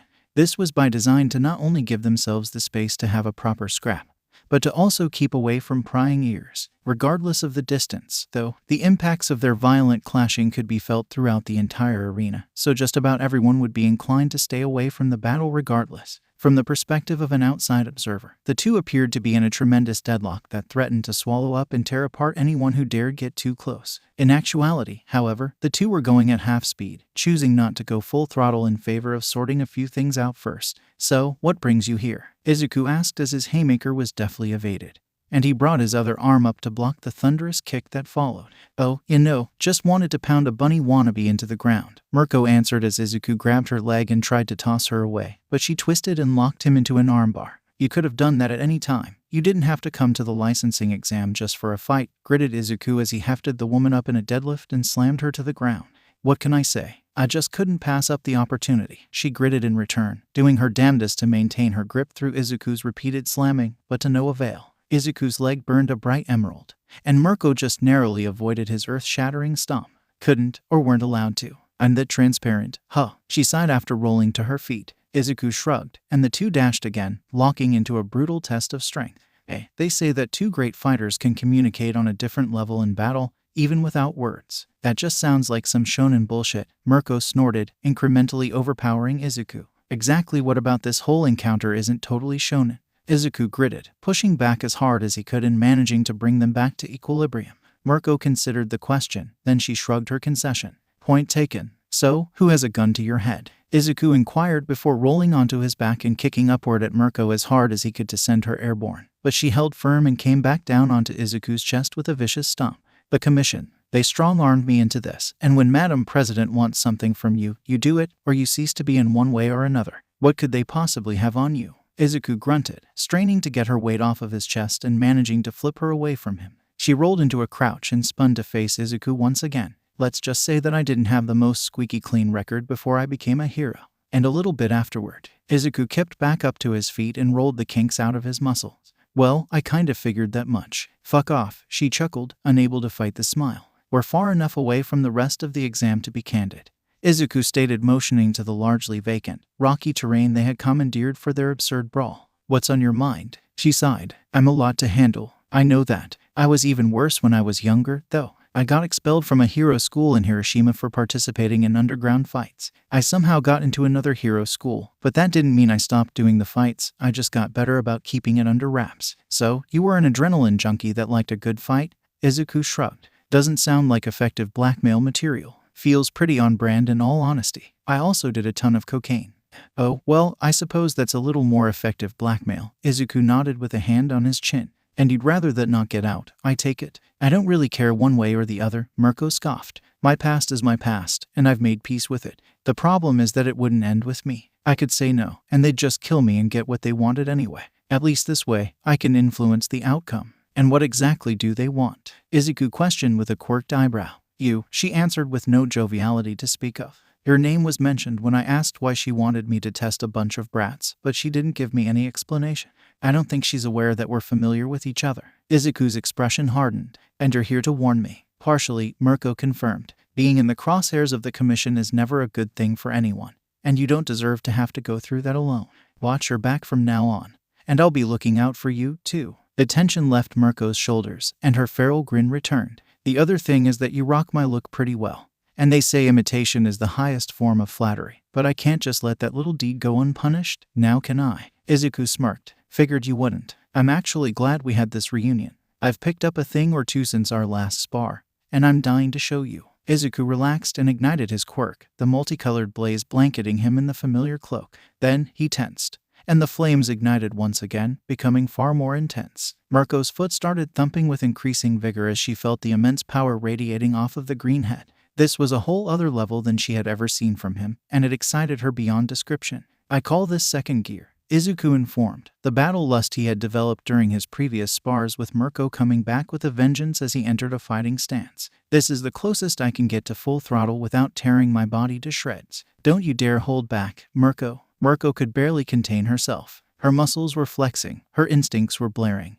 and her grin was damn near psychotic. She was going to love the shit out of this fight. Your funeral was all that left her mouth before two blurs collided. The collision sent a shockwave through the entire arena. All activity halted when the exam area quaked, and examinees and actors alike struggled to brace themselves against the sudden tremor that rocked the building.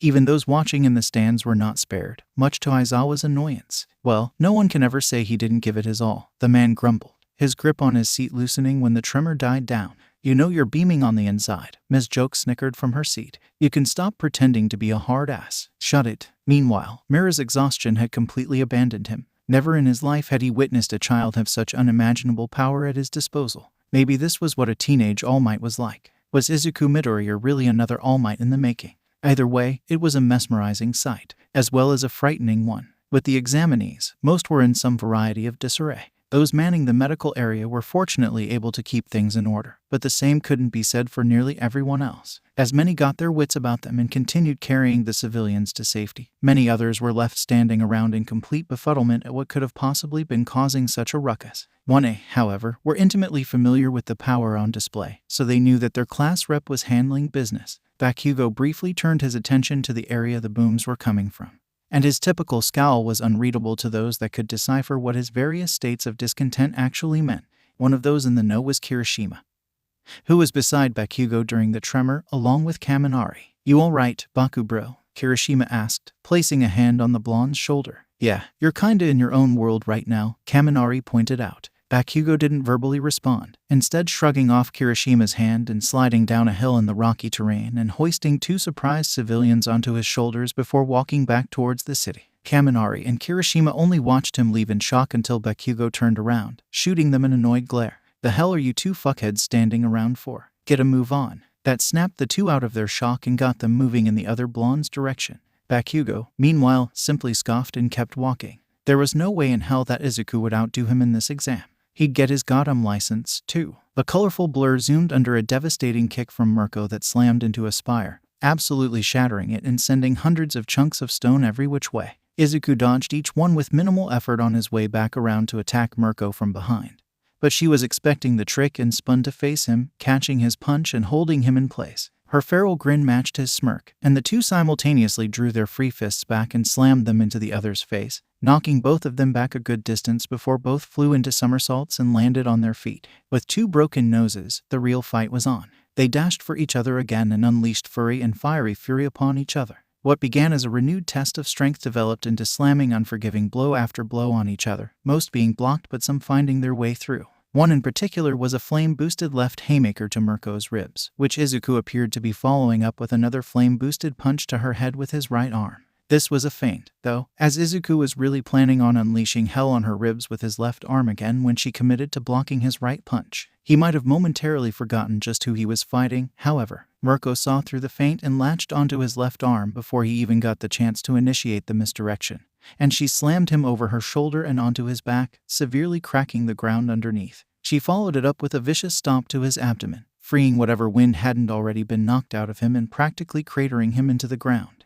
Then, to add insult to injury, she used him as a trampoline to leap high into the air above him. Izuku blearily made out her airborne form and knew what was coming. So as Merco came down for a Luna fall that was sure to put Izuku down for the count, an orange barrier appeared in the air between them. Smashing through it was nothing for her. but she realized what the move actually was intended for when Izuku was no longer where she had left him. Slamming to the ground and creating an even more massive crater, she gave the kid props for the quick diversion and cursed her zeal. The strength of her Luna fall only reduced her visibility by creating a deep crater around her already short frame, and she knew Izuku planned for exactly that. It was only thanks to her ears twitching that she brought her left forearm up to block the colorful missile dropkick that shot down from above. Ignoring the pain, she jumped out of the crater and back onto land with Izuku hot on her trail. It was now Izuku's turn to press his advantage, slamming another fist into her gut and unleashing a burst of flame from his vents to rocket her away. He snapped his other arm out, and 4 violet tendrils struck like black mambas toward her, ensnaring her limbs and yanking her back to him like a bungee cord.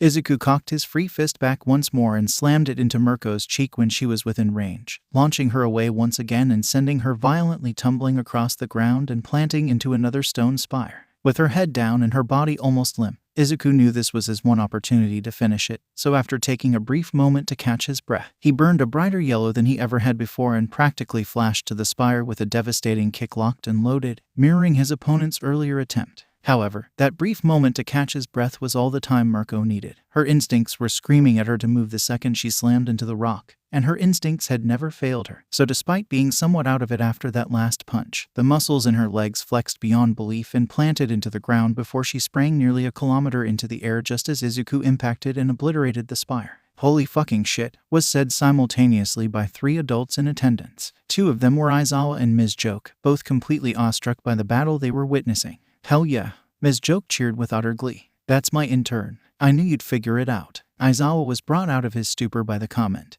and he turned a quizzical look to the woman. "Figure what out?" Ms. Joke brought herself back down from her elation to answer his question. "We were toying around with second gear during the internship. I mentioned that it's possible that each of his flames had their own boosted state in second gear alongside the massive boost he already gets in base." She turned her beaming grin to the battle. "Look at him go. He was fast before, but this is ridiculous. Hell, he might even be faster than All Might like that." "That might be a stretch," Aizawa remarked. "You really think so?" "No, but for the sake of my mental health, I need it to be." Up in the viewing box sat the third flabbergasted adult, Mira, who had basically foregone checking on the progress of the other examinees being sent to him in real time in favor of watching the battle between a top pro and a hero student.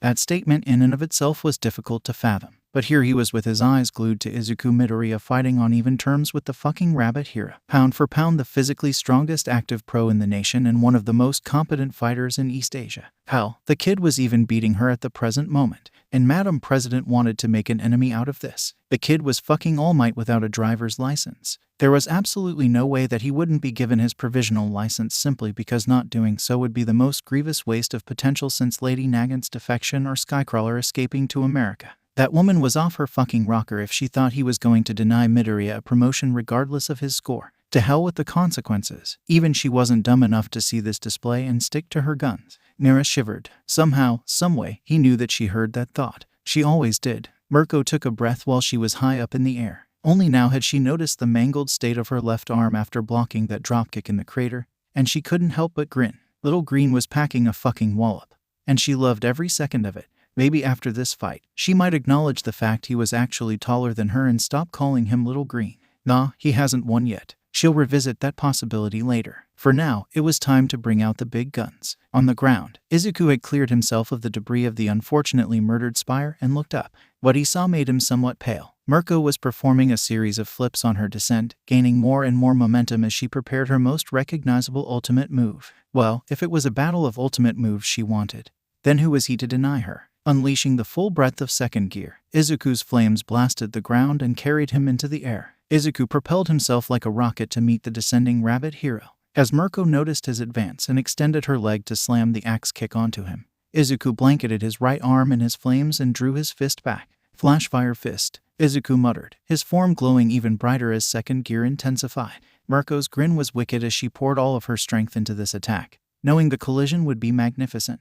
"This has been amazing. You're stuck with me now, brat." Izuku kept the smile that threatened to bloom at her declaration locked away. Green eyes glowing with a mixture of determination and elation met red eyes swimming in much the same as the 2 titanic attacks neared each collision. Luna arc, divided by prominent smash. When Merco's heel and Izuku's fist impacted, several things happened. For one, Merco felt an explosion of pain shoot up from her heel to her knee. Izuku, on the other hand, felt his hand practically deform and his arm twist and compress into a limp noodle. Neither party paid the injuries any mind, letting the adrenaline handle it while they put their opponent down for the count. Merco was the first to strike, kicking down at Izuku with her uninjured leg.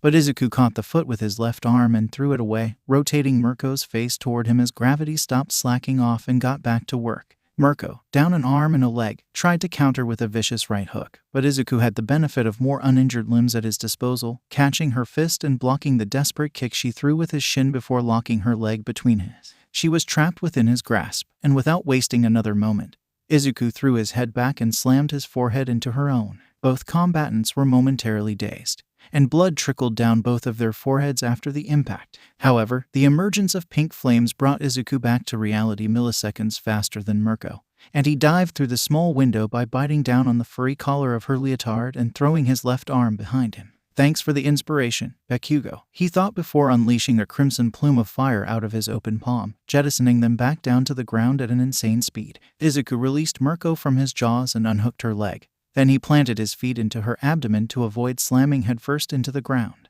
The red rocket finally crashed, sending dirt, debris, and chunks of stone everywhere while creating an even more massive crater than the two had made previously. All activity in the arena had stopped, as their battle was very difficult to ignore in the first place. And the sight of a crimson pillar of flame shooting into the sky before a meteor crashed into the ground was the last straw. Even those in the medical zone couldn't rip their eyes away, though the civilians would be generous enough to not fault them for that. When the dust settled, Izuku was laying in the crater beside Merco, both struggling to hold on to consciousness. There was enough fight left in both of them to laugh, though, and that's exactly what they did. That was incredible. Merco managed to breathe out, wasn't it? Izuku replied, pink flames pulling from what was left of his energy to blanket the both of them and fix their wounds. I don't normally do this, she struggled, finally losing the battle with unconsciousness, but when you get your license, come find me. With that, Merco fell into blissful darkness, leaving Izuku to scramble about what that could have possibly meant.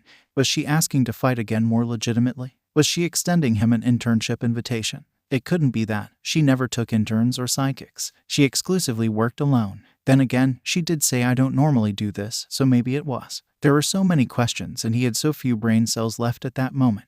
When his arm was back to a usable state and Merco's injuries were sufficiently patched up, Izuku dragged himself to his feet and grabbed the older woman. He hefted her dead weight up onto his shoulders, nearly buckling from how absurdly dense she was. He slowly trekked out of the crater and back onto the surface, then he began his slow meander toward the rest of the action. Meanwhile, Aizawa and Ms. Joke sat in silent shock. Unlike the other examinees, they were able to see Izuku and Merco's battle from their vantage point.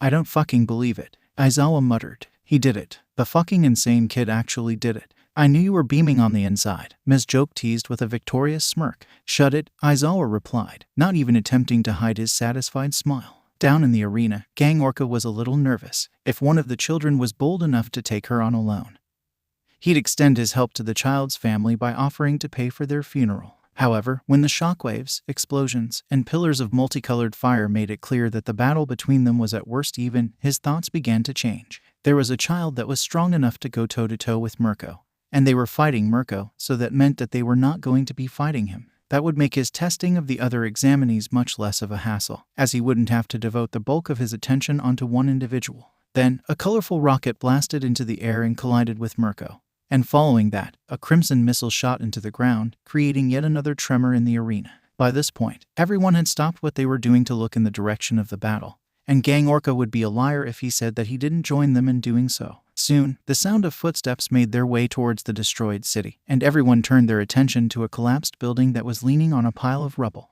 Out from the other side stepped an exhausted, disheveled Izuku Midoriya carrying a defeated and unconscious Merco on his shoulders. Everyone's eyes nearly shot out of their skulls at the sight of Izuku wielding a beaten pro hero and his still burning scarf flowing in the breeze that had not been present for the entirety of the exam. Gang Orca, Izuku called out over the sea of onlookers. Lay down your arms, for your greatest weapon has been neutralized. His scarf billowed even more gallantly, and he clenched his fist. Your spree of terror has come to an end. Evildoer, surrender to the indomitable will of justice. The entire arena was silent. No one said a word at the incredibly ridiculous scene.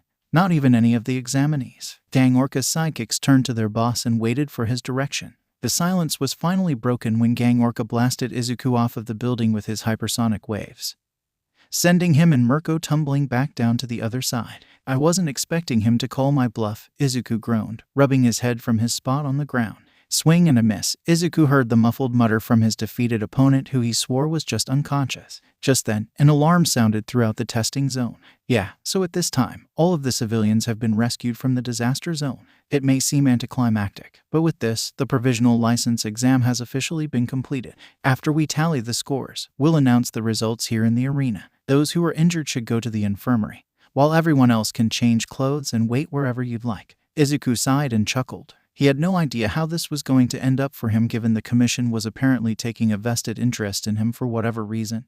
But he could think about that after he woke up. As he nodded off, two clawed hands emerged from the shadows and grabbed hold of the ankles of Izuku and Merco, dragging them into the abyss. Mira stared blankly at the arena that was quickly emptying of examinees. They would all be agonizing over whether or not they passed for the next hour or so while their scores were being tallied. But Mira wasn't really thinking about any of them. His thoughts were squarely on Izuku Midoriya, codename Beacon. He was 16 years old and had just defeated the rabbit hero, Merco, in open combat. Mira faceplanted on the table. Not only had he made himself completely undeniable for a provisional license, but he might have just gone and made himself a top-level priority for the HPSC. Mira wasn't the only employee in attendance. There were many from the HPSC watching, and all would have seen Midoriya's battle with Merco. All would have felt the power he wielded. All would have witnessed the unbelievable things this boy was capable of. All would have learned just how valuable of an asset he could be for Japan in their quest to fill the void that All Might and Endeavor left behind.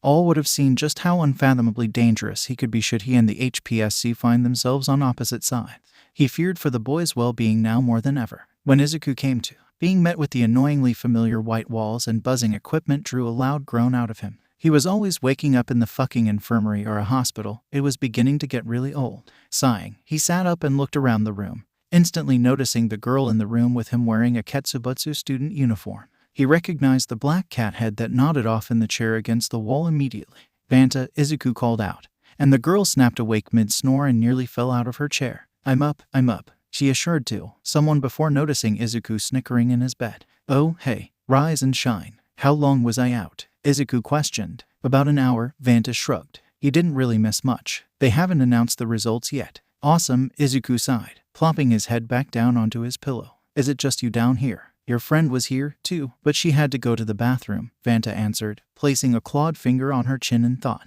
"Uraraka, I think. I'm bad with names." "Ah, that figures," Izuku nodded. "She's usually around when I wake up in an infirmary." "You make a habit of it," Vanta snorted. "It's like my secondary quirk at this point," Izuku confirmed with a chuckle. "Hospital rooms are my home away from home." Vanta shook her head in amusement. "Well, it's better than a supervillain's basement, I guess. I mean, only marginally. How did you get out of that with your quirk intact, by the way? You were in the clutches of the friggin' quirk thief himself." "He's kind of a bitch," Izuku said with a shrug. And Vanta actually fell out of her chair in a fit of laughter at the matter-of-fact response. "Well, he is." When Vanta regained herself, she fixed Izuku with an incredulous look. "Dude, he's like the biggest boogeyman since the dawn of quirks.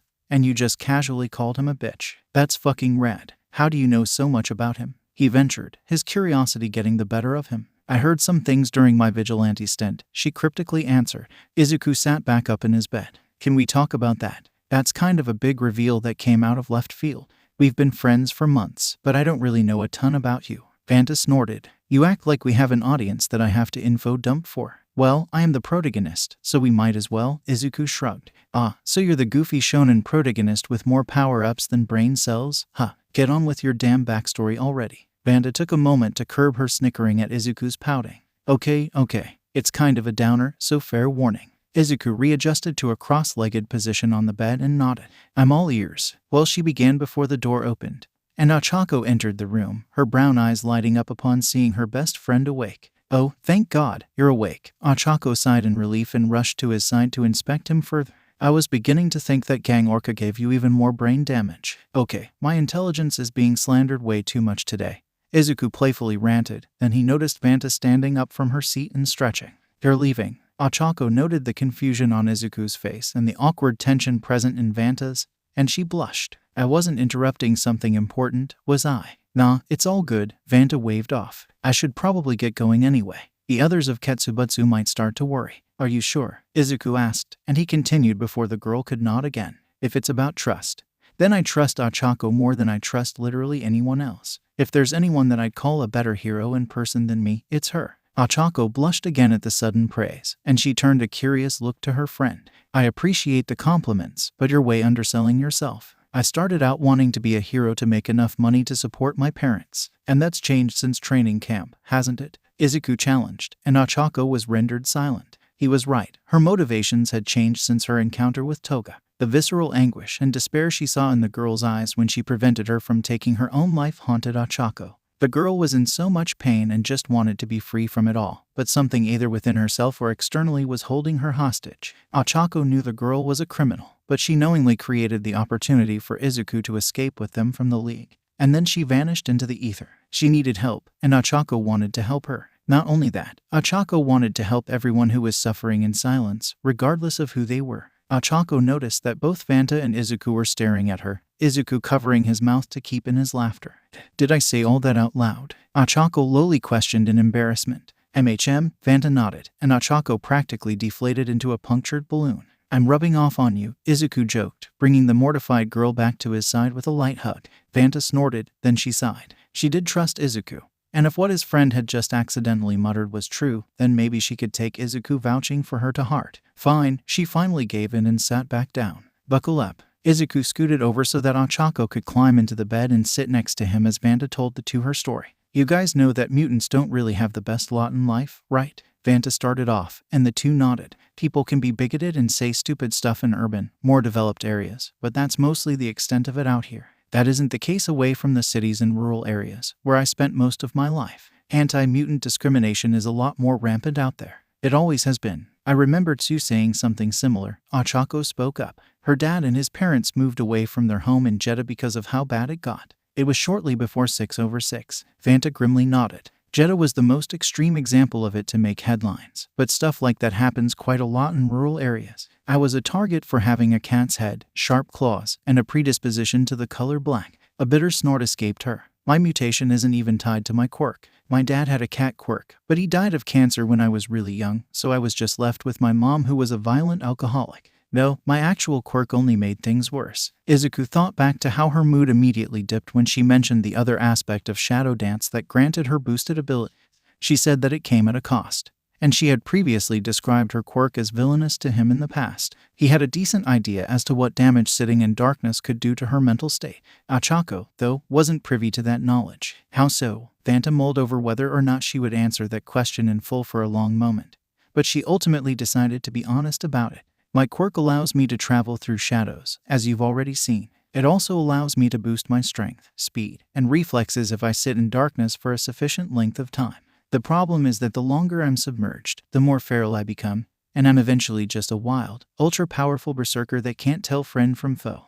Yeah, that did sound really bad. The two UA students were silent at the revelation, both grasping the implications very clearly. So, in review, Vanta continued, I was the Emo mutant with a quirk that could kill large numbers of people if given sufficient reason. So, naturally, I was a pariah and a villain in the making. They had already designated you as a villain, Izuku muttered, his expression darkening. And instead of trying to help the situation or even just leave you alone, they decided to prove themselves right and make you into one. Ochako huffed, the anger showing on her face as well. Bingo, Vanta confirmed. And even then, I didn't even get the worst of it. I was the villain in the making, but at least my mutation was on the tolerable end of the spectrum. My best friend didn't have that luxury. Her quirk was cockroach, and she had all the mutations that came with it. That took both Izuku and Ochako by surprise. Insect and other bug mutations weren't unheard of, as evidenced by the hero, Centipter, but many were much rarer than others. One of the rarest of all were cockroach mutations, which was ironic given how insidious actual cockroach infestations could become.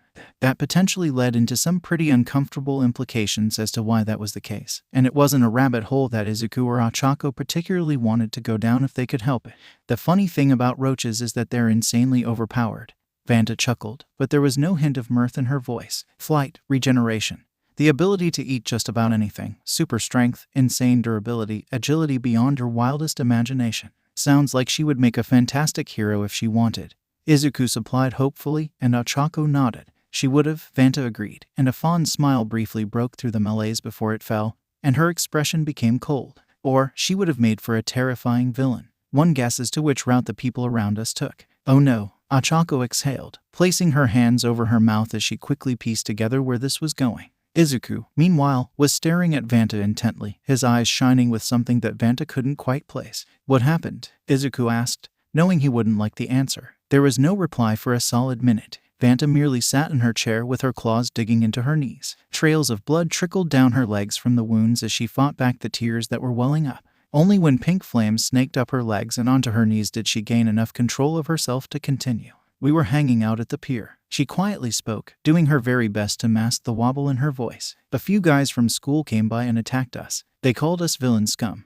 Then one of them threw boric acid powder at her. Two of them held me down and kept hitting me while the third one pushed her into the water." She took a breath, and it was clear that she was losing the battle. She couldn't swim, and the dam broke. Her sobs were visceral, and her shaking as she struggled to maintain any semblance of control over herself was violent. Ochako got off of the bed and was at Vanta's side in less than a second, and the heteromorph found herself clinging onto the girl for dear life as she unleashed all of the pain she had been bottling up for so long. She was the sweetest girl on the planet, Vanta sobbed. She wouldn't hurt a fly and never had a bad thing to say about anyone, even the people who routinely spat on her. She didn't deserve any of that. Izuku and Ochako allowed Vanta to spill everything she had been holding back, not saying a word and just letting her be vulnerable for once. It reminded Izuku so much of Toga earlier that week. So many people had experienced so much pain at the hands of others, and it was perpetuated by bad actors enabled by several unjust institutions marring society. From Vanta and other heteromorphs, to Toga and the quirkless population, to his mother and others who were abused or taken advantage of by their superiors. This was the reality of the world they lived in. Izuku was so fucking tired of it. "Those guys who did this," Izuku darkly began, flickers of black appearing in his hard, green gaze. "They have names." Vanta snorted, gathering herself enough to respond after sending Ochako a thankful nod. "Wouldn't matter. They already got what they deserved." Neither Izuku nor Ochako were going to question that any further. "The police didn't bother investigating her murder and ruled it a suicide," she continued. "After that, I snapped and ran away from everything. I just needed to get away. Somewhere along the way, I intervened in a mugging in an alley and broke the guy's jaw. I guess I just never stopped after that, at least until I was finally caught and shipped to the VRP. And here you are now, about to receive your provisional hero license," Izuku stated with a warm, encouraging disposition. "You were dealt such an extraordinarily shitty hand, and you fucking overcame it. That's beyond commendable, Vanta, and you deserve all the praise for that." Vanta couldn't fight the small smile and chuckle that left her. "Yeah, I guess you're right. Here I am, and your story could be an inspiration for all kinds of kids in your situation," Ochako added. "Hell, not even just kids. People all over who face discrimination hearing your story could inspire some measure of hope in them, too. It's the perfect rags to riches story that's actually relatable." If Vanta was honest with herself, she was a bit overwhelmed by the kindness and acceptance she was receiving from both of the teens. She knew Izuku wouldn't look down on her at all, but Ochako's warm, kind smile was doing something to her that she ought to nip in the bud before making things weird. "Thank you both, truly," she said as she stood up. "You still need to change out of your costume. They'll probably announce the scores soon." "Oh, that's right." Ochako popped up from her spot beside Vanta and grabbed Izuku's case for his hero suit. "I brought your clothes." Izuku smiled and nodded his thanks, then he turned back to Vanta. "I'm always available if you need to talk about whatever, you know." "Me too," Ochako declared, pulling her phone out and handing it to her. "Slide your number in there. I want to keep in touch." Vanta was so incredibly thankful that her fur was opaque and hiding how beet red she was. She robotically took the phone and put her number into Ochako's contact list, then handed it back to the smiling brunette in her fucking adorable blush. "All right, I should get going," Vanta said, throwing hurried goodbyes to the two. "Thanks again for listening." "Anytime," Izuku chuckled as she vanished from the room, almost leaving a dust cloud in her place. "Fuck off, no." The soft, blue light of her computer screen was the only illumination in the room. Toga sat cross-legged on her bed in partial darkness. It was something she had gotten accustomed to doing at home on days when the other kids at school were particularly nasty or her parents were less inconspicuous about their disdain for her. The seats taken. This time was a bit different. She wasn't sitting in darkness hoping the abyss would consume her and relieve her of her pain. Instead, she was staring down at the palm of her hand, her fingers cycling between flesh and vine. She still didn't really know the specifics of her quirk or what it even did besides transforming her fingers or growing roots out of her arm and palm. Even that much felt so strangely narrow, as if there was more to it than she was currently aware of. Despite being 20% of the population, watching her fingers become vines for the umpteenth time before a root sprouted from her palm and coiled up her arm, she couldn't help but linger on how surreal it all was. A few days ago, she was just the quirkless girl at UA that people sometimes sneered at but mostly just forgot was there. Now, though, everything was different. For the first time in so long, she felt whole. Why couldn't you have just been normal? What did we do to deserve a quirkless daughter? But she also felt like an imposter. She had been reunited with what had been taken from her so long ago, and now she was an imposter in her own body. Go figure. A weary sigh escaped her lips, and she turned her attention to the plants beside her computer. Before UA, tending to her plants was all that kept her sane. They still keep her sane. Only now it was along the lines of preventing her from strangling her two dumbass friends that she would absolutely kill for without hesitation. She already scouted a few places on campus where she could bury a body if necessary. She needed to plant more flower gardens anyway. A snort escaped her at the ridiculous thought, and she dismissively waved her hand in the direction of the plants. She was not expecting her plants to grow as she did so. Holy hell. Izuku stared at the provisional hero license in his hands with something akin to reverence. It felt like pure gold in his palm, as if the entirety of his future had just officially been opened up for him to traverse. He wasn't alone, either. The entirety of his class was in high spirits on the bus ride back to UA, as everyone had passed and received their provisional licenses. Some had passed more narrowly than others, but everyone made it through, nonetheless. Even Aizawa could legitimately say that he was proud of the little hellions. Izuku took a picture of his license and sent it to his mom. Then, a phone inexplicably entered his field of vision and started levitating in front of him. "Midori, you're trending again." Izuku asked, now realizing it was Toru handing him her phone. When he took it, he saw that it was a post from Merco of. The picture was a selfie of her and his unconscious body in the infirmary after their fight. She was grinning and had her arm around him while he was totally none the wiser. The caption read, "Kid's the real deal. Gave me the fight of my life. We're definitely running it back later. People are already arguing about if you're really as strong as Merco," Toru giddily explained. Izuku stared at the post for a moment before opening the app on his own phone and heading to Merco's page. This was good. This was very good. He could weaponize this into pushing an agenda to get Merco the top spot by the next hero Billboard chart JP. And that's exactly what he did when he commented. 2 future number ones in 1 pick. The star power on display. And with that fanning of the flames, he simply had to sit back and watch the chaos. Sheesh, this was a fucking massacre, Sansa Tamakawa remarked with a cringe, surveying the room that was blanketed with blood and the bodies of dozens of hooded men. "I don't envy the janitor that stumbled on this scene," Naomasa Tsukachi muttered as he approached. "I've seen my share of grisly murders in my day, but this is on another level. Who the hell could have done this?" Another policeman asked, to no one in particular. Tamakawa pointed to the wall opposite the stained glass windows where a message was written in blood. The assembled police and detective turned their attention to the 4 letters scrawled on the wall. LOV. Many of the police stared at it in confusion. Tsukachi, however, immediately felt his stomach drop. When he came in, scattered amongst the slaughtered men were little chunks of what used to be people in neat little piles. That could have been a number of things. But his mind instantly went to Tamura Shigaraki's quirk, looking back and forth between one of the piles and the message on the wall that looked like it was painstakingly drawn. He couldn't help but feel the connection with the League. However, it was more than that. If Shigaraki really was behind this, then something about him was different. This wasn't a haphazard decision from an overzealous killer.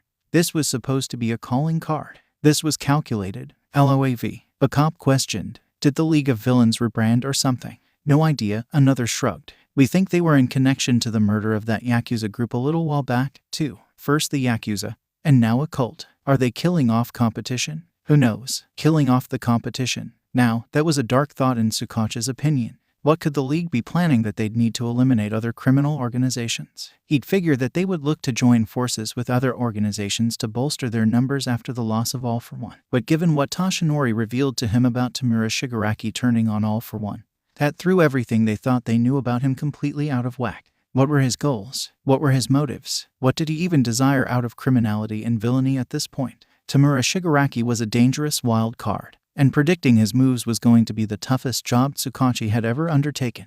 The first place Izuku went when they returned to Heights Alliance was the top floor to see his mom and Erie to share the good news. Unlike Mr. Aizawa, who inhabited his own suite on the bottom floor where the common area was, his mother and Erie had their own space on the top floor. Of course, because Nezu is Nezu, his mother more or less got an entire apartment to herself, of which he was given a key to.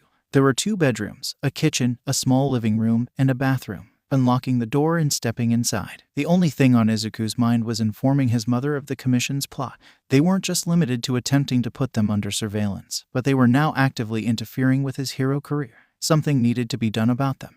That was until Izuku entered the living room and found his mother asleep in her chair with Erie bundled up in her lap, also sleeping soundly. Two of the most important people in his life were the picture of peaceful and worry-free in that moment. He could do nothing but stare at the sight. Erie didn't have to worry about the torment inflicted upon her by Overhaul anymore. She had a family to love and protect her, one she could share her own love with and learn how to be a regular person. His mother could let go of her past that had haunted her for so long and focus on loving her family free of the tumult of society like she had always wanted.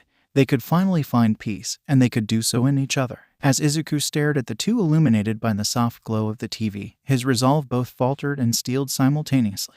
They didn't need to be part of this. They didn't need to be bothered by this. They deserved to be happy for once. They deserved to live in peace. Izuku quietly left the room and exited the apartment, gently closing the door behind him and missing Inko crack one eye open to watch his exit with a soft, proud smile before returning to her rest. As he walked down the hall to the elevator, a storm was raging in the newly christened hero's mind. So many people had been hurt or were still hurting, from those he cared for to those he didn't even know. Many of them were stuck in their situations with no viable way out available to them, while others had escaped their torment but were left with the scars to deal with on their own. They would never be alone again. Beacon would be there for them. Beacon would be there for all of them. And to those who were willfully hurting others, justice would be coming, and it would be unforgiving. Stepping into the elevator, his mind went back to the image of his mother and Erie sleeping peacefully one last time, free of all the things that tormented the both of them in the past. Now, the Hero Public Safety Commission was attempting to ruin their peace. Izuku Midoriya would eliminate the Hero Public Safety Commission himself and allow his mother and little sister the peace they deserved if it was the last fucking thing he did. Okay, sadly the chapter is over. And if you enjoyed the video, just leave a like and subscribe with post notification, so when the next chapter is ready, you will be notified. Okay, see you in the next video. Bye.